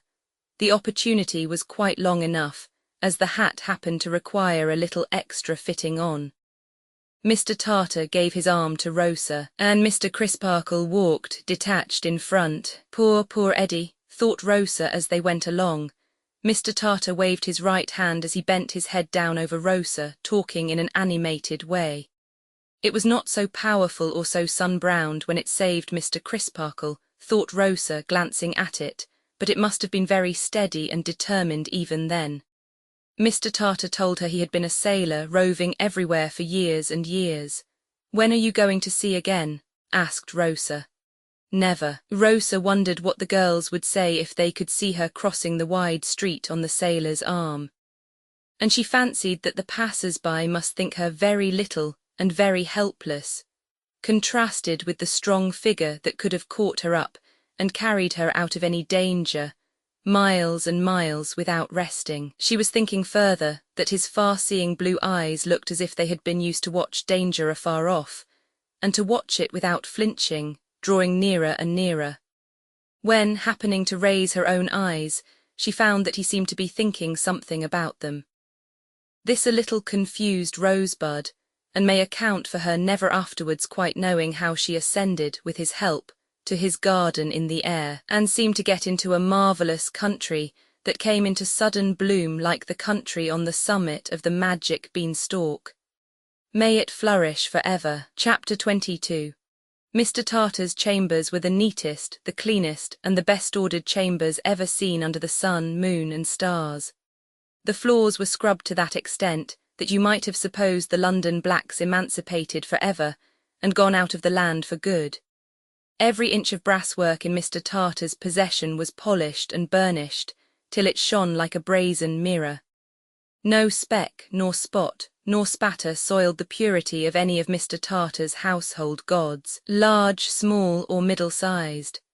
His sitting-room was like the Admiral's cabin, his bathroom was like a dairy, his sleeping chamber, fitted all about with lockers and drawers, was like a seedsman's shop, and his nicely balanced cot just stirred in the midst, as if it breathed. Everything belonging to Mr. Tartar had quarters of its own assigned to it. His maps and charts had their quarters, his books had theirs, his brushes had theirs, his boots had theirs, his clothes had theirs, his case bottles had theirs, his telescopes and other instruments had theirs. Everything was readily accessible. Shelf, bracket, locker, hook, and drawer were equally within reach, and were equally contrived with a view to avoiding waste of room, and providing some snug inches of stowage for something that would have exactly fitted nowhere else. His gleaming little service of plate was so arranged upon his sideboard as that a slack salt spoon would have instantly betrayed itself. His toilet implements were so arranged upon his dressing table as that a toothpick of slovenly deportment could have been reported at a glance. So with the curiosities he had brought home from various voyages, stuffed, dried, repolished, or otherwise preserved, according to their kind. Birds, fishes, reptiles, arms, articles of dress, shells, seaweeds, grasses, or memorials of coral reef. Each was displayed in its especial place, and each could have been displayed in no better place. Paint and varnish seemed to be kept somewhere out of sight, in constant readiness to obliterate stray finger marks wherever any might become perceptible in Mr. Tartar's chambers. No man-of-war was ever kept more spick and span from careless touch.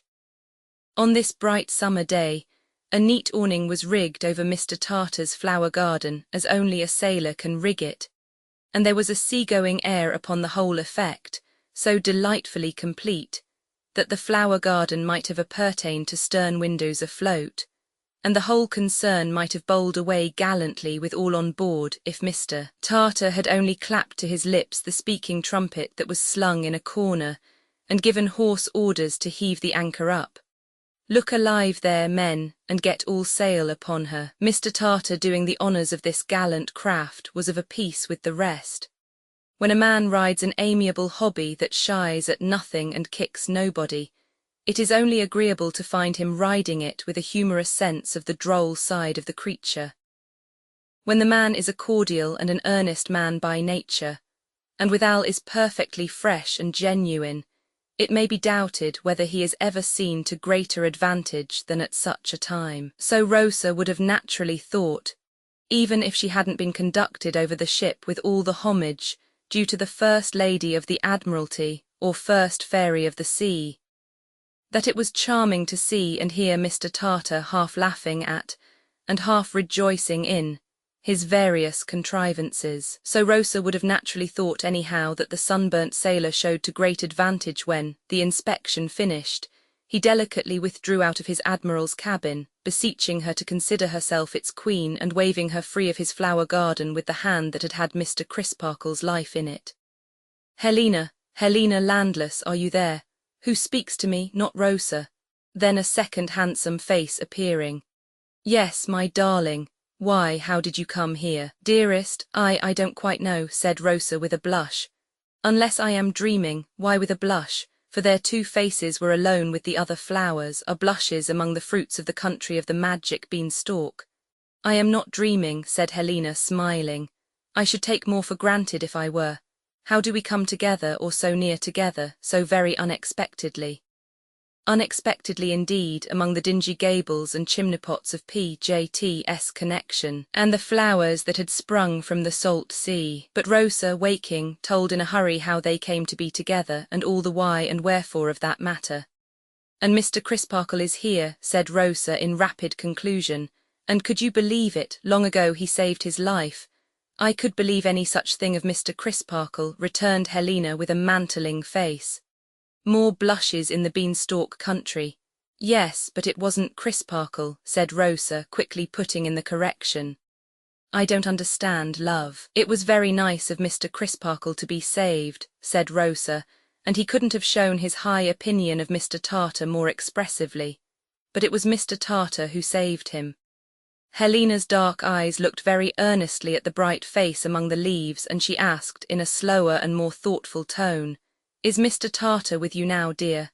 No, because he has given up his rooms to me, to us, I mean. It is such a beautiful place. Is it? It is like the inside of the most exquisite ship that ever sailed. It is like a dream, suggested Helena. Rosa answered with a little nod and smelled the flowers. Helena resumed after a short pause of silence, during which she seemed, or it was Rosa's fancy, to compassionate somebody. My poor Neville is reading in his own room, the sun being so very bright on this side just now. I think he had better not know that you are so near. Oh, I think so too, cried Rosa very readily. I suppose, pursued Helena, doubtfully, that he must know by and by all you have told me, but I am not sure. Ask Mr. Crisparkle's advice, my darling. Ask him whether I may tell Neville as much or as little of what you have told me as I think best. Rosa subsided into her state cabin and propounded the question. The minor canon was for the free exercise of Helena's judgment. I thank him very much, said Helena, when Rosa emerged again with her report. Ask him whether it would be best to wait until any more maligning and pursuing of Neville on the part of this wretch shall disclose itself, or to try to anticipate it. I mean, so far as to find out whether any such goes on darkly about us. The minor canon found this point so difficult to give a confident opinion on, that after 2 or 3 attempts and failures, he suggested a reference to Mr. Grewgious. Helena acquiescing, he betook himself with a most unsuccessful assumption of lounging indifference across the quadrangle to P.J.T.'s and stated it. Mr. Grewgious held decidedly to the general principle that if you could steal a march upon a brigand or a wild beast, you had better do it. And he also held decidedly to the special case that John Jasper was a brigand and a wild beast in combination. Thus advised, Mr. Crisparkle came back again and reported to Rosa, who in her turn reported to Helena. She now steadily pursuing her train of thought at her window, considered thereupon. "We may count on Mr. Tartar's readiness to help us, Rosa?" she inquired. Oh yes, Rosa shyly thought so. Oh yes, Rosa shyly believed she could almost answer for it, but should she ask Mr. Crisparkle? "I think your authority on the point as good as his, my dear," said Helena sedately, "and you needn't disappear again for that." Odd of Helena. "You see, Neville," Helena pursued after more reflection, "knows no one else here. He has not so much as exchanged a word with anyone else here. If Mr. Tartar would call to see him openly and often, if he would spare a minute for the purpose frequently, if he would even do so almost daily, something might come of it." "Something might come of it, dear," repeated Rosa, surveying her friend's beauty with a highly perplexed face. "Something might, if Neville's movements are really watched, and if the purpose really is to isolate him from all friends and acquaintance and wear his daily life out grain by grain, which would seem to be the threat to you, does it not appear likely," said Helena, "that his enemy would in some way communicate with Mr. Tartar to warn him off from Neville? In which case we might not only know the fact, but might know from Mr. Tartar what the terms of the communication were." "I see," cried Rosa, and immediately darted into her state cabin again. Presently her pretty face reappeared, with a greatly heightened colour, and she said that she had told Mr. Crisparkle, and that Mr. Crisparkle had fetched in Mr. Tartar, and that Mr. Tartar, who is waiting now in case you want him, added Rosa with a half-look back and in not a little confusion between the inside of the state cabin and out, had declared his readiness to act as she had suggested and to enter on his task that very day. "I thank him from my heart," said Helena. "Pray tell him so." Again not a little confused between the flower garden and the cabin, Rosa dipped in with her message, and dipped out again with more assurances from Mr. Tartar, and stood wavering in a divided state between Helena and him, which proved that confusion is not always necessarily awkward, but may sometimes present a very pleasant appearance. "And now, darling," said Helena, "we will be mindful of the caution that has restricted us to this interview for the present, and will part.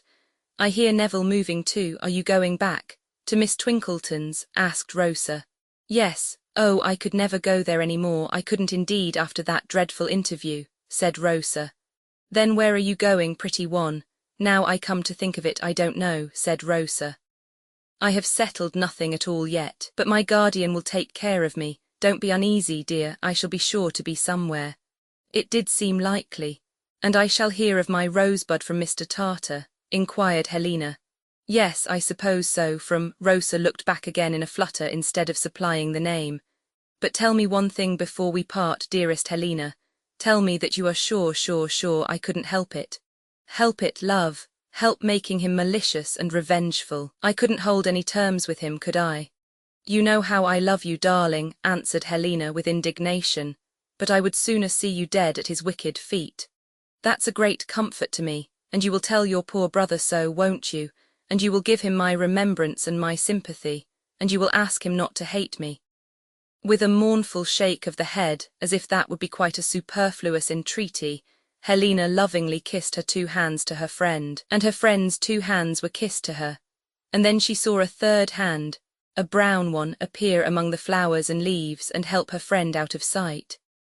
The refection that Mr. Tartar produced in the Admiral's cabin by merely touching the spring knob of a locker and the handle of a drawer was a dazzling enchanted repast. Wonderful macaroons, glittering liqueurs, magically preserved tropical spices, and jellies of celestial tropical fruits displayed themselves profusely at an instant's notice, but Mr. Tartar could not make time stand still, and time with his hard-hearted fleetness strode on so fast that Rosa was obliged to come down from the beanstalk country to earth and her guardian's chambers. "And now, my dear," said Mr. Grewgious, "what is to be done next? To put the same thought in another form, what is to be done with you?" Rosa could only look apologetically sensible of being very much in her own way and in everybody else's. Some passing idea of living, fireproof, up a good many stairs in Furnival's Inn for the rest of her life was the only thing in the nature of a plan that occurred to her. It has come into my thoughts, said Mr. Grewgious, that as the respected lady Miss Twinkleton occasionally repairs to London in the recess, with the view of extending her connection, and being available for interviews with metropolitan parents, if any, whether until we have time in which to turn ourselves round, we might invite Miss Twinkleton to come and stay with you for a month. Stay where, sir?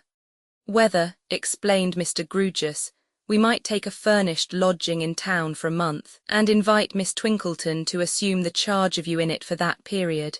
And afterwards, hinted Rosa. And afterwards, said Mr. Grewgious, we should be no worse off than we are now. I think that might smooth the way, assented Rosa. Then let us, said Mr. Grewgious, rising, go and look for a furnished lodging. Nothing could be more acceptable to me than the sweet presence of last evening for all the remaining evenings of my existence, but these are not fit surroundings for a young lady. Let us set out in quest of adventures and look for a furnished lodging. In the meantime, Mr. Crisparkle here, about to return home immediately, will no doubt kindly see Miss Twinkleton and invite that lady to co-operate in our plan. Mr. Crisparkle, willingly accepting the commission, took his departure. Mr. Grewgious and his ward set forth on their expedition. As Mr. Grewgious's idea of looking at a furnished lodging was to get on the opposite side of the street to a house with a suitable bill in the window and stare at it, and then work his way tortuously to the back of the house and stare at that, and then not go in, but make similar trials of another house with the same result. Their progress was but slow. At length he bethought himself of a widowed cousin, divers times removed of Mr. Bazzard's, who had once solicited his influence in the lodger world, and who lived in Southampton Street, Bloomsbury Square. This lady's name, stated in uncompromising capitals of considerable size on a brass door-plate, and yet not lucidly as to sex or condition, was Billikin. Personal faintness and an overpowering personal candour were the distinguishing features of Mrs. Billikin's organisation. She came languishing out of her own exclusive back parlour with the air of having been expressly brought to for the purpose from an accumulation of several swoons. "I hope I see you well, sir," said Mrs. Billikin, recognising her visitor with a bend. "Thank you, quite well. And you, ma'am?" returned Mr. Grewgious. "I am as well," said Mrs. Billikin, becoming aspirational with excess of faintness, "as I ever ham." "My ward and an elderly lady," said Mr. Grewgious, "wish to find a genteel lodging for a month or so. Have you any apartments available, ma'am?" "Mr. Grewgious," returned Mrs. Billikin, "I will not deceive you, far from it. I have apartments available." This with the air of adding, "Convey me to the stake if you will, but while I live I will be candid." "And now what apartments, ma'am?" asked Mr. Grewgious cosily, to tame a certain severity apparent on the part of Mrs. Billikin. "There is this sitting-room, which, call it what you will, it is the front parlour, miss," said Mrs. Billikin, impressing Rosa into the conversation. "The back parlour being what I cling to and never part with, and there is 2 bedrooms at the top of the ooze with gas laid on. I do not tell you that your bedroom floors is firm, for firm they are not. The gas-fitter himself allowed that to make a firm job he must go right under your gists, and it were not worth the outlay as a yearly tenant so to do. The piping is carried above your gists, and it is best that it should be made known to you." Mr. Grewgious and Rosa exchanged looks of some dismay, though they had not the least idea what latent horrors this carriage of the piping might involve. Mrs. Billikin put her hand to her heart, as having eased it of a load. "Well, the roof is all right, no doubt," said Mr. Grewgious, plucking up a little. "Mr. Grewgious," returned Mrs. Billikin, "if I was to tell you, sir, that to have nothing above you is to have a floor above you, I should put a deception upon you which I will not do. No, sir, your slates will rattle loose at that elevation in windy weather, do your utmost, best or worst. I defy you, sir, be you what you may, to keep your slates tight, try how you can." Here Mrs. Billikin, having been warm with Mr. Grewgious, cooled a little, not to abuse the moral power she held over him.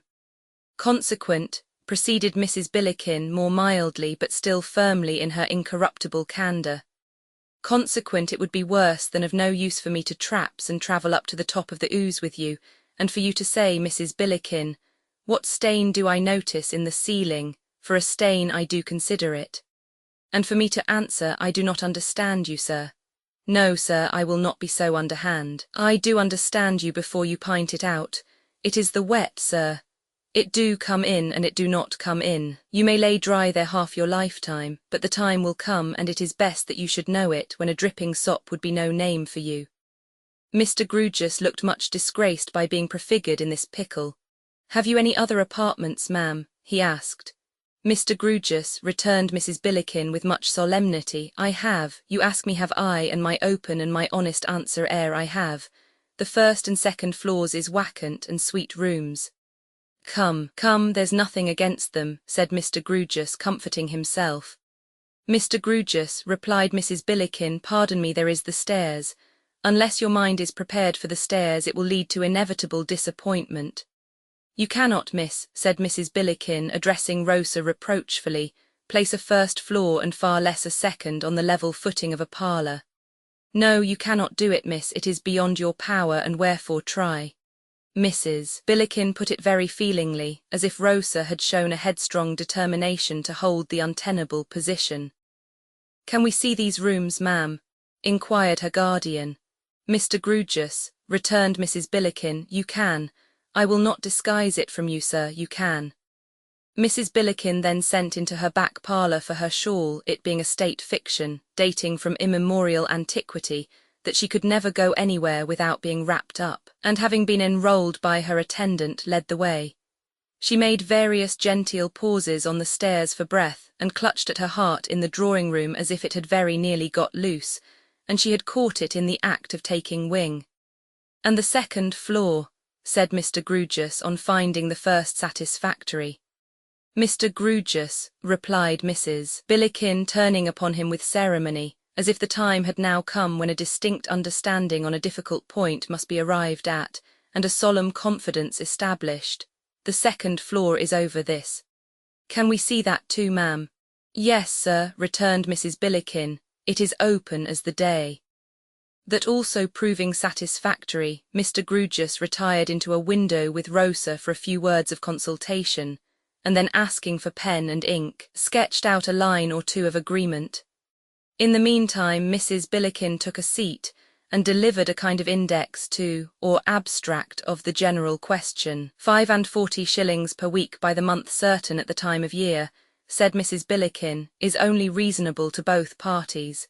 It is not Bond Street nor yet St. James's Palace, but it is not pretended that it is. Neither is it attempted to be denied, for why should it? That the arching leads to a muse, muses must exist. Respecting attendance, too, is kept at liberal wages. Words has arisen as to tradesmen, but dirty shoes on fresh hearthstoning was attributable, and no wish for a commission on your orders. Coals is either by the fire or per the scuttle. She emphasized the prepositions as marking a subtle but immense difference. Dogs is not viewed with favour. Besides litter they get stole, and sharing suspicions is apt to creep in, and unpleasantness takes place. By this time Mr. Grewgious had his agreement lines and his earnest money ready. I have signed it for the ladies, ma'am, he said, and you'll have the goodness to sign it for yourself, Christian and surname there if you please. Mr. Grewgious, said Mrs. Billikin in a new burst of candour, no, sir, you must excuse the Christian name. Mr. Grewgious stared at her. The door-plate is used as a protection, said Mrs. Billikin, and acts as such, and go from it I will not. Mr. Grewgious stared at Rosa. No, Mr. Grewgious, you must excuse me. So long as this ooze is known indefinite as Billikin's, and so long as it is a doubt with the riff-raff where Billikin may be hidden, near the street door or down the airy, and what his weight and size, so long I feel safe.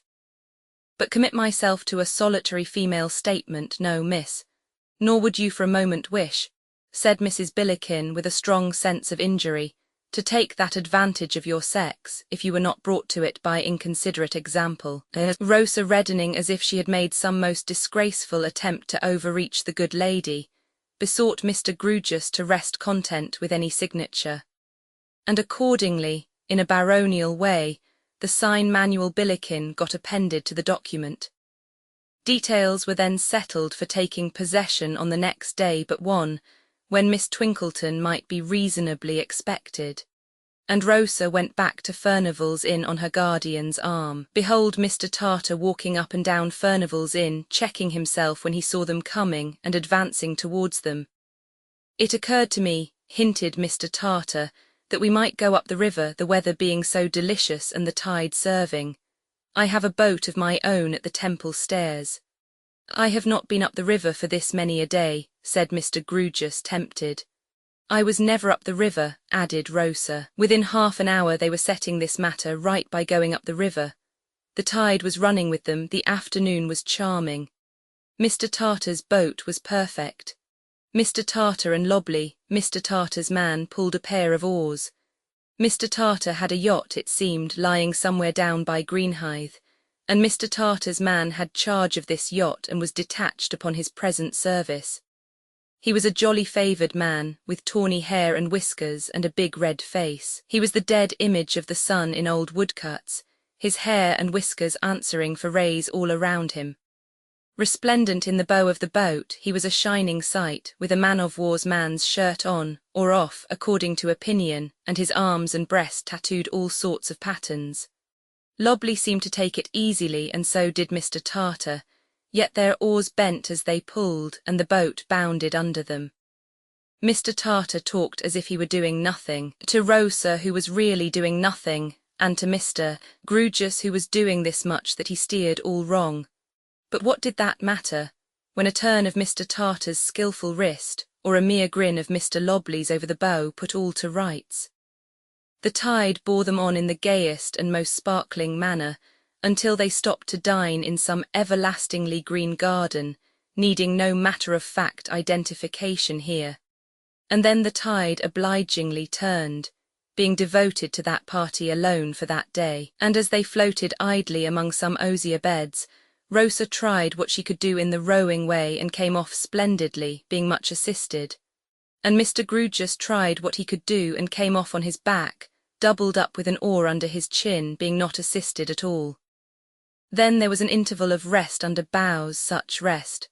What time Mr. Lobley mopped, and arranging cushions, stretchers, and the like, danced the tightrope the whole length of the boat like a man to whom shoes were a superstition and stockings slavery.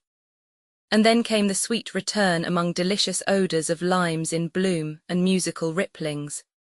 And all too soon, the great black city cast its shadow on the waters, and its dark bridges spanned them as death spans life, and the everlastingly green garden seemed to be left for everlasting, unregainable and far away. Up the river cannot people get through life without gritty stages, I wonder? Rosa thought next day, when the town was very gritty again, and everything had a strange and an uncomfortable appearance of seeming to wait for something that wouldn't come. No, she began to think that now the Cloisterham school days had glided past and gone, the gritty stages would begin to set in at intervals and make themselves wearily known. Yet what did Rosa expect? Did she expect Miss Twinkleton? Miss Twinkleton duly came. Forth from her back parlour issued the Billiken to receive Miss Twinkleton, and war was in the Billiken's eye from that fell moment. Miss Twinkleton brought a quantity of luggage with her, having all Rosa's as well as her own. The Billiken took it ill that Miss Twinkleton's mind, being sorely disturbed by this luggage, failed to take in her personal identity with that clearness of perception which was due to its demands. Stateliness mounted her gloomy throne upon the Billiken's brow in consequence. And when Miss Twinkleton, in agitation taking stock of her trunks and packages, of which she had 17, particularly counted in the Billiken herself as number 11, the B, found it necessary to repudiate. "Things cannot too soon be put upon the footing," said she, with a candour so demonstrative as to be almost obtrusive, "that the person of the ooze is not a box nor yet a bundle, nor a carpet bag. No, I am wily obliged to you, Miss Twinkleton, nor yet a beggar." This last disclaimer had reference to Miss Twinkleton's distractedly pressing 2 and 6pence on her, instead of the cabman. Thus cast off, Miss Twinkleton wildly inquired, which gentleman was to be paid. There being 2 gentlemen in that position, Miss Twinkleton having arrived with 2 cabs. Each gentleman on being paid held forth his 2 and 6pence on the flat of his open hand, and with a speechless stare and a dropped jaw, displayed his wrong to heaven and earth. Terrified by this alarming spectacle, Miss Twinkleton placed another shilling in each hand, at the same time appealing to the law in flurried accents, and recounting her luggage this time with the 2 gentlemen in, who caused the total to come out complicated. Meanwhile the 2 gentlemen, each looking very hard at the last shilling grumblingly, as if it might become 18p if he kept his eyes on it, descended the doorsteps, ascended their carriages and drove away, leaving Miss Twinkleton on a bonnet-box in tears. The Billiken beheld this manifestation of weakness without sympathy, and gave directions for a young man to be got in to wrestle with the luggage. When that gladiator had disappeared from the arena, peace ensued and the new lodgers dined. But the Billiken had somehow come to the knowledge that Miss Twinkleton kept a school. The leap from that knowledge to the inference that Miss Twinkleton set herself to teach her something was easy. "But you don't do it," soliloquized the Billiken. "I am not your pupil, whatever she," meaning Rosa, "may be, poor thing." Miss Twinkleton, on the other hand, having changed her dress and recovered her spirits, was animated by a bland desire to improve the occasion in all ways, and to be as serene a model as possible. In a happy compromise between her 2 states of existence, she had already become, with her work-basket before her, the equably vivacious companion with a slight judicious flavouring of information. When the Billiken announced herself, "I will not hide from you, ladies," said the bee, "enveloped in the shawl of state, for it is not my character to hide neither my motives nor my actions, that I take the liberty to look in upon you to express a hope that your dinner was to your liking. Though not professed but plain, still her wages should be a sufficient object to her to stimulate to soar above mere roast and biled." "We dined very well indeed," said Rosa. "Thank you." "Accustomed," said Miss Twinkleton with a gracious air, which to the jealous ears of the Billiken seemed to add "my good woman," "accustomed to a liberal and nutritious, yet plain and salutary diet, we have found no reason to bemoan our absence from the ancient city, and the methodical household in which the quiet routine of our lot has been hitherto cast." "I did think it well to mention to my cook," observed the Billiken with a gush of candour, "which I hope you will agree with, Miss Twinkleton, was a right precaution, that the young lady being used to what we should consider here but poor diet, had better be brought forward by degrees, for a rush from scanty feeding to generous feeding, and from what you may call messing to what you may call method, do require a power of constitution which is not often found in youth, particular when undermined by boarding school." It will be seen that the Billiken now openly pitted herself against Miss Twinkleton, as one whom she had fully ascertained to be her natural enemy. "Your remarks," returned Miss Twinkleton from a remote moral eminence, "are well meant, I have no doubt, but you will permit me to observe that they develop a mistaken view of the subject, which can only be imputed to your extreme want of accurate information." "My information," retorted the Billiken, throwing in an extra syllable for the sake of emphasis at once polite and powerful. "My information, Miss Twinkleton, were my own experience, which I believe is usually considered to be good guidance. But whether so or not, I was put in youth to a very genteel boarding school, the mistress being no less a lady than yourself, of about your own age, or it may be some years younger, and a poorness of blood flowed from the table which has run through my life." "Very likely," said Miss Twinkleton, still from her distant eminence, "and very much to be deplored. Rosa, my dear, how are you getting on with your work?" "Miss Twinkleton," resumed the Billiken in a courtly manner, "before retiring on the int, as a lady should, I wish to ask of yourself, as a lady, whether I am to consider that my words is doubted." "I am not aware on what ground you cherish such a supposition," began Miss Twinkleton, when the Billiken neatly stopped her.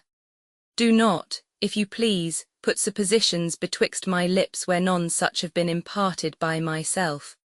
Your flow of words is great, Miss Twinkleton, and no doubt is expected from you by your pupils, and no doubt is considered worth the money. No doubt, I am sure, but not paying for flows of words and not asking to be favoured with them here, I wish to repeat my question. If you refer to the poverty of your circulation, began Miss Twinkleton, when again the Billiken neatly stopped her. I have used no such expressions. If you refer then to the poorness of your blood, brought upon me, stipulated the Billiken expressly, at a boarding school.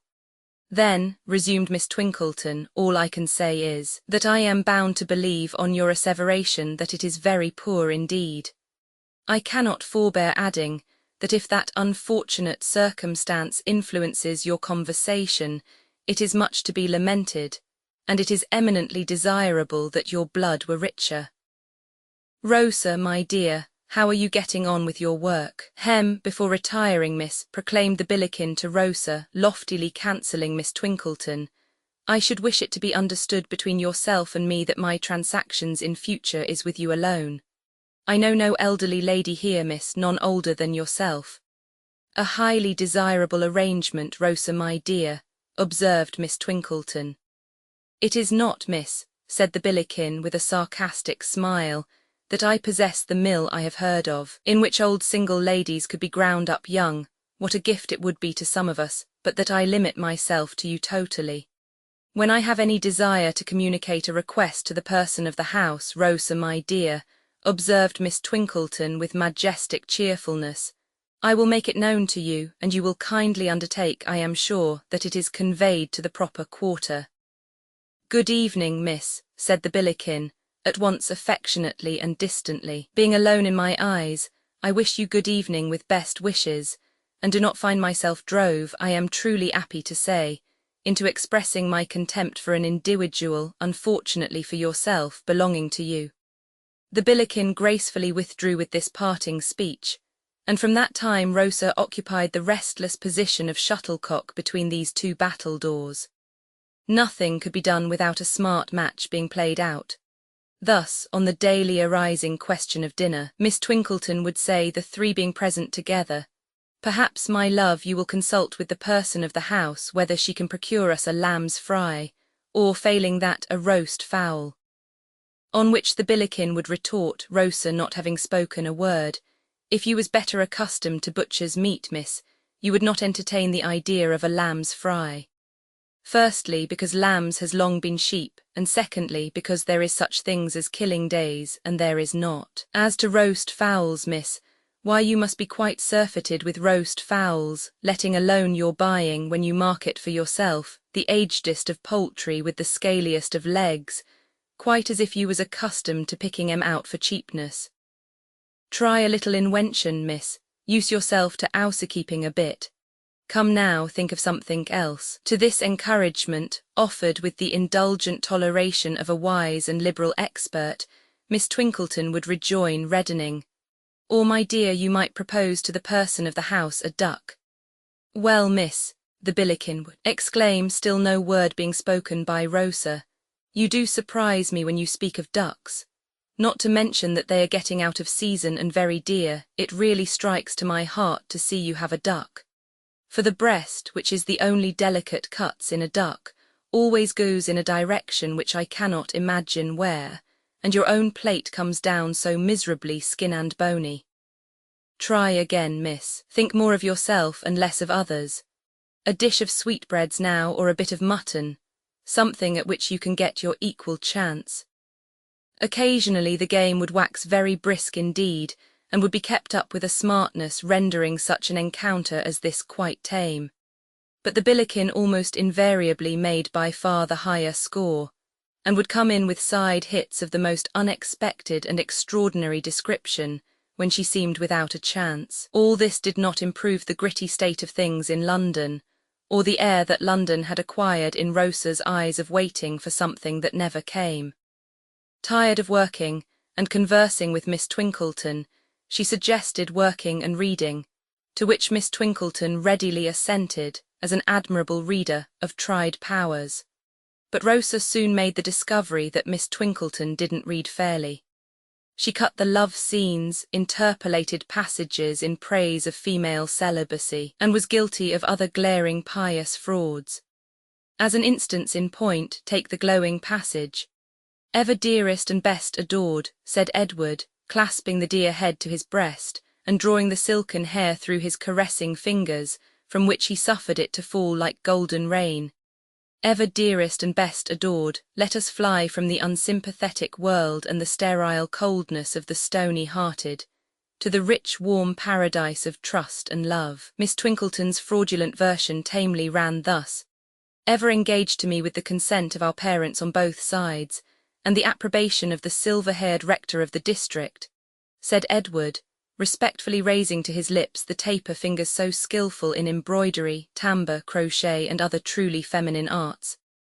"Let me call on thy papa ere tomorrow's dawn has sunk into the west, and propose a suburban establishment, lowly it may be, but within our means, where he will be always welcome as an evening guest, and where every arrangement shall invest economy and constant interchange of scholastic acquirements with the attributes of the ministering angel to domestic bliss." As the days crept on and nothing happened, the neighbours began to say that the pretty girl at Billikens, who looked so wistfully and so much out of the gritty windows of the drawing-room, seemed to be losing her spirits. The pretty girl might have lost them but for the accident of lighting on some books of voyages and sea adventure.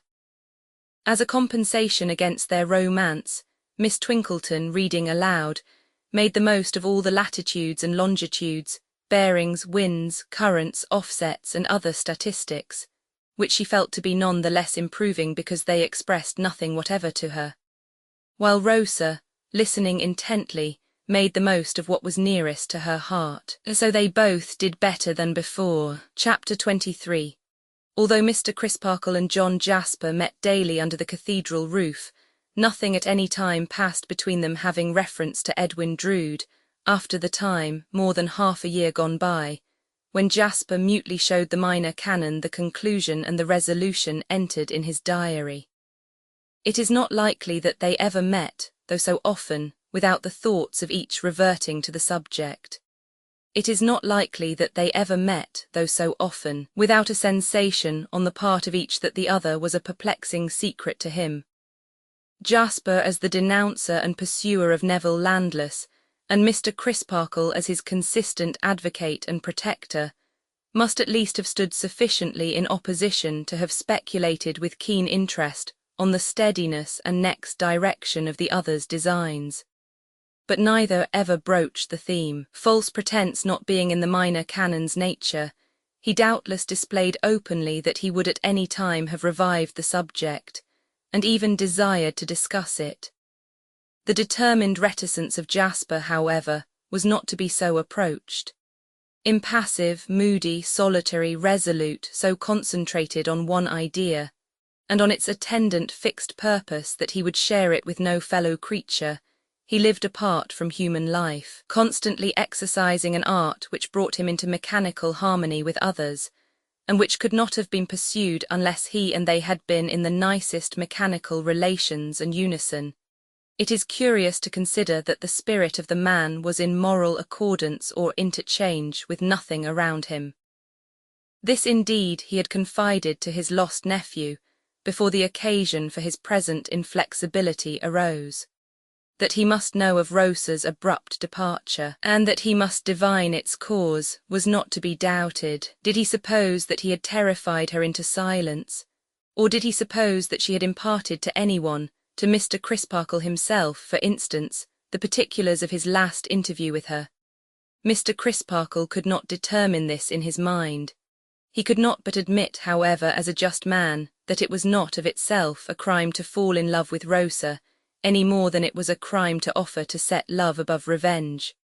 The dreadful suspicion of Jasper, which Rosa was so shocked to have received into her imagination, appeared to have no harbour in Mr. Crisparkle's. If it ever haunted Helena's thoughts or Neville's, neither gave it one spoken word of utterance. Mr. Grewgious took no pains to conceal his implacable dislike of Jasper, yet he never referred it, however distantly, to such a source. But he was a reticent as well as an eccentric man, and he made no mention of a certain evening when he warmed his hands at the gatehouse fire, and looked steadily down upon a certain heap of torn and miry clothes upon the floor. Drowsy Cloisterham, whenever it awoke to a passing reconsideration of a story above 6 months old and dismissed by the bench of magistrates, was pretty equally divided in opinion whether John Jasper's beloved nephew had been killed by his treacherously passionate rival, or in an open struggle, or had, for his own purposes, spirited himself away. It then lifted up its head, to notice that the bereaved Jasper was still ever devoted to discovery and revenge, and then dozed off again. This was the condition of matters all round at the period to which the present history has now attained. The cathedral doors have closed for the night, and the choirmaster, on a short leave of absence for 2 or 3 services, sets his face towards London. He travels thither by the means by which Rosa travelled, and arrives as Rosa arrived on a hot, dusty evening. His travelling baggage is easily carried in his hand, and he repairs with it on foot to a hybrid hotel in a little square behind Aldersgate Street, near the General Post Office. It is hotel, boarding house, or lodging house at its visitor's option.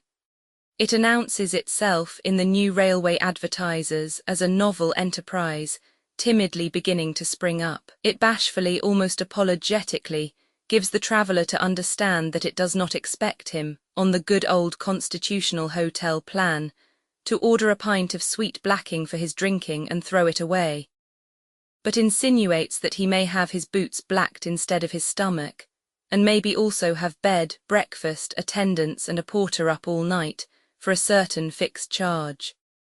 From these and similar premises, many true Britons in the lowest spirits deduce that the times are levelling times, except in the article of high roads, of which there will shortly be not one in England. He eats without appetite, and soon goes forth again. Eastward and still eastward through the stale streets he takes his way until he reaches his destination, a miserable court, specially miserable among many such. He ascends a broken staircase, opens a door, looks into a dark, stifling room, and says, "Are you alone here?" "Alone, dearie, worse luck for me and better for you," replies a croaking voice. Come in, whoever you be. I can't see you till I light a match, yet I seem to know the sound of your speaking. I'm acquainted with you, ain't I? Light your match and try."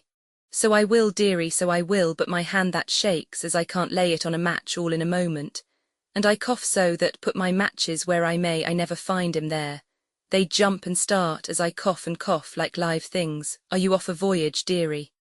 "No." "Not seafaring?" "No." "Well, there's land customers and there's water customers. I'm a mother to both. Different from Jack Chinaman t'other side the court. He ain't a father to neither, it ain't in him. And he ain't got the true secret of mixing, though he charges as much as me that has, and more if he can get it. Here's a match, and now where's the candle? If my cough takes me, I shall cough out 20 matches afore I gets a light." But she finds the candle and lights it. Before the cough comes on, it seizes her in the moment of success, and she sits down rocking herself to and fro and gasping at intervals. "Oh, my lungs is awful bad. My lungs is wore away to cabbage nets, until the fit is over." During its continuance she has had no power of sight or any other power not absorbed in the struggle, but as it leaves her she begins to strain her eyes, and as soon as she is able to articulate, she cries, staring, "Why, it's you. Are you so surprised to see me? I thought I never should have seen you again, dearie. I thought you was dead and gone to heaven. Why, I didn't suppose you could have kept away alive so long from the poor old soul with the real receipt for mixing it. And you are in mourning too. Why didn't you come and have a pipe or two of comfort? Did they leave you money, perhaps, and so you didn't want comfort?" "No." "Who was they as died, dearie?" "A relative." "Died of what, lovey?" "Probably death. We are short tonight," cries the woman with a propitiatory laugh. "Short and snappish we are, but we're out of sorts for want of a smoke. We've got the all-overs, haven't us, dearie? But this is the place to cure 'em in. This is the place where the all-overs is smoked off." "You may make ready then," replies the visitor, "as soon as you like." He divests himself of his shoes, loosens his cravat, and lies across the foot of the squalid bed with his head resting on his left hand. Now you begin to look like yourself, says the woman approvingly. Now I begin to know my old customer indeed, been trying to mix for yourself this long time, Poppet. I have been taking it now and then in my own way. Never take it your own way. It ain't good for trade and it ain't good for you. Where's my ink bottle, and where's my thimble, and where's my little spoon? He's going to take it in a artful form now, my dearie dear. Entering on her process, and beginning to bubble and blow at the faint spark enclosed in the hollow of her hands, she speaks from time to time, in a tone of snuffling satisfaction, without leaving off. When he speaks, he does so without looking at her, and as if his thoughts were already roaming away by anticipation. I've got a pretty many smokes ready for you first and last, haven't I, Chucky? A good many. When you first come you was quite new to it, warn't ye? Yes, I was easily disposed of then, but you got on in the world and was able by and by to take your pipe with the best of 'em, warn't ye? Ah, and the worst. It's just ready for you. What a sweet singer you was when you first come. Used to drop your head and sing yourself off like a bird. It's ready for you now, dearie. He takes it from her with great care and puts the mouthpiece to his lips. She seats herself beside him, ready to refill the pipe. After inhaling a few whiffs in silence, he doubtingly accosts her with, "Is it as potent as it used to be? What do you speak of, dearie? What should I speak of but what I have in my mouth? It's just the same, always the identical same. It doesn't taste so, and it's slower. You've got more used to it, you see. That may be the cause, certainly. Look here." He stops, becomes dreamy, and seems to forget that he has invited her attention. She bends over him and speaks in his ear. "I'm attending to you, says you just now, look here. Says I now I'm attending to ye, we was talking just before of your being used to it. I know all that, I was only thinking, look here. Suppose you had something in your mind, something you were going to do." "Yes, dearie, something I was going to do, but had not quite determined to do. Yes, dearie, might or might not do, you understand. Yes." With the point of a needle she stirs the contents of the bowl. "Should you do it in your fancy when you were lying here doing this?" She nods her head. "Over and over again. Just like me, I did it over and over again. I have done it hundreds of thousands of times in this room. It's to be hoped it was pleasant to do, dearie. It was pleasant to do." He says this with a savage air and a spring or start at her. Quite unmoved, she retouches and replenishes the contents of the bowl with her little spatula. Seeing her intent upon the occupation, he sinks into his former attitude. "It was a journey, a difficult and dangerous journey. That was the subject in my mind. A hazardous and perilous journey over abysses where a slip would be destruction. Look down, you see what lies at the bottom there." He has darted forward to say it and to point at the ground as though at some imaginary object far beneath. The woman looks at him as his spasmodic face approaches close to hers, and not at his pointing. She seems to know what the influence of her perfect quietude would be. If so, she has not miscalculated it, for he subsides again. "Well, I have told you I did it here hundreds of thousands of times. What do I say? I did it millions and billions of times. I did it so often and through such vast expanses of time that when it was really done it seemed not worth the doing, it was done so soon. That's the journey you have been away upon," she quietly remarks. He glares at her as he smokes, and then his eyes becoming filmy answers, "That's the journey." Silence ensues. His eyes are sometimes closed and sometimes open. The woman sits beside him, very attentive to the pipe, which is all the while at his lips. "I'll warrant," she observes, when he has been looking fixedly at her for some consecutive moments, with a singular appearance in his eyes of seeming to see her a long way off instead of so near him. "I'll warrant you made the journey in a many ways when you made it so often." "No, always in one way. Always in the same way." "Aye, in the way in which it was really made at last." "Aye, and always took the same pleasure in harping on it." "Aye." For the time he appears unequal to any other reply than this lazy monosyllabic assent.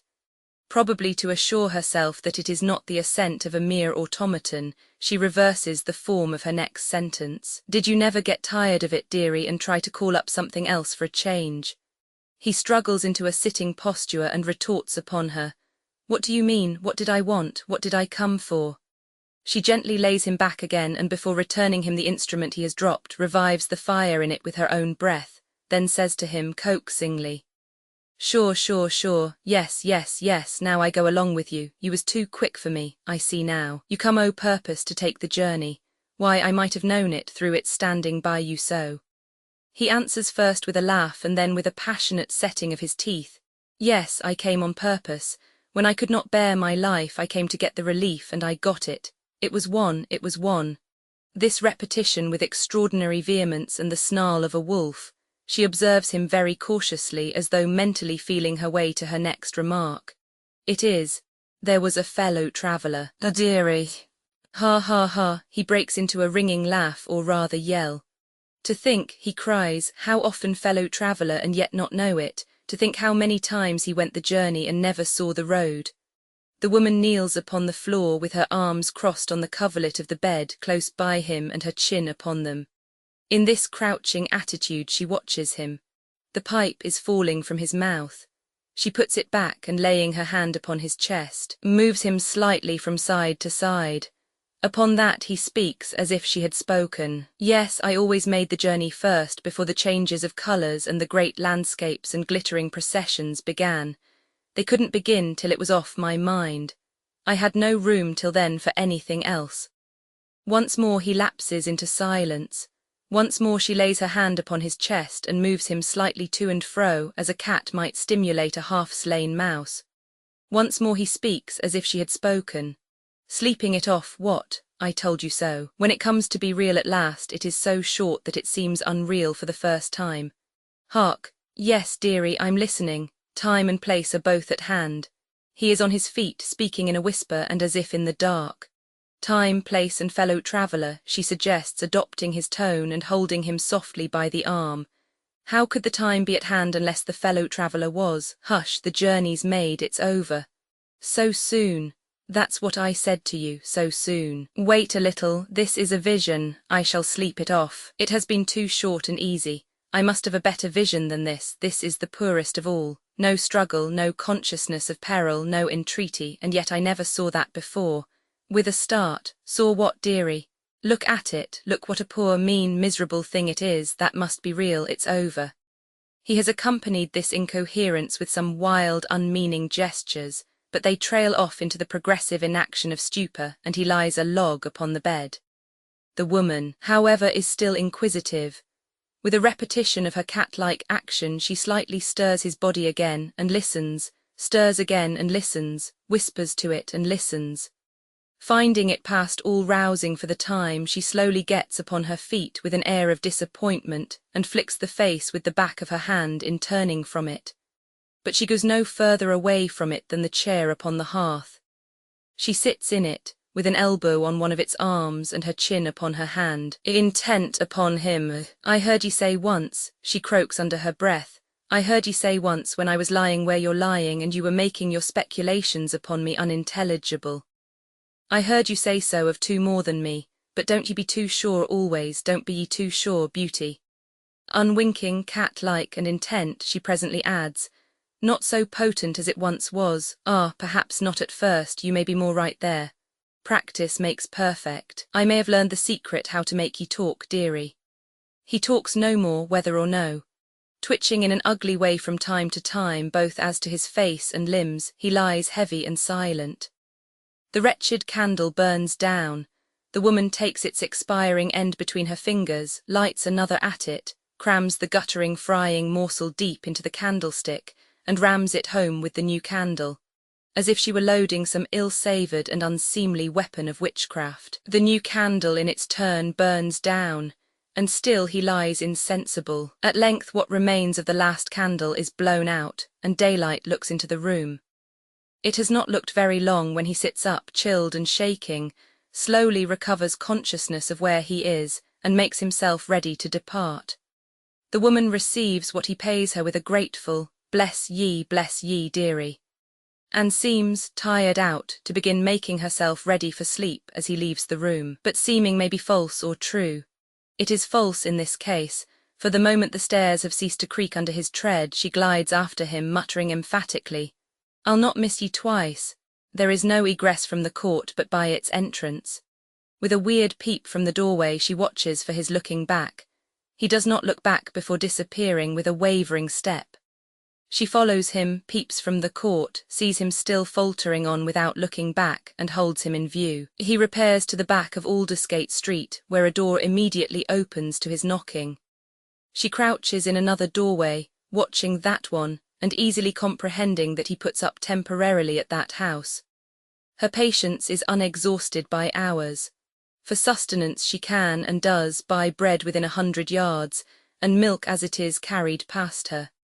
He comes forth again at noon, having changed his dress, but carrying nothing in his hand, and having nothing carried for him. He is not going back into the country, therefore, just yet. She follows him a little way, hesitates, instantaneously turns confidently, and goes straight into the house he has quitted. Is the gentleman from Cloisterham indoors, just gone out? Unlucky. When does the gentleman return to Cloisterham? At 6 this evening. Bless ye and thank ye. May the Lord prosper a business where a civil question, even from a poor soul, is so civilly answered. I'll not miss ye twice, repeats the poor soul in the street, and not so civilly. I lost ye last, where that omnibus you got into nigh your journey's end plied betwixt the station and the place. I wasn't so much as certain that you even went right on to the place. Now I know ye did.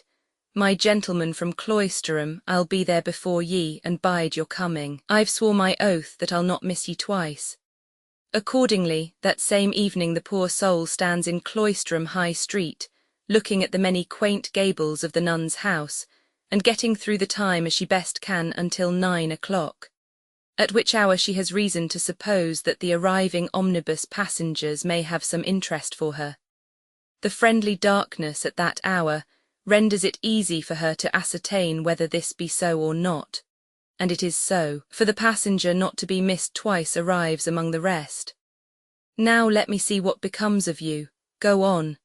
An observation addressed to the air, and yet it might be addressed to the passenger, so compliantly does he go on along the high street until he comes to an arched gateway, at which he unexpectedly vanishes. The poor soul quickens her pace, is swift and close upon him entering under the gateway, but only sees a postern staircase on one side of it, and on the other side an ancient vaulted room in which a large-headed, grey-haired gentleman is writing, under the odd circumstances of sitting open to the thoroughfare and eyeing all who pass, as if he were toll-taker of the gateway, though the way is free.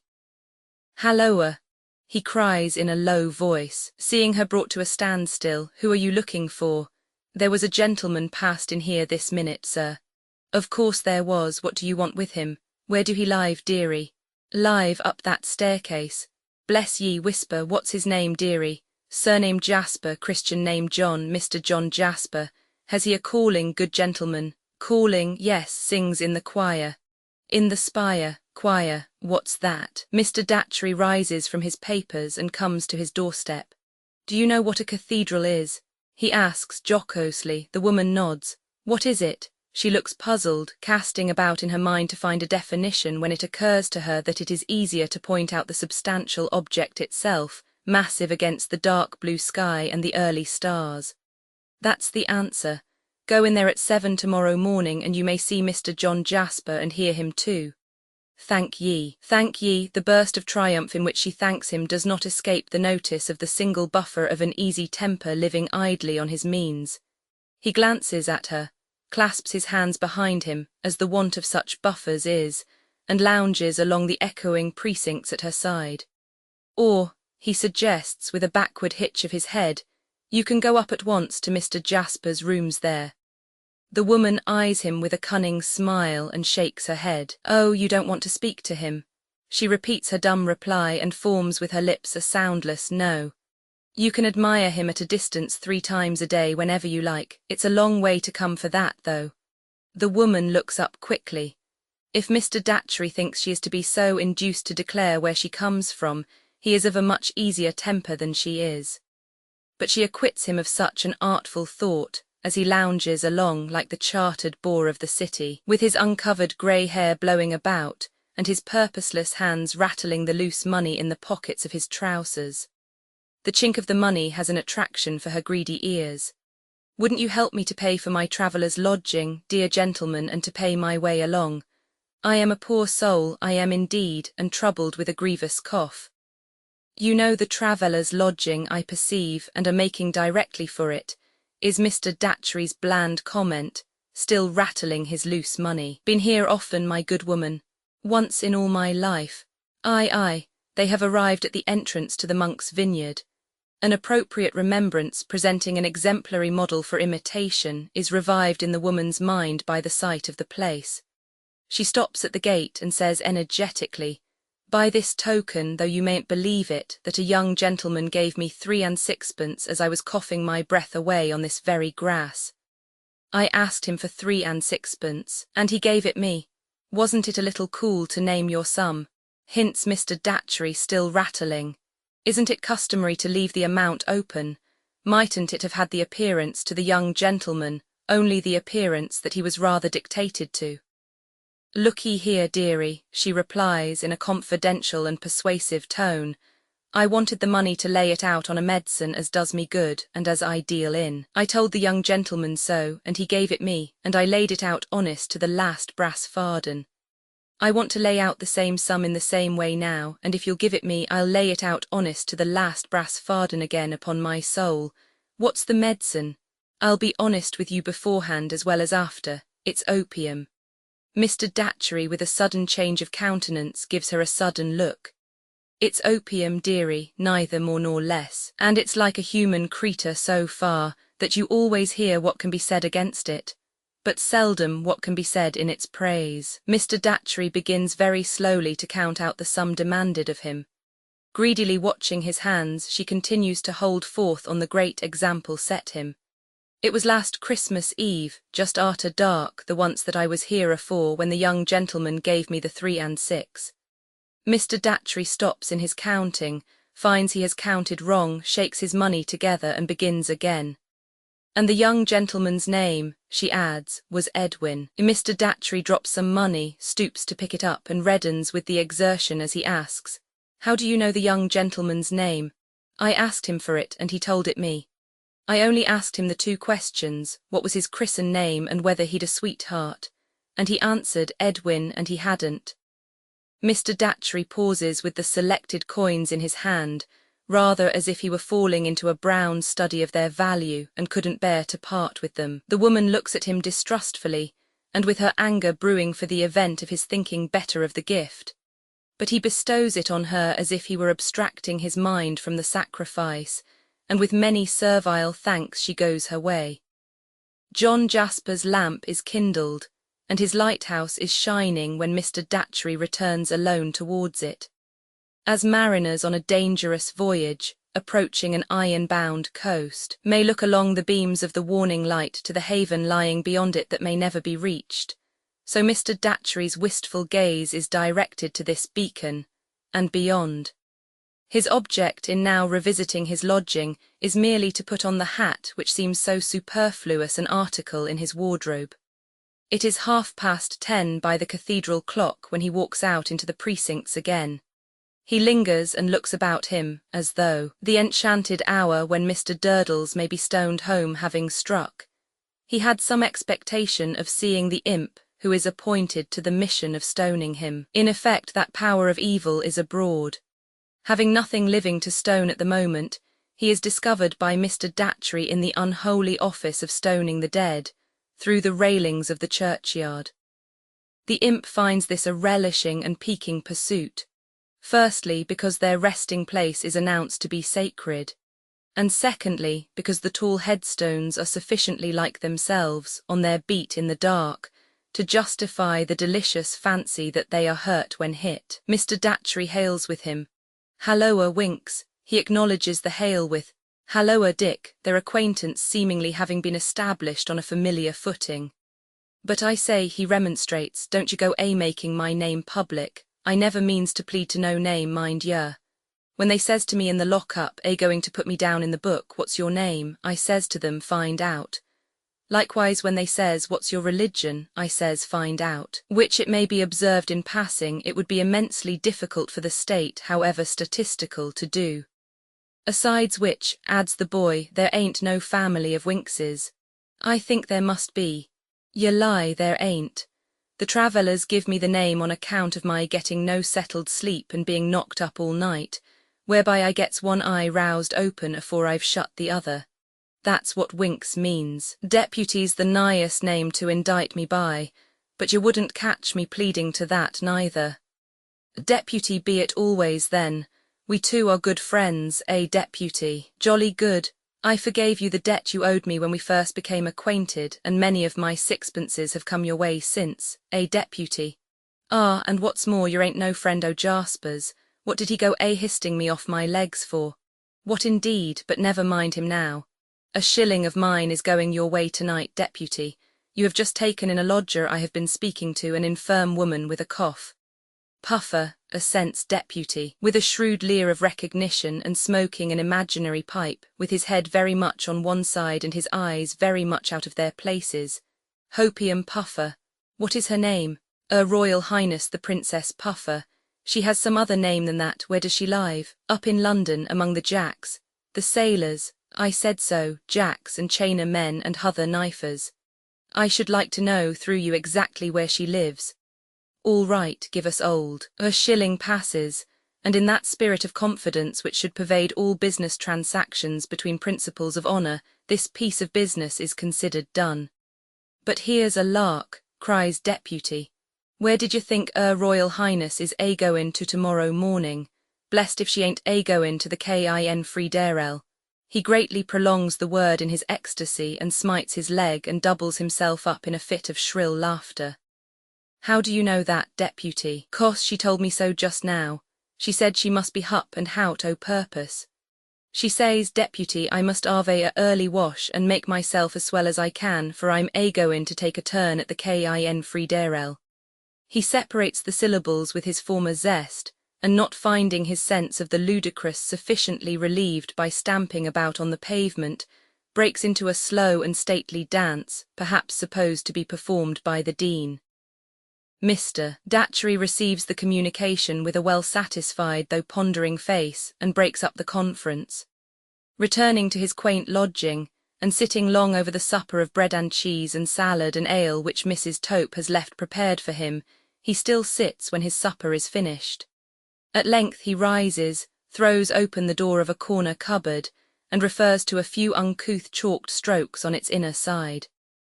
I like, says Mr. Datchery, the old tavern way of keeping scores, illegible except to the scorer. The scorer not committed, the score debited with what is against him.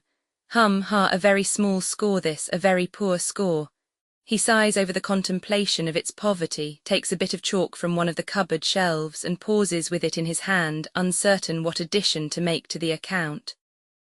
I think a moderate stroke, he concludes, is all I am justified in scoring up. So, suits the action to the word, closes the cupboard and goes to bed. A brilliant morning shines on the old city. Its antiquities and ruins are surpassingly beautiful, with a lusty ivy gleaming in the sun, and the rich trees waving in the balmy air.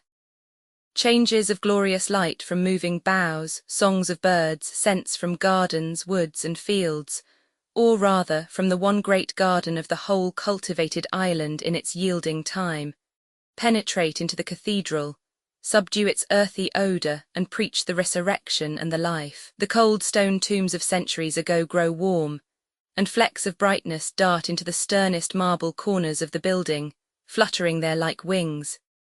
Comes Mr. Tope with his large keys and yawningly unlocks and sets open. Come Mrs. Tope and attendant sweeping sprites. Come in due time, organist and bellows boy peeping down from the red curtains in the loft, fearlessly flapping dust from books up at that remote elevation, and whisking it from stops and pedals. Come sundry rooks from various quarters of the sky back to the great tower, who may be presumed to enjoy vibration, and to know that bell and organ are going to give it them.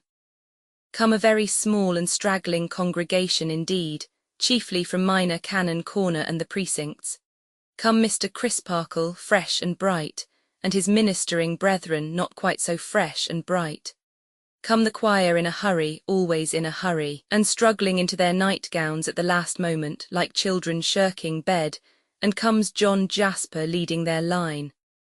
Last of all comes Mr. Datchery into a stall, one of a choice empty collection very much at his service, and glancing about him for Her Royal Highness the Princess Puffer. The service is pretty well advanced before Mr. Datchery can discern Her Royal Highness, but by that time he has made her out in the shade. She is behind a pillar, carefully withdrawn from the choirmaster's view, but regards him with the closest attention. All unconscious of her presence, he chants and sings.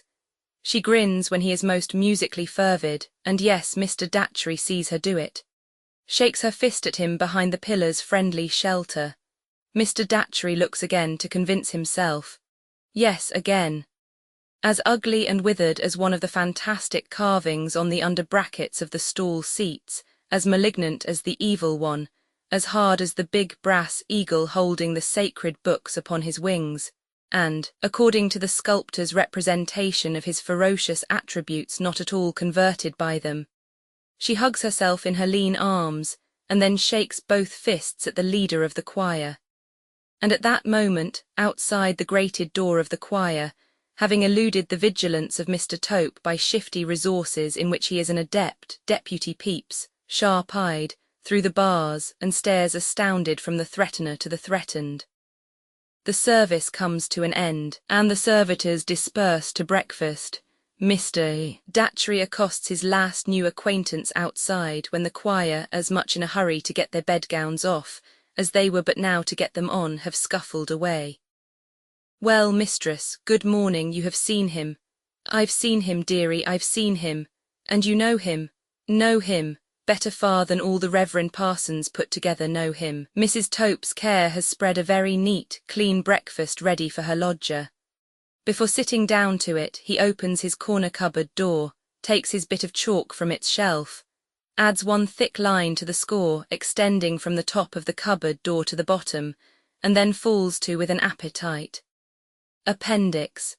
Fragment of the Mystery of Edwin Drood. When Forster was just finishing his biography of Dickens, he found among the leaves of one of the novelist's other manuscripts certain loose slips in his writing, on paper only half the size of that used for the tale, so cramped, interlined and blotted as to be nearly illegible. These proved upon examination to contain a suggested chapter for Edwin Drood, in which Sapsea the auctioneer appears as the principal figure, surrounded by a group of characters new to the story. That chapter, being among the last things Dickens wrote, seems to contain so much of interest that it may be well to reprint it here. Ed. How Mr. Sapsea ceased to be a member of the 8 Club, told by himself wishing to take the air. I proceeded by a circuitous route to the club, it being our weekly night of meeting. I found that we mustered our full strength. We were enrolled under the denomination of the 8 Club. We were 8 in number. We met at 8 o'clock during 8 months of the year. We played 8 games of 4-handed cribbage at 8p the game. Our frugal supper was composed of 8 rolls, 8 mutton chops, 8 pork sausages, 8 baked potatoes, 8 marrow bones with 8 toasts and 8 bottles of ale. There may or may not be a certain harmony of colour in the ruling idea of this, to adopt a phrase of our lively neighbours, reunion. It was a little idea of mine. Facsimile of a page of the manuscript of the Mystery of Edwin Drood, a somewhat popular member of the 8 Club, was a member by the name of Kimber. By profession, a dancing master, a commonplace, hopeful sort of man, wholly destitute of dignity or knowledge of the world. As I entered the club-room, Kimber was making the remark, and he still half believes him to be very high in the church. In the act of hanging up my hat on the 8th peg by the door, I caught Kimber's visual ray. He lowered it and passed a remark on the next change of the moon.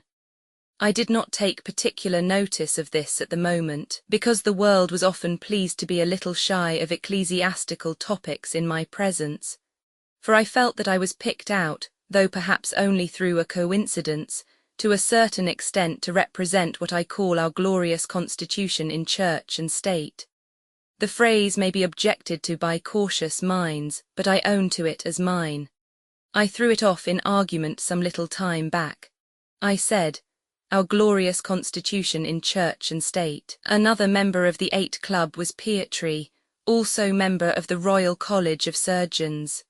Mr. Pietri is not accountable to me for his opinions, and I say no more of them here than that he attends the poor gratis whenever they want him, and is not the parish doctor. Mr. Pietri may justify it to the grasp of his mind, thus to do his republican utmost, to bring an appointed officer into contempt. Suffice it that Mr. Pietri can never justify it to the grasp of mine. Between Pietri and Kimber there was a sickly sort of feeble-minded alliance. It came under my particular notice when I sold off Kimber by auction. Goods taken in execution.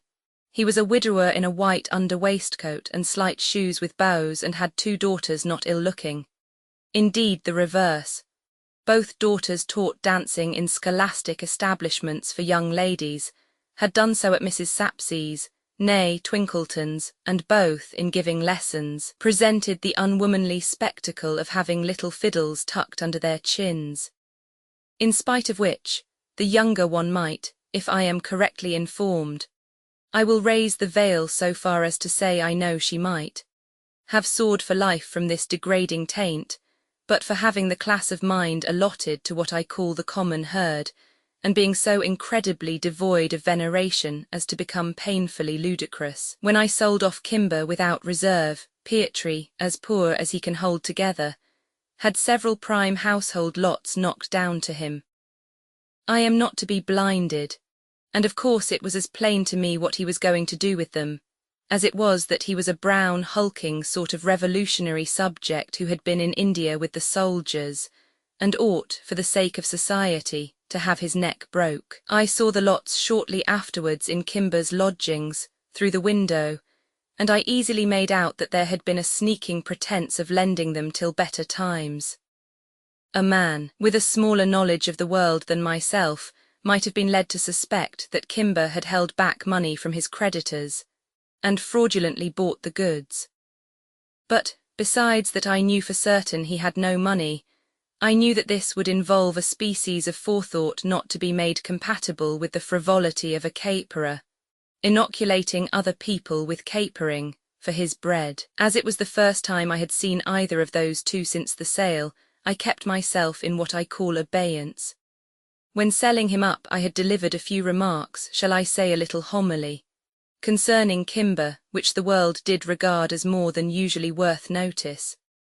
I had come up into my pulpit, it was said uncommonly like, and a murmur of recognition had repeated his I will not name whose title before I spoke. I had then gone on to say that all present would find, in the first page of the catalogue that was lying before them, in the last paragraph before the first lot, the following words: sold in pursuance of a writ of execution issued by a creditor.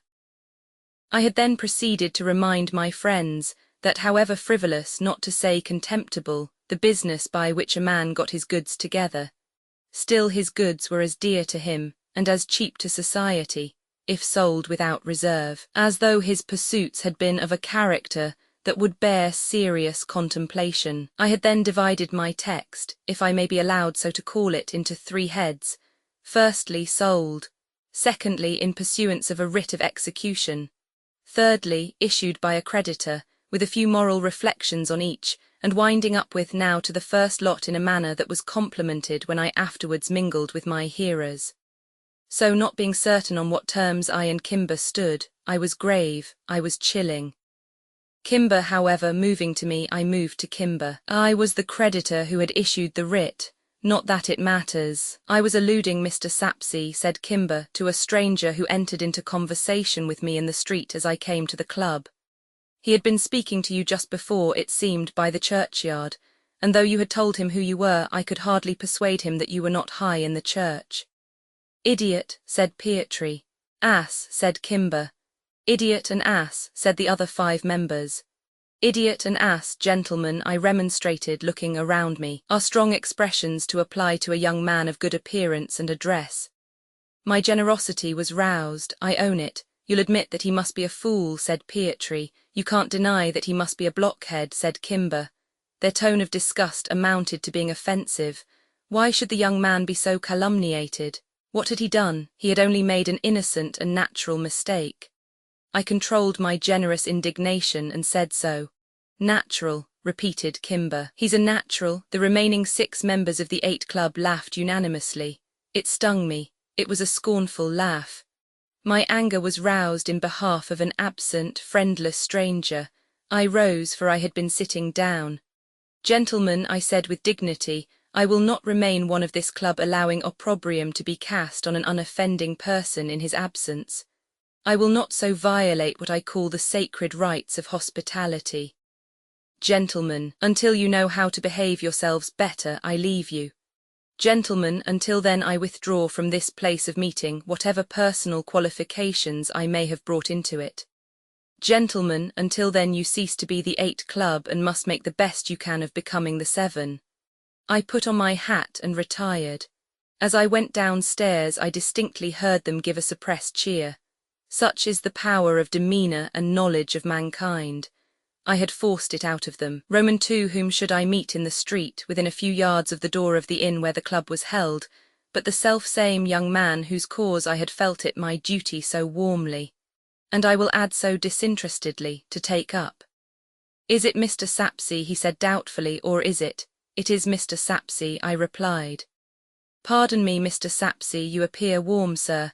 I have been warm, I said, and on your account. Having stated the circumstances at some length, my generosity almost overpowered him. I asked him his name. Mr. Sapsea, he answered, looking down, your penetration is so acute, your glance into the souls of your fellow men is so penetrating, that if I was hardly enough to deny that my name is Poker, what would it avail me? I don't know that I had quite exactly made out to a fraction that his name was Poker, but I dare say I had been pretty near doing it. Well, well, said I, trying to put him at his ease by nodding my head in a soothing way. Your name is Poker, and there is no harm in being named Poker. Oh, Mr. Sapsea, cried the young man in a very well-behaved manner, bless you for those words. He then, as if ashamed of having given way to his feelings, looked down again. Come, Poker, said I, let me hear more about you. Tell me. Where are you going to, Poker, and where do you come from? Ah, Mr. Sapsea, exclaimed the young man, disguise from you is impossible. You know already that I come from somewhere, and am going somewhere else. If I was to deny it, what would it avail me? Then don't deny it, was my remark. Or, pursued Poker, in a kind of despondent rapture, or if I was to deny that I came to this town to see and hear you, sir, what would it avail me? Or if I was to deny, updated editions will replace the previous one, the old editions will be renamed. Creating the works from print editions not protected by U.S. Copyright law means that no one owns a United States copyright in these works, so the Foundation and you can copy and distribute it in the United States without permission and without paying copyright royalties.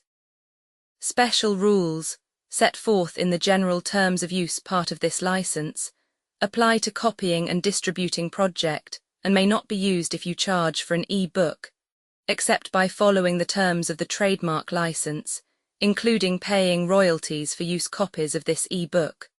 Complying with the trademark license is very easy. You may use this e-book for nearly any purpose such as creation of derivative works, reports, performances, and research. Project Gutenberg e-books may be modified and printed and given away.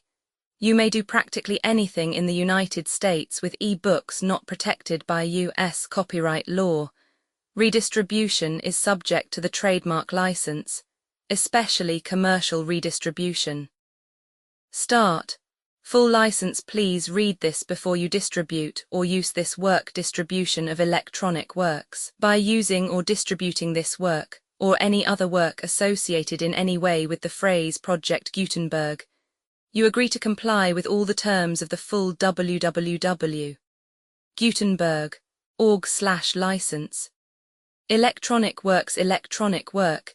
You indicate that you have read, understand, agree to, and accept all the terms of this license and intellectual property, trademark/copyright, agreement. If you do not agree to abide by all the terms of this agreement, you must cease using and return or possession. If you paid a fee for obtaining a copy of or access to by the terms of this agreement, You may obtain a refund from the person or entity to whom you paid the fee as set forth in paragraph 1.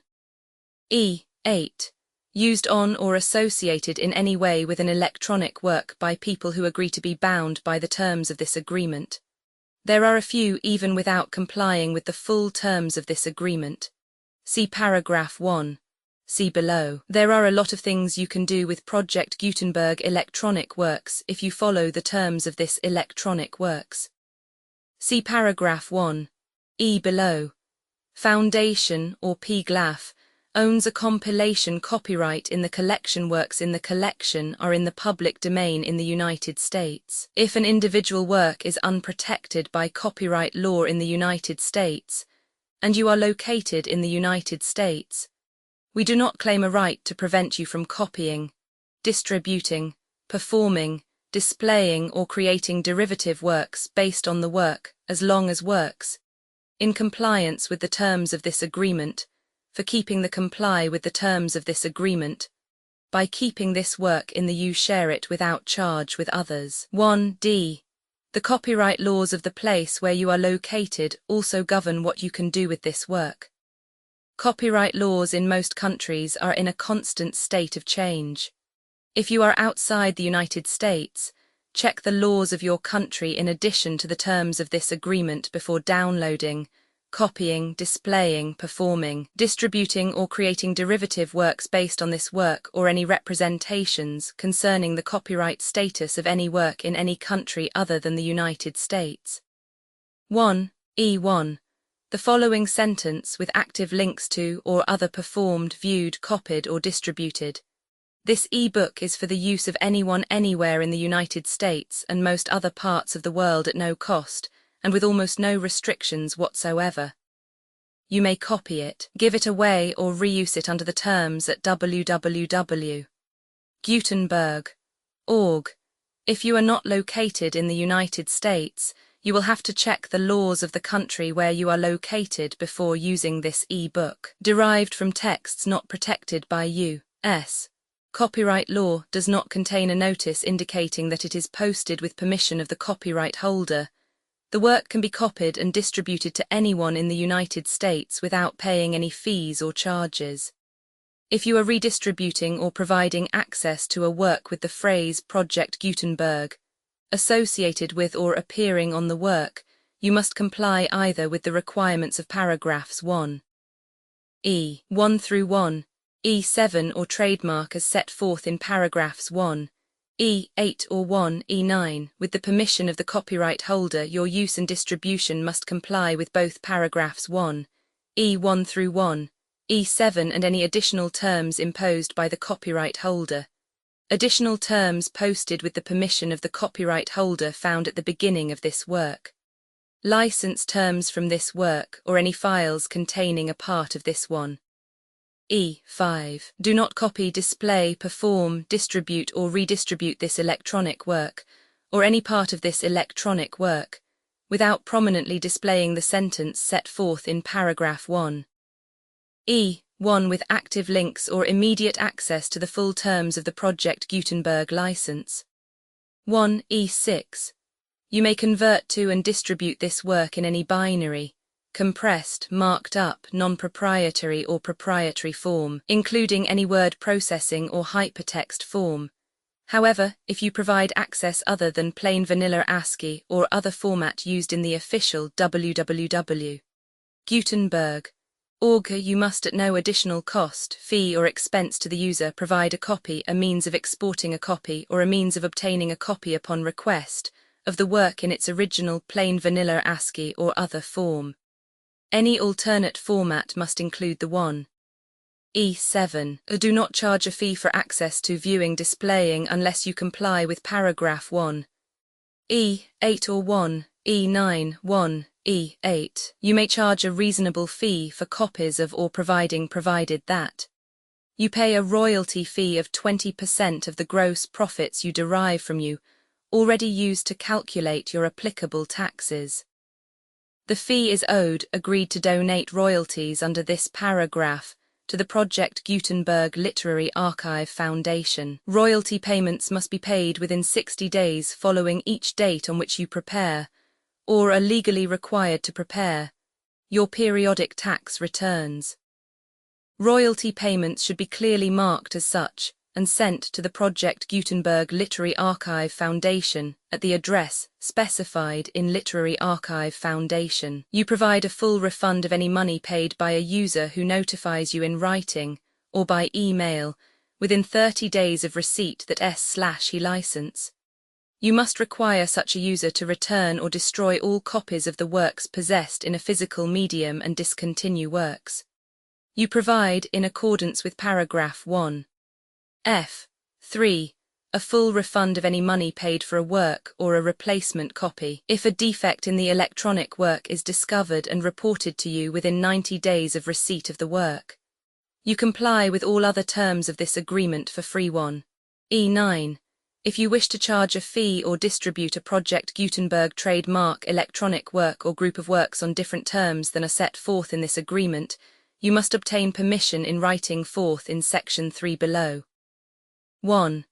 Effort to identify, do copyright research on, transcribe and proofread works not protected by U.S. copyright law in creating the project electronic works, and the medium on which they may be stored may contain defects, such as but not limited to incomplete, inaccurate or corrupt data, transcription errors, a copyright or other intellectual property infringement, a defective or damaged disk or other medium, a computer virus or computer codes that damage or cannot be read by your equipment. 1. F2. Limited warranty. Disclaimer of damages except for the right of replacement or refund, described in paragraph 1. F3. The Project Gutenberg Literary Archive Foundation, the owner of the Project Gutenberg trademark, and any other party distributing a Project Gutenberg trademark electronic work under this agreement, disclaim all liability to you for damages, costs and expenses, including legal fees. You agree that you have no remedies for negligence, strict liability, breach of warranty or breach of contract, except those provided in paragraph 1. F3. You agree that the Foundation, the trademark owner, and any distributor under this agreement will not be liable to you for actual, direct, indirect, consequential, punitive or incidental damages, even if you give notice of the possibility of such damage. 1. F3.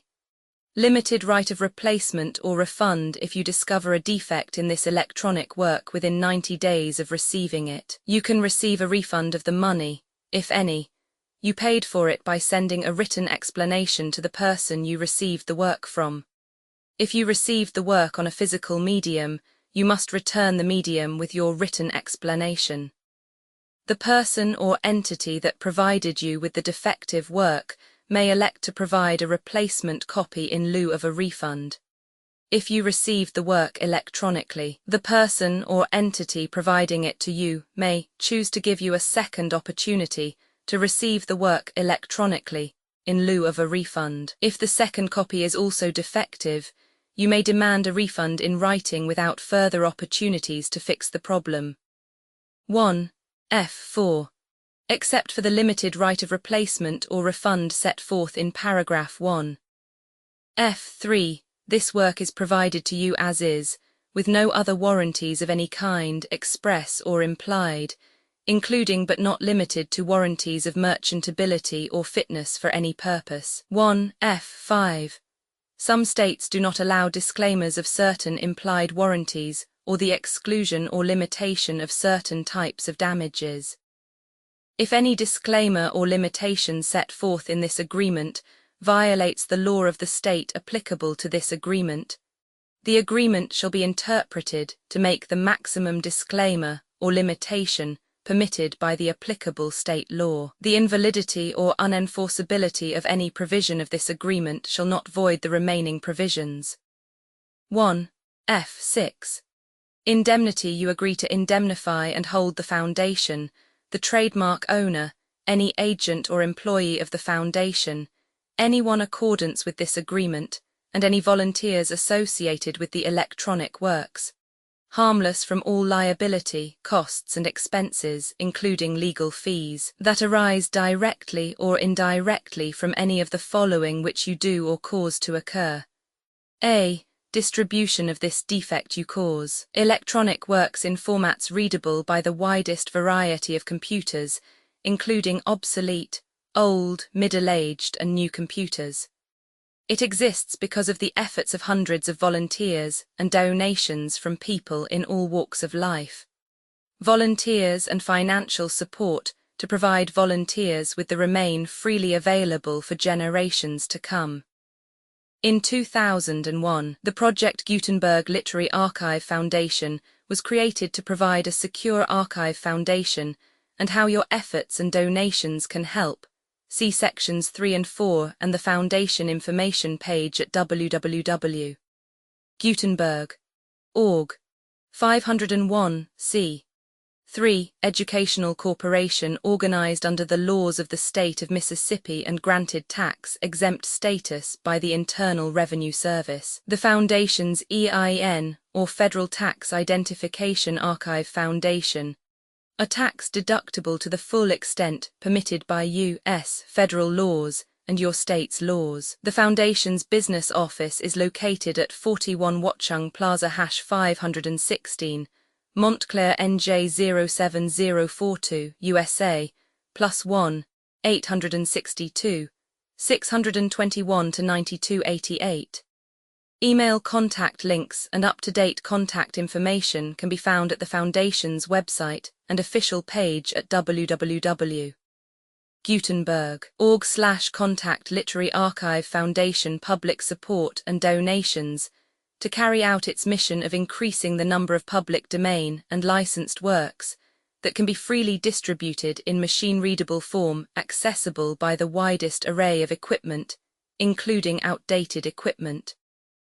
Many small donations, $1 to $5,000, are particularly important to maintaining tax-exempt status with the IRS. The Foundation is committed to complying with the laws regulating charities and charitable donations in all 50 states of the United States. Compliance requirements are not uniform, and it takes a considerable effort, much paperwork and many fees to meet and keep up with these requirements. We do not solicit donations in locations where we have not received written confirmation of compliance. To send donations or determine the status of compliance for any particular state, visit www.gutenberg.org/donate. While we cannot and do not solicit contributions from states where we have not met the solicitation requirements, we know of no prohibition against accepting unsolicited donations from donors in such states who approach us with offers to donate. International donations are gratefully accepted, but we cannot make any statements concerning tax treatment of donations received from outside the United States. U.S. laws alone swamp our small staff. Methods and addresses. Donations are accepted in a number of other ways, including checks, online payments, and credit card donations. To donate, please visit www.gutenberg.org/donate. Professor Michael S. Hart was the originator of the Project Gutenberg concept of a library of electronic works that could be freely shared with anyone.